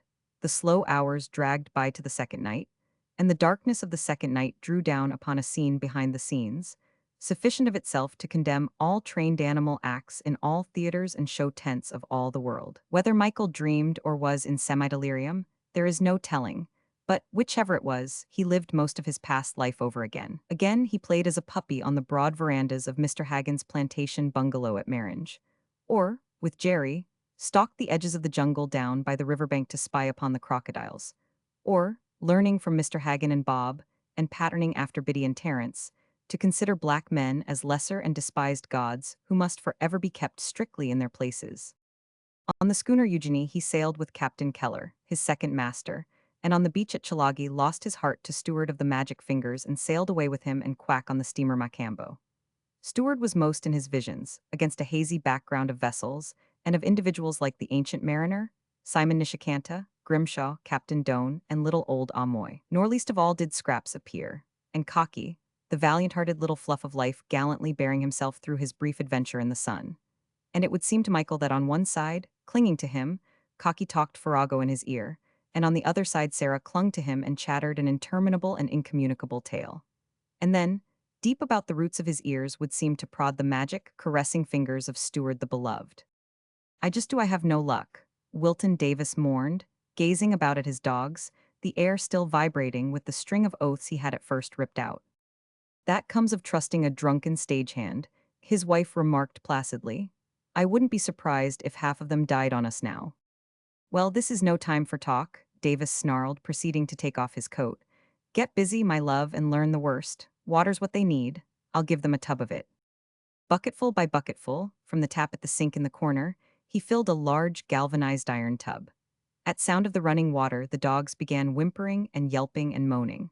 Some tried to lick his hands with their swollen tongues as he dragged them roughly out of their cages. The weaker ones crawled and bellied toward the tub, and were overtrod by the stronger ones. There was not room for all, and the stronger ones drank first, with much fighting and squabbling and slashing of fangs. Into the foremost of this was Michael, slashing and being slashed, but managing to get hasty gulps of the life-saving fluid. Davis danced about among them, kicking right and left so that all might have a chance. His wife took a hand, laying about her with a mop. It was a pandemonium of pain, for, their parched throats softened by the water, they were again able to yelp and cry out loudly all their hurt and woe. Several were too weak to get to the water, so it was carried to them and doused and splashed into their mouths. It seemed that they would never be satisfied. They lay in collapse all about the room, but every little while one or another would crawl over to the tub and try to drink more. In the meantime, Davis had started a fire and filled a cauldron with potatoes. The place stinks like a den of skunks, Mrs. Davis observed, pausing from dabbing the end of her nose with a powder puff. Dearest, we'll just have to wash them. All right, sweetheart, her husband agreed. And the quicker the better. We can get through with it while the potatoes are boiling and cooling. I'll scrub them and you dry them. Remember that pneumonia and do it thoroughly. It was quick, rough bathing. Reaching out for the dogs nearest him, he flung them in turn into the tub from which they had drunk. When they were frightened, or when they objected in any way, he rapped them on the head with the scrubbing brush or the bar of yellow laundry soap with which he was lathering them. Several minutes sufficed for a dog. Drink, damn you, drink, have some more, he would say, as he shoved their heads down and under the dirty, soapy water. He seemed to hold them responsible for their horrible condition, to look upon their filthiness as a personal affront. Michael yielded to being flung into the tub. He recognized that baths were necessary and compulsory, although they were administered in much better fashion at Cedarwild, while Quack and Steward had made a sort of love function of it when they bathed him. So he did his best to endure the scrubbing, and all might have been well had not Davis soused him under. Michael jerked his head up with a warning growl. Davis suspended halfway the blow he was delivering with the heavy brush and emitted a low whistle of surprise. Hello, he said, and look who's here. Lovey, this is the Irish Terrier I got from Collins. He's no good. Collins said so, just to fill in. Get out, he commanded Michael. That's all you get now, Mr. Fresh Dog, but take it from me, pretty soon you'll be getting it fast enough to make you dizzy. While the potatoes were cooling, Mrs. Davis kept the hungry dogs warned away by sharp cries. Michael lay down sullenly to one side and took no part in the rush for the trough when permission was given. Again Davis danced among them, kicking away the stronger and the more eager. If they get to fighting after all we've done for them, kick in their ribs, lovey, he told his wife. There, you would you? This to a large black dog, accompanied by a savage kick in the side. The animal yelped its pain as it fled away, and from a safe distance looked on piteously at the steaming food. Well, after this they can't say I don't never give my dogs a bath, Davis remarked from the sink where he was rinsing his arms. What do you say we call it a day's work, my dear? Mrs. Davis nodded agreement. We can rehearse them tomorrow and next day. That will be plenty of time. I'll run in tonight and boil them some bran. They'll need an extra meal after fasting 2 days. The potatoes finished, the dogs were put back in their cages for another 24 hours of close confinement. Water was poured into their drinking tins, and, in the evening, still in their cages, they were served liberally with boiled bran and dog biscuit. This was Michael's first food, for he had sulkily refused to go near the potatoes. The rehearsing took place on the stage, and for Michael, trouble came at the very start. The drop curtain was supposed to go up and reveal the 20 dogs seated on chairs in a semicircle. Because, while they were being thus arranged, the preceding turn was taking place in front of the drop curtain, it was imperative that rigid silence should be kept. Next, when the curtain rose on full stage, the dogs were trained to make a great barking. As a filler-in, Michael had nothing to do but sit on a chair. But he had to get upon the chair first, and when Davis so ordered him, he accompanied the order with a clout on the side of the head. Michael growled warningly. "Oh ho, eh?" The man sneered. "It's fresh dog looking for trouble. Well, you might as well get it over with now so your name can be changed to good dog. My dear, just keep the rest of them in order while I teach fresh dog lesson number 1. Of the beating that followed, the least said the better. Michael put up a fight that was hopeless, and was thoroughly beaten in return. Bruised and bleeding, he sat on the chair, taking no part in the performance and only sullenly engendering a deeper and bitterer sourness. To keep silent before the curtain went up was no hardship for him. But when the curtain did go up, he declined to join the rest of the dogs in their frantic barking and yelping. The dogs, sometimes alone and sometimes in couples and trios and groups, left their chairs at command and performed the conventional dog tricks such as walking on hind legs, hopping, limping, waltzing, and throwing somersaults. Wilton Davis's temper was short and his hand heavy throughout the rehearsal, as the shrill yelps of pain from the lagging and stupid attested. In all, during that day and the forenoon of the next, 3 long rehearsals took place. Michael's troubles ceased for the time being. At command, he silently got on the chair and silently sat there. "Which shows, dearest, what a bit of the stick will do," Davis bragged to his wife. Nor did the pair of them dream of the scandalizing part Michael was going to play in their first performance. Behind the curtain, all was ready on the full stage. The dogs sat on their chairs in abject silence with Davis and his wife menacing them to remain silent, while in front of the curtain, Dick and Daisy Bell delighted the matinee audience with their singing and dancing. And all went well, and no one in the audience would have suspected the full stage of dogs behind the curtain had not Dick and Daisy, accompanied by the orchestra, begun to sing "Roll Me Down to Rio." Michael could not help it. Even as Quack had long before mastered him by the Jew's harp, and Stewart by love, and Harry Delmar by the harmonica, so now was he mastered by the strains of the orchestra and the voices of the man and woman lifting the old familiar rhythm, taught him by Stewart, of "Roll Me Down to Rio." Despite himself, despite his sullenness, the forces compulsive opened his jaws and set all his throat vibrating in accompaniment. From beyond the curtain came a titter of children and women that grew into a roar and drowned out the voices of Dick and Daisy. Wilton Davis cursed unbelievably as he sprang down the stage to Michael. But Michael howled on, and the audience laughed on. Michael was still howling when the short club smote him. The shock and hurt of it made him break off and yelp an involuntary cry of pain. "Knock his block off, dearest," Mrs. Davis counseled. And then ensued battle royal. Davis struck shrewd blows that could be heard, as were heard the snarls and growls of Michael. The audience, under the sway of the comic, ignored Dick and Daisy Bell. Their turn was spoiled. The Davis turn was queered, as Wilton impressed it. Michael's block was knocked off within the meaning of the term, and the audience, on the other side of the curtain, was edified and delighted. Dick and Daisy could not continue. The audience wanted what was behind the curtain, not in front of it. Michael was taken off stage thoroughly throttled by one of the stagehands, and the curtain arose on the full set, full, save for the one empty chair. The boys in the audience first realized the connection between the empty chair and the previous uproar, and began clamoring for the absent dog. The audience took up the cry, the dogs barked more excitedly, and 5 minutes of hilarity delayed the turn which, when at last started, was marked by rustiness and erraticness on the part of the dogs, and by great peevishness on the part of Wilton Davis. "Never mind, honey," his imperturbable wife assured him in a stage whisper. "We'll just ditch that dog and get a regular one. And anyway, we've put one over on that Daisy Bell. I ain't told you yet what she said about me, only last week to some of my friends." Several minutes later, still on the stage and handling his animals, the husband managed a chance to mutter to his wife. "It's the dog, it's him I'm after. I'm going to lay him out." "Yes, dearest," she agreed. The curtain down, with a gleeful audience in front, and with the dogs back in the room over the stage, Wilton Davis descended to look for Michael, who, instead of cowering in some corner, stood between the legs of the stagehand, quivering yet from his mishandling and threatening to fight as hard as ever if attacked. On his way, Davis encountered the song and dance couple. The woman was in a tearful rage, the man in a dry one. "You're a peach of a dog, man, you are," he announced belligerently, Here, S where you get yours. You keep away from me or I'll lay you out, Wilton Davis responded desperately, brandishing a short iron bar in his right hand. Besides, you just wait if you want to, and I'll lay you out afterward. But first of all, I'm going to lay out that dog. Come on along and see, damn him. How was I to know? He was a new one. He never peeped in rehearsal. How was I to know he was going to yap when we arranged the set behind you? You've raised hell, the manager of the theater greeted Davis, as the latter, trailed by Dick Bell, came upon Michael bristling from between the legs of the stagehand. Nothing to what I'm going to raise, Davis retorted, shortening his grip on the iron bar and raising it. I'm going to kill M. I'm going to beat the life out of him. You just watch. Michael snarled acknowledgement of the threat, crouched to spring, and kept his eyes on the iron weapon.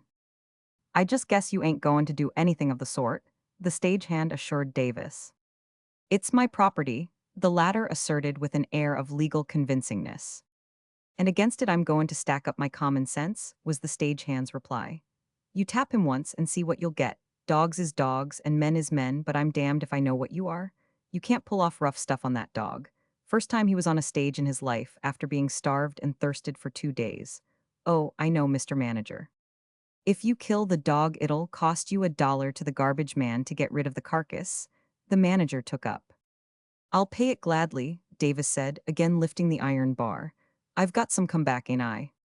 You animal guys make me sick, the stagehand uttered. You just make me draw the line somewheres. And here it is. You tap him once with that baby crowbar, and I'll tap you hard enough to lose me my job and to send you to hospital. Now look here, Jackson, the manager began threateningly. You can't say nothin' to me, was the retort. My mind S made up. If that cheap guy lays a finger on that dog, I'm just sure goin' to lose my job. I'm gettin' tired anyway of seein' these skates beatin' up their animals. They've made me sick clean through. The manager looked to Davis and shrugged his shoulders helplessly. There's no use pulling off a rough house, he counseled. I don't want to lose Jackson and he'll put you into hospital if he ever gets started. Send the dog back where you got him. Your wife's told me about him. Stick him into a box and send him back collect. Collins won't mind. He'll take the singing out of him and work him into something. Davis, with another glance at the truculent Jackson, wavered. I'll tell you what, the manager went on persuasively. Jackson will attend to the whole thing, box him up, ship him, everything, won't you, Jackson? The stagehand nodded curtly, then reached down and gently caressed Michael's bruised head. Well, Davis gave in, turning on his heel. They can make fools of themselves over dogs, them that wants to. But when they've been in the business as long as I have. Chapter 31. A postcard from Davis to Collins explained the reasons for Michael's return. He sings too much to suit my fancy, was Davis's way of putting it, thereby unwittingly giving the clue to what Collins had vainly sought, and which Collins as unwittingly failed to grasp. As he told Johnny. From the looks of the beatings he's got, no wonder he's been singing. That's the trouble with these animal people. They don't know how to take care of their property. They hammer its head off and get grouched because it ain't an angel of obedience. Put him away, Johnny. Wash him clean, and put on the regular dressing wherever the skin's broken. I give him up myself, but I'll find some place for him in the next bunch of dogs. 2 weeks later, by sheerest accident, Harris Collins made the discovery for himself of what Michael was good for. In a spare moment in the arena, he had sent for him to be tried out by a dog man who needed several fillers in. Beyond what he knew, such as at command to stand up, to lie down, to come here and go there, Michael had done nothing. He had refused to learn the most elementary things a show dog should know, and Collins had left him to go over to another part of the arena, where a monkey band, on a sort of mimic stage, was being arranged and broken in. Frightened and mutinous, nevertheless the monkeys were compelled to perform by being tied to their seats and instruments, and by being pulled and jerked from off stage by wires fastened to their bodies. The leader of the orchestra, an irascible elderly monkey, sat on a revolving stool to which he was securely attached. When poked from off the stage by means of long poles, he flew into ecstasies of rage. At the same time, by a rope arrangement, his chair was whirled around and around. To an audience, the effect would be that he was angered by the blunders of his fellow musicians, and to an audience such anger would be highly ludicrous. As Collins said, a monkey band is always a winner. It fetches the laugh and the money S in the laugh. Humans just have to laugh at monkeys because they're so similar and because the human has the advantage and feels himself superior. Suppose we're walking along the street, you and me, and you slip and fall down. Of course I laugh. That's because I'm superior to you. I didn't fall down. Same thing if your hat blows off. I laugh while you chase it down the street. I'm superior. My hat's still on my head. Same thing with the monkey band. All the fool things of it make us feel so superior. We don't see ourselves as foolish. That's why we pay to see the monkeys behave foolish. It was scarcely a matter of training the monkeys. Rather was it the training of the men who operated the concealed mechanisms that made the monkeys perform. To this Harris Collins was devoting his effort. There isn't any reason why you fellows can't make them play a real tune. It's up to you, just according to how you pull the wires. Come on, it's worth going in for. Let's try something you all know. And remember, the regular orchestra will always help you out. Now, what do you all know? Something simple and something the audience will know too. He became absorbed in trying out the idea, and even borrowed a circus rider whose act was to play the violin while standing on the back of a galloping horse and to throw somersaults on such precarious platform while still playing the violin. This man he got merely to play simple airs in slow time, so that the assistants could keep the time and the air and pull the wires accordingly. Of course, if you make a howling mistake, Collins told them, that's when you all pull the wires like mad and poke the leader and whirl him around. That always brings down the house. They think he's got a real musical ear and is mad at his orchestra for the discord. In the midst of the work, Johnny and Michael came along. That guy says he wouldn't take him for a gift, Johnny reported to his employer. All right, put him back in the kennels, Collins ordered hurriedly. Now you fellows all ready. Home, sweet home. Go to it, Fisher, now keep the time the rest of you. That's it. With a full orchestra you're making motions like the tune. Faster you Simmons, you drag behind all the time. And the accident happened. Johnny, instead of immediately obeying the order and taking Michael back to the kennels, lingered in the hope of seeing the orchestra leader whirled chattering around on his stool. The violinist, within a yard of where Michael sat squatted on his haunches, played the notes of Home, Sweet Home with loud, slow exactitude and emphasis. And Michael could not help it. No more could he help it than could he help responding with a snarl when threatened by a club. No more could he help it than when he had spoiled the turn of Dick and Daisy Bell when swept by the strains of Roll Me Down to Rio. No more could he help it than could Jerry, on the deck of the Ariel, help singing when Villa Kennan put her arms around him, smothered him deliciously in her cloud of hair, and sang his memory back into time and the fellowship of the ancient pack. As with Jerry, was it with Michael. Music was a drug of dream. He, too, remembered the lost pack and sought it, seeing the bare hills of snow and the stars glimmering overhead through the frosty darkness of night, hearing the faint answering howls from other hills as the pack assembled. Lost the pack was, through the thousands of years Michael's ancestors had lived by the fires of men. Yet remembered always it was when the magic of rhythm poured through him and flooded his being with visions and sensations of that otherwhere which in his own life he had never known.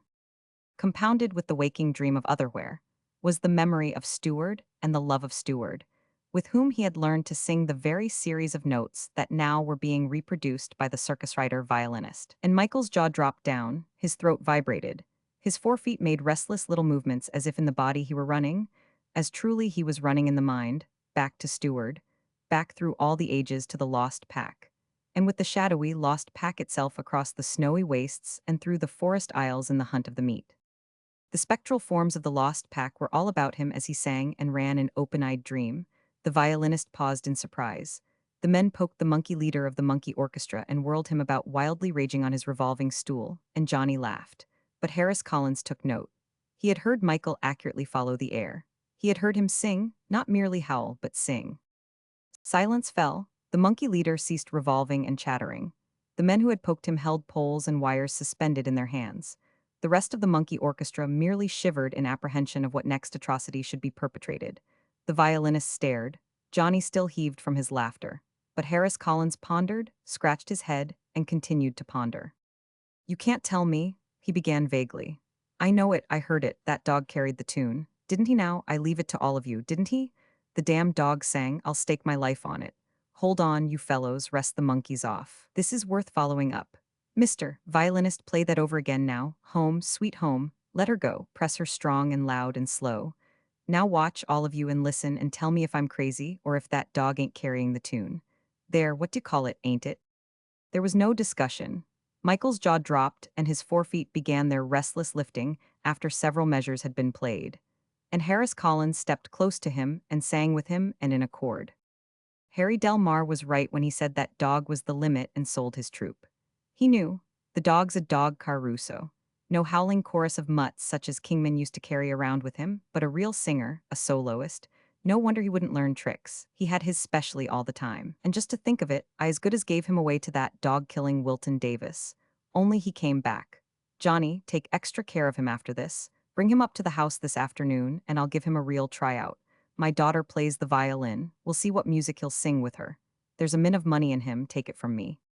Thus was Michael discovered. The afternoon's tryout was partially successful.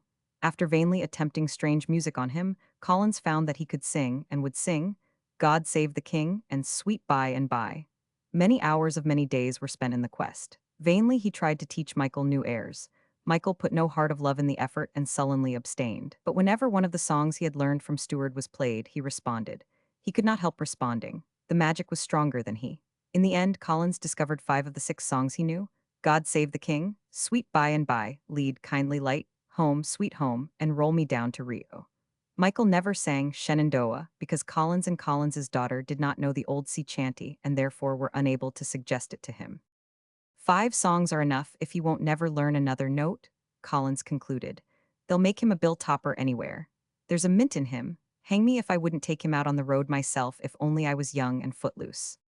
Chapter 32. And so Michael was ultimately sold to one Jacob Henderson for $2,000. And I'm giving him away to you at that, said Collins. If you don't refuse $5,000 for him before 6 months, I don't know anything about the show game. He'll skin that last arithmetic dog of yours to a finish, and you won't have to show yourself and work every minute of the turn. And if you don't insure him for $50,000 as soon as he's made good, you'll be a fool. Why, I wouldn't ask anything better, if I was young and footloose, than to take him out on the road myself. Henderson proved totally different from any master Michael had had. The man was a neutral sort of creature. He was neither good nor evil. He neither drank, smoked, nor swore, nor did he go to church or belong to the YMCA. He was a vegetarian without being a bigoted one, liked moving pictures when they were concerned with travel, and spent most of his spare time in reading Swedenborg. He had no temper whatever. Nobody had ever witnessed anger in him, and all said he had the patience of Job. He was even timid of policemen, freight agents, and conductors, though he was not afraid of them. He was not afraid of anything, any more than was he enamored of anything save Swedenborg. He was as colorless of character as the neutral-colored clothes he wore, as the neutral-colored hair that sprawled upon his crown, as the neutral-colored eyes with which he observed the world. Nor was he a fool any more than was he a wise man or a scholar. He gave little to life, asked little of life, and, in the show business, was a recluse in the very heart of life. Michael neither liked nor disliked him, but rather merely accepted him. They traveled the United States over together, and they never had a quarrel. Not once did Henderson raise his voice sharply to Michael, and not once did Michael snarl a warning at him. They simply endured together, existed together, because the currents of life had drifted them together. Of course, there was no heart bond between them. Henderson was master. Michael was Henderson's chattel. Michael was as dead to him as he was himself dead to all things. Yet Jacob Henderson was fair and square, businesslike and methodical. Once each day, when not traveling on the interminable trains, he gave Michael a thorough bath and thoroughly dried him afterward. He was never harsh nor hasty in the bathing. Michael never was aware whether he liked or disliked the bathing function. It was all one, part of his own fate in the world as it was part of Henderson's fate to bathe him every so often. Michael's own work was tolerably easy, though monotonous. Leaving out the eternal traveling, the never-ending jumps from town to town and from city to city, he appeared on the stage once each night for 7 nights in the week and for 2 afternoon performances in the week. The curtain went up, leaving him alone on the stage in the full set that befitted a bill topper. Henderson stood in the wings, unseen by the audience, and looked on. The orchestra played 4 of the pieces Michael had been taught by Stewart, and Michael sang them, for his modulated howling was truly singing. He never responded to more than one encore, which was always Home, Sweet Home. After that, while the audience clapped and stamped its approval and delight of the dog Caruso, Jacob Henderson would appear on the stage, bowing and smiling in stereotyped gladness and gratefulness, rest his right hand on Michael's shoulders with a play-acted assumption of comradeliness, whereupon both Henderson and Michael would bow ere the final curtain went down. And yet Michael was a prisoner, a life prisoner. Fed well, bathed well, exercised well, he never knew a moment of freedom. When traveling, days and nights he spent in the cage, which, however, was generous enough to allow him to stand at full height and to turn around without too uncomfortable squirming. Sometimes, in hotels in country towns, out of the crate he shared Henderson's room with him. Otherwise, unless other animals were hewing on the same circuit time, he had, outside his cage, the freedom of the animal room attached to the particular theater where he performed for from 3 days to a week. But there was never a chance, never a moment, when he might run free of a cage about him, of the walls of a room restricting him, of a chain shackled to the collar about his throat. In good weather in the afternoons, Henderson often took him for a walk. But always it was at the end of a chain, and almost always the way led to some park, where Henderson fastened the other end of the chain to the bench on which he sat and browsed Swedenborg. Not one act of free agency was left to Michael. Other dogs ran free, playing with one another, or behaving bellicosely. If they approached him for purposes of investigation or acquaintance, Henderson invariably ceased from his reading long enough to drive them away. A life prisoner to a lifeless jailer, life was all gray to Michael. His moroseness changed to a deep-seated melancholy. He ceased to be interested in life and in the freedom of life. Not that he regarded the play of life about him with a jaundiced eye, but rather that his eyes became unseeing. Debarred from life, he ignored life. He permitted himself to become a sheer puppet slave, eating, taking his baths, traveling in his cage, performing regularly, and sleeping much. He had pride, the pride of the thoroughbred, the pride of the North American Indian enslaved on the plantations of the West Indies who died uncomplaining and unbroken. So Michael. He submitted to the cage and the iron of the chain because they were too strong for his muscles and teeth. He did his slave task of performance and rendered obedience to Jacob Henderson, but he neither loved nor feared that master. And because of this his spirit turned in on itself. He slept much, brooded much, and suffered unprotestingly a great loneliness. Had Henderson made a bid for his heart, he would surely have responded, but Henderson had a heart only for the fantastic mental gyrations of Swedenborg and merely made his living out of Michael. Sometimes there were hardships. Michael accepted them. Especially hard did he find railroad travel in wintertime, when, on occasion, fresh from the last night's performance in a town, he remained for hours in his crate on a truck waiting for the train that would take him to the next town of performance. There was a night on a station platform in Minnesota when two dogs of a troop on the next truck to his froze to death. He was himself well frosted, and the cold bit abominably into his shoulder wounded by the leopard, but a better constitution and better general care of him enabled him to survive.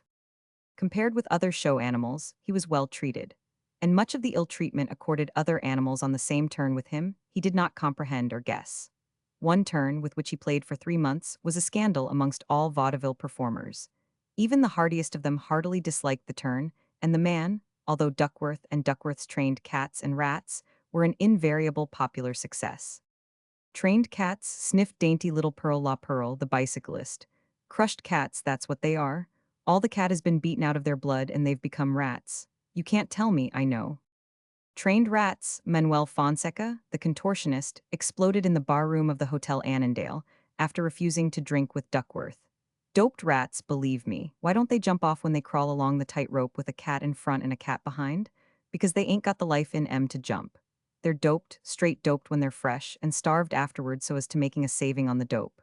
They never are fed. You can't tell me, I know. Else why does he use up anywhere to 40 or 50 rats a week? I know his express shipments when he can't buy 'em in the towns. My God, protested Miss Merle Merriweather, the accordion girl, who looked like 16 on the stage, but who, in private life among her grandchildren, acknowledged 48. My God, how the public can fall for it gets my honest-to-God goat. I looked myself yesterday morning early. Out of 30 rats there were 7 dead, starved to death. He never feeds them. They're dying rats dying of starvation when they crawl along that rope. That's why they crawl. If they had a bit of bread and cheese in their tummies, they de-jump and run to get away from the cats. They're dying right there on the rope, trying to crawl as a dying man would try to crawl away from a tiger that was eating him. And my God, the bonehead audience sits there and applauds the show as an educational act. But the audience, wonderful things kindness will do with animals, said a member of one, a banker and a deacon. Even human love can be taught to them by kindness. The cat and the rat have been enemies since the world began. Yet here tonight we have seen them doing highly trained feats together, and neither a cat committed one hostile or overt act against a rat, nor ever a rat showed it was afraid of a cat. Human kindness, the power of human kindness. The lion and the lamb, said another. We have it that when the millennium comes the lion and the lamb will lie down together, and outside each other, my dear, outside each other. And this is a forecast, approving up by man ahead of the day. Cats and rats, think of it, and it shows conclusively the power of kindness. I shall see to it at once that we get pets for our own children, our palm branches. They shall learn kindness early, to the dog, the cat, yes, even the rat and the pretty linnet in its cage. But, said his dear beside him, you remember what Blake said. A robin redbreast in a cage puts all heaven in a rage. Ah, but not when it is treated truly with kindness, my dear. I shall immediately order some rabbits and a canary or two, and what sort of a dog would you prefer our dear little ones to have to play with, my sweet? And his dear looked at him in all his imperturbable, complacent self-consciousness of kindness, and saw herself the little rural school teacher who, with Ella Wheeler Wilcox and Lord Byron as her idols, and with the dream of herself writing poems of passion, had come up to Topeka town to be beaten by the game into marrying the solid, substantial businessman beside her, who enjoyed delight in the spectacle of cats and rats walking the tightrope in amity, and who was blissfully unaware that she was the robin redbreast in a cage that put all heaven in a rage. The rats are bad enough, said Miss Merle Merriweather, but look how he uses up the cats. He's had 3 die on him in the last 2 weeks to my certain knowledge. They're only alley cats, but they've got feelings. It's that boxing match that does for them. The boxing match, sure always of a great hand from the audience, invariably concluded Duckworth's turn. 2 cats with small boxing gloves were put on a table for a friendly bout. Naturally, the cats that performed with the rats were too cowed for this. It was the fresh cats he used, the ones with spunk and spirit, until they lost all spunk and spirit or sickened and died. To the audience, it was a side-splitting, playful encounter between 4-legged creatures who thus displayed a ridiculous resemblance to superior, 2-legged man. But it was not playful to the cats. They were always excited into starting a real fight with each other off stage just before they were brought on. In the blows they struck were anger and pain and bewilderment and fear, and the gloves just would come off so that they were ripping and tearing at each other, biting as well as making the fur fly, like furies, when the curtain went down.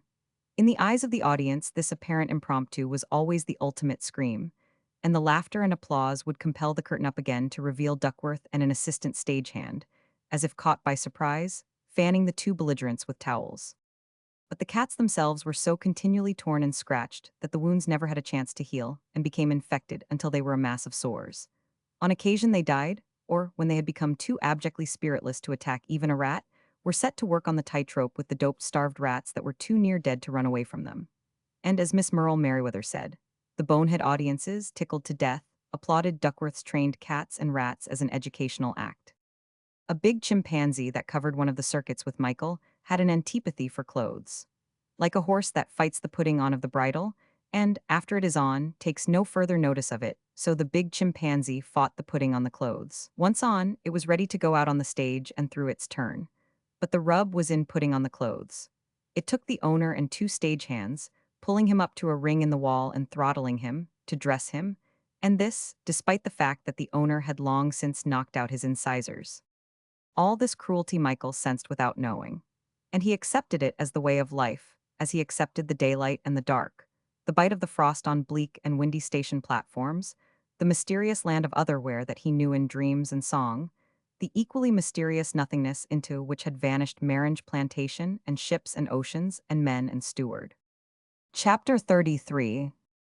For 2 years Michael sang his way over the United States, to fame for himself and to fortune for Jacob Henderson. There was never any time off. So great was his success that Henderson refused flattering offers to cross the Atlantic to show in Europe. But off time did come to Michael when Henderson fell ill of typhoid in Chicago. It was a 3 months vacation for Michael, who, well treated but still a prisoner, spent it in a caged kennel in Mulcahy's animal home. Mulcahy, one of Harris Collins's brightest graduates, had emulated his master by setting up in business in Chicago, where he ran everything with the same rigid cleanliness, sanitation, and scientific cruelty. Michael received nothing but the excellent food and the cleanliness. But a solitary and brooding prisoner in his cage, he could not help but sense the atmosphere of pain and terror about him of the animals being broken for the delight of men. Mulcahy had originated aphorisms of his own, which he continually enunciated, among which were, "Take it from me, when an animal won't give way to pain, it can't be broke. Pain is the only school teacher. Just as you got to take the buck out of a bronco, you've got to take the bite out of a lion." You can't break animals with a feather duster. The thicker the skull, the thicker the crowbar. They'll always beat you in argument. First thing is to club the argument out of them. Heart bonds between trainers and animals. Son, that's dope for the newspaper interviewer. The only heart bond I know is a stout stick with some iron on the end of it. Sure, you can make eat out your hand, but the thing to watch out for is that they don't eat your hand. A blank cartridge in the nose just about that time is the best preventive I know.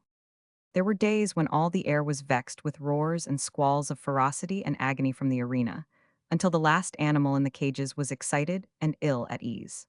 In truth, since it was Mulcahy's boast that he could break the best animal living, no end of the hardest cases fell to his hand. He had built a reputation for succeeding where others failed, and endowed with fearlessness, callousness, and cunning, he never let his reputation wane. There was nothing he dared not tackle, and when he gave up an animal, the last word was said. For it remained nothing but to be a cage animal, in solitary confinement, pacing ever up and down, embittered with all the world of man and roaring its bitterness to the most delicious enthrallment of the pace spectators.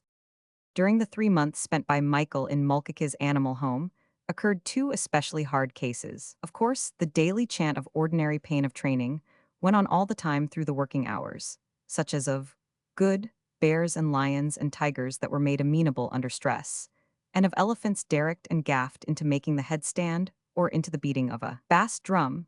But the two cases that were exceptional put a mood of depression and fear into all the listening animals, such as humans might experience in an anteroom of hell, listening to the flailing and the flaying of their fellows who had preceded them into the torture chamber. The first was of the big Indian tiger, free-born in the jungle and free all his days, master, according to his nature and prowess of all other living creatures including his fellow tigers. He had come to grief in the end. And from the trap to the cramped cage, by elephant back and railroad and steamship, ever in the cramped cage, he had journeyed across seas and continents to Mulcahy's animal home.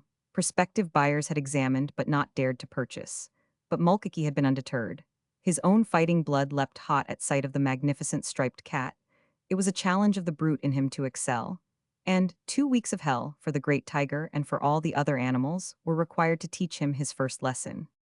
Ben Bolt he had been named, and he arrived indomitable and irreconcilable, though almost paralyzed from 8 weeks of cramp in his narrow cage which had restricted all movement. Mulcahy should have undertaken the job immediately, but 2 weeks were lost by the fact that he had got married and honeymooned for that length of time. And in that time, in a large cage of concrete and iron, Ben Bolt had exercised and recovered the use of his muscles, and added to his hatred of the two-legged things, puny against him in themselves, who by trick and wile had so helplessly imprisoned him. So, on this morning when hell yawned for him, he was ready and eager to meet all comers. They came, equipped with formulas, nooses, and forked iron bars. 5 of them tossed nooses in through the bars upon the floor of his cage. He snarled and struck at the curling ropes, and for 10 minutes was a grand and impossible wild creature, lacking in nothing save the wit and the patience possessed by the miserable two-legged things. And then, impatient and careless of the inanimate ropes, he paused, snarling at the men, with one hind foot resting inside a noose. The next moment, craftily lifted up about the girth of his leg by an iron fork, the noose tightened and the bite of it sank home into his flesh and pride. He leaped, he roared, he was a maniac of ferocity. Again and again, almost burning their palms, he tore the ropes smoking through their hands. But ever they took in the slack and paid it out again, until, ere he was aware, a similar noose tightened on his foreleg. What he had done was nothing to what he now did. But he was stupid and impatient. The man-creatures were wise and patient, and a third leg and a fourth leg were finally noosed, so that, with many men tailing onto the ropes, he was dragged ignominiously on his side to the bars. And ignominiously, through the bars were hauled his 4 legs, his chiefest weapons of offense after his terribly fanged jaws. And then a puny man-creature, Mulcahy himself, dared openly and brazenly to enter the cage and approach him. He sprang to be at him, or, rather, strove so to spring, but was withstrained by his 4 legs through the bars which he could not draw back and get under him. And Mulcahy knelt beside him, dared kneel beside him, and helped the 5th noose over his head and round his neck. Then his head was drawn to the bars as helplessly as his legs had been drawn through. Next, Mulcahy laid hands on him, on his head, on his ears, on his very nose within an inch of his fangs, and he could do nothing but snarl and roar and pant for breath as the noose shut off his breathing. Quivering, not with fear but with rage, Ben Bolt perforce endured the buckling around his throat of a thick, broad collar of leather to which was attached a very stout and a very long trailing rope. After that, when Mulkaki had left the cage, one by one, the 5 nooses were artfully manipulated off his legs and his neck. Again, after this prodigious indignity, he was free within his cage. He went up into the air. With returning breath, he roared his rage. He struck at the trailing rope that offended his nerves, clawed at the trap of the collar that encased his neck, fell, rolled over, offended his body nerves more and more by entangling contacts with the rope, and for half an hour exhausted himself in the futile battle with the inanimate thing. Thus tigers are broken. At the last, wearied, even with sensations of sickness from the nervous strain put upon himself by his own anger, he lay down in the middle of the floor, lashing his tail, hating with his eyes, and accepting the clinging thing about his neck which he had learned he could not get rid of. To his amazement, if such a thing be possible in the mental processes of a tiger, the rear door to his cage was thrown open and left open. He regarded the aperture with belligerent suspicion. No one and no threatening danger appeared in the doorway, but his suspicion grew. Always, among these man-animals, occurred what he did not know and could not comprehend. His preference was to remain where he was, but from behind, through the bars of the cage, came shouts and yells, the lash of whips, and the painful thrusts of the long iron forks. Dragging the rope behind him, with no thought of escape, but in the hope that he would get at his tormentors, he leaped into the rear passage that ran behind the circle of permanent cages. The passageway was deserted and dark, but ahead he saw light. With great leaps and roars, he rushed in that direction, arousing a pandemonium of roars and screams from the animals in the cages. He bounded through the light, and into the light, dazzled by the brightness of it, and crouched down, with long, lashing tail to orient himself to the situation. But it was only another and larger cage that he was in, a very large cage, a big, bright performing arena that was all cage. Save for himself, the arena was deserted, although overhead, suspended from the roof bars, were block and tackle and 7 strong iron chairs that drew his instant suspicion and caused him to roar at them. For half an hour he roamed the arena, which was the greatest area of restricted freedom he had known in the 10 weeks of his captivity. Then, a hooked iron rod, thrust through the bars, caught and drew the bight of his trailing rope into the hands of the men outside. Immediately 10 of them had hold of it, and he would have charged up to the bars at them had not. At that moment, Mulkaki entered the arena through a door on the opposite side. No bars stood between Ben Bolt and this creature, and Ben Bolt charged him. Even as he charged, he was aware of suspicion in that the small, fragile man-creature before him did not flee or crouch down, but stood awaiting him. Ben Bolt never reached him. First, with an access of caution, he craftily ceased from his charge, and, crouching, with lashing tail, studied the man who seemed so easily his. Mulkaki was equipped with a long-lashed whip and a sharp-pronged fork of iron. In his belt, loaded with blank cartridges, was a revolver. Bellying closer to the ground, Ben Bolt advanced upon him, creeping slowly like a cat stalking a mouse. When he came to his next pause, which was within certain leaping distance, he crouched lower, gathered himself for the leap, then turned his head to regard the men at his back outside the cage. The trailing rope in their hands to his neck he had forgotten. "Now you might as well be good, old man." Mulkaki addressed him in soft, caressing tones, taking a step toward him and holding in advance the iron fork. This merely incensed the huge, magnificent creature. He rumbled a low, tense growl, flattened his ears back, and soared into the air, his paws spread so that the claws stood out like talons, his tail behind him as stiff and straight as a rod. Neither did the man crouch or flee, nor did the beast attain to him.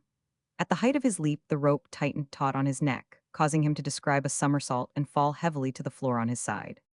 Before he could regain his feet, Mulkaki was upon him, shouting to his small audience, "Here's where we pound the argument out of him." And pound he did, on the nose with the butt of the whip, and jab he did, with the iron fork to the ribs. He rained a hurricane of blows and jabs on the animal's most sensitive parts. Ever Ben Bolt leaped to retaliate, but was thrown by the 10 men tailed onto the rope. And each time, even as he struck the floor on his side, Mulkaki was upon him, pounding, smashing, jabbing.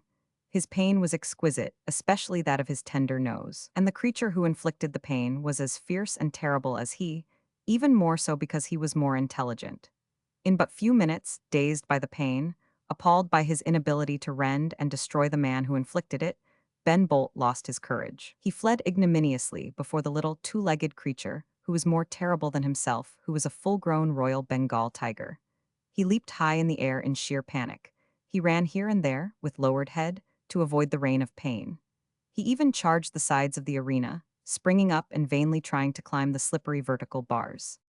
Ever like an avenging devil, Mulcahy pursued and smashed and jabbed, gritting through his teeth. You will argue, will you? I'll teach you what argument is. There, take that, and that, and that. Now I've got him afraid of me, and the rest ought to be easy, he announced, resting off and panting hard from his exertions, while the great tiger crouched and quivered and shrank back from him against the base of the arena bars. Take a 5-minute spell, you fellows, and we'll get our breaths. Lowering one of the iron chairs and attaching it firmly in its place on the floor, Mulcahy prepared for the teaching of the first trick. Ben Bolt, jungle-born and jungle-reared, was to be compelled to sit in the chair in ludicrous and tragic imitation of man-creatures. But Mulcahy was not quite ready. The first lesson of fear of him must be reiterated and driven home. Stepping to a near safe distance, he lashed Ben Bolt on the nose. He repeated it. He did it a score of times and scores of times. Turn his head as he would, ever Ben Bolt received the bite of the whip on his fearfully bruised nose, for Mulcahy was as expert as a stage driver in his manipulation of the whip, and unerringly the lash snapped and cracked and stung Ben Bolt's nose wherever Ben Bolt at the moment might have it. When it became maddeningly unendurable, he sprang, only to be jerked back by the 10 strong men who held the rope to his neck. And wrath and ferocity and intent to destroy passed out utterly from the tiger's inflamed brain, until he knew fear again and again, always fear and only fear, utter and abject fear of this human might who searched him with such pain. Then the lesson of the first trick was taken up. Mulcahy tapped the chair sharply with the butt of the whip to draw the animal's attention to it, then flicked the whiplash sharply on his nose. At the same moment, an attendant, through the bars behind, drove an iron fork into his ribs to force him away from the bars and toward the chair. He crouched forward, then shrank back against the side bars. Again the chair was rapped, his nose was lashed, his ribs were jabbed, and he was forced by pain toward the chair. This went on interminably, for a quarter of an hour, for half an hour, for an hour, for the men-animals had the patience of gods while he was only a jungle brute. Thus tigers are broken. And the verb means just what it means. A performing animal is broken. Something breaks in an animal of the wild air, such an animal submits to do tricks before pay audiences. Mulcahy ordered an assistant to enter the arena with him. Since he could not compel the tiger directly to sit in the chair, he must employ other means. The rope about Ben Bolt's neck was passed up through the bars and rove through the block and tackle. At signal from Mulcahy, the 10 men hauled away. Snarling, struggling, choking, in a fresh madness of terror at this new outrage, Ben Bolt was slowly hoisted by his neck up from the floor, until, quite clear of it, whirling, squirming, battling, suspended by his neck like a man being hanged, his wind was shut off and he began to suffocate. He coiled and twisted, the splendid muscles of his body enabling him almost to tie knots in it. The block and tackle, running like a trolley on the overhead track, made it possible for the assistant to seize his tail and drag him through the air till he was above the chair. His helpless body guided thus by the tail, his chest jabbed by the iron fork in Mulcahy's hands, the rope was suddenly lowered, and Ben Bolt, with swimming brain, found himself seated in the chair. On the instant he leaped for the floor, received a blow on the nose from the heavy whip handle, and had a blank cartridge fired straight into his nostril. His madness of pain and fear was multiplied. He sprang away in flight, but Mulcahy's voice rang out, "Hoist him!" And he slowly rose in the air again, hanging by his neck, and began to strangle. Once more he was swung into position by his tail, jabbed in the chest, and lowered suddenly on the run, but so suddenly, with a frantic twist of his body on his part, that he fell violently across the chair on his belly. What little wind was left him from the strangling seemed to have been ruined out of him by the violence of the fall. The glare in his eyes was maniacal and swimming. He panted frightfully, and his head rolled back and forth. Slaver dripped from his mouth, blood ran from his nose. "Hoist away," Mulcahy shouted. And again, struggling frantically as the tightening collar shut off his wind, Ben Bolt was slowly lifted into the air. So wildly did he struggle that, ere his hind feet were off the floor, he pranced back and forth, so that when he was heaved clear his body swung like a huge pendulum. Over the chair he was dropped, and for a fraction of a second the posture was his of a man sitting in a chair. Then he uttered a terrible cry and sprang. It was neither snarl, nor growl, nor roar, that cry, but a sheer scream, as if something had broken inside of him. He missed Mulcahy by inches, as another blank cartridge exploded up his other nostril, and as the men with the rope snapped him back so abruptly as almost to break his neck. This time, lowered quickly, he sank into the chair like a half-empty sack of meal, and continued so to sink until, crumpling at the middle, his great tawny head falling forward, he lay on the floor unconscious. His tongue, black and swollen, lolled out of his mouth. As buckets of water were poured on him, he groaned and moaned. And here ended the first lesson. It's all right, Mulcahy said, day after day, as the teaching went on. Patience and hard work will pull off the trick. I've got his goat. He's afraid of me. All that's required is time, and time adds to value with an animal like him. Not on that first day, nor on the second, nor on the third, did the requisite something really break inside Ben Bolt. But at the end of a fortnight it did break, for the day came when Mulcahy rapped the chair with his whip butt, when the attendant through the bars jabbed the iron fork into Ben Bolt's ribs, and when Ben Bolt, anything but royal, slinking like a beaten alley cat in pitiable terror, crawled over to the chair and sat down in it like a man. He now was an educated tiger. The sight of him, so sitting, tragically travestying man, has been considered, and is considered, educative by multitudinous audiences. The second case, that of St. Elias, was a harder one, and it was marked down against Mulcahy as one of his rare failures, though all admitted that it was an unavoidable failure. St. Elias was a huge monster of an Alaskan bear, who was good-natured and even facetious and humorous after the way of bears. But he had a will of his own that was correspondingly as stubborn as his bulk. He could be persuaded to do things, but he would not tolerate being compelled to do things. And in the trained animal world, where turns must go off like clockwork, is little or no space for persuasion. An animal must do its turn, and do it promptly. Audiences will not brook the delay of waiting while a trainer tries to persuade a crusty or roguish beast to do what the audience has paid to see it do. So St. Elias received his first lesson in compulsion. It was also his last lesson, and it never progressed so far as the training arena, for it took place in his own cage. Noosed in the customary way, his four legs dragged through the bars, and his head, by means of a choke collar drawn against the bars, he was first of all manicured. Each one of his great claws was cut off flush with his flesh. The men outside did this.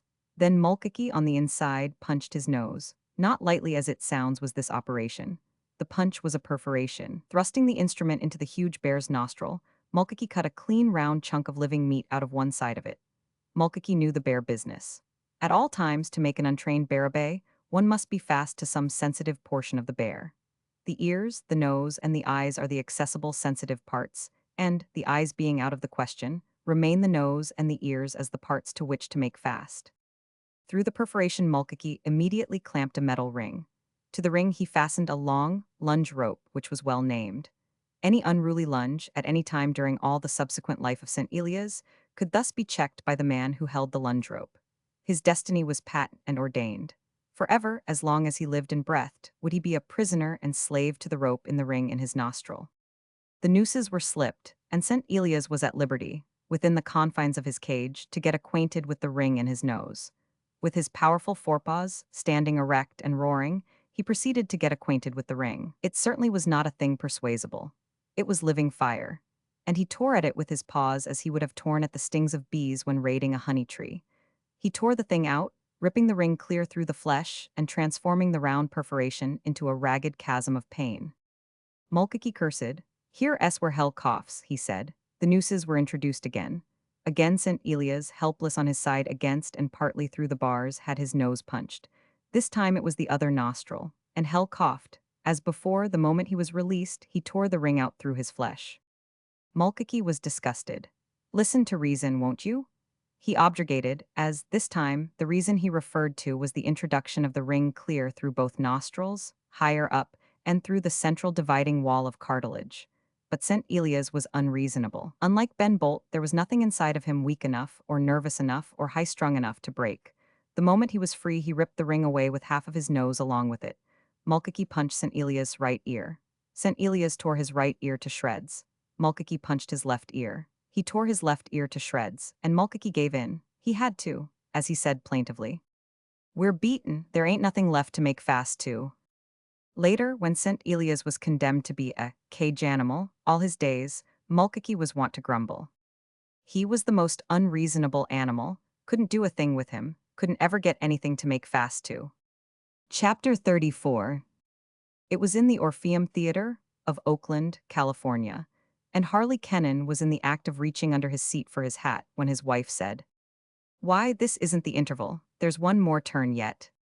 "A dog turn," he answered, and thereby explained, for it was his practice to leave a theater during the period of the performance of an animal act. Villa Kennan glanced hastily at the program. Of course, she said, then added, but it's a singing dog, a dog Caruso. And it points out that there is no one on the stage with the dog. Let us stay for once and see how he compares with Jerry.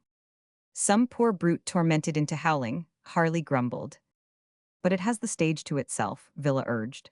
Besides, if it is painful, then we can go out. I'll go out with you. But I just would like to see how much better Jerry sings than does he. And it says an Irish Terrier, too. So Harley Kennan remained. The two burnt cork comedians finished their turn and their three encores, and the curtain behind them went up on a full set of an empty stage. A rough-coated Irish Terrier entered at a sedately walked forward to the center, nearly to the footlights, and faced the leader of the orchestra. As the program had stated, he had the stage to himself. The orchestra played the opening strains of Sweet By and By. The dog yawned and sat down, but the orchestra was thoroughly instructed to play the opening strains over and over until the dog responded, and then to follow on with him. By the third time, the dog opened his mouth and began.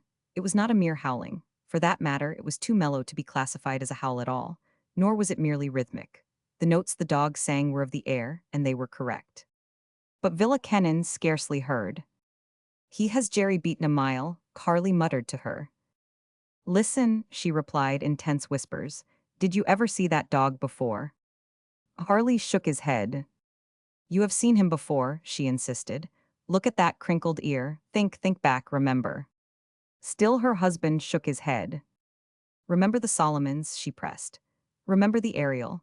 Remember when we came back from Maleta, where we picked Jerry up to Chalagi, that he had a brother there, a nigger chaser on a schooner.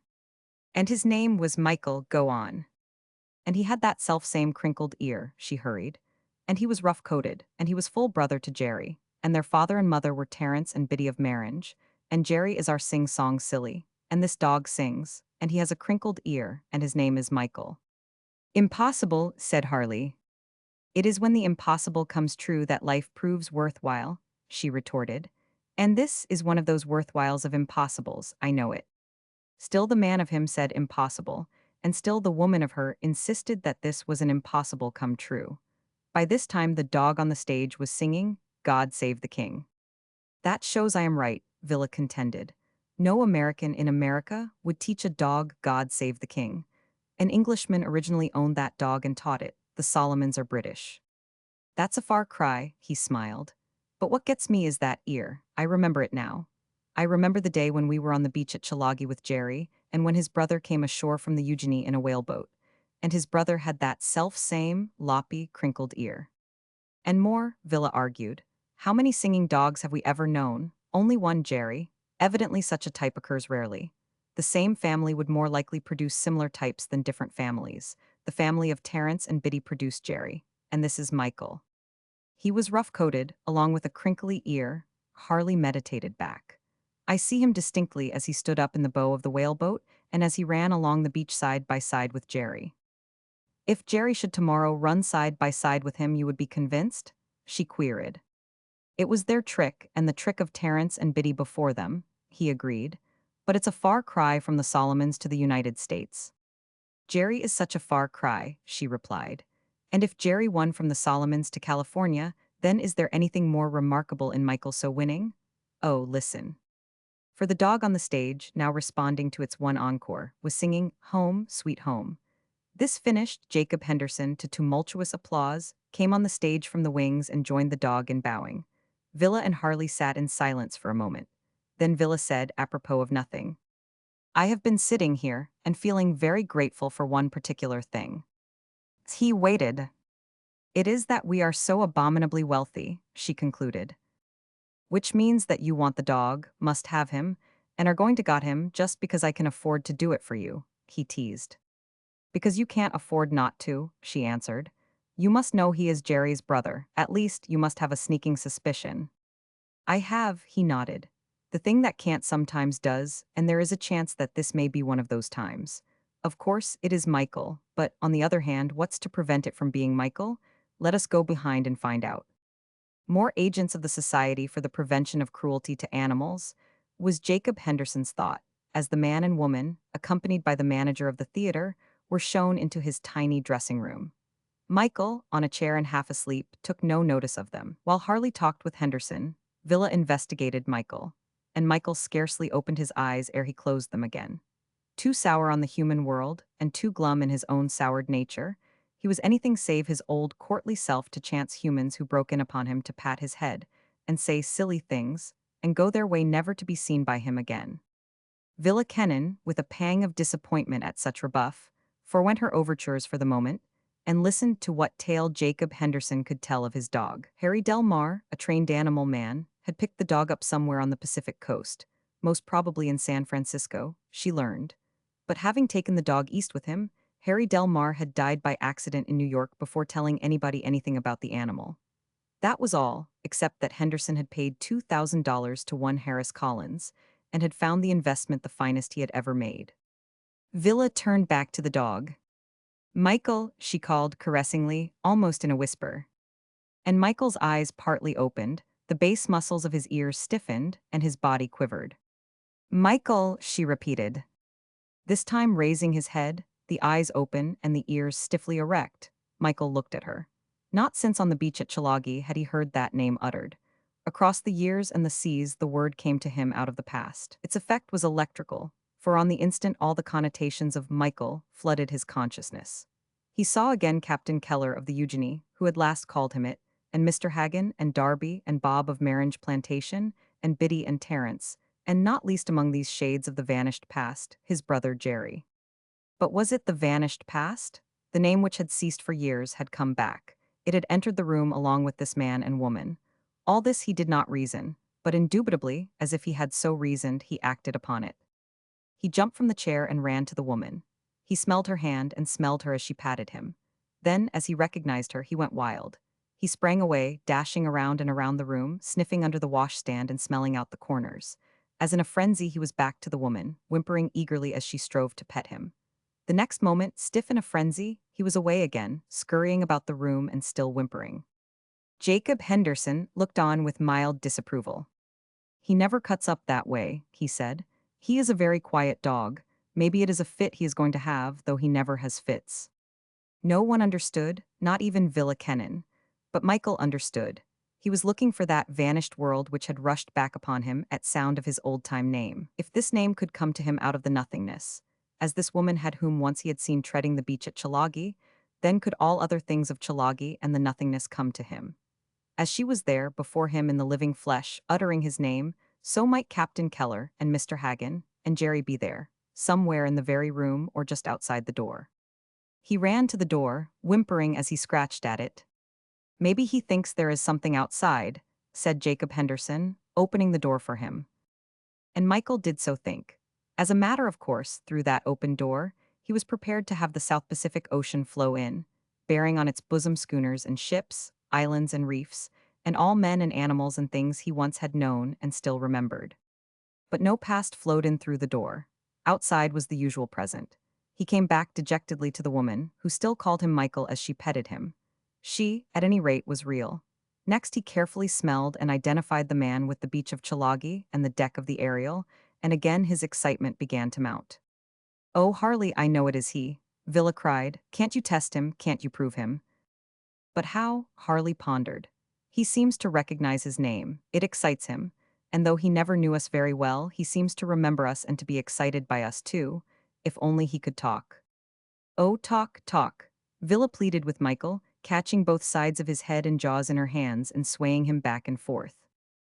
"Be careful, madam," Jacob Henderson warned. "He is a very sour dog, and he don't let people take such liberties." "He does me," she laughed half hysterically.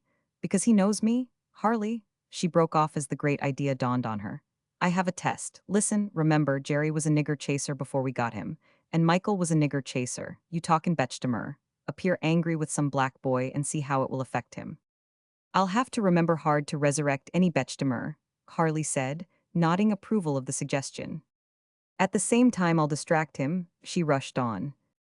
Sitting down and bending forward to Michael so that his head was buried in her arms and breast, she began swaying him and crooning to him as was her wont with Jerry. Nor did he resent the liberty she took, and like Jerry, he yielded to her crooning, and softly began to croon with her. She signaled Harley with her eyes. "My word," he began in tones of wrath. "What name you fella boy stop along this fella place? You make me cross along you any amount." And at the words, Michael bristled, dragged himself clear of the woman's detaining hands, and with a snarl, whirled about to get a look at the black boy who must have just then entered the room and aroused the white god's ire. But there was no black boy. He looked on, still bristling, to the door. Harley transferred his own gaze to the door, and Michael knew, beyond all doubt, that outside the door was standing a Solomon's nigger. "Hey, Michael," Harley shouted. "Chase that black fella boy overside." With a roaring snarl, Michael flung himself at the door. Such was the fury and weight of his onslaught that the latch flew loose and the door swung open. The emptiness of the space which he had expected to see occupied was appalling, and he shrank down, sick and dizzy with the baffling apparitional past that thus vexed his consciousness. "And now," said Harley to Jacob Henderson, "we will talk business." Chapter 35. When the train arrived at Glen Ellen, in the Valley of the Moon, it was Harley Kennan himself, at the side door of the baggage car, who caught hold of Michael and swung him to the ground.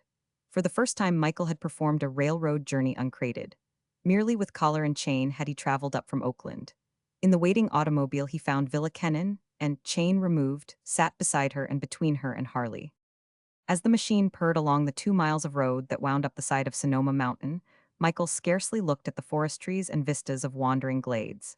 He had been in the United States 3 years, during which time he had been kept a close prisoner.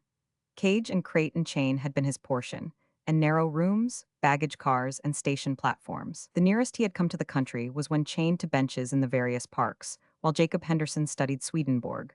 So that trees and hills and fields had ceased to mean anything. They were something inaccessible as the blue of the sky or the drifting cloud fleeces. Thus did he regard the trees and hills and fields, if the negative act of not regarding a thing at all can be considered a state of mind. "Don't seem to be enthusiastic over the ranch, eh, Michael?" Harley remarked. He looked up at sound of his old name, and made acknowledgement by flattening his ears a quivering trifle and by touching his nose against Harley's shoulder. Nor does he seem demonstrative, was Villa's judgment, at least nothing like Jerry. "Wait till they meet," Harley smiled in anticipation. "Jerry will furnish enough excitement for both of them." "If they remember each other after all this time," said Villa, "I wonder if they will." "They did at Chalagi," he reminded her. "And they were full grown and hadn't seen each other since they were puppies. Remember how they barked and scampered all about the beach. Michael was the hurly-burly one, at least he made twice as much noise. But he seems dreadfully grown up and subdued now." "3 years ought to have subdued him," Harley insisted. But Villa shook her head. As the machine drew up at the house, and Kennan first stepped out, a dog's whimperingly joyous bark of welcome struck Michael as not altogether unfamiliar. The joyous bark turned to a suspicious and jealous snarl as Jerry scented the other dog's presence from Harley's caressing hand. The next moment he had traced the original source of the scent into the limousine and sprung in after it. With snarl and forward leap, Michael met the snarling rush less than halfway and was rolled over on the bottom of the car.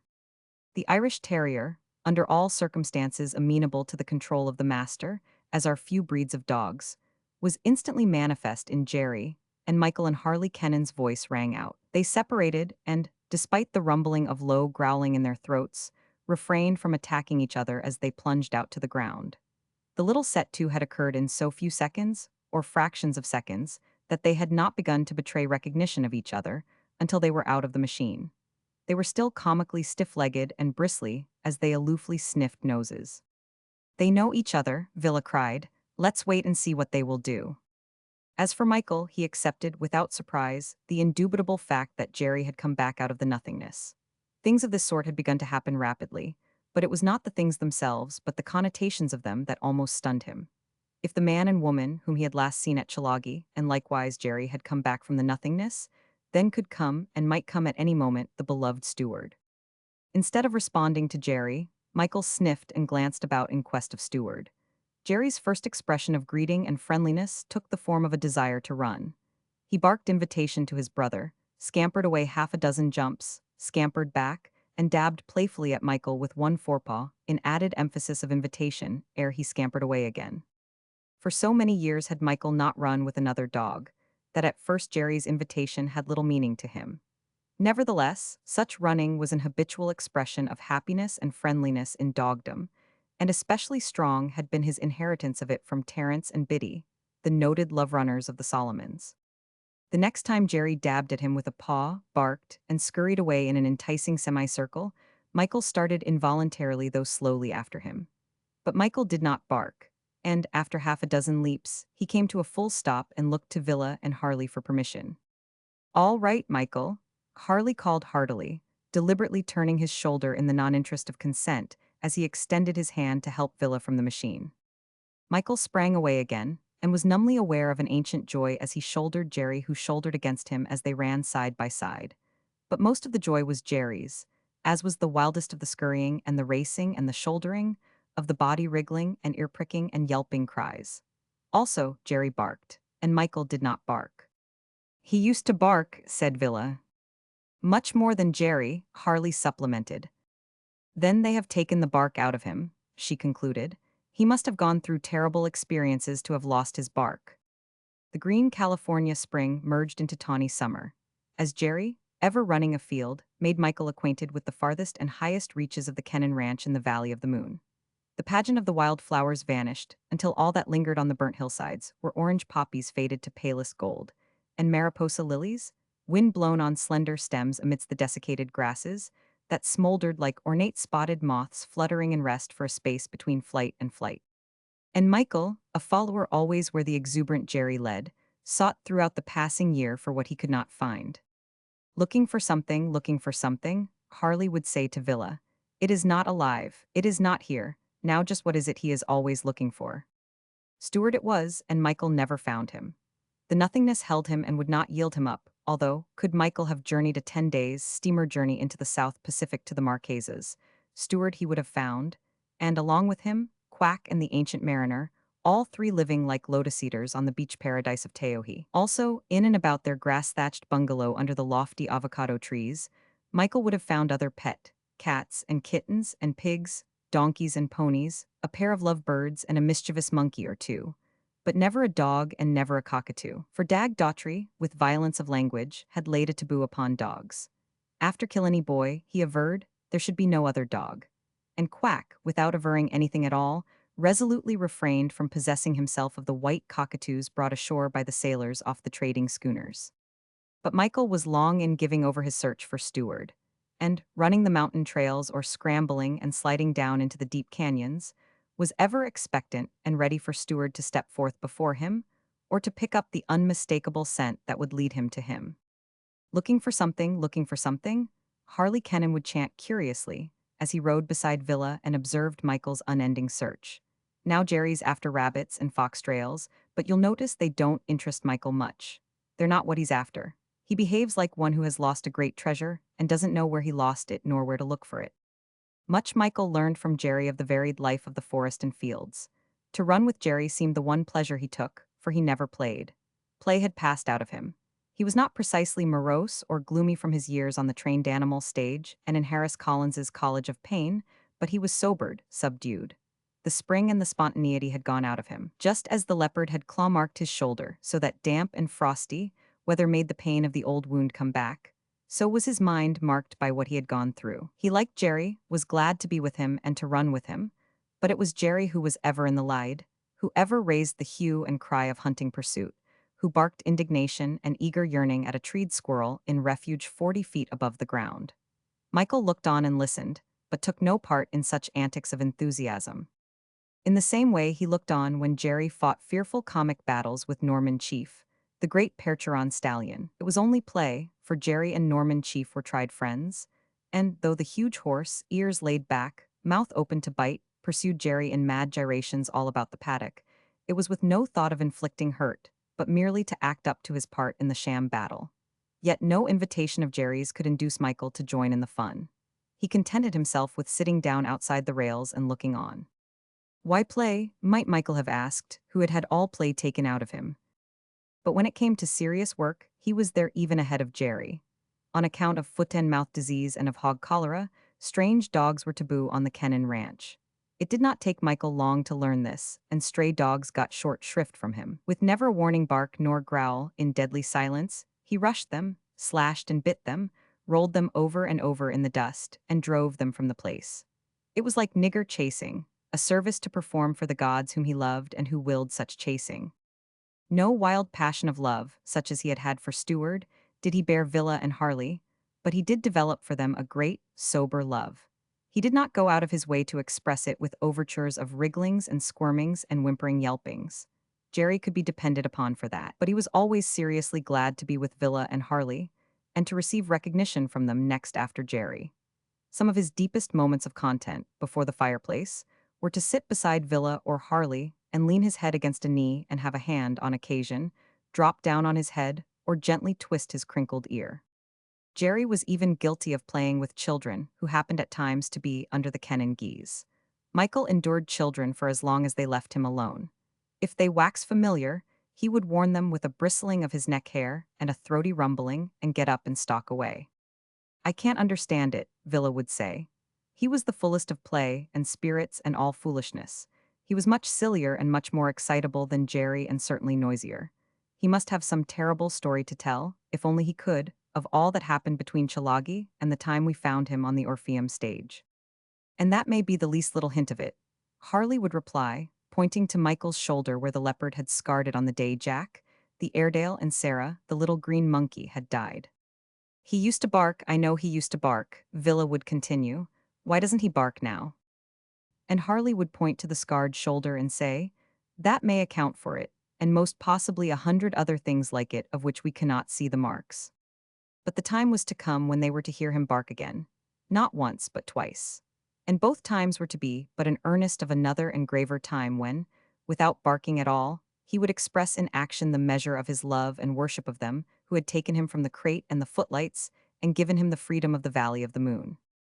And in the meantime, running endlessly with Jerry over the ranch, he learned all the ways of it and all the life of it, from the chicken yards and the duck ponds to the highest pitch of Sonoma Mountain. He learned where the wild deer in their season were to be found, when they raided the prune orchard, the vineyards, and the apple trees, when they sought the deepest canyons and most secret coverts, and when they stamped out in open glades and on bare hillsides and crashed and clattered their antlers together in combat. Under Jerry's leadership, always running second and after on the narrow trails as a subdued dog should, he learned the ways and habits of the foxes, the coons, the weasels, and the ringtail cats that seemed compounded of cat and coon and weasel. He came to know the ground-nesting birds and the difference between the customs of the valley quail, the mountain quail, and the pheasants. The traits and layers of the domestic cats gone wild he also learned, as did he learn the wild loves of mountain farm dogs with the free-roving coyotes. He knew of the presence of the mountain lion, a drift down from Mendocino County, ere the first shorthorn calf was slain, and came home from the encounter, torn and bleeding, to attest what he had discovered and to be the cause of Harley Kennan riding trail next day with a rifle across his pommel. Likewise, Michael came to know what Harley Kennan never did know and always denied as existing on his ranch, the one rocky outcrop, in the dense heart of the mountain forest, where a score of rattlesnakes denned through the winters and warmed themselves in the sun. Chapter 36. Winter came on in its delectable way in the Valley of the Moon. The last Mariposa lily vanished from the burnt grasses as the California Indian summer dreamed itself out in purple mists on the windless air. Soft rain showers first broke the spell. Snow fell on the summit of Sonoma Mountain. At the ranch house the morning air was crisp and brittle, yet midday made the shade welcome, and in the open, under the winter sun, roses bloomed and oranges, grapefruit, and lemons turned to golden yellow ripeness. Yet 1,000 feet beneath, on the floor of the valley, the mornings were white with frost. And Michael barked twice. The first time was when Harley Kennan, astride a hot-blooded sorrel colt, tried to make it leap a narrow stream. Villa reined in her steed at the crest beyond, and looking back into the little valley, waited for the colt to receive its lesson. Michael waited too, but closer at hand. At first he lay down, panting from his run by the stream edge. But he did not know horses very well, and soon his anxiety for the welfare of Harley Kennan brought him to his feet. Harley was gentle and persuasive and all patience as he strove to make the colt take the leap. The urge of voice and rein was of the mildest, but the animal balked the takeoff each time, and the hot thoroughbredness in its veins made it sweat and lather. The velvet of young grass was torn up by its hoofs, and its terror of the stream was such that, when fetched to the edge at a canter, it stiffened and crouched to an abrupt stop, then reared on its hind legs, which was too much for Michael. He sprang at the horse's head as it came down with 4 feet to earth, and as he sprang he barked. In his bark was censure and menace, and, as the horse reared again, he leaped into the air after it, his teeth clipping together as he just barely missed its nose. Villa rode back down the slope to the opposite bank of the stream. "Mercy," she cried. "Listen to him, he's actually barking." "He thinks the colt is trying to do some damage to me," Harley said. "That's his provocation. He hasn't forgotten how to bark. He's reading the colt a lecture." "If he gets him by the nose, it will be more than a lecture," Villa warned. "Be careful, Harley, or he will." "Now, Michael, lie down and be good," Harley commanded. "It's all right, I tell you, it's right, lie down." Michael sank down obediently, but protestingly, and he had eyes only for the horse's antics, while all his muscles were gathered tensely to spring in case the horse threatened injury to Harley again. "I can't give in to him now, or he never will jump anything," Harley said to his wife as he whirled about to gallop back to a distance. "Either I lift him over or I take a cropper."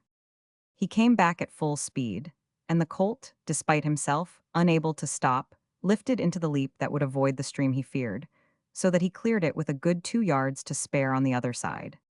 The next time Michael barked was when Harley, on the same hot blood mount, strove to close a poorly hung gate on the steep pitch of a mountain wood road. Michael endured the danger to his man-god as long as he could, then flew at the colt's head in a frenzy of barking. Anyway, his barking helped, Harley conceded, as he managed to close the gate. Michael must certainly have told the colt that he'd give him what for if he didn't behave. "At any rate, he's not tongue-tied," Villa laughed, "even if he isn't very loquacious."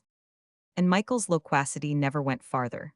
Only on these 2 occasions, when his master god seemed to be in peril, was he known to bark. He never barked at the moon, nor at hillside echoes, nor at any prowling thing. A particular echo, to be heard directly from the ranch house, was an unfailing source of exercise for Jerry's lungs. At such times that Jerry barked, Michael, with a bored expression, would lie down and wait until the duet was over. Nor did he bark when he attacked strange dogs that strayed upon the ranch. "He fights like a veteran," Harley remarked after witnessing one such encounter. "He's cold-blooded, there's no excitement in him." "He's old before his time," Villa said. "There is no heart of play left in him and no desire for speech. Just the same, I know he loves me and you." Without having to be voluble about it, her husband completed for her. "You can see it shining in those quiet eyes of his," she supplemented. "Reminds me of one of the survivors of Lieutenant Greeley's expedition I used to know," he agreed. He was an enlisted soldier and one of the handful of survivors. He had been through so much that he was just as subdued as Michael and just as taciturn. He bored most people who could not understand him. Of course, the truth was the other way around. They bored him. They knew so little of life that he knew the last word of, and one could scarcely get any word out of him. It was not that he had forgotten how to speak, but that he could not see any reason for speaking when nobody could understand. He was really crusty from too bitter wise experience. But all you had to do was look at him in his tremendous repose and know that he had been through the 1,000 hells, including all the frozen ones. His eyes had the same quietness of Michael S., and they had the same wisdom. I'd give almost anything to know how he got his shoulder scarred. It must have been a tiger or a lion. The man, like the mountain lion whom Michael had encountered up the mountain, had strayed down from the wilds of Mendocino County, following the ruggedest mountain stretches, and at night, crossing the farmed valley spaces where the presence of man was a danger to him. Like the mountain lion, the man was an enemy to man, and all men were his enemies, seeking his life which he had forfeited in ways more terrible than the lion which had merely killed calves for food. Like the mountain lion, the man was a killer. But unlike the lion, his vague description and the narrative of his deeds was in all the newspapers, and mankind was a vast deal more interested in him than in the lion. The lion had slain calves in upland pastures, but the man, for purposes of robbery, had slain an entire family. The postmaster, his wife, and their 3 children, in the upstairs over the post office in the mountain village of Kishom. For 2 weeks the man had eluded and exceeded pursuit. His last crossing had been from the mountains of the Russian River, across wide-farmed Santa Rosa Valley, to Sonoma Mountain. For 2 days he had laired and rested, sleeping much, in the wildest and most inaccessible precincts of the Kennan Ranch. With him he had carried coffee stolen from the last house he had raided. One of Harley Kennan's Angora goats had furnished him with meat. 4 times he had slept the clock around from exhaustion, rousing on occasion, like any animal, to eat voraciously of the goat meat, to drink large quantities of the coffee hot or cold, and to sink down into heavy but nightmare-ridden sleep. And in the meantime civilization, with its efficient organization and intricate inventions, including electricity, had closed in on him. Electricity had surrounded him. The spoken word had located him in the wild canyons of Sonoma Mountain, and fringed the mountain with posses of peace officers and detachments of armed farmers. More terrible to them than any mountain lion was a man killing man astray in their landscape. The telephone on the Kennan Ranch, and the telephones on all other ranches abutting on Sonoma Mountain, had rung often and transmitted purposeful conversations and arrangements. So it happened, when the posses had begun to penetrate the mountain, and when the man was compelled to make a daylight dash down into the Valley of the Moon, to cross over to the mountain fastnesses that lay between it and Napa Valley, that Harley Kennan rode out on the hot-blooded colt he was training. He was not in pursuit of the man who had slain the postmaster of Kishom and his family. The mountain was alive with manhunters, as he well knew, for a score had bedded and eaten at the ranch house the night before. So the meeting of Harley Kennan with the man was unplanned and eventful. It was not the first meeting with men the man had had that day. During the preceding night, he had noted the campfires of several posses. At dawn, attempting to break forth down the southwestern slopes of the mountain toward Petaluma, he had encountered not less than 5 separate detachments of dairy ranchers, all armed with Winchesters and shotguns. Breaking back to cover, the chase hot on his heels, he had run full tilt into a party of village youths from Glen Ellen and Caliant. Their squirrel and deer rifles had missed him, but his back had been peppered with birdshot in a score of places, the leaden pellets penetrating maddeningly in a score of places just under the skin. In the rush of his retreat down the canyon slope, he had plunged into a bunch of shorthorn steers, who, far more startled than he, had rolled him on the forest floor, trampled over him in their panic, and smashed his rifle under their hoofs. Weaponless, desperate, stinging and aching from his superficial wounds and bruises, he had circled the forest slopes along deer paths, crossed 2 canyons, and begun to descend the horse trail he found in the 3rd canyon. It was on this trail, going down, that he met the reporter coming up. The reporter was, well, just a reporter from the city, knowing only city ways, who had never before engaged in a manhunt. The livery horse he had rented down in the valley was a broken-kneed, jaded and spiritless creature that stood calmly while its rider was dragged from its back by the wild-looking and violently impetuous man who sprang out around a sharp turn of the trail. The reporter struck at his assailant once with his riding whip. Then he received a beating, such as he had often written up about sailor rows and saloon frequenters in his cub reporter days, but which for the first time it was his lot to experience. To the man's disgust, he found the reporter unarmed save for a pencil and a wad of copy paper. Out of his disappointment in not securing a weapon, he beat the reporter up some more, left him wailing among the ferns, and, astride the reporter's horse, urging it on with the reporter's whip, continued down the trail. Jerry, ever keenest on the hunting, had ranged farther afield than Michael, as the pair of them accompanied Harley Kennan on his early morning ride. Even so, Michael, at the heels of his master's horse, did not see nor understand the beginning of the catastrophe. For that matter, neither did Harley. Where a steep, 8-foot bank came down to the edge of the road, along which he was riding, Harley and the hot-blood colt were startled by an eruption through the screen of manzanita bushes above. Looking up, he saw a reluctant horse and a forceful rider plunging in midair down upon him. In that flashing glimpse, even as he reined and spurred to make his own horse leap sidewise out from under, Harley Kennan observed the scratched skin and torn clothing, the wild burning eyes, and the haggardness under the scraggly growth of beard of the man-hunted man. The livery horse was justifiably reluctant to make that leap out and down the bank. Too painfully aware of the penalty its broken knees and rheumatic joints must pay, it dug its hoofs into the steep slope of moss and only sprang out and clear in the air in order to avoid a fall. Even so, its shoulder impacted against the shoulder of the whirling colt below it, overthrowing the latter. Harley Kennan's leg, caught under against the earth, snapped, and the colt, twisted and twisting as it struck the ground, snapped its backbone. To his utter disgust, the man, pursued by an armed countryside, found Harley Kennan, his latest victim, like the reporter, to be weaponless. Dismounted, he snarled in his rage and disappointment and deliberately kicked the helpless man in the side. He had drawn back his foot for the second kick, when Michael took a hand, or a leg rather, sinking his teeth into the calf of the back-drawn leg about to administer the kick. With a curse, the man jerked his leg clear, Michael's teeth ribboning flesh and trousers. "Good boy, Michael," Harley applauded from where he lay helplessly pinioned under his horse. "Hey, Michael," he continued, lapsing back into Bechtimer, "chase that white fella marster to hell oute here along bush. I'll kick your head off for that," the man gritted at Harley through his teeth. Savage as were his acts and utterance, the man was nearly ready to cry. The long pursuit, his hand against all mankind and all mankind against him, had begun to break his stamina. He was surrounded by enemies. Even youths had risen up and peppered his back with birdshot, and beef cattle had trod him underfoot and smashed his rifle. Everything conspired against him. And now it was a dog that had slashed down his leg. He was on the death road. Never before had this impressed him with such clear certainty. Everything was against him. His desire to cry was hysterical, and hysteria, in a desperate man, is prone to express itself in terrible, savage ways. Without rhyme or reason, he was prepared to carry out his threat to kick Harley Kennan to death. Not that Kennan had done anything to him. On the contrary, it was he who had attacked Kennan, hurling him down on the road and breaking his leg under his horse.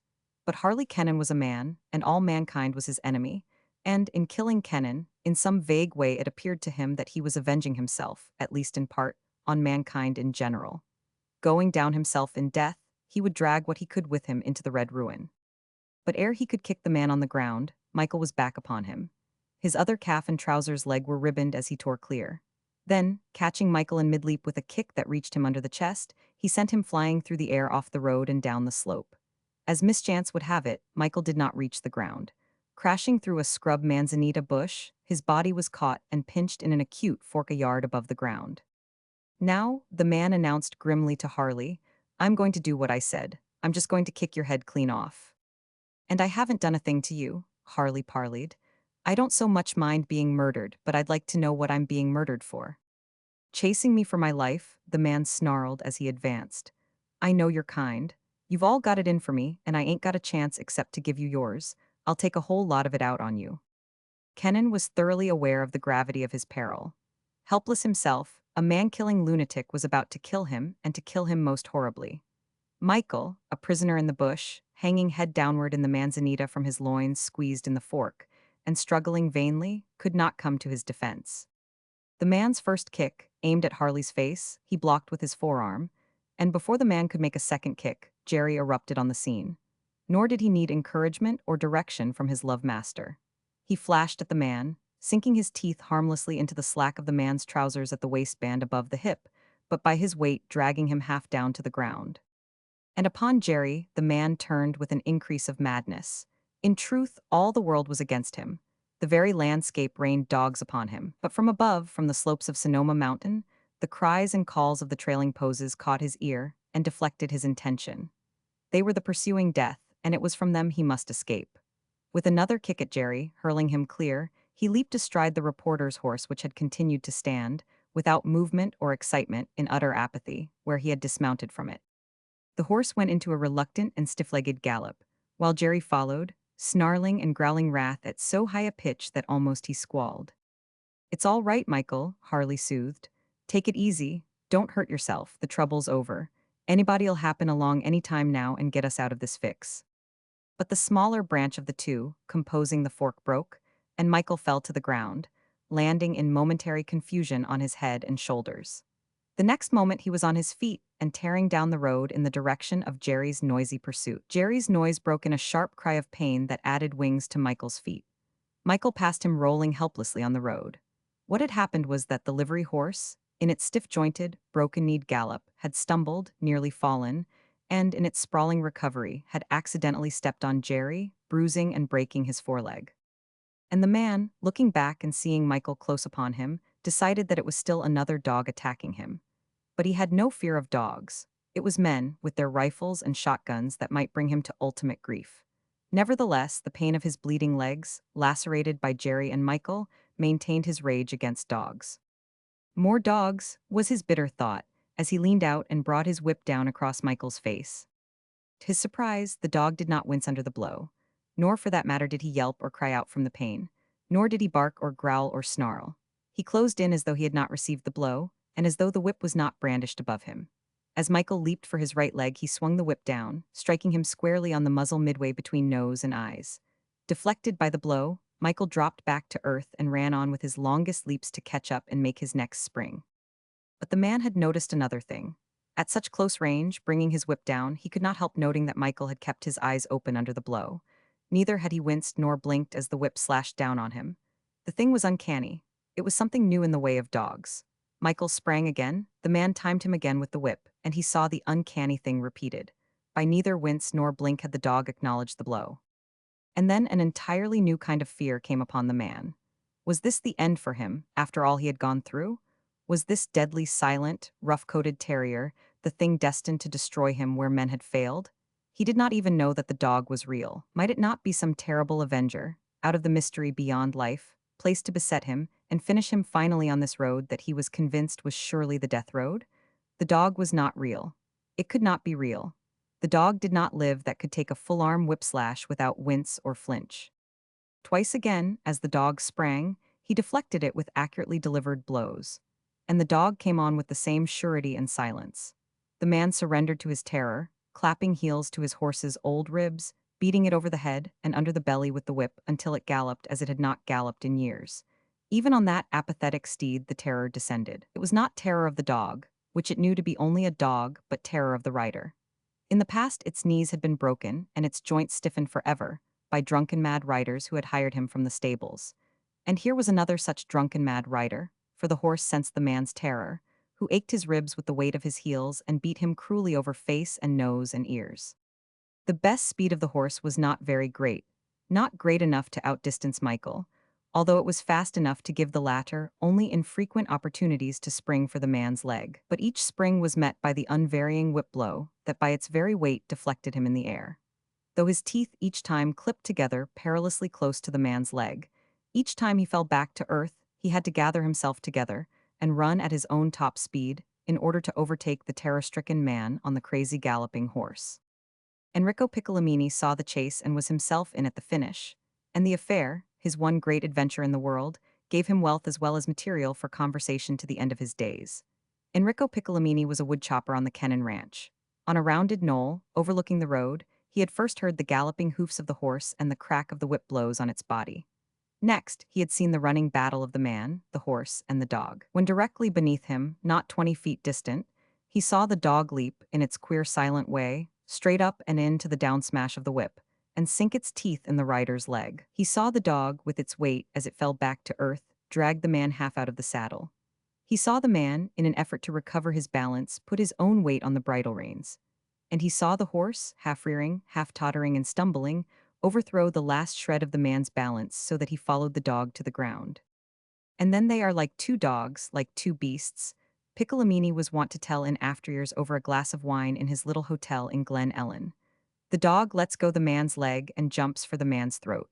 And the man, rolling over, is at the dog's throat. Both his hands, so, he fastens about the throat of this dog, and the dog makes no sound. He never makes sound before or after. After the two hands of the man stop his breath, he cannot make sound, but he is not that kind of a dog. He will not make sound anyway. And the horse stands and looks on, and the horse coughs. It is very strange all that I see. And the man is mad. Only a madman will do what I see him do. I see the man show his teeth like any dog and bite the dog on the paw, on the nose, on the body. And when he bites the dog on the nose, the dog bites him on the cheek. And the man and the dog fight like hell, and the dog gets his hind legs up like a cat.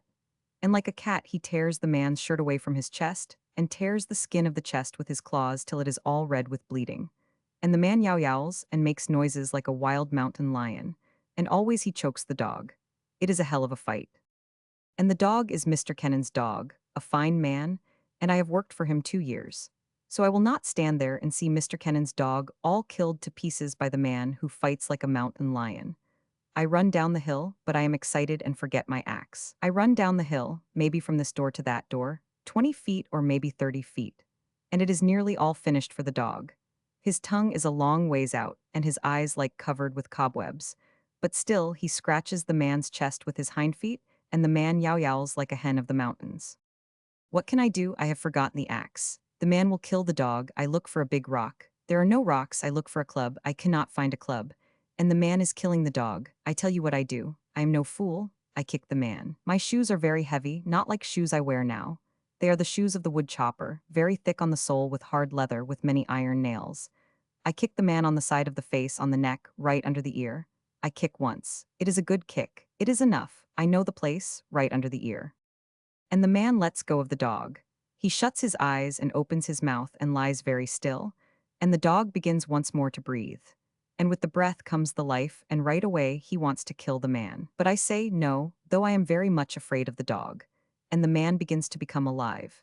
He opens his eyes and he looks at me like a mountain lion, and his mouth makes a noise like a mountain lion, and I am afraid of him like I am afraid of the dog.